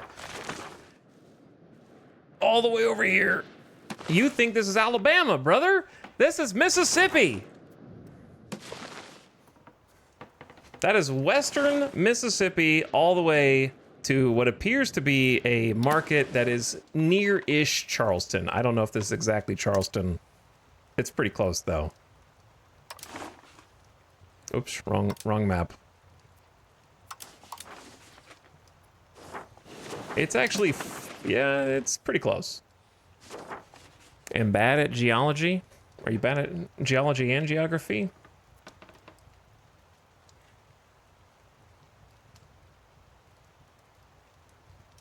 But anyway, it's like 750 miles from here to here. And yet the market reaches about 650 to 700 of those miles. With 5% market access, which is admittedly very little, but still that's hella far. They need some way to level up markets. Like there should be like a baby shitty local market. That's, I don't know, man. They need like a local provincial size market, and then they need like market tiers that depend on infrastructure that's set up.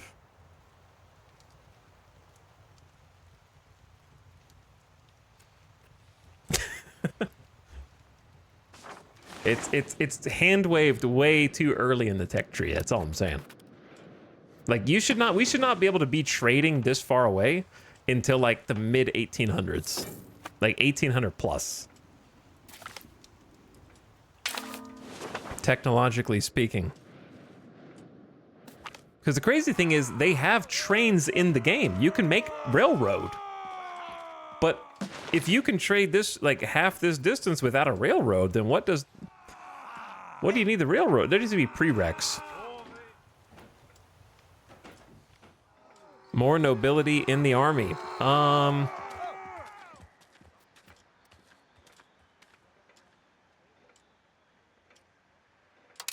Doesn't matter.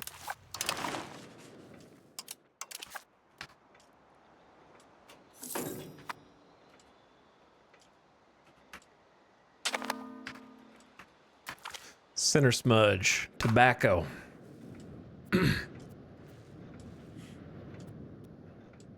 The problem is that there's a lot of people that just can't. Your brain is too modern, and you can't even imagine what it was like to be a colonist of the New World in 1604. Like, you can't even fathom it. Was there an event for horses arriving? No. I'm not sure if any horses have arrived.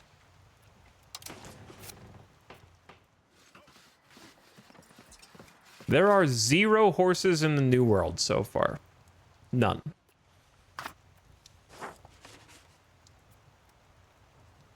You mostly died.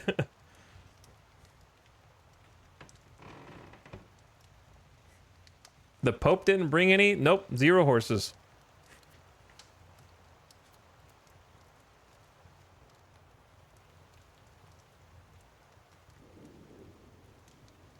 But yeah, I think they just need like a whole system with that kind of thing.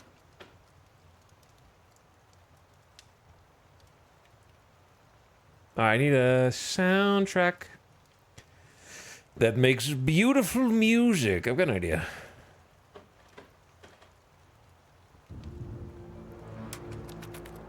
There might be too many action songs on this, but we'll give it a listen anyway.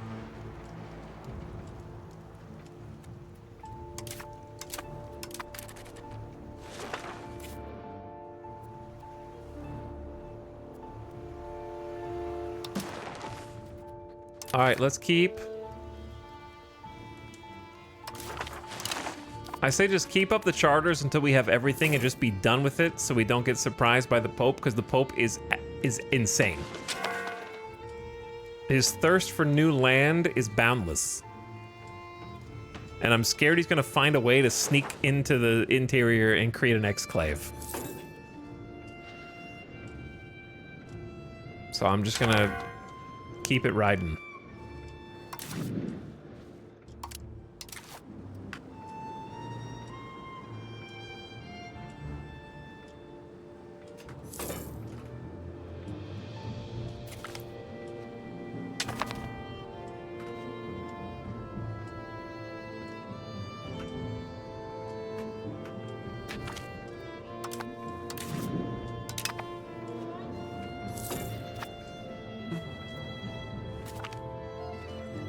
Colonization of Europe when I invent the galley. And also boat materials. Muskegon has received a surge of immigrants. New market. Wow, I got a new market pop up and it's way up there. We don't know why Poland think that this market would not be enough. Poland made a market way the hell up there, dude. Oh, do they have a market here too? Can we trade with them?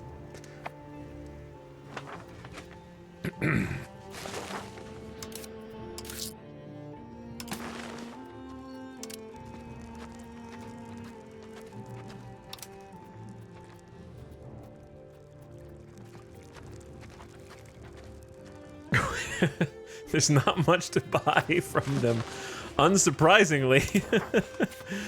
Let me see what they have. They have fish. We have plenty of fish. Thank you, though. Do you guys have any demands? Cattle? All right. Sure, yeah, sounds good.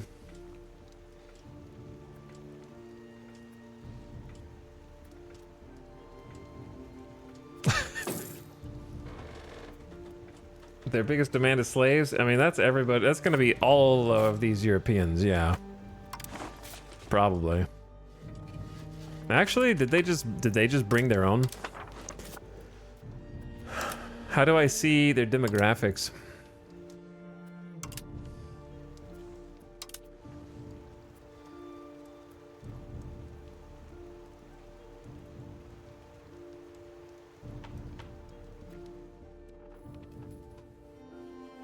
I don't know, I just know they have 12 institutions. There should be a map mode? Oh, you mean like, you wish there was. Check their market to see if it's a supply.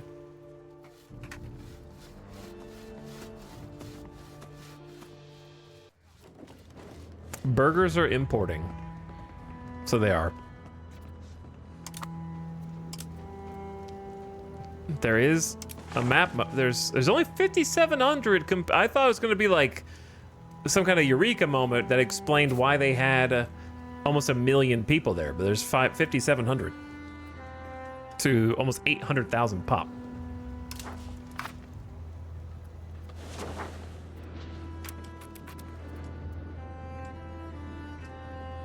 Is anyone else on our borders that we need to talk to?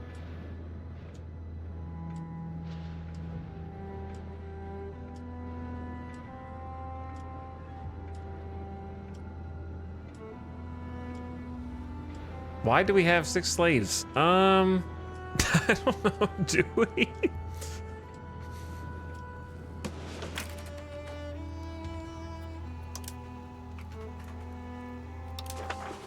That's this whole area, bro. That includes Cahokia. That also includes, like... That includes the Pope's lands. The Pope land up there has 5706.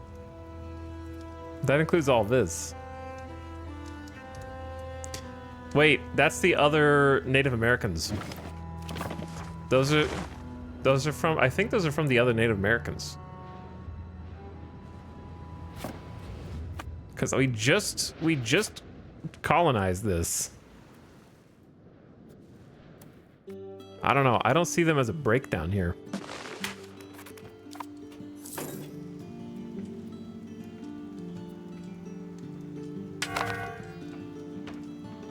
Look, man, I'm just telling you, if I catch the Pope, I'm gonna put him in. I'm gonna put him to work. Okay? I'm gonna show the Pope what it's like to work. I'm gonna wear the Pope hat. We're gonna sit on the Pope throne and we're gonna colonize the Papal States.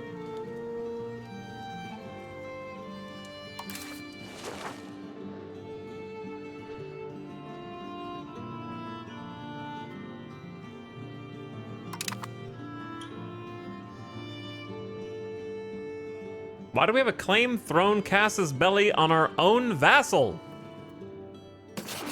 What?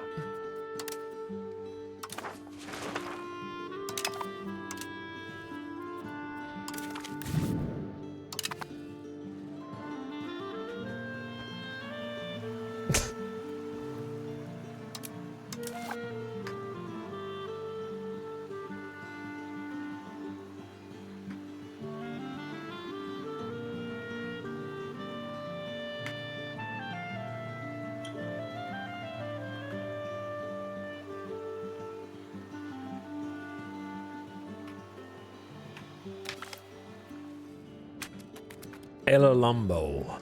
Elalumbo. Wait, we can't get coal. Delete it. Delete the stinky coal. That's almost certainly gonna go to this vassal. Hello, we haven't given you any gift of land in a while, have we? I will cede a location to you. With 1,000 people on it. What have you been building here? Not much.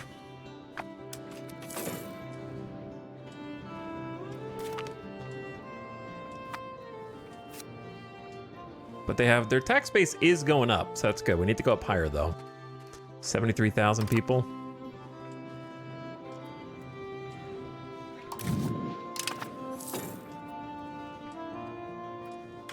I'm lagging.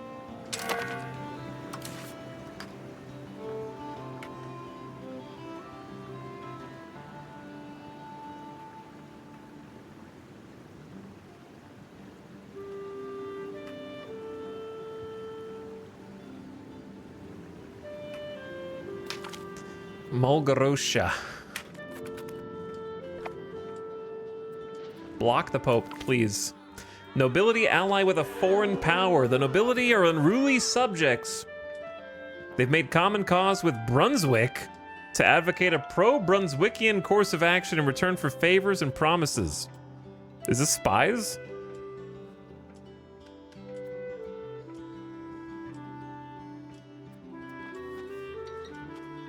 I'll just lose 10 legitimacy, I guess. Where is, oh, is this Brunswick right here? Okay. We have not discovered Brunswick's capital. What? They're basically bordering with us, aren't they?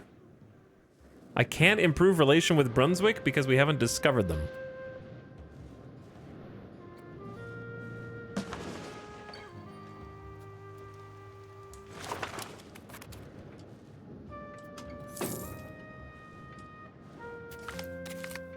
The colony of Caranondi has fulfilled its role.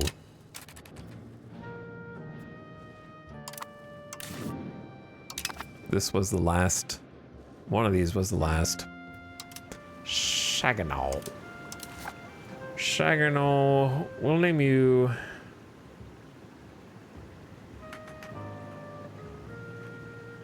Mish.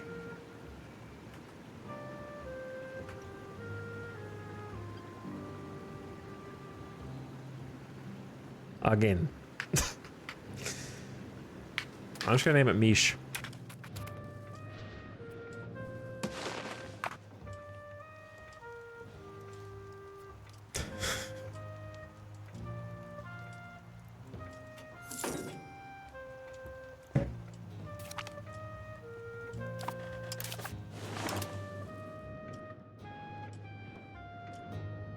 Did I do this? The location of Deskan Zibi? I must have named this, but I don't remember it?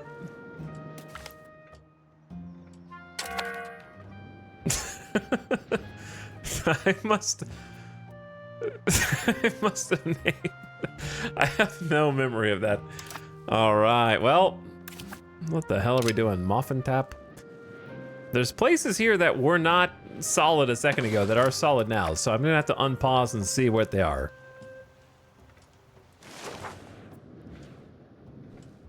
We're almost to where I want to be, dude.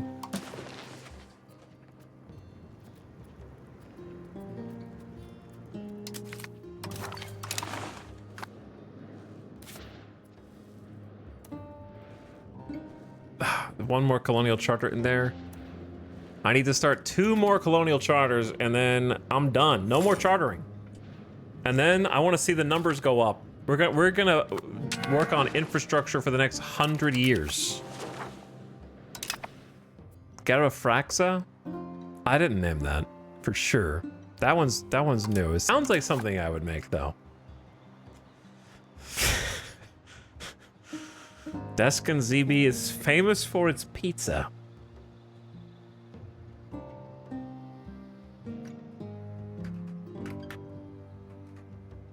How about a Krumov? Krumov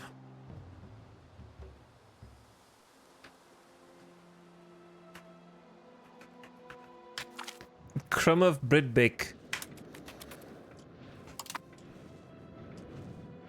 Look, I just want to get to the point where all of our borders are kind of just like, that's what they're going to be, and we can start focusing on ourselves. And I want to see all the money numbers and the people numbers go up.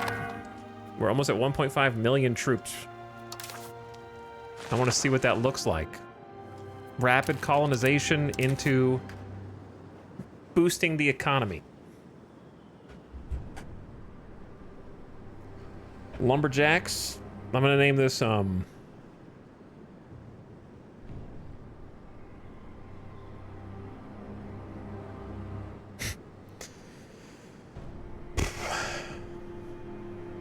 how about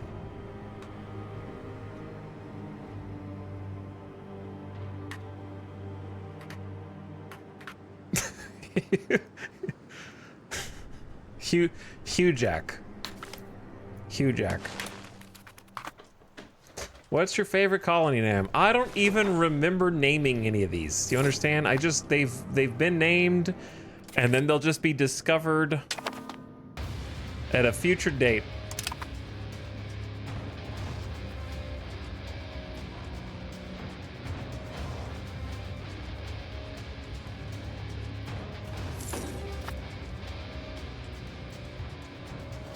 I want to make the kingdom as large as possible, and then we're going to deal with all of our internal turmoil.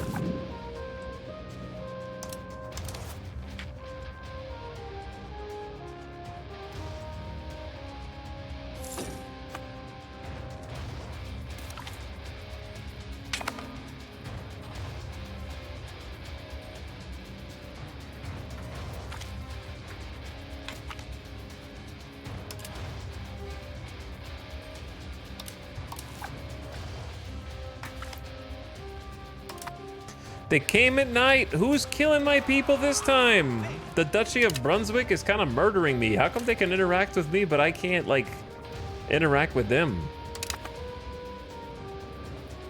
The town of Rumbly Tum Tum is my fave. I don't know why I can't, like, improve opinion when we're literally next door. Doesn't make any sense.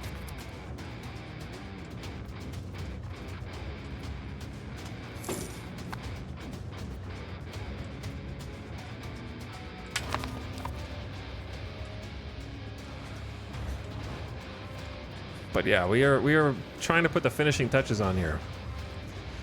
Anonymous gifting a sub to Defdo. Thank you for the anonymous gift sub. Now you don't have to get slapped with ads. Whoa, whoa, whoa, whoa! Who's the smallpox? Vrishal Forta has got some smallpox. They have 10% resistance. Uh-oh. That doesn't seem high, but we'll see.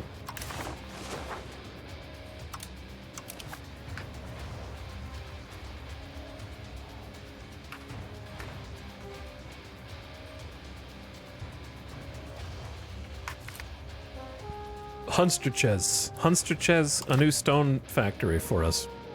We might give that to this vassal. We might. I don't know if I need to stick to the actual Virginia lines. Might be easier that way because we're already like most of the way there. Be kind of funny.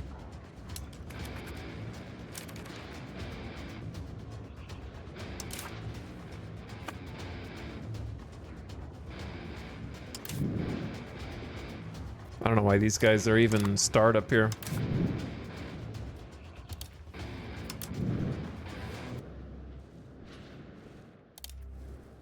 Why they insult me when we have 200 relationship? Is Poland at war? The Fourth Polish-Lithuanian War.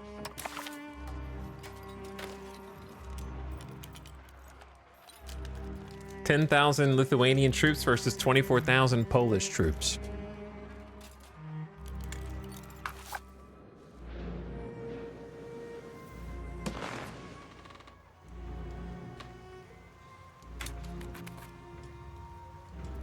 You thought I was live for 17 hours? No, we haven't gone that crazy. We've had some 12-hour days, though.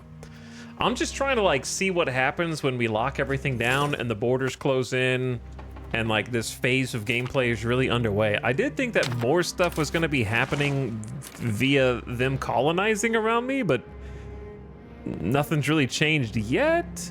And I'm sure that eventually someone will declare war on me and just try and take my shit, because that's just the way things go. But I'm more kind of like, thought there would be more interactions. Because people say that the politics is like the main focus of Europa, other than the economy stuff. But I just don't know what you do. When I say, what do you do politically? They go,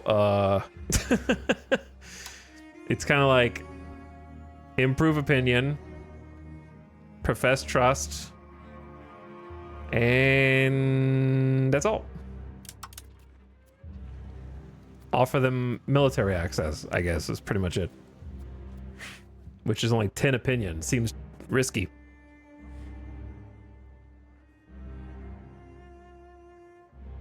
Like, I thought I would have, since I'm like a tribal old world colony and they're a new world, I thought there would be more interactions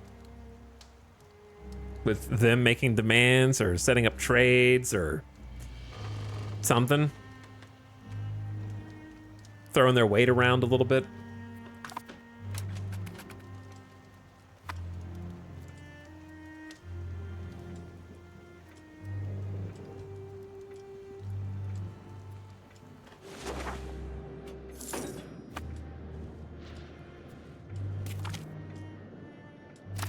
Ooh, laggy, laggalicious. Okay, we haven't started this charter. I think this is the second to last charter.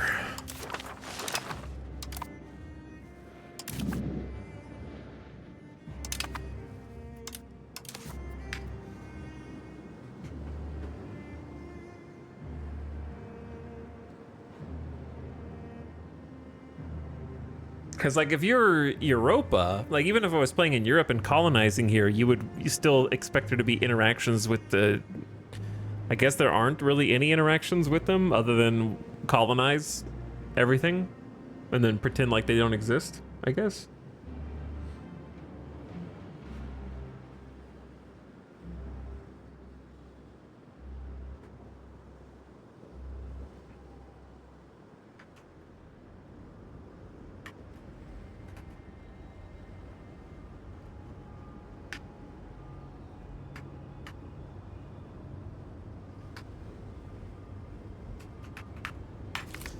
Dogged idiot.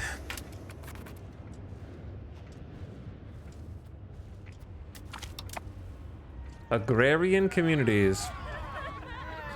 We actually want to move toward capital now and increased urban attraction. But we don't really care about individualism, but yeah, we finally actually want to do that one instead for once.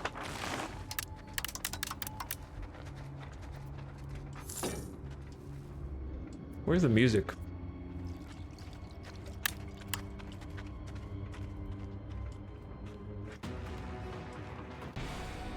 Oh, it's all the action music.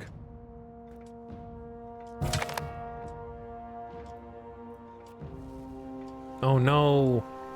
Oh no. My queen. I feel like she just became the queen, man. She only had 2 traits.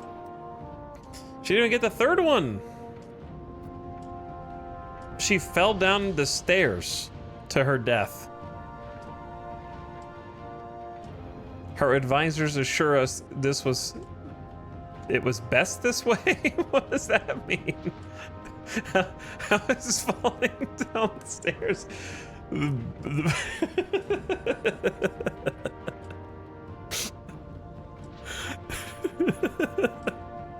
She was taken out. I don't know, maybe. What the hell? A new queen with the following ability, 54, 54, 37. Honestly, it could be worse. We've definitely had worse idiots.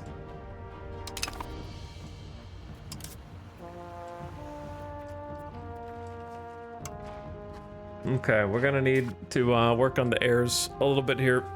We're gonna keep the capital in Sanoctawambo. Still no royal marriage available? Okay, marry this absolute genius and make genius baby heirs. 98, 95, 95 is ridiculous.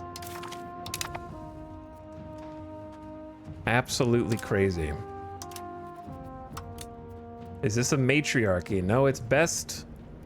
The best suited person gets the job.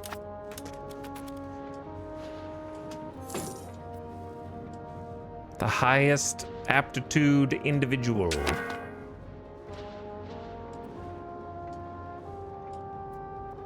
Which can also be family members outside of your direct descendants, but your direct descendants get a major advantage in the scores.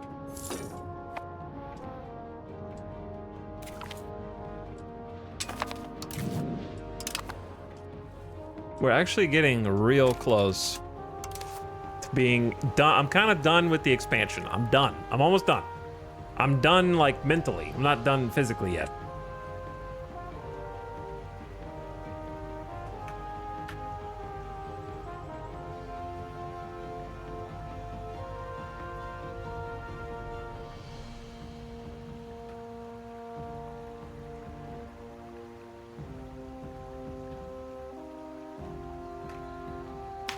Chambers-aid. Chambers-aid.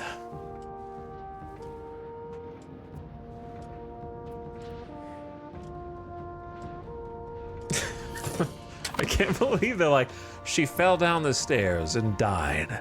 This was for the best.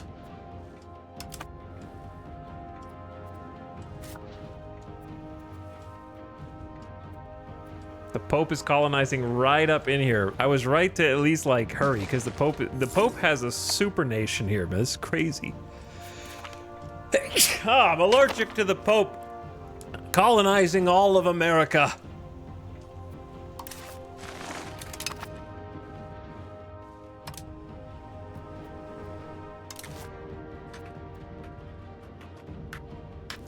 I'm gonna name this Suckathumb. Suckathumb.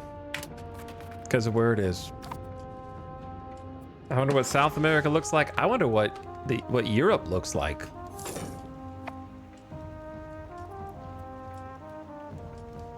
That's what I want to know.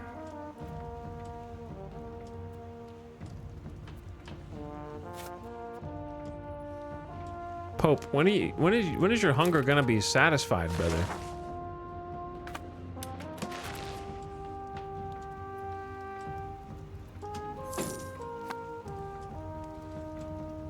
Who's unhappy? Clergy? They'll be fine. Bringing in marriageable women, more colonists into from Wyoming. Okay.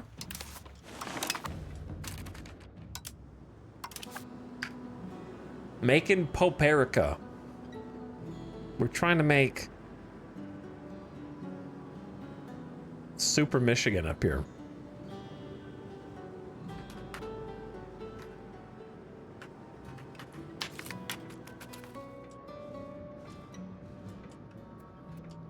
If you steal a map from a colony, won't it show Europe as well? Brother, I'm not stealing any maps from any of my neighbors who have 50,000 soldiers, okay? You can do that in your game. We're not doing shit antagonistically.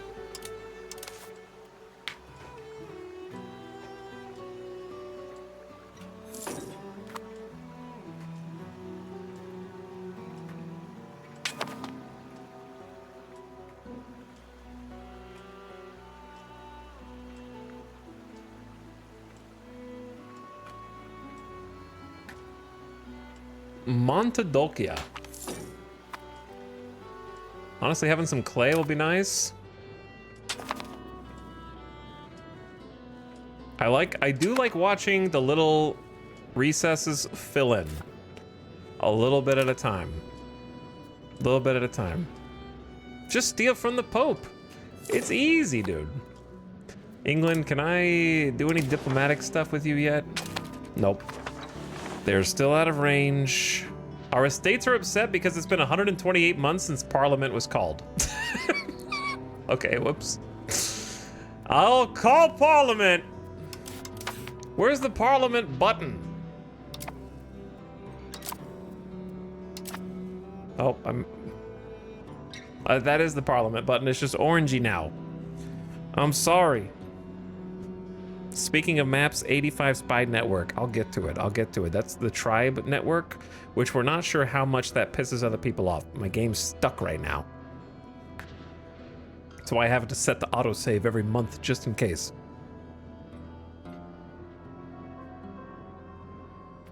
Thank you. I'm sorry I haven't called Parliament. I'm calling Parliament.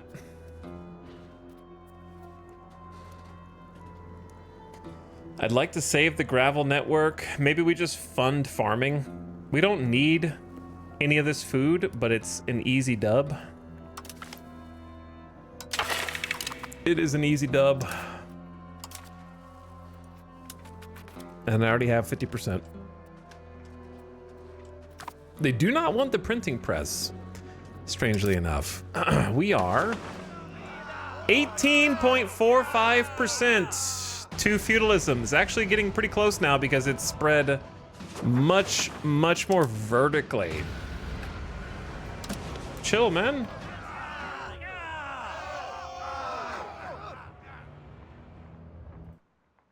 There we go. You see how it's like kind of spread much more vertically across this side going in? And we're getting spread from the south now as well because the Pope is here. So now that we have borders on both sides, it's kind of getting a little faster. I'm gonna need like more gold to embrace it, but not a crazy amount. Definitely gotta be feudalism first. Almost the first age, I know. The nice thing is we'll be able to research it really fast. But it's actually pretty close.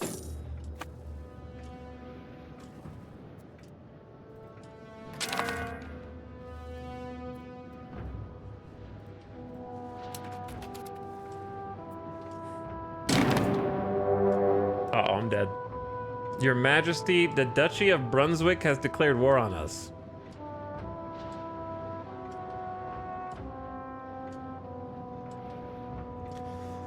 Why was I not able to do any type of diplomacy with Brunswick? But I was able to with every other nation that was around here. Does anyone know?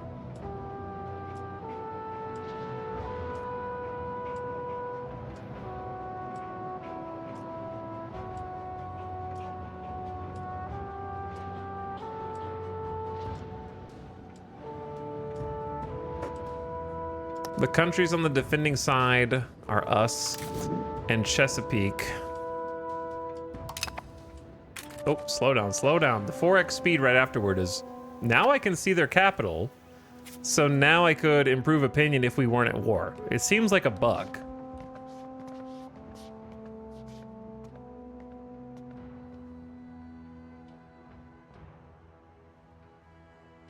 Because now I'm allowed to interact with them and I can see their capital where I could not before. Well, they only have 37,000 troops. No big deal.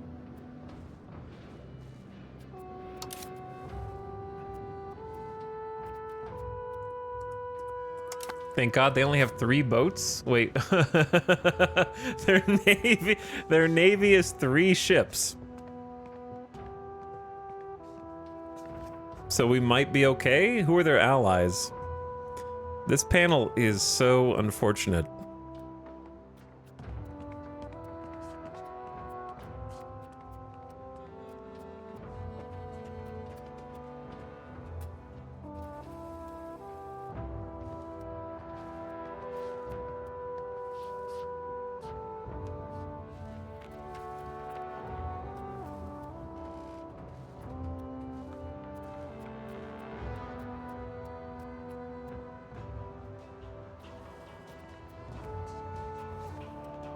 They're in an alliance with Poland. They will be called into each other's wars to fight their enemies together. They are in an alliance with Savoy. So we're about to be not friends with Poland here in a second. They only have 5 boats and 135,000 troops. So not the largest navy.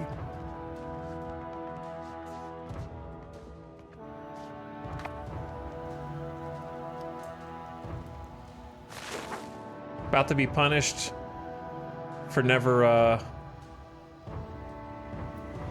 building any forts in the north.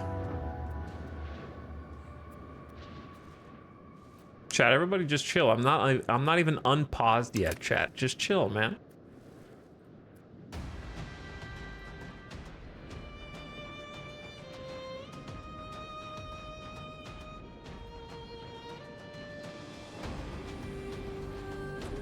There's an idea for limiting colonies. If you don't have enough boats, you can't make colonies. You know, who needs a navy? Just shovel 500,000 people over there.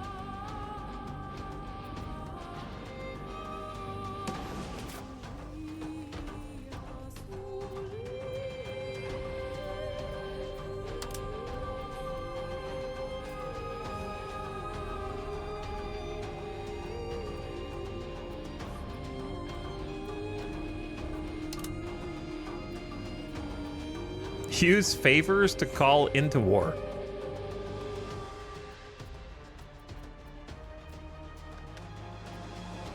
I don't have any favors. Curry favors with the Pope instead, it says.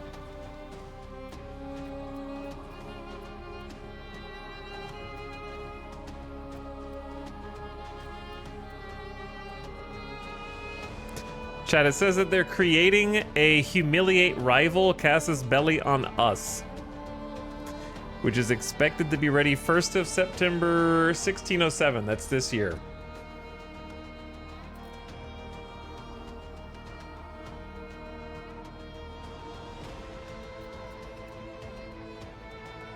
They also have a casus belli against Cahokia.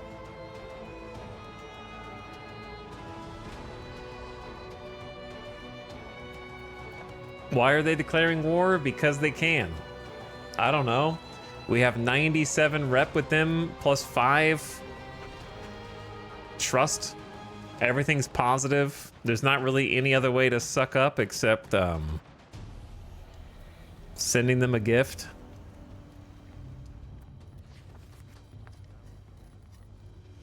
I assume they can declare war without their liege's approval.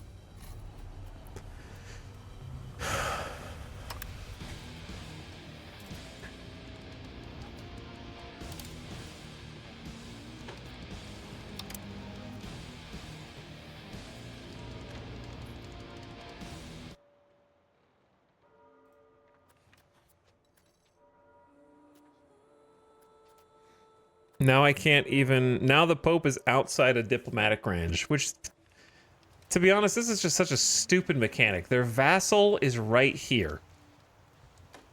If I can talk to their vassal, I can talk to them. Like, how is this even a mechanic?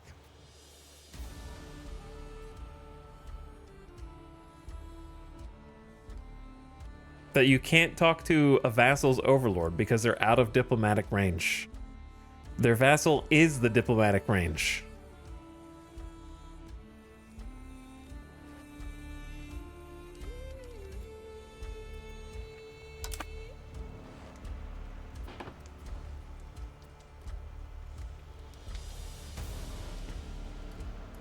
There are 800,000 of the Pope's people right here. Next to me on all sides of my border.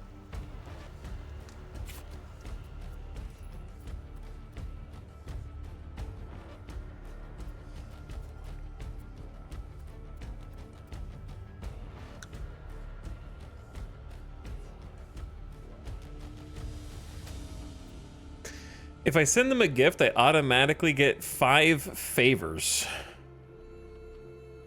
But I don't have any way to get favors with the Pope. Because I'm not allowed to talk to the Pope. Even though we had already been dealing with them. Just because of how the colonies work. Ay, so dumb.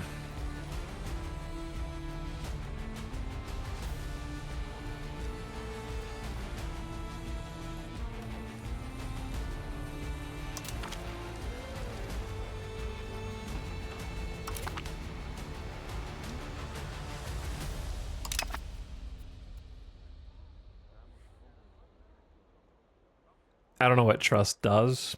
Probably does nothing. But I'm just going to increase trust with them.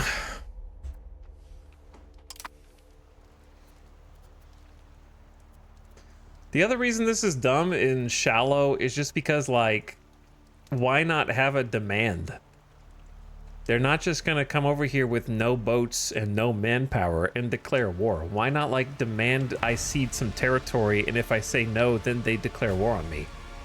Or demand that I give them a favorable trade deal, or demand that I pay them a bunch of money, or something, like anything that's just like, I'm Brunswick and I just landed here and I declare war on you now. Hi, we're at war now. Me and my 1900 troops from the Duchy of Brunswick. I mean, I guess I'll just kill you. I gotta kill you before the other dude shows up.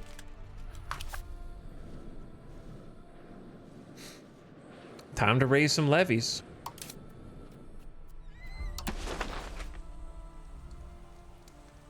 I don't know if I need to raise all the levies. I guess I do, and we need to position them in different places. Yeah, their war goal is take Statacona.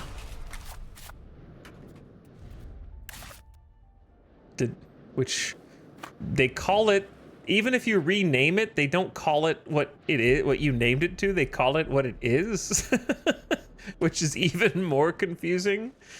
So they could have war goals for places like, where the hell is that, man? I don't know where that is. But yeah, they're just gonna like walk in over here. Mauritania is not the internationally recognized name. It's the name of the province. I'm sure it is, but they want both. It's both. Anyway.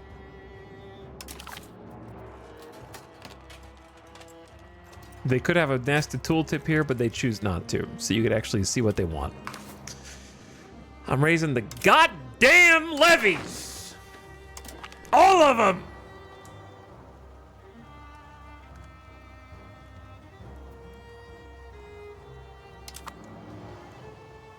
Every single levy.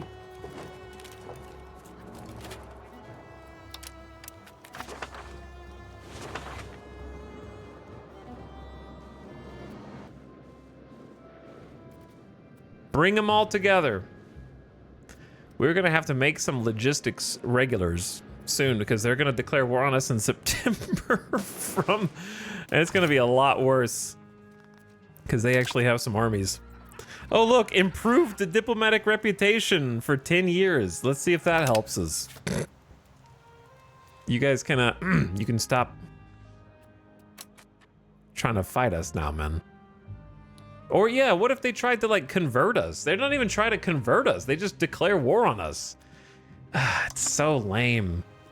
Like not even like, oh, if you allow us to start building some missions in your tribe, kingdom, then, you know, and basically start converting us to Catholicism instead of just like, I declare war. Oh, okay. It's just not very interactive or engaging. It's just kind of basic.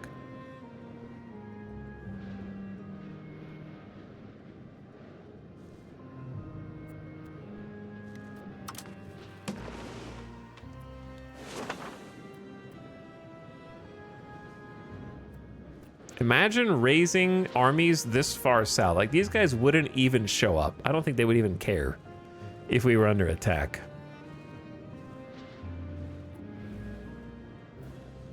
Yeah, we're going to have to watch for Poland getting called into this war, which we're hoping that there's a pop-up. So I'm going to station some troops on the border with Poland.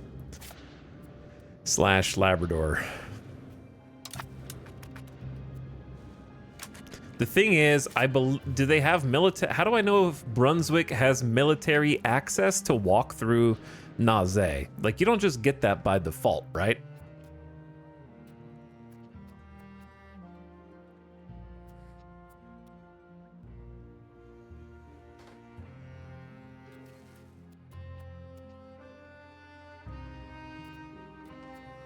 I'm assuming they can't just flank through Naze.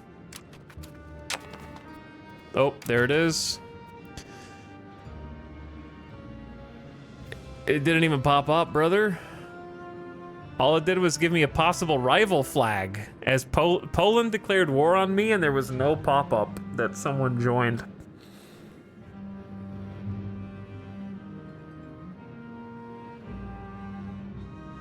Assume they can. Those were not countries, man. Those are just tribal populations. There was no borders.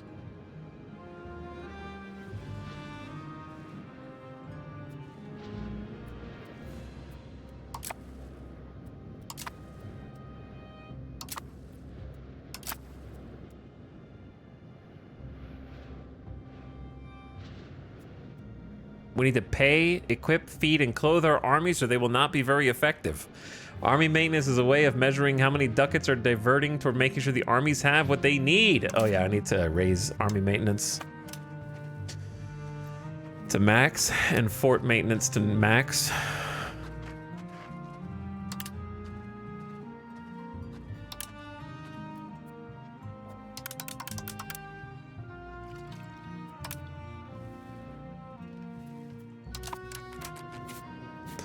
But yeah, Poland just joined the war with no pop-up. 21,000 troops and 4 boats. Ugh. So I don't really know what that's gonna look like. What's my win condition? How do I win? Just hold the war goal is how it works at others.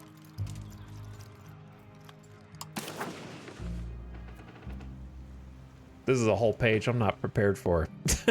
Obviously, we're not going to be able to make peace. But it looks like you can try to, like, make concessions or something.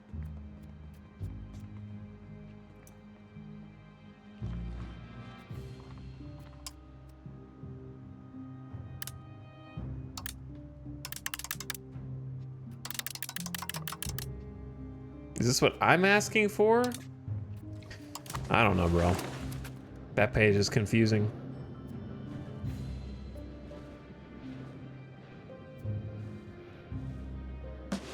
So we gotta watch out on the seaboard, I suppose.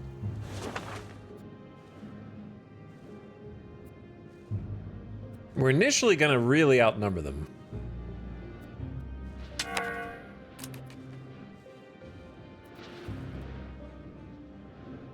It's February, so we're taking 1% attrition each month.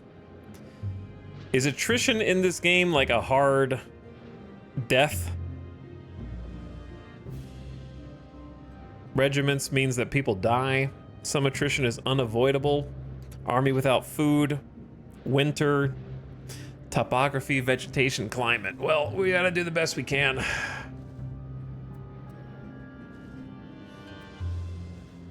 So we shouldn't have to worry about anything over here yet.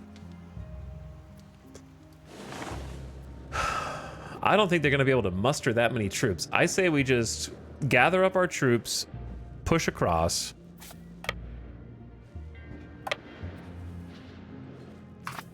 Do we remember if supply is supply per location or per province?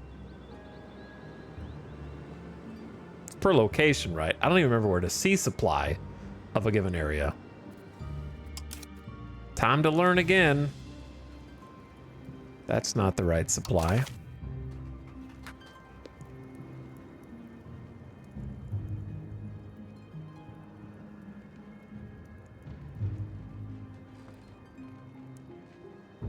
Why is there not a search in the entire Europedia for it?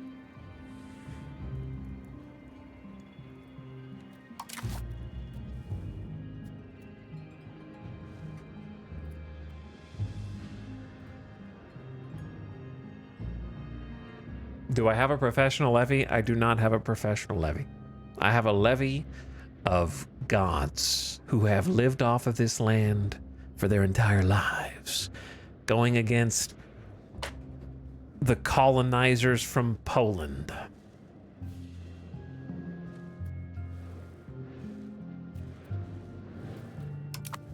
Also, we're about to... Oh, there's an ad already. Okay. So here's what we're gonna do.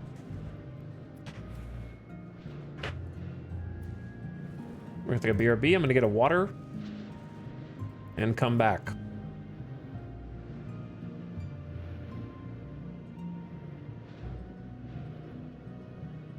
But first,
Okay. I just can't get over how shallow the diplomacy feels. The fact that we got a colony of Naze over here with pretty high positive trust, almost 100 positive rep, and he's forming a Casus Belli against me. So like, the numbers don't matter. Mountain Blade, Bannerlord type of declare war randomness. Just roll the dice. And if you roll above a certain number, you declare war. Like, not even Hearts of Iron will do that unless you have like a specific war declaration via focus tree.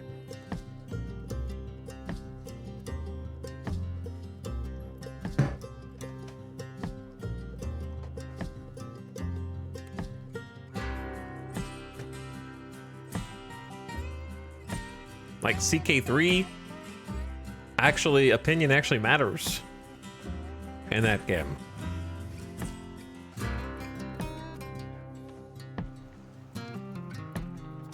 So far, trust and the other thing don't do anything. Trust and opinion don't seem to do anything right now except gatekeep whether or not you can build certain things at 100 opinion. But let's see what we can do. So the first step is just going to be getting people over there. He's rivaled him. He absolutely will use it. Yeah, that's what I was going to say. He rivaled me after our opinion was at positive 100.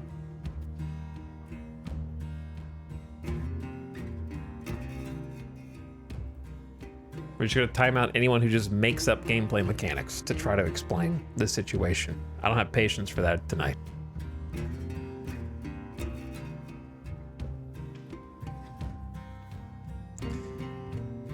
But yeah, you got positive 100 relation, you got 13 trust, and he still rivals you. Okay. It's all right. You know why he's rivaled with me? Because the button was lit up and he couldn't click it. That's what the AI does. Button is lit, they click. It's that simple. Whenever they can click a button, they click the button. There's not any logic going on in there. Which is why you'll be looking at these people and they'll be in like the 7th war with this other nation, back to back.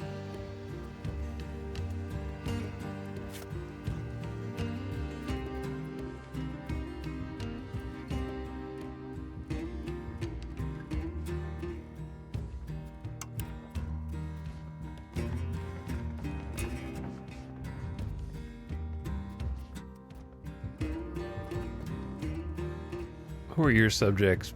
Loyalty of the Pale? Okay, step 1. We shouldn't need that many people here. Chat said that there is a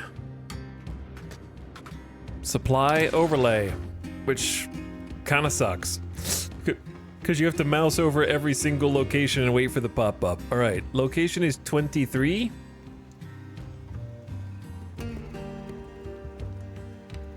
Needed supply of 0.08 for 81 people.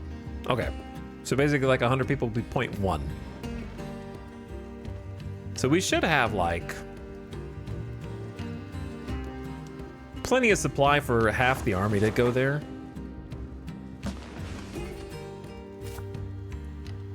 $17 armies selected. I wish you would tell me how many people it was, but I'll just do the math myself. 3, 4, 5. So this would be like 5K.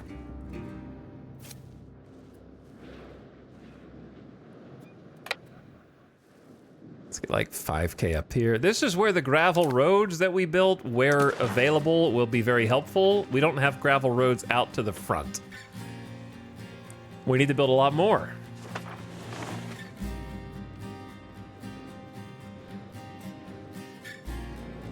I need to send some people to the coast because I don't know if Poland's going to randomly show up on my shores.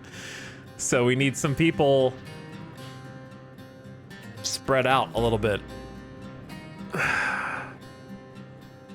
Not that there's any towns or cities over here, so it's not like that crazy. We probably need to leave some people in Chesapeake.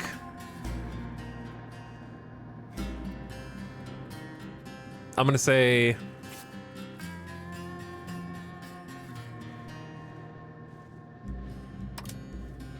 maybe a little over 1K in Chesapeake down here in the south.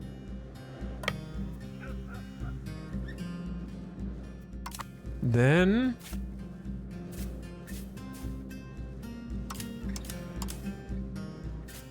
I want you guys to roll. Doesn't look like, yeah, let's go to here.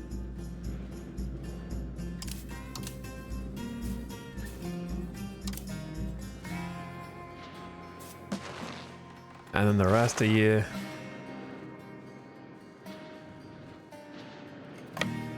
over there. Actually, over here. Is that everybody moving? I think I gave an order to everyone. Too bad they gotta walk through the snow.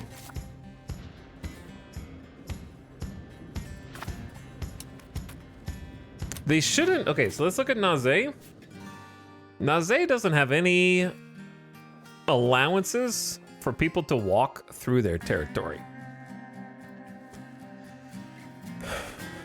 We can purchase military access for 81 ducats, though.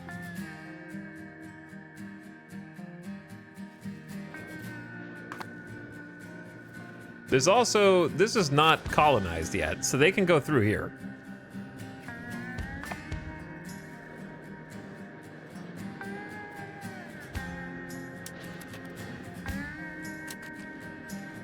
I need these guys to actually move back, just in case the Brunswick troops come through, and we gotta watch for Poland.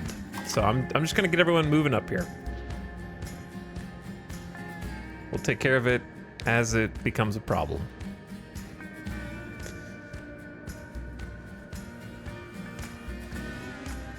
The little ants are moving on the trail. At least we have positive income during all this. Agreeable parliament. I need money. I do need money. All right, give me money. And then contain the printing press. Ask for larger levies for 3 years.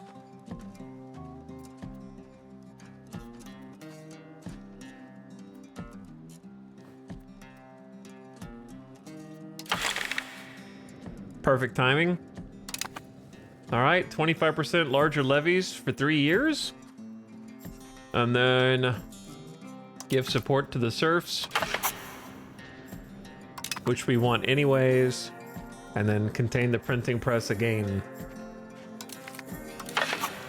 We freaking hate the printing press. I don't know why they hate the printing press.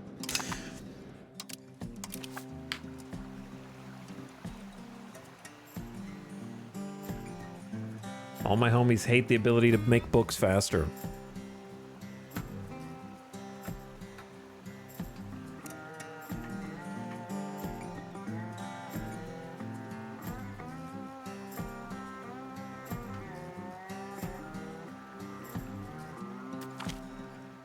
Laugacito. Laugacito. All right, let's like meet.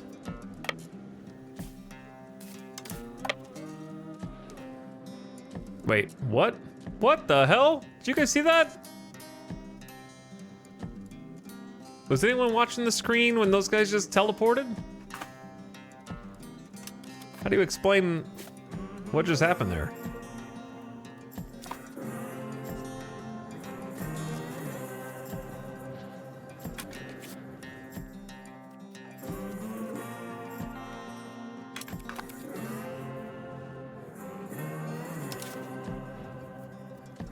That was an alternate timeline collapsing. It's a visual bug. It keeps happening to me. That seems like a really bad visual bug.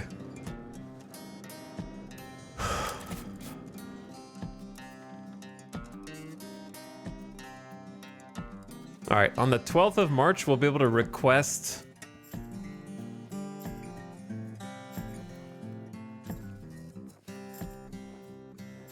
Chat, I might have to eat some words. They stopped fabricating on me. I still don't know why they were doing it in the first place, because we had good reputation, but after I professed trust in them, seems like they stopped fabricating. That being said, do you not think there should be a notification when someone else is fabricating a casus belli on you, like in every other Paradox game? Maybe we should be notified of such things? Why is that a secret?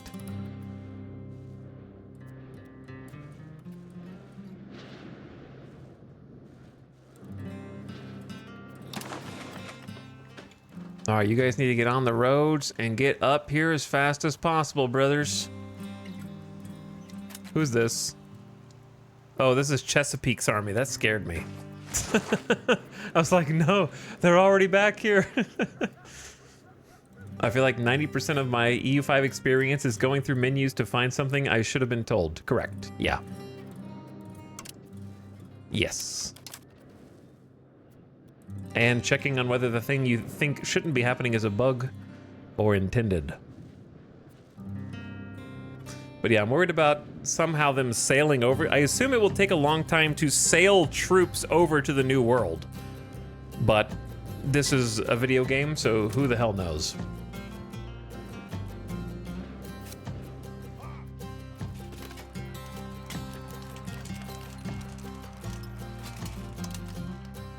Wait, what?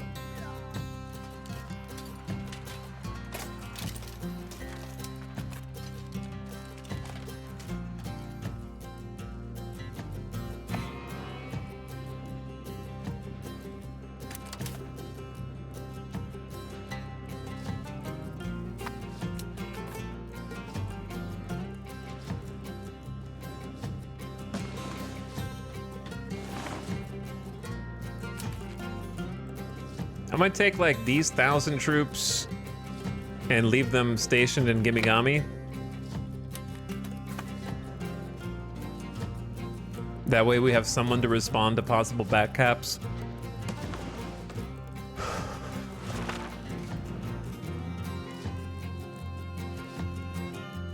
They are floating across the map. I don't know where they're going, but they're floating.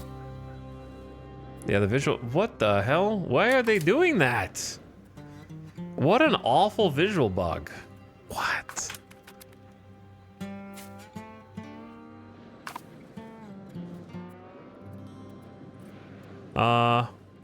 There's people? No, there's not. What? Where are they?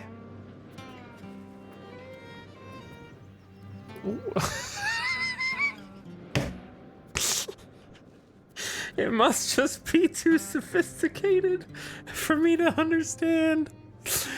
It must just be above my intelligence level. I'm looking into another dimension through the veil that my puny two-dimensional mind just can't comprehend.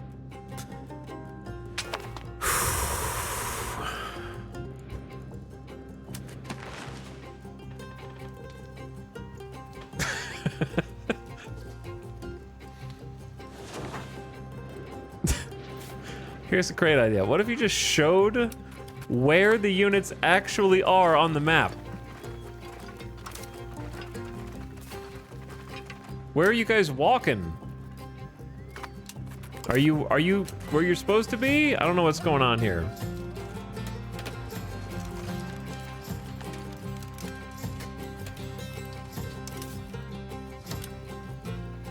I'm gonna give them generals. Just be patient. We're not gonna fight without a general. I'm just trying to. They're not here, right? Are they here?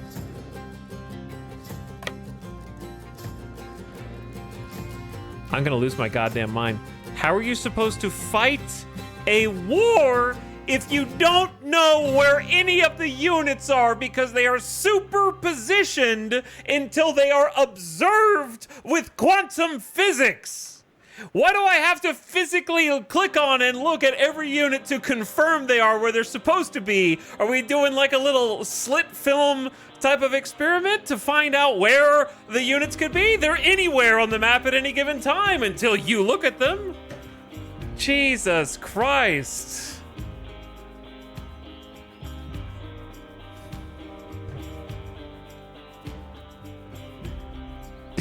You have to collapse their wave function to find out where they are.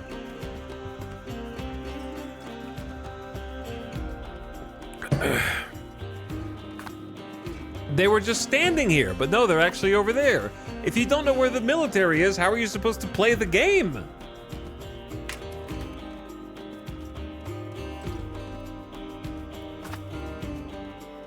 Like, are they here? Are they not? I don't know. Let me see. Where are these guys? They're not here. I'll promise you that. They're about to teleport. Are they here? No, they are here. Okay, they're just walking. I think they're there, but they're just walking.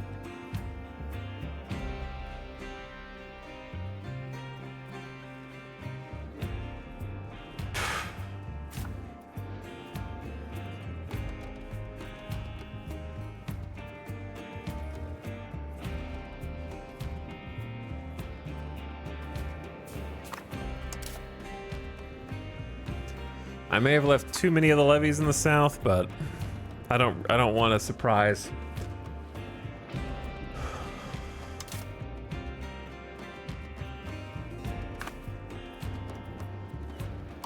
Okay, so they have 7 troops here. Are you guys actually in the same tile? Nope.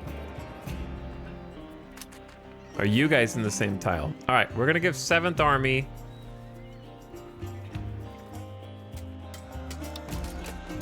a general here. Wow, we have some geniuses.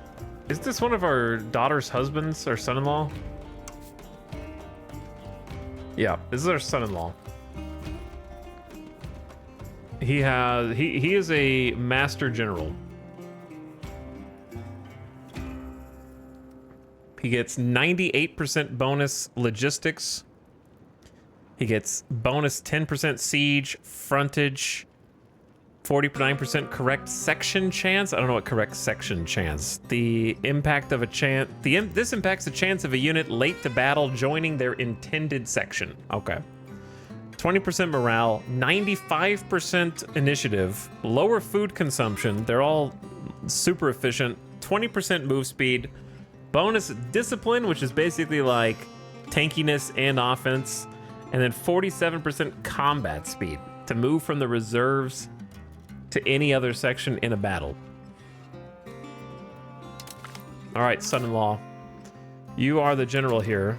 This process is not complete till 1st of June, 1607. Okay, I didn't realize it was gonna take actual real time to get here. Because last time we did this, I think it was instantaneous.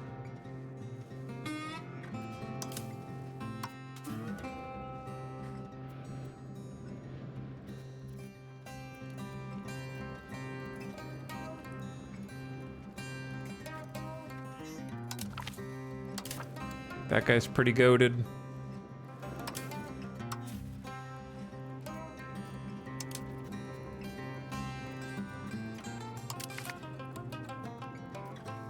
This guy's pretty goated. I mean, we can just crush him anyways. Let me organize the formations.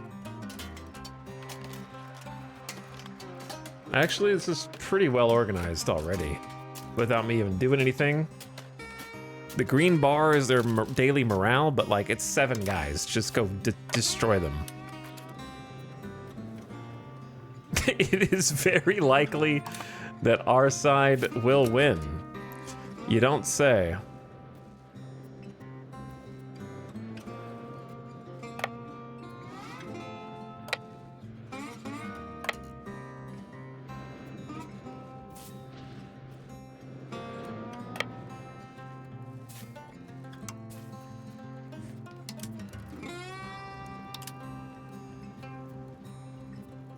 Wampatuck. It's a great name. I think you're gonna need more logistics though, and a little bit less morale and initiative and food consumption. Actually, I don't know what logistics distance does for us right now. Trace for a food source. I hope that means off the land as well. This is why I wish I could name people so I could actually like name generals and such. All right, we are about to purchase military access.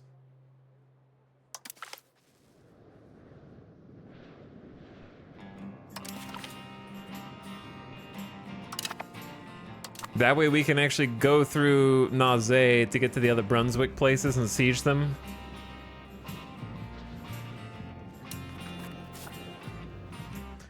This should be the fastest battle ever recorded.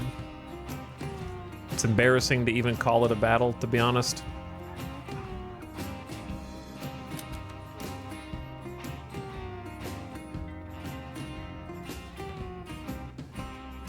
I lagged the game because I moused over the wrong flag, so now I have to sit and wait until I can go back to playing the game.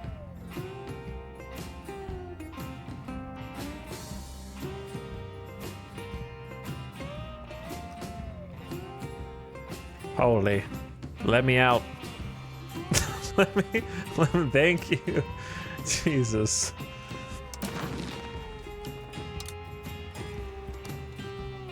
Didn't we just ask Congress for a 25% levy increase?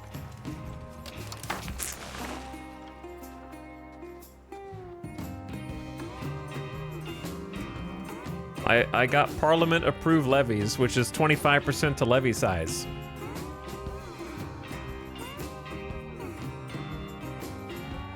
And it says we've raised 100% of our levies. There are no army levies to raise. So there's a bug in there somewhere. Don't know what it is, but there's a bug in there somewhere.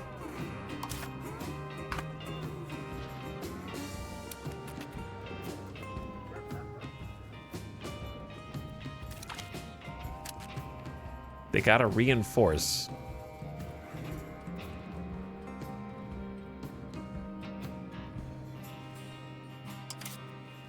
The number didn't change though. It's still 11,000. Wasn't it? Was it not 11,000 before? Maybe the number was different before. If someone can find when I first raised the levies. But that doesn't seem like plus 25% to me because it was lower. Well, just go find the clip and tell me what it says instead of just saying it was lower. It was 11K before, I thought. That's what I thought. Don't just say. Did we already win? We killed those 7 guys. Rip. He gained battlefield medic trade. Plus 5% reinforcement.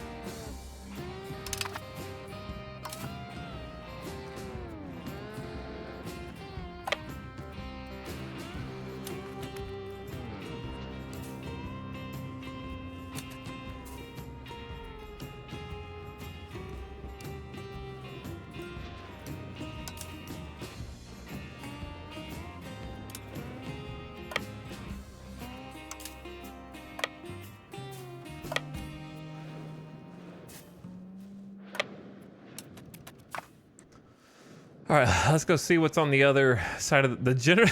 The general who isn't here just gained the trait.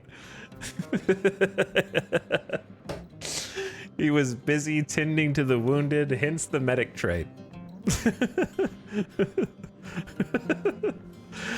Bro, this game is held together with duct tape, hopes, and prayers.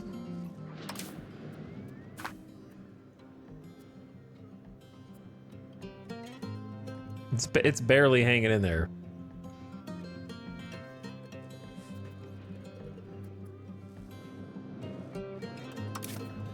Imagine there's like a stack of 7,000 troops in that fog of war right there.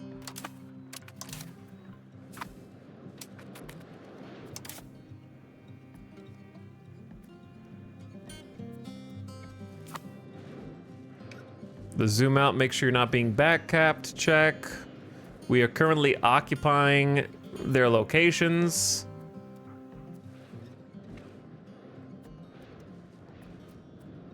I'm not sure what that'll do for them or how much food we have. We gain food from Trillabeep. Okay, so we're getting food from our, like, local area. So that'll mostly work. All right, you guys, are you done walking?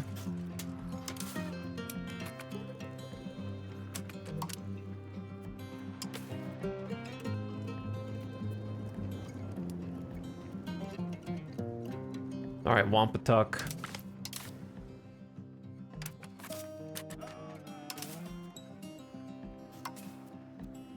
We'll get a couple different generals just so we have different army groups, I guess, and we can split them up or whatever later. It's fine. Food consumption is good, but I think logistics, distance, and move speed is the best.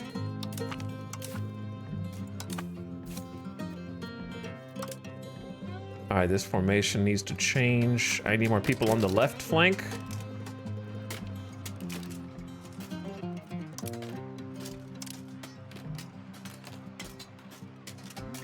It's a little better in my opinion.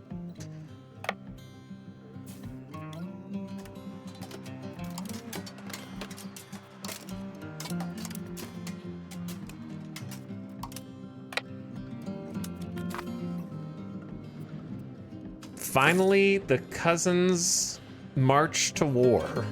Like, these are all my, like, we don't have clone troopers, we have cousin troopers.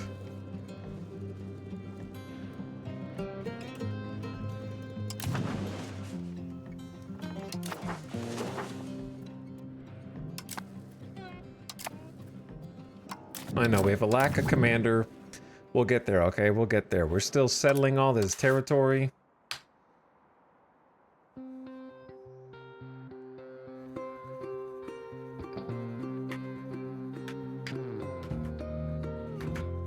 Hold the line. Hold the line. That's what we're doing right now. Holding the line.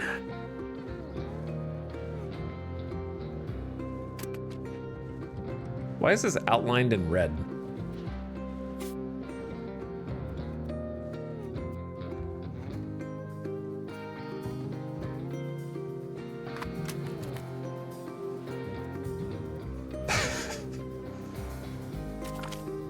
Our marshal reports success. The occupation of Kikanteku lasted 17 days before the garrison succumbed to hunger and disease. We now control the area. The garrison were allowed to march out. We captured a work of art? Okay.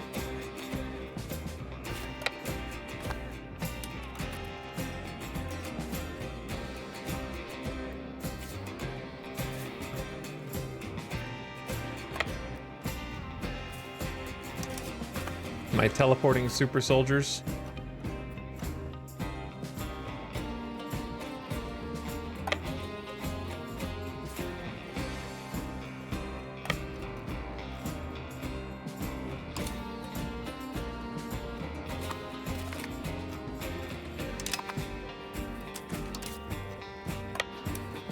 I don't know if we're gonna run out of food up here or what.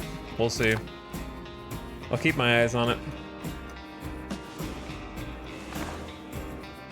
We got some kind of just like tertiary forces back here.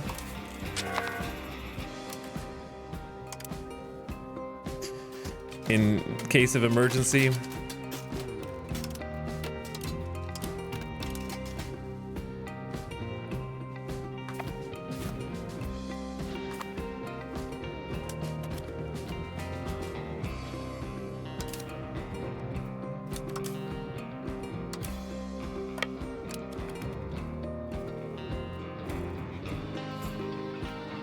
Zero months food capacity.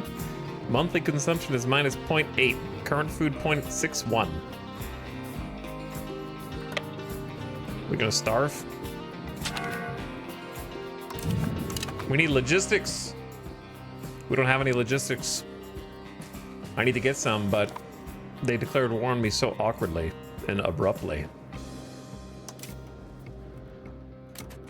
Monthly food consumption is minus 0.9, current food 0.75. So that's kind of a risk. Can I be real for a second though? How do Native Americans not know how to get food off the land, bro. You don't think an army of Native Americans surrounded by fish and wild game couldn't feed themselves? They're just some guys, man. What do you want?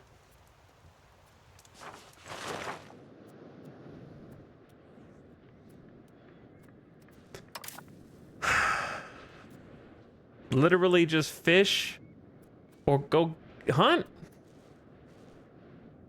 How do they live before? They forgot everything when they became a monarchy. God.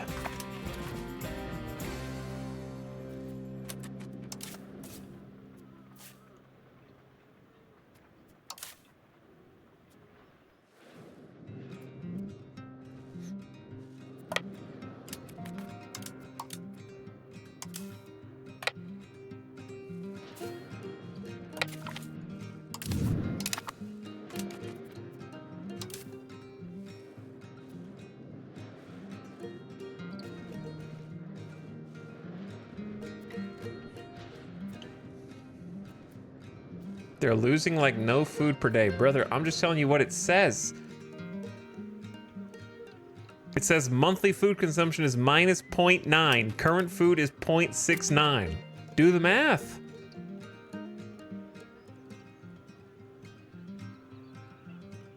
Did you know that minus 0.69 is less than 0.9?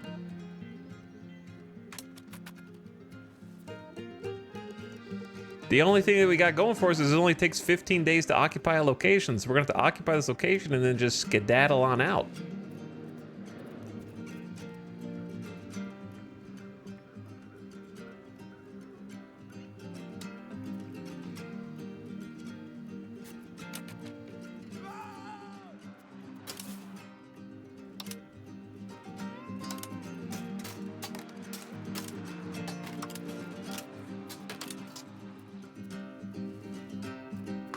Whereas this one says, now that they've been sitting here, we have 1.3 current food, daily change minus 0.02, monthly consumption is minus 1.3. Something is lying here. One of these stats are lying.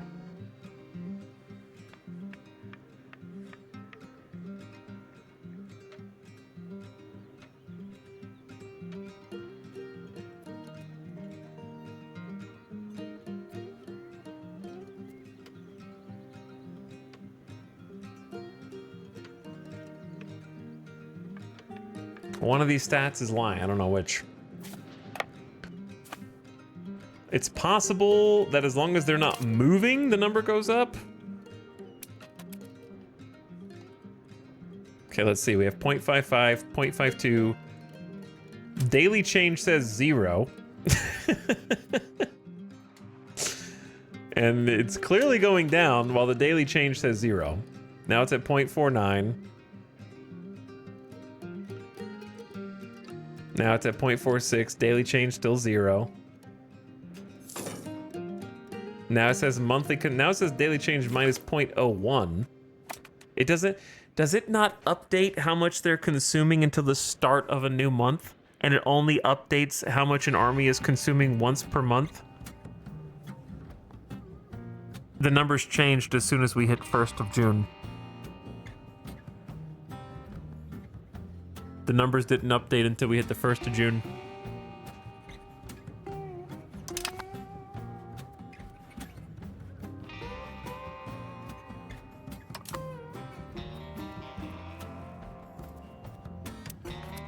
The only number that's changing is current food.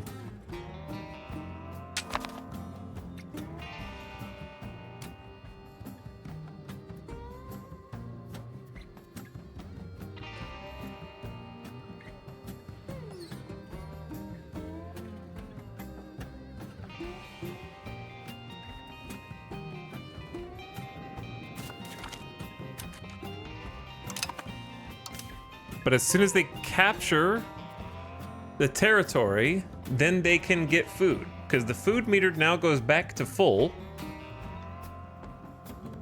after they've taken the territory.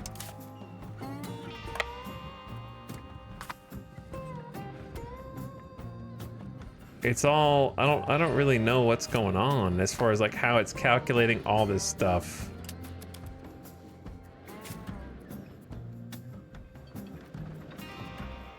Trying to make it where I'm not, my face cam's not blocking the information.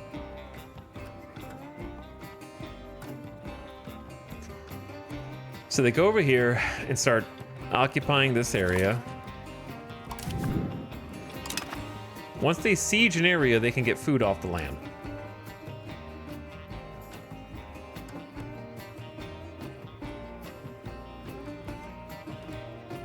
But the monthly consumption doesn't make any sense because they're not consuming 0.8 a month. So I really don't know like what numbers to look at. I don't know which ones are real, but we just took Poland's territory, so that shouldn't be a threat.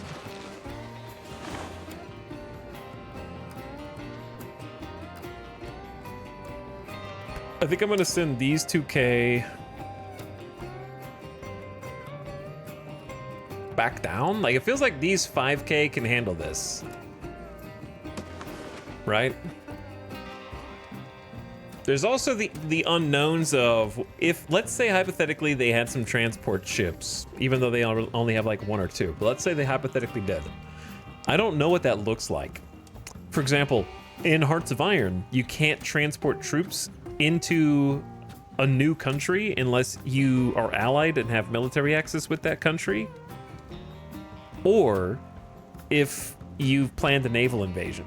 In this game, when you're moving troops around via a boat, can that boat just disembark anywhere? Does it have to go into a port? Can they roll up next to an uninhabited coast and just dump people out on the shore? Like, I don't know what the rules are. If they were gonna take some soldiers over here. Like, can they just show up on my shore and then disembark anywhere?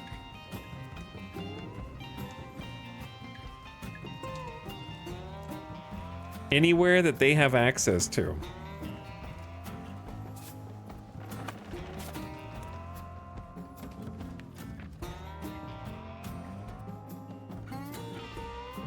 Chat, what if I told you that Nausea just gave me military access to their entire colony, and now they are forming a casus belli against me simultaneously?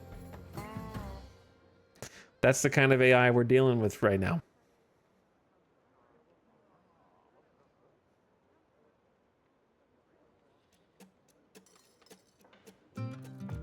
Everything's just kind of happening at random.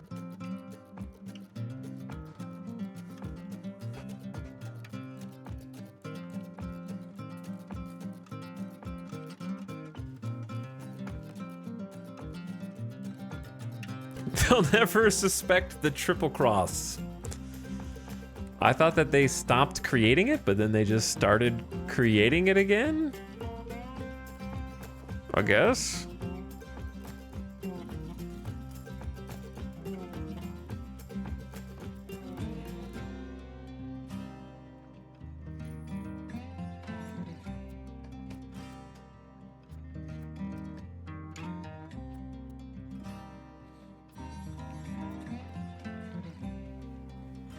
I'm trying to figure out what I can do to like stop that, because I really don't want to go into a war. I feel like with this AI, if they finish that casus belli, they will just click the button. And then we have a pain in the ass on our hands.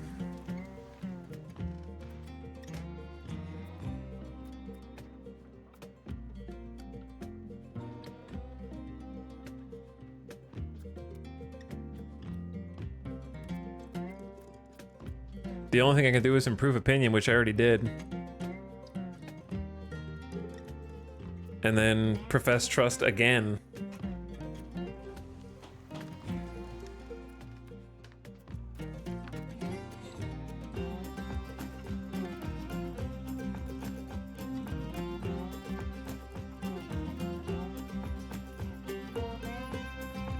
I'm just gonna profess trust in Nausea again.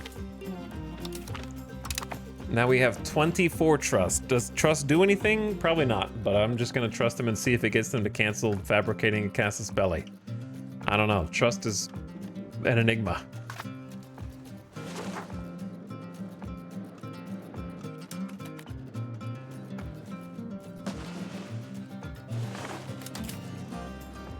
So if I take this army and start marching over there, what is going to happen? Food-wise. I'm going to start marching these armies back.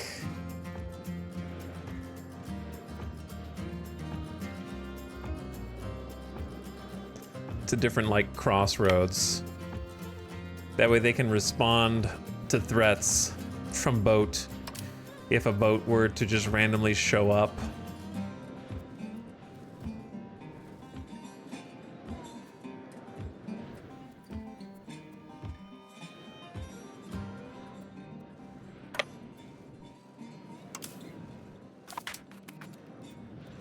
No, the war score is going to go up. We're defenders, so war score should just tick up each month, which is how it usually works in Paradox games, as long as they don't hold their objective, which is up here. So it should just tick up for us each month.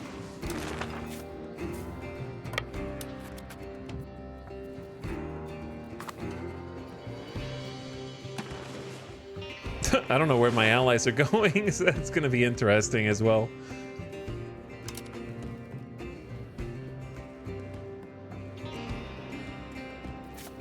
They do be teleporting around the map, though.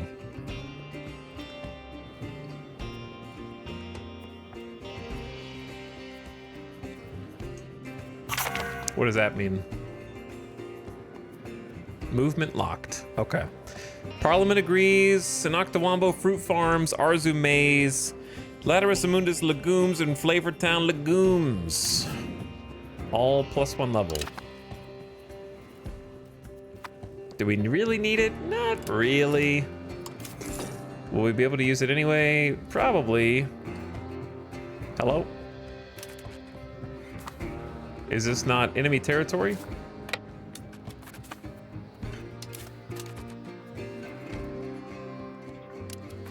There we go.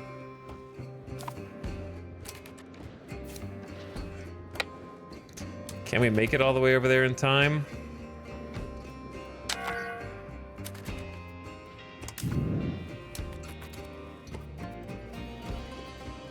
All right, if this army starves to death, then it's going to be a very expensive lesson for us. Because that's the occupation process. And then do we get food back or no? Well, we can just leave anyway. See if we get food over here in the neighbor.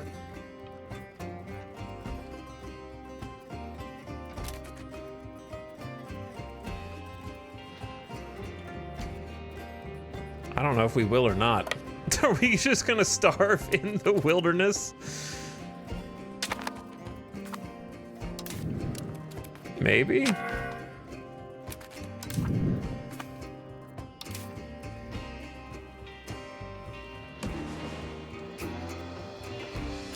Food access? You want me to ask the wilderness for food access? That's a good idea. Nature! Am I allowed to eat this food, or does it belong to the Ints?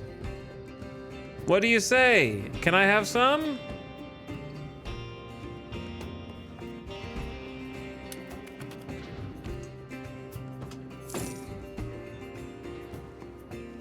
How are they not able to eat off the damn land, brother?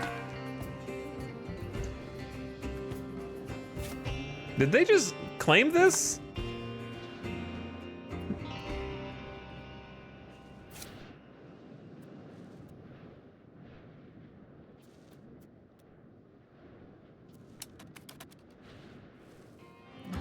What if we just stop here? Food still goes down. How did they get food from occupying? This is the most unclear supplies mechanic I've seen in any strategy game.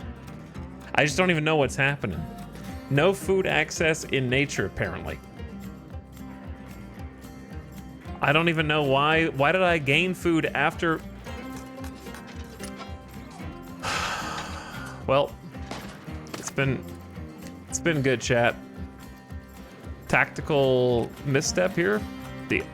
We outnumber them, but they probably have better troops than us.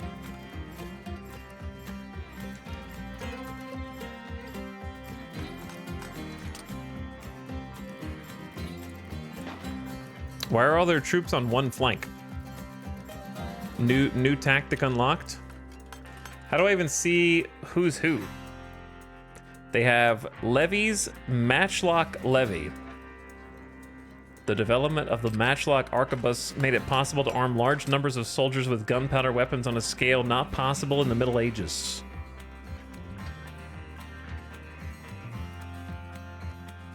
Brunswick somehow got 1,400 matchlock levy over here.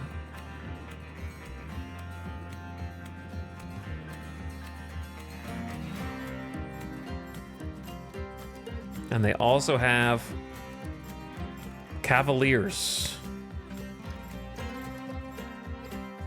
That's a lot of guys for one boat.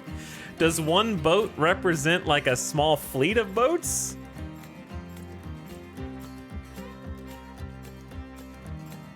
Is one boat just like representative, one transport representative of a bunch? Well, they've got 500 cavalry.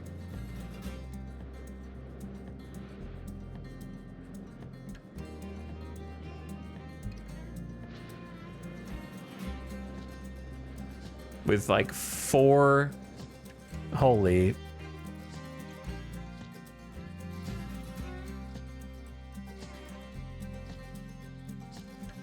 Four combat power, 5 combat speed.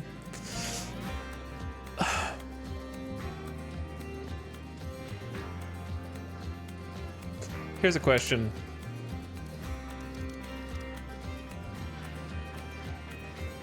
When did they declare war?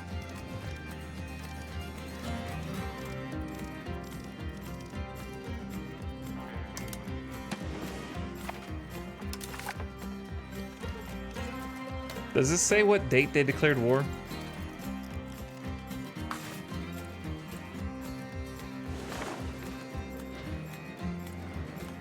Anyway, these guys are kind of stuck. If I wanted them to retreat, I guess you click that, but it's a shattered retreat back. I suppose we just stay here and get our ass kicked.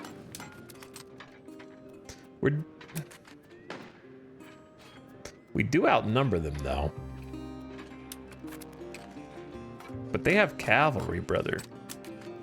The 958 dudes on the right flank are killing me.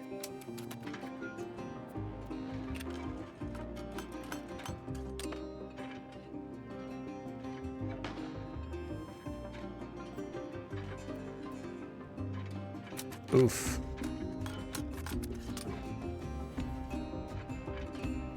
Oof. Brutal. Absolutely brutal.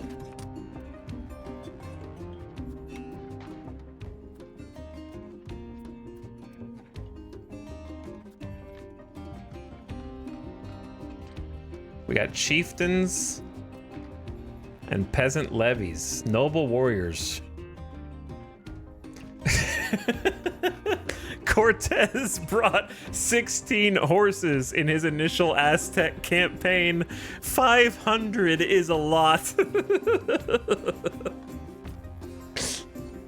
Are you telling me that they couldn't historically bring a full regiment of 500 cavalrymen across the Atlantic in 1607 to declare total war against the Haudenosaunee?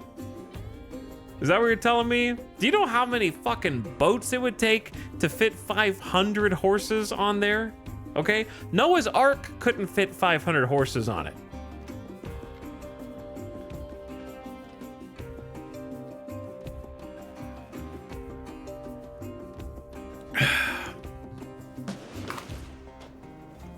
This is insane, man. This is actually insane. There's no mechanics for accounting for any of this. I'm not joking. The Brunswickian Navy is 2, according to this number. I don't know what that means, but it says currently transport 1.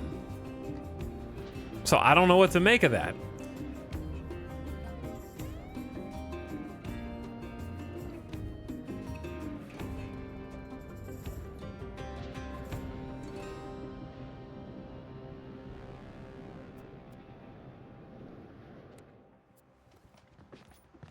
I don't know. There might be something going on under the scenes that I can't understand. There could be something going on behind the scenes. I don't know, but it doesn't make any sense because it's not like explained. We're also suffering attrition over here. These guys are over here starving to death.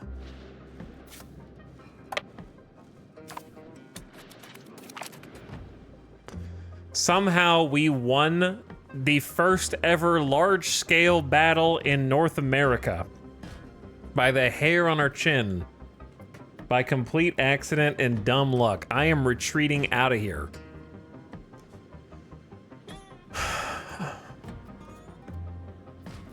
We gained 1.31 army tradition, war exhaustion, prestige. They lost a little bit of prestige. We gained 8 XP. Reduces damage taken in battle and is primarily gained through participating in battle, sieges, or blockades. Over time, the experience decays. Regiments also get XP with the drill army unit ability. In some recruitment methods, a new unit can start with a higher level of experience. We took 834 losses, which is a lot. We inflicted 500 casualties, but we won, damn it. We can't take that many more types of losses, to be honest. We need to back up. We need to back up and fight on our home turf.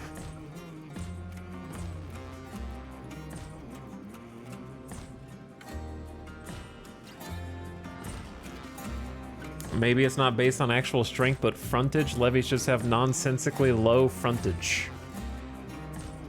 I don't know.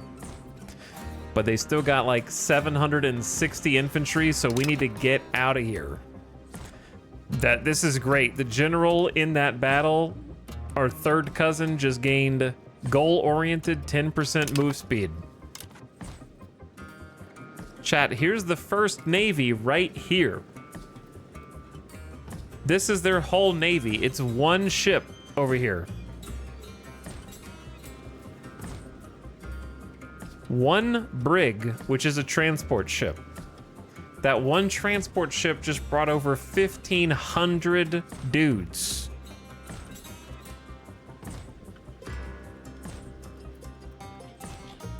How long did a transatlantic ship from Europe to North America take during colonization era?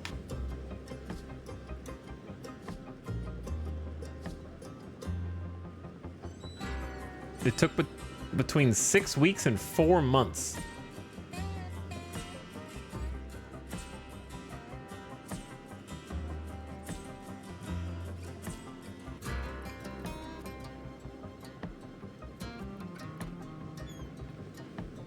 All right, but that's like, we're not talking about 1840s when like steam engines. Let's say during the 1600s. Up to 12 weeks. Has it been 12? I'm trying to figure out how long it's been since the war started.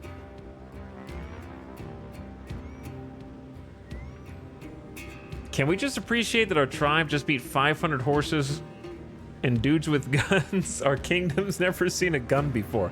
Well, we probably would have seen it on the other people that we're trading with, but yeah. Chad, do you want to know the problem?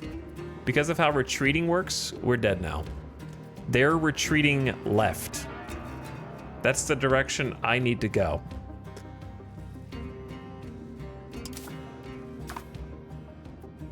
So if I try and retreat, we're gonna end up fighting again, and I think I'm just gonna lose a second time.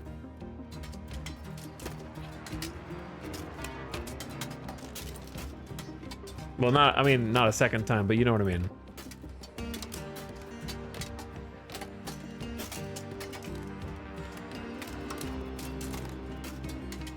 Oh, do you have 4K more guys? I have 4K more guys who are currently starving to death. Yep. Well, here we go. We're just gonna try and get out of here.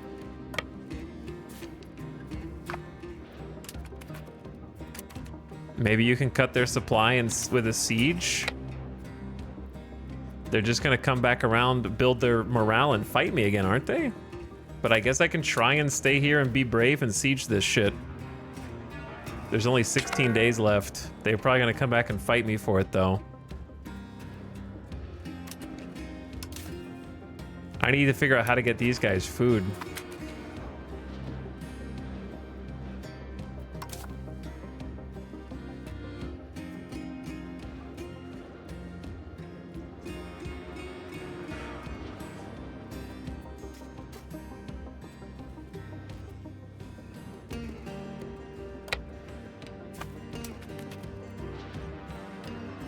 Let's see how far they retreat.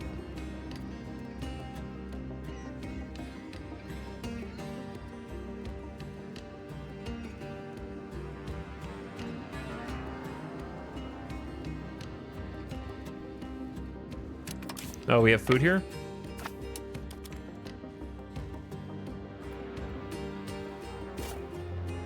These guys actually got food?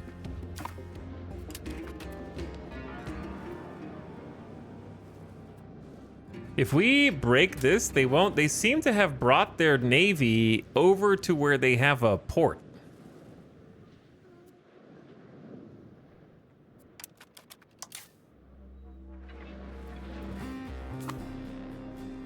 We're about to find out what happens either way. This is all interesting and a good learning experience, even though a lot of it's funky and doesn't make a ton of sense. Oh, the update instantly came back and we're fighting again. I also can't show the battle. We won. Okay. They immediately engaged and then retreated, and only 30 people died in the skirmish. Okay. We lost no one. So I'm just gonna stay put. Their morale is tanked.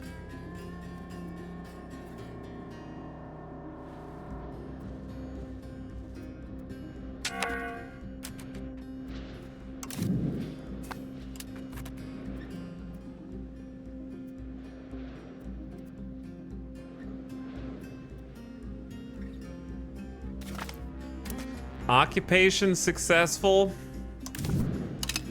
Siege 1.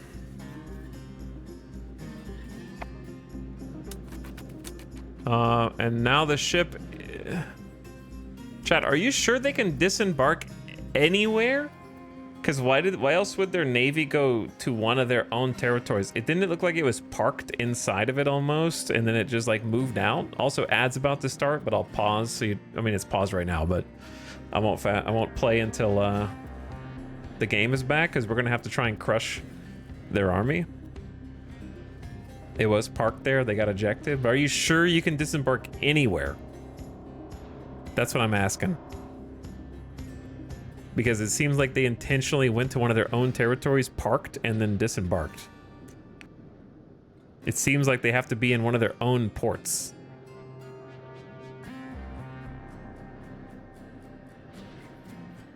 They can walk off the ship everywhere, but if you dock your ship, it transfers them instantly.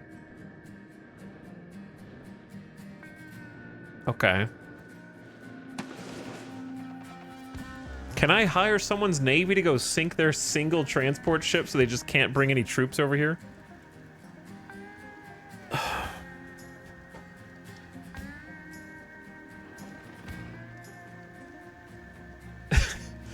How?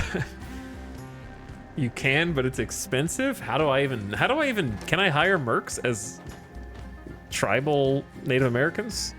Can I hire privateers?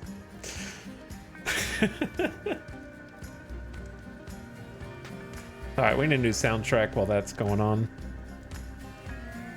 This is so dumb. It's so dumb that we're even in this situation in the first place.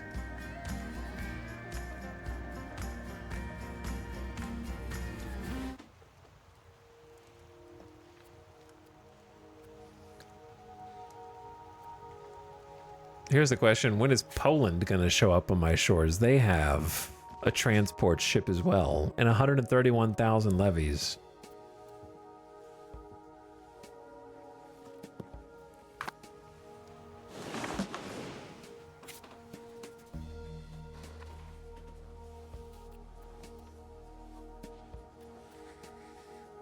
They're gonna be done creating a casus belli on us in 2 days.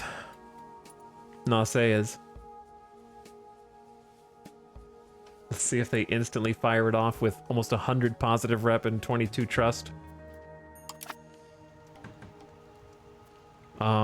Who's in Cahokia?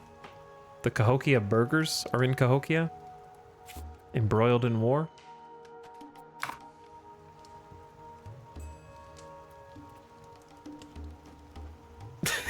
Day 2, they declared us a rival and have been secretly scheming since then. Yes, they have. They wasted no time. But then again, to be fair, our vassal rivaled them first, didn't they? Those bastards. Chesapeake.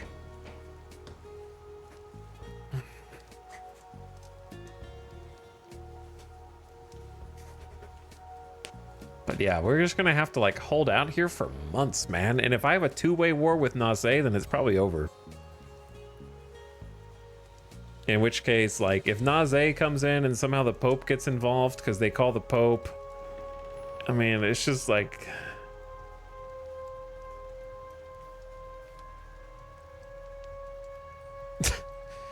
If that all happens, then I'm just gonna be done. And then it's time to play Anno. If the only mechanics in the game are you play for 100 hours and 200 years, and then there's zero diplomacy, zero interaction, everyone declares war on you, full-scale war until they wipe you out.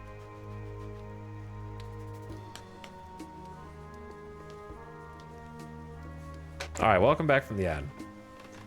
What is England's navy? They have 145 ships, including 23 transports. But anyway, that would not be historical, chat. Historically, the many tribes of the Native Americans worked with different nations and sometimes got involved in wars, but there were wars where different European factions were allied with different Native American factions against other Europeans. That's not what this is. And also, there was never like wholesale, full navy, full military deployment.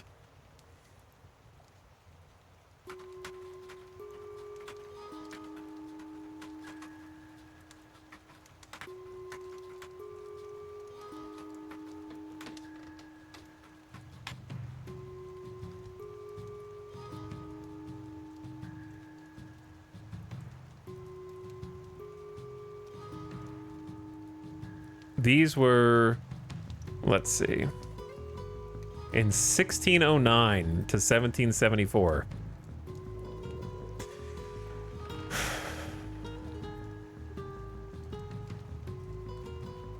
(1609 to 1701) was the Iroquois and the French, the Beaver Wars. But let's see, so that would be around when that's us, basically. Let's see how many soldiers there were, out of curiosity.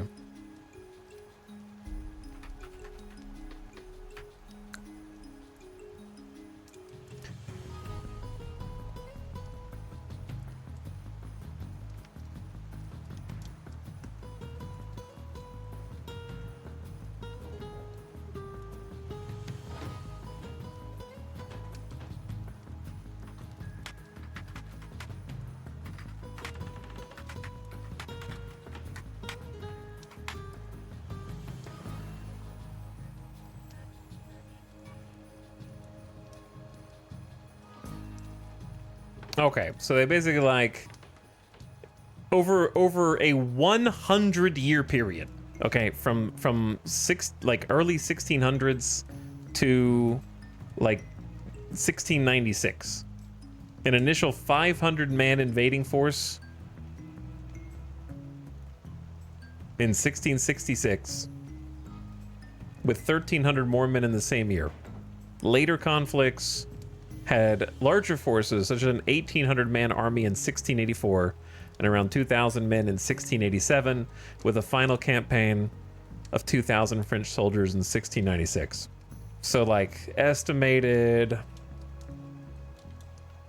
6,500 over 100 years, like 50 years. Let's see how many they muster in this war.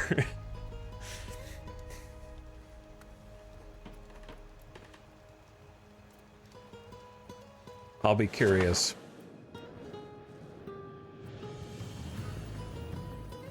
I was just looking at French troops in the Beaver Wars. Oh. Anyway, I don't know what the hell I'm doing, dude. I'm getting frustrated.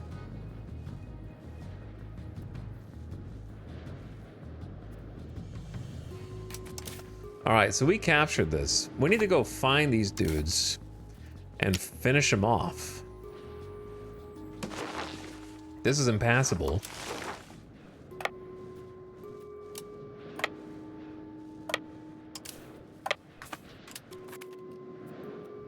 Let's go track them down and stack wipe them if we can.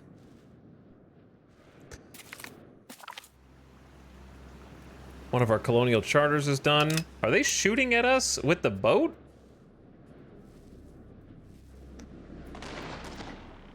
Is their transport ship firing cannons?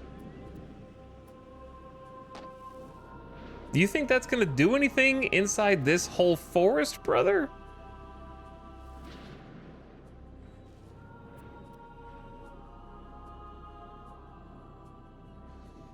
Ascended Beard, I simply don't know any of the mechanics. I'm sorry. This is the first time we've had big war declared on us, so I don't know anything. Enemies on the horizon. Our Chancellor reports. Naze has presented us with what they claim is a perfectly legitimate humiliate rival Casus Belli. Okay.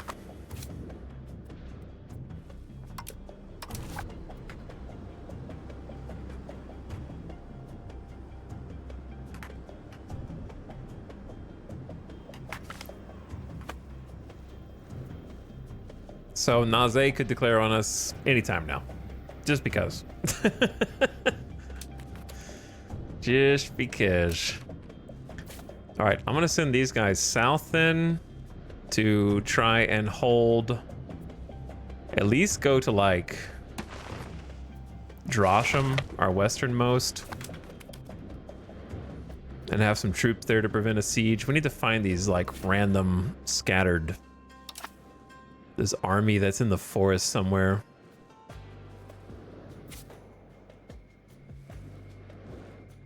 Oh, there they are. So they have this much morale, not much. We have full morale. We have a better general. They have better soldiers. Somehow they brought 500 cavalry. They have 194 left, 738 matchlock levy. So they're on the bottom. We're on the top. We have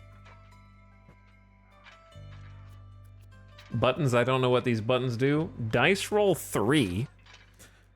Total terrain and leader modifiers -2. Base damage 0.05. Discipline is buffing that. Infantry power is buffing that. Levy multiplier none. Levies debt mold. That's the enemy levy. Experience. Their military tactics are lessening our potential damage. Best I can understand it anyways. And then we have another 481 waiting to join the fight on our right, on the right flank, who have not joined yet. There they go. All right, now that they're in, they should finish off the center flank, which is the cav. The center flank is attacking the left flank. Both should be sweeping around. All right, we won, but we took 286 casualties to their like 120. Which isn't great, and now they're retreating this direction, and we have to chase them down again.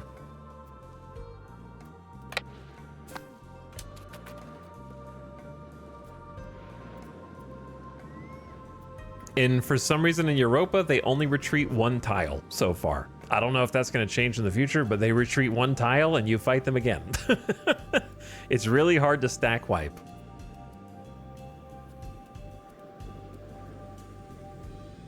And then you kind of just keep playing whack-a-mole. And I assume they're faster since they have cav. But we caught them when they have no morale. And they lost while taking 0 casualties, and now they are running again.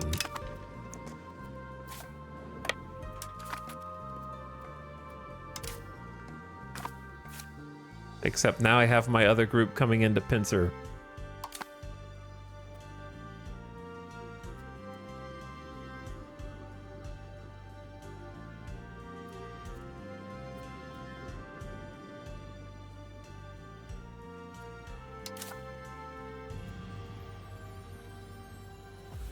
I don't know who's in what tile, just looking at this. All right. Jesus Christ, we won again, but they took 17 casualties, so they're 15 and 25. Now they're gonna go back here.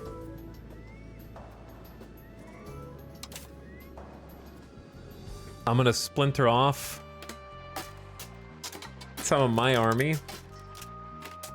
We've literally got them in ping pong.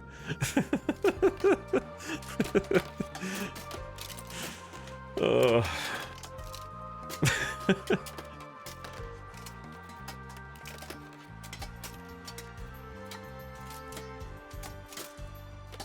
I don't know what the best way to splinter off a new formation is. Because it's not, I don't want to split in equal halves. I want to like choose.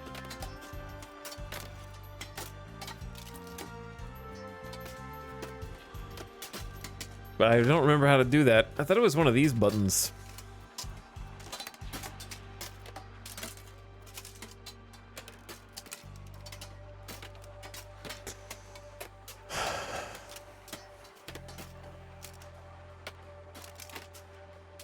But I think the combat is kind of mid.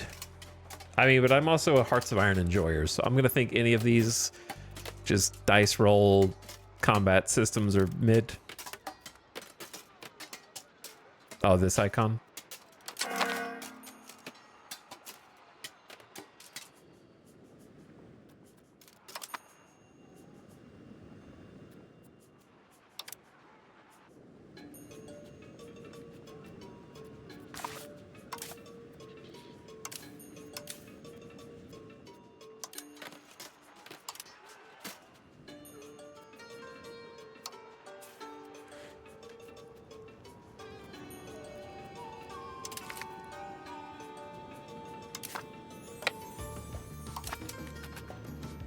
I'm just trying to splinter off a force to reinforce the 953 for the ping pong.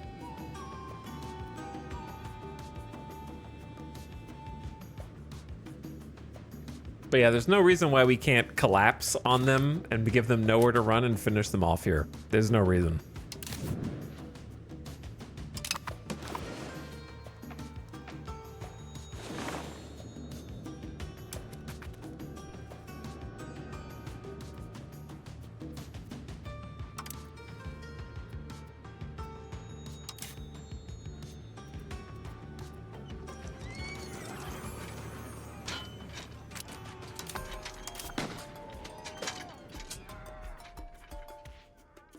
I was looking confused because sometimes they're on the top and sometimes we're like, I wish it was more consistent with who's on the top and bottom here. I feel like it flips, or I'm crazy, I don't know which.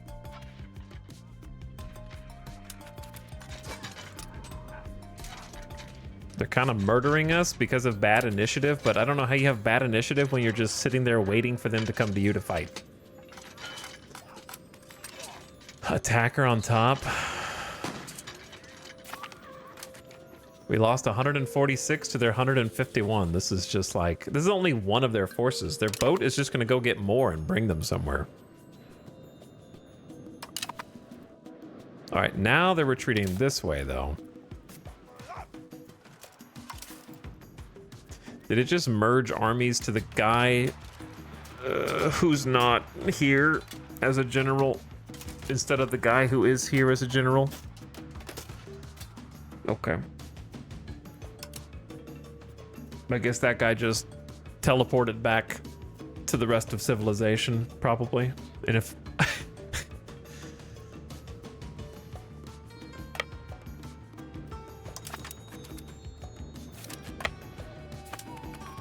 But yeah, I can't let them retake Cascapedia.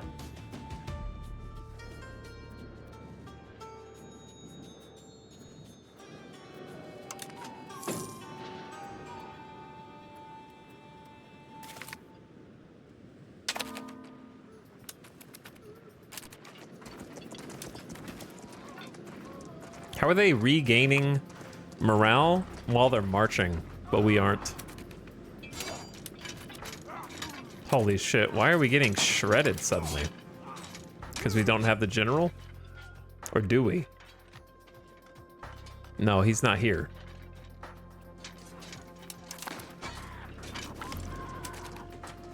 Bro. They're we took 120 casualties, which I guess isn't the worst, but we're just chasing them. How do they even have supplies? Who's feeding them?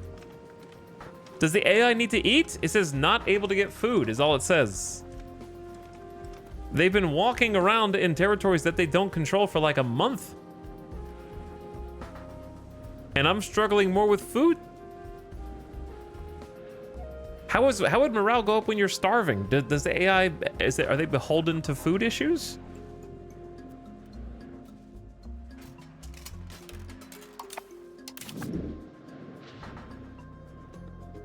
They started taking attrition like 2 days ago.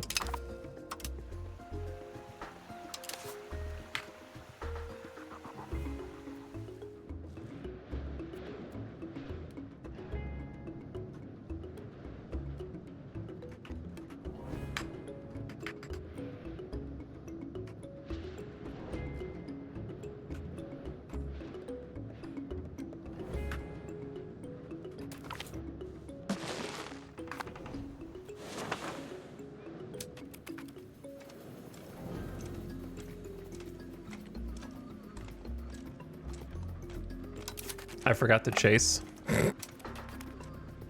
Whoops. Though they might just turn around and come back.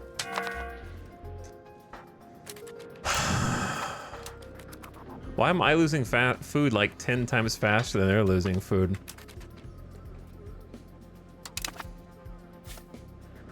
Chat, where'd they go? Where'd they go?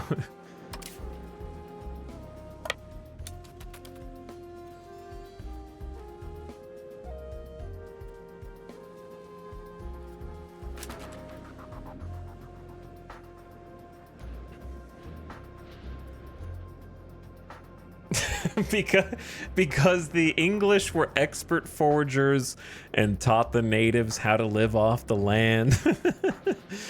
Well, you mean the New Brunswick / Germans, but yeah. Like, that's why am I struggling with food, but them with a bunch of horses and shit are having way less problems, even though they have they're in the middle of the wilderness. They're in the Canadian wilderness with no infrastructure and no support companies. They have regulars with no support companies. There are literal support companies in the game that you have to have in order to feed your troops. We have what are called camp followers for us, and they hold extra food and can set up supply depots. So that's a whole mechanic. These are just some regular levy peasant soldiers who have basic training.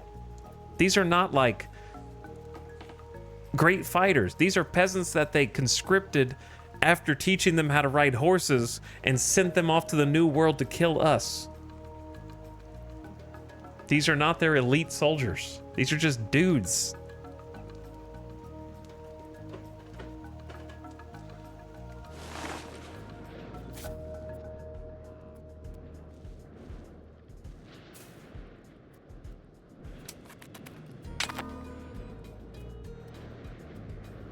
They went north.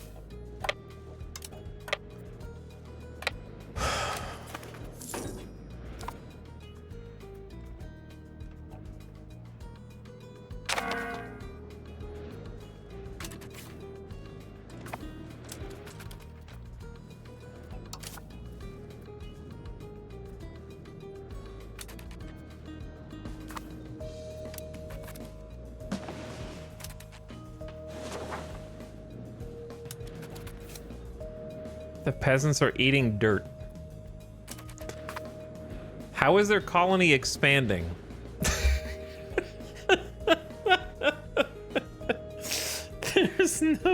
Their occupied settlement just expanded. How, dude? How are they colonizing while I am occupying their territories? Tech diff pro.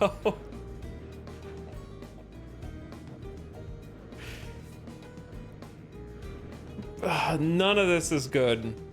None of this is good. So far, I think Crusader Kings 3, Knight, Super Samurai Power Rangers, Total War, Three Kingdoms, Lube Boo, motherfucking knights coming out slaughtering 1,000 people's better than this so far.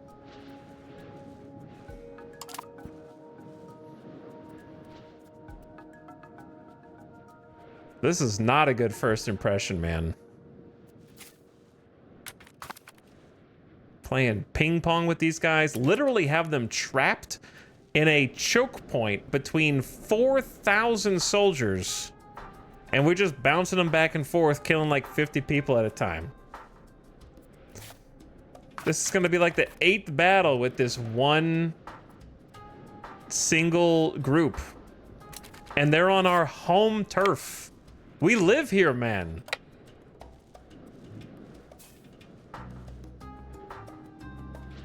I think you'll find if you look up a history book that New World Flintlock Pistoliers did not come over and instantly start wiping the floor with the tribes. I think you'll find that they struggled quite a bit. Now imagine how much they would have struggled if the pestilence didn't wipe 90% of them out.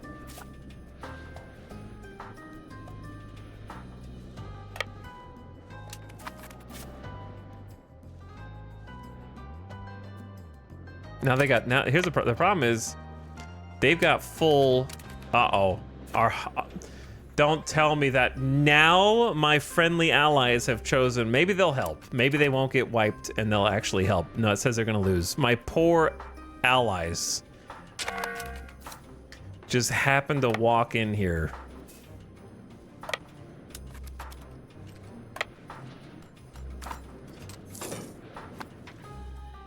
They're walking through occupied territories, by the way, so there's no food for them. So how is the other team, the enemies, getting full morale with no food?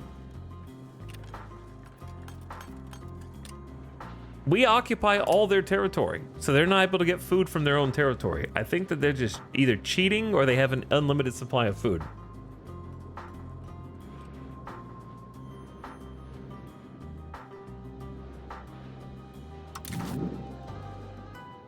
Meanwhile, if I step outside of my borders for like 3 tiles, we're starving to death.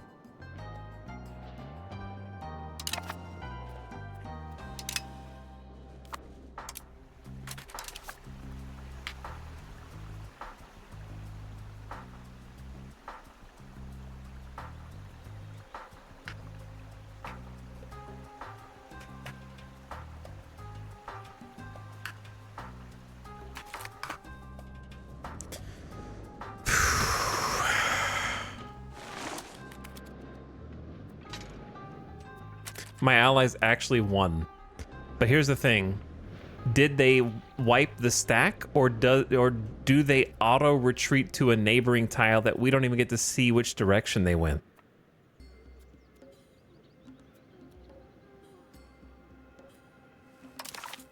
Can I see the results of that battle? Is there like a list of battles somewhere? I like how there's no battle report for you to look at. That's what I was just thinking, yeah.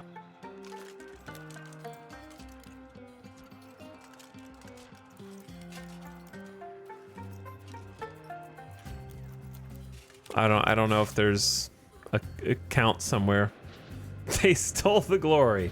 Hover over their losses, top right. Okay. 12th of August, 4th of December. It's not in date order, it's in order of most losses.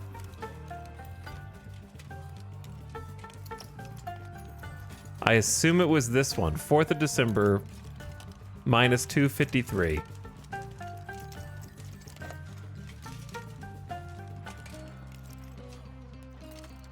Was that the whole stack?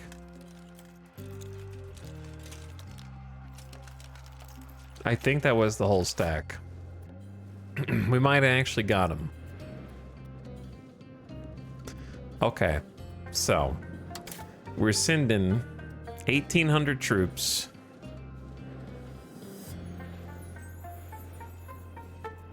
Actually, since this is the war objective, we're gonna send 2,500 troops to just hang tight in Trillabeep.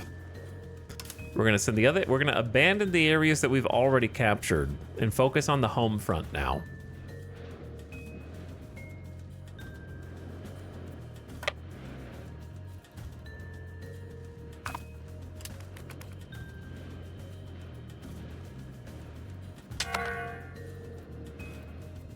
We got our troops somewhat spread out because we don't know if Nase is gonna declare war on us randomly. Now the problem is we just have to hold. And they're gonna come back with more.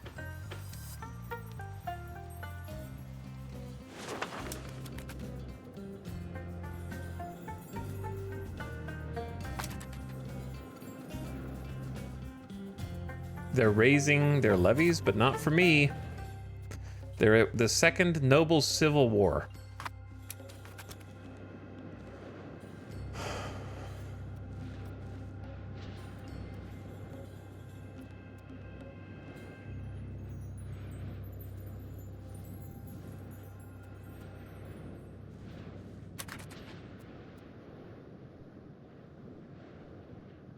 Historically, retreating was not free, but would result in pursuit and a lot of casualties. Yeah, something that Crusader Kings 3 actually accounts for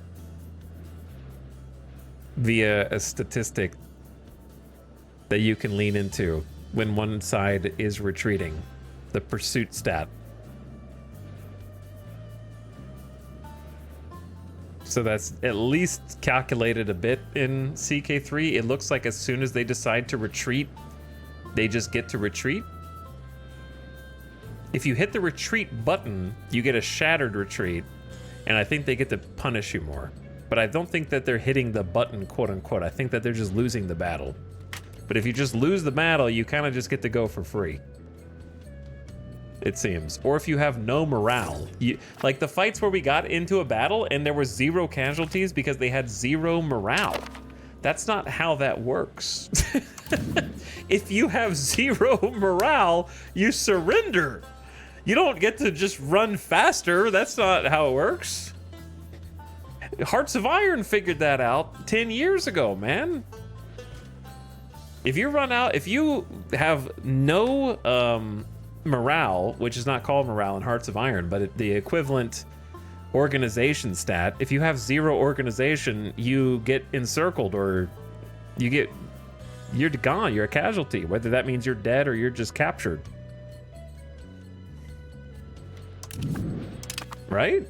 Isn't that's what organization is basically in Hearts of Iron? Wait, is this place named Titabawasi? All right, fine. I'm leaving Titabawasi. I can't beat that.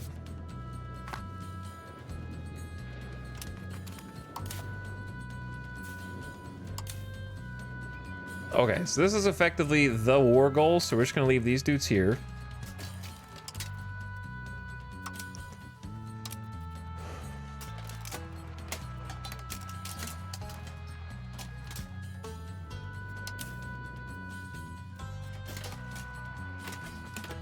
What? These guys need to split up a little bit.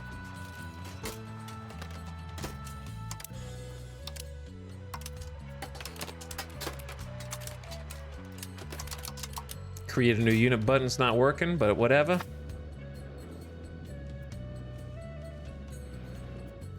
Anyway, good job, allies. You freaking did it.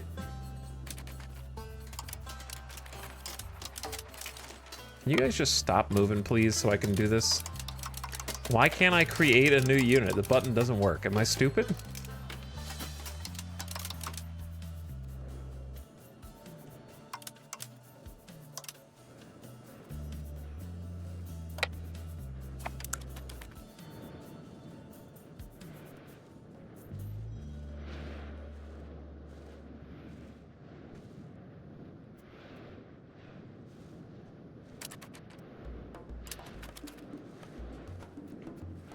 Okay. Anyway. Yeah. This is crazy, man. Crazy in kind of a bad way, but crazy because they're still expanding. They're still colonizing from their occupied colonies. They can't colonize. They're occupied. Please disable the ability to continue colonizing while the... Where are their citizens coming from?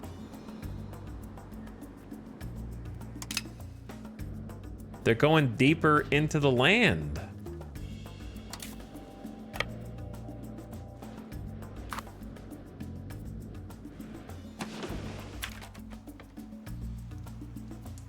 The create a new unit button is bugged. Worked for me after splitting the army in half. Thanks for letting me know, Acid Snow.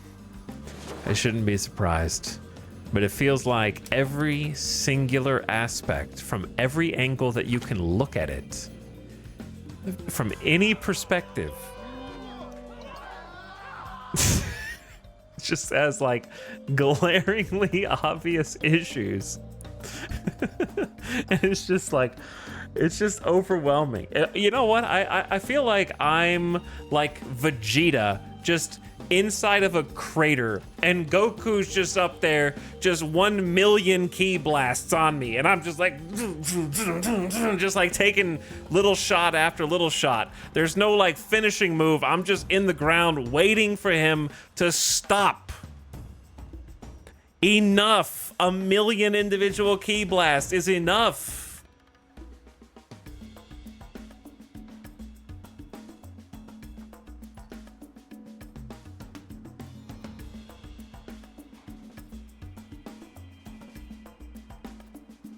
Inflation doesn't do anything for us, so I'll take that one. Death by 1,000 bugs. Is death by 1,000 something?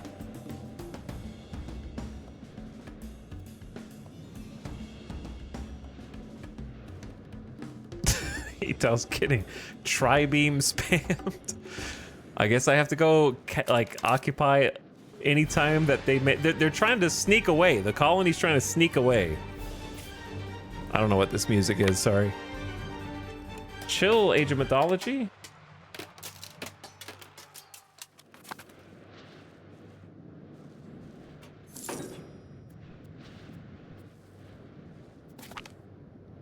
There should be a setting to allow the game to pause whenever you get into a battle, because I want to go to 4 times speed, but I'm scared they're going to magically spawn on one of my armies and, like, destroy me, you know? I'm going to name this location...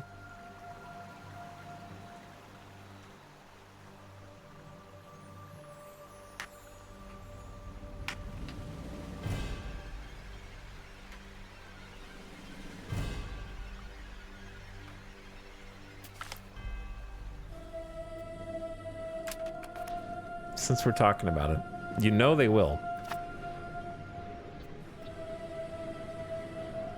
Sinzu Bean was the auto marriage mod.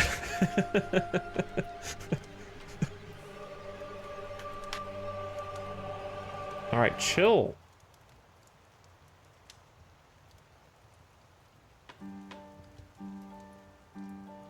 I want to...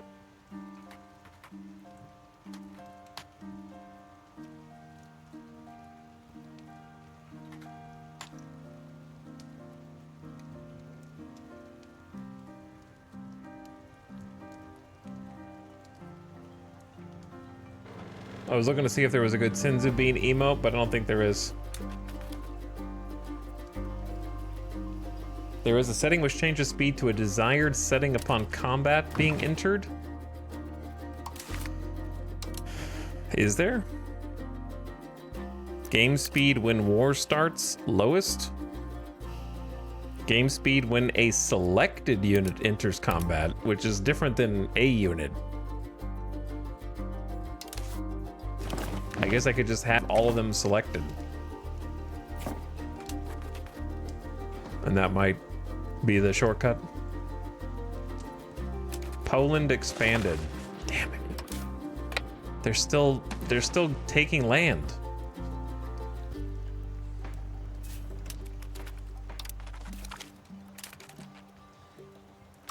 Pompa? Pompa?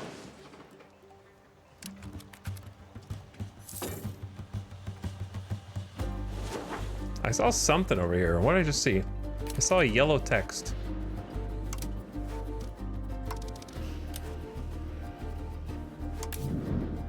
The county has gone bankrupt. We lost one of regiments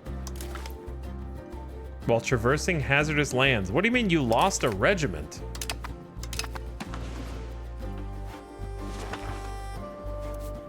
We're standing still. They look like they're moving, but we're just, what do you mean? They're just standing here guarding. How'd you lose them?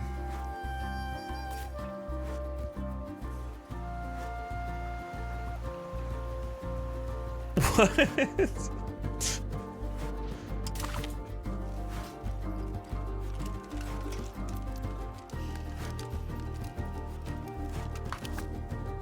We just didn't like that guy. Oh, okay, fair enough.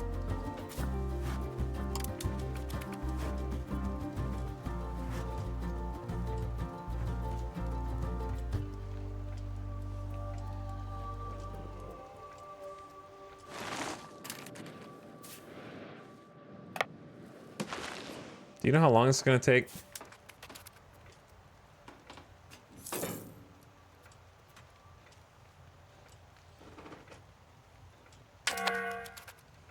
You know how long this is gonna take to win this war just by them? They're gonna have plenty of time to come back for more. All right, let's finish this last colonial charter.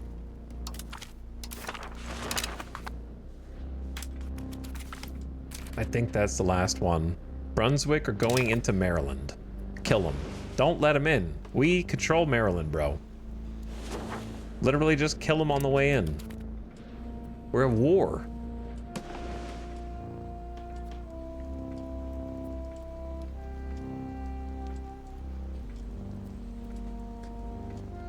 Now we wait for ticking war score. Classic paradoxism, yeah. This is across all games though.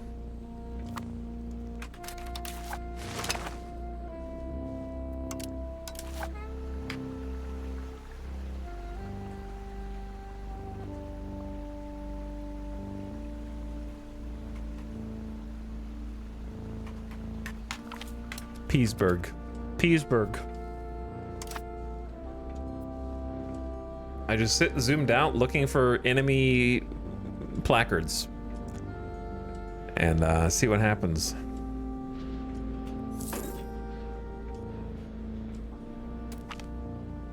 The colony of Cheboygan. The charter we founded for Cheboygan has fulfilled its role. Another one down, only 5 charters left. And then we need to build towns in places and vassals and forts and get army regulars for logistics and everything else. All those things. Oh, England's about to pop over here. They're getting close. We got all of Michigan. This is the last. That's a Magina Biche? I didn't name that. But now I am gonna keep it, maybe. Maybe I will keep that. Magina Biche. Okay, I'll keep it. Hello, Silent Bob. I don't know either, dude. I don't know either. Can we Diplo? Nope. No Diplo with England.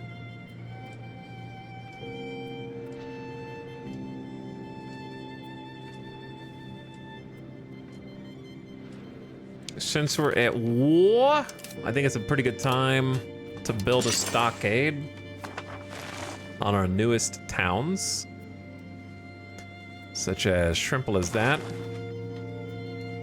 In the north, the northern stockade would be nice.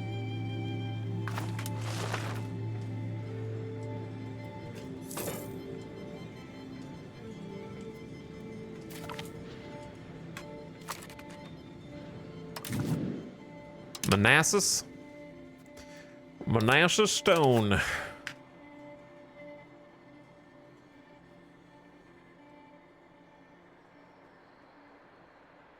How about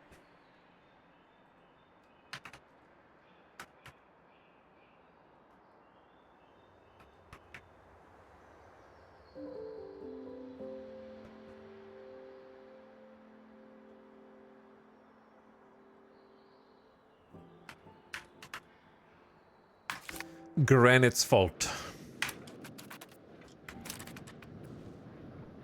Maybe we can sue for peace? I don't even know what the screen is.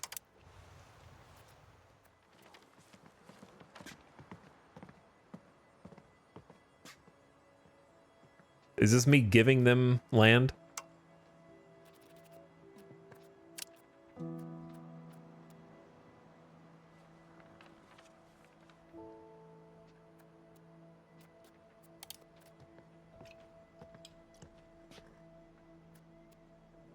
Is this...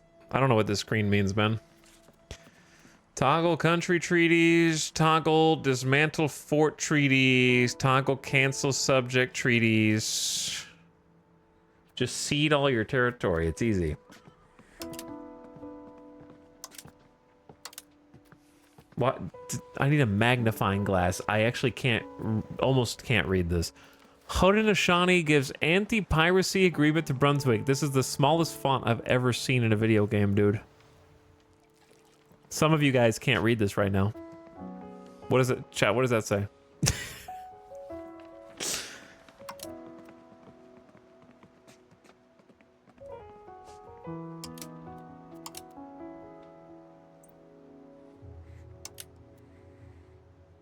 How do you get white peace?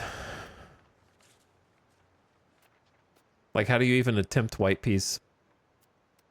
Because that's what we need. We just need white peace. Selecting nothing.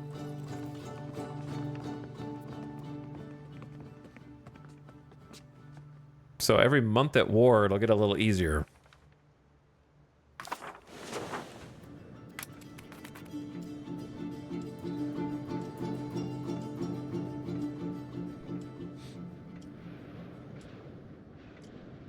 It might take 53 more. Oh, shit. Enemies. Enemies. Enemies at the gates. Matchlock levy.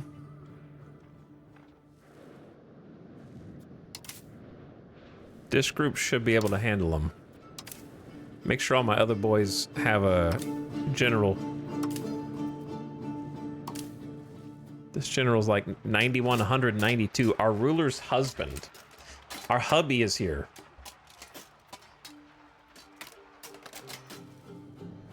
What does this streamer usually stream? Just a bunch of random bullshit. Whatever game I like playing at the time.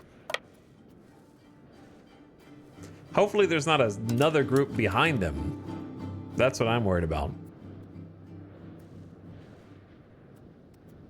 Sometimes I get fixated on different games. And then whatever that fixation is, I just get addicted until the addiction is gone.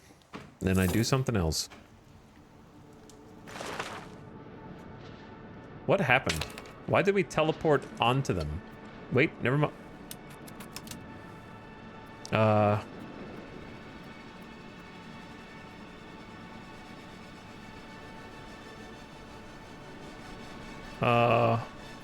Oh.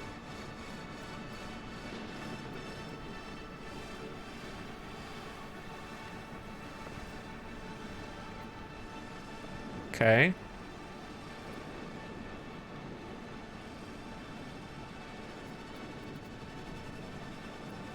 Add it. It's just...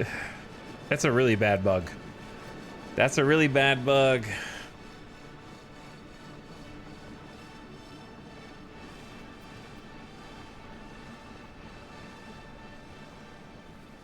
I don't know if we'll get there before they finish lifting the siege, but it's not that big a deal. If they have reinforcements behind them, that would be a genius tactic on their part. Because 1,800 should be more than enough for these 247 matchlock boys.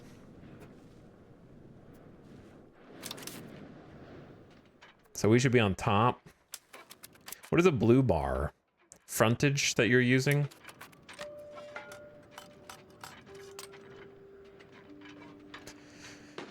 All three of our flanks are going against their one group. Oh my god, we actually stack wiped them in one go? Maybe the horses were the biggest problem before? I also like the 3000 IQ strat on the side of the Europeans. They figured out if they just never trade horses to the Native Americans, we never get to ride around on horses and fight them. So they've just decided to embargo horses forever because none of the European markets currently have horses in them. So I guess they're just not going to bring them. Seems like cheating though. Anyway, another beautiful victory. Quick response force up here.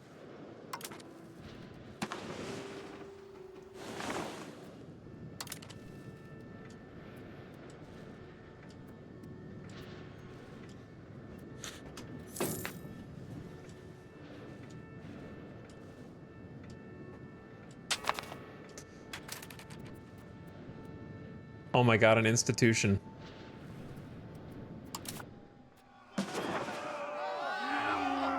%19.95% to feudal. We gotta do feudal before we do legalism. It's almost time. It's almost time. But I think for now it's been 11 and a half hours, so it should be time to stop. It's already 1:40. I didn't mean for it to get this late. I need to stop. Because it's gonna take a while before we can end this war. So, to be continued. To be continued. Probably on Monday. Probably Monday. I need a day off. It's been a lot of 11+ hour days. So, to be continued on Monday. We're almost done with the charters. If we can just not get declared war on by the colony of Nausea, that's what I'm worried about. So, I think what I'm going to do is just keep improving opinion to the max of my ability, even though it's not going to do much right now because it's like +6. Just to keep it topped off. They're holding onto their casus belli. But anyway, we're almost done colonizing, and they're here. We're in our first war. But yeah, next stream will be kind of turning inward instead of outward, and trying to partition this land into a couple of different vassals, maybe like 3 vassals, maybe like Michigan up here, vassal here, vassal here. We need to create at least 1 or 2 markets and work on infrastructure, and we are going to just supercharge the economy and take the whole northeastern US, well, minus this chunk, and try to become a feudal powerhouse, because we'll actually get to research stuff again next time, so as long as we can survive. The first war is going well, but it's only going well because England isn't the one that declared on us. I think if England declares on us, 22 transports with 171,000 troops might be difficult to contend with.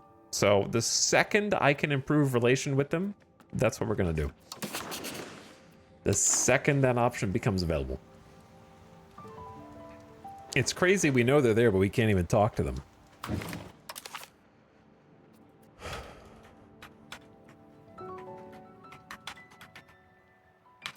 Brunswick? More like Bunswick, am I right?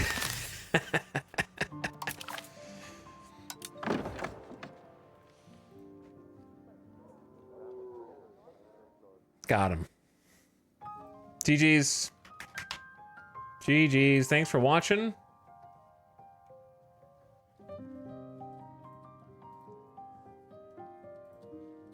Another one bites the dust. Another one bites the dust. All right, I'll probably see you guys again on Monday. Unless something drastic changes tomorrow, just count on Monday probably. Have a good rest of your weekend. Good Sunday. Another stupidly long stream is done. I'm gonna send you all off on a nice end of stream raid. Go say what is up to Rule Storage, who's playing some No Man's Sky hardcore, I think. Permadeath. Permadeath time. To be continued, though. Is Rule Storage just stopped streaming? I see. What timing? Stream literally went offline. Well, toss them a follow anyways. Right there.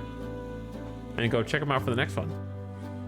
All right, gamers. I'm gonna send you. We were listening to some Dorfort earlier, so let's go see some Dorfort. Great soundtrack. Go say what's up to Nookrium,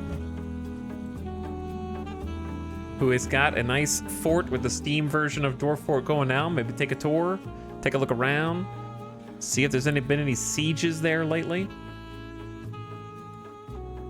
and enjoy the rest of your night or morning wherever you are. Thanks for spending your time here. Lots of frustrations today, but I'm trying to hang in there, dude. I feel like I am riding a bucking bronco or like a bull at a rodeo, man, and just hanging on for dear life, trying to survive. Just death gripped onto the reins, trying to just not get bucked off. I'm calling for a paradox please emote. I don't even know what that would look like. All right, go say hi to Nookrium. Be good, be nice, give some love. I'll see you guys over there. Now get out of here. Good night.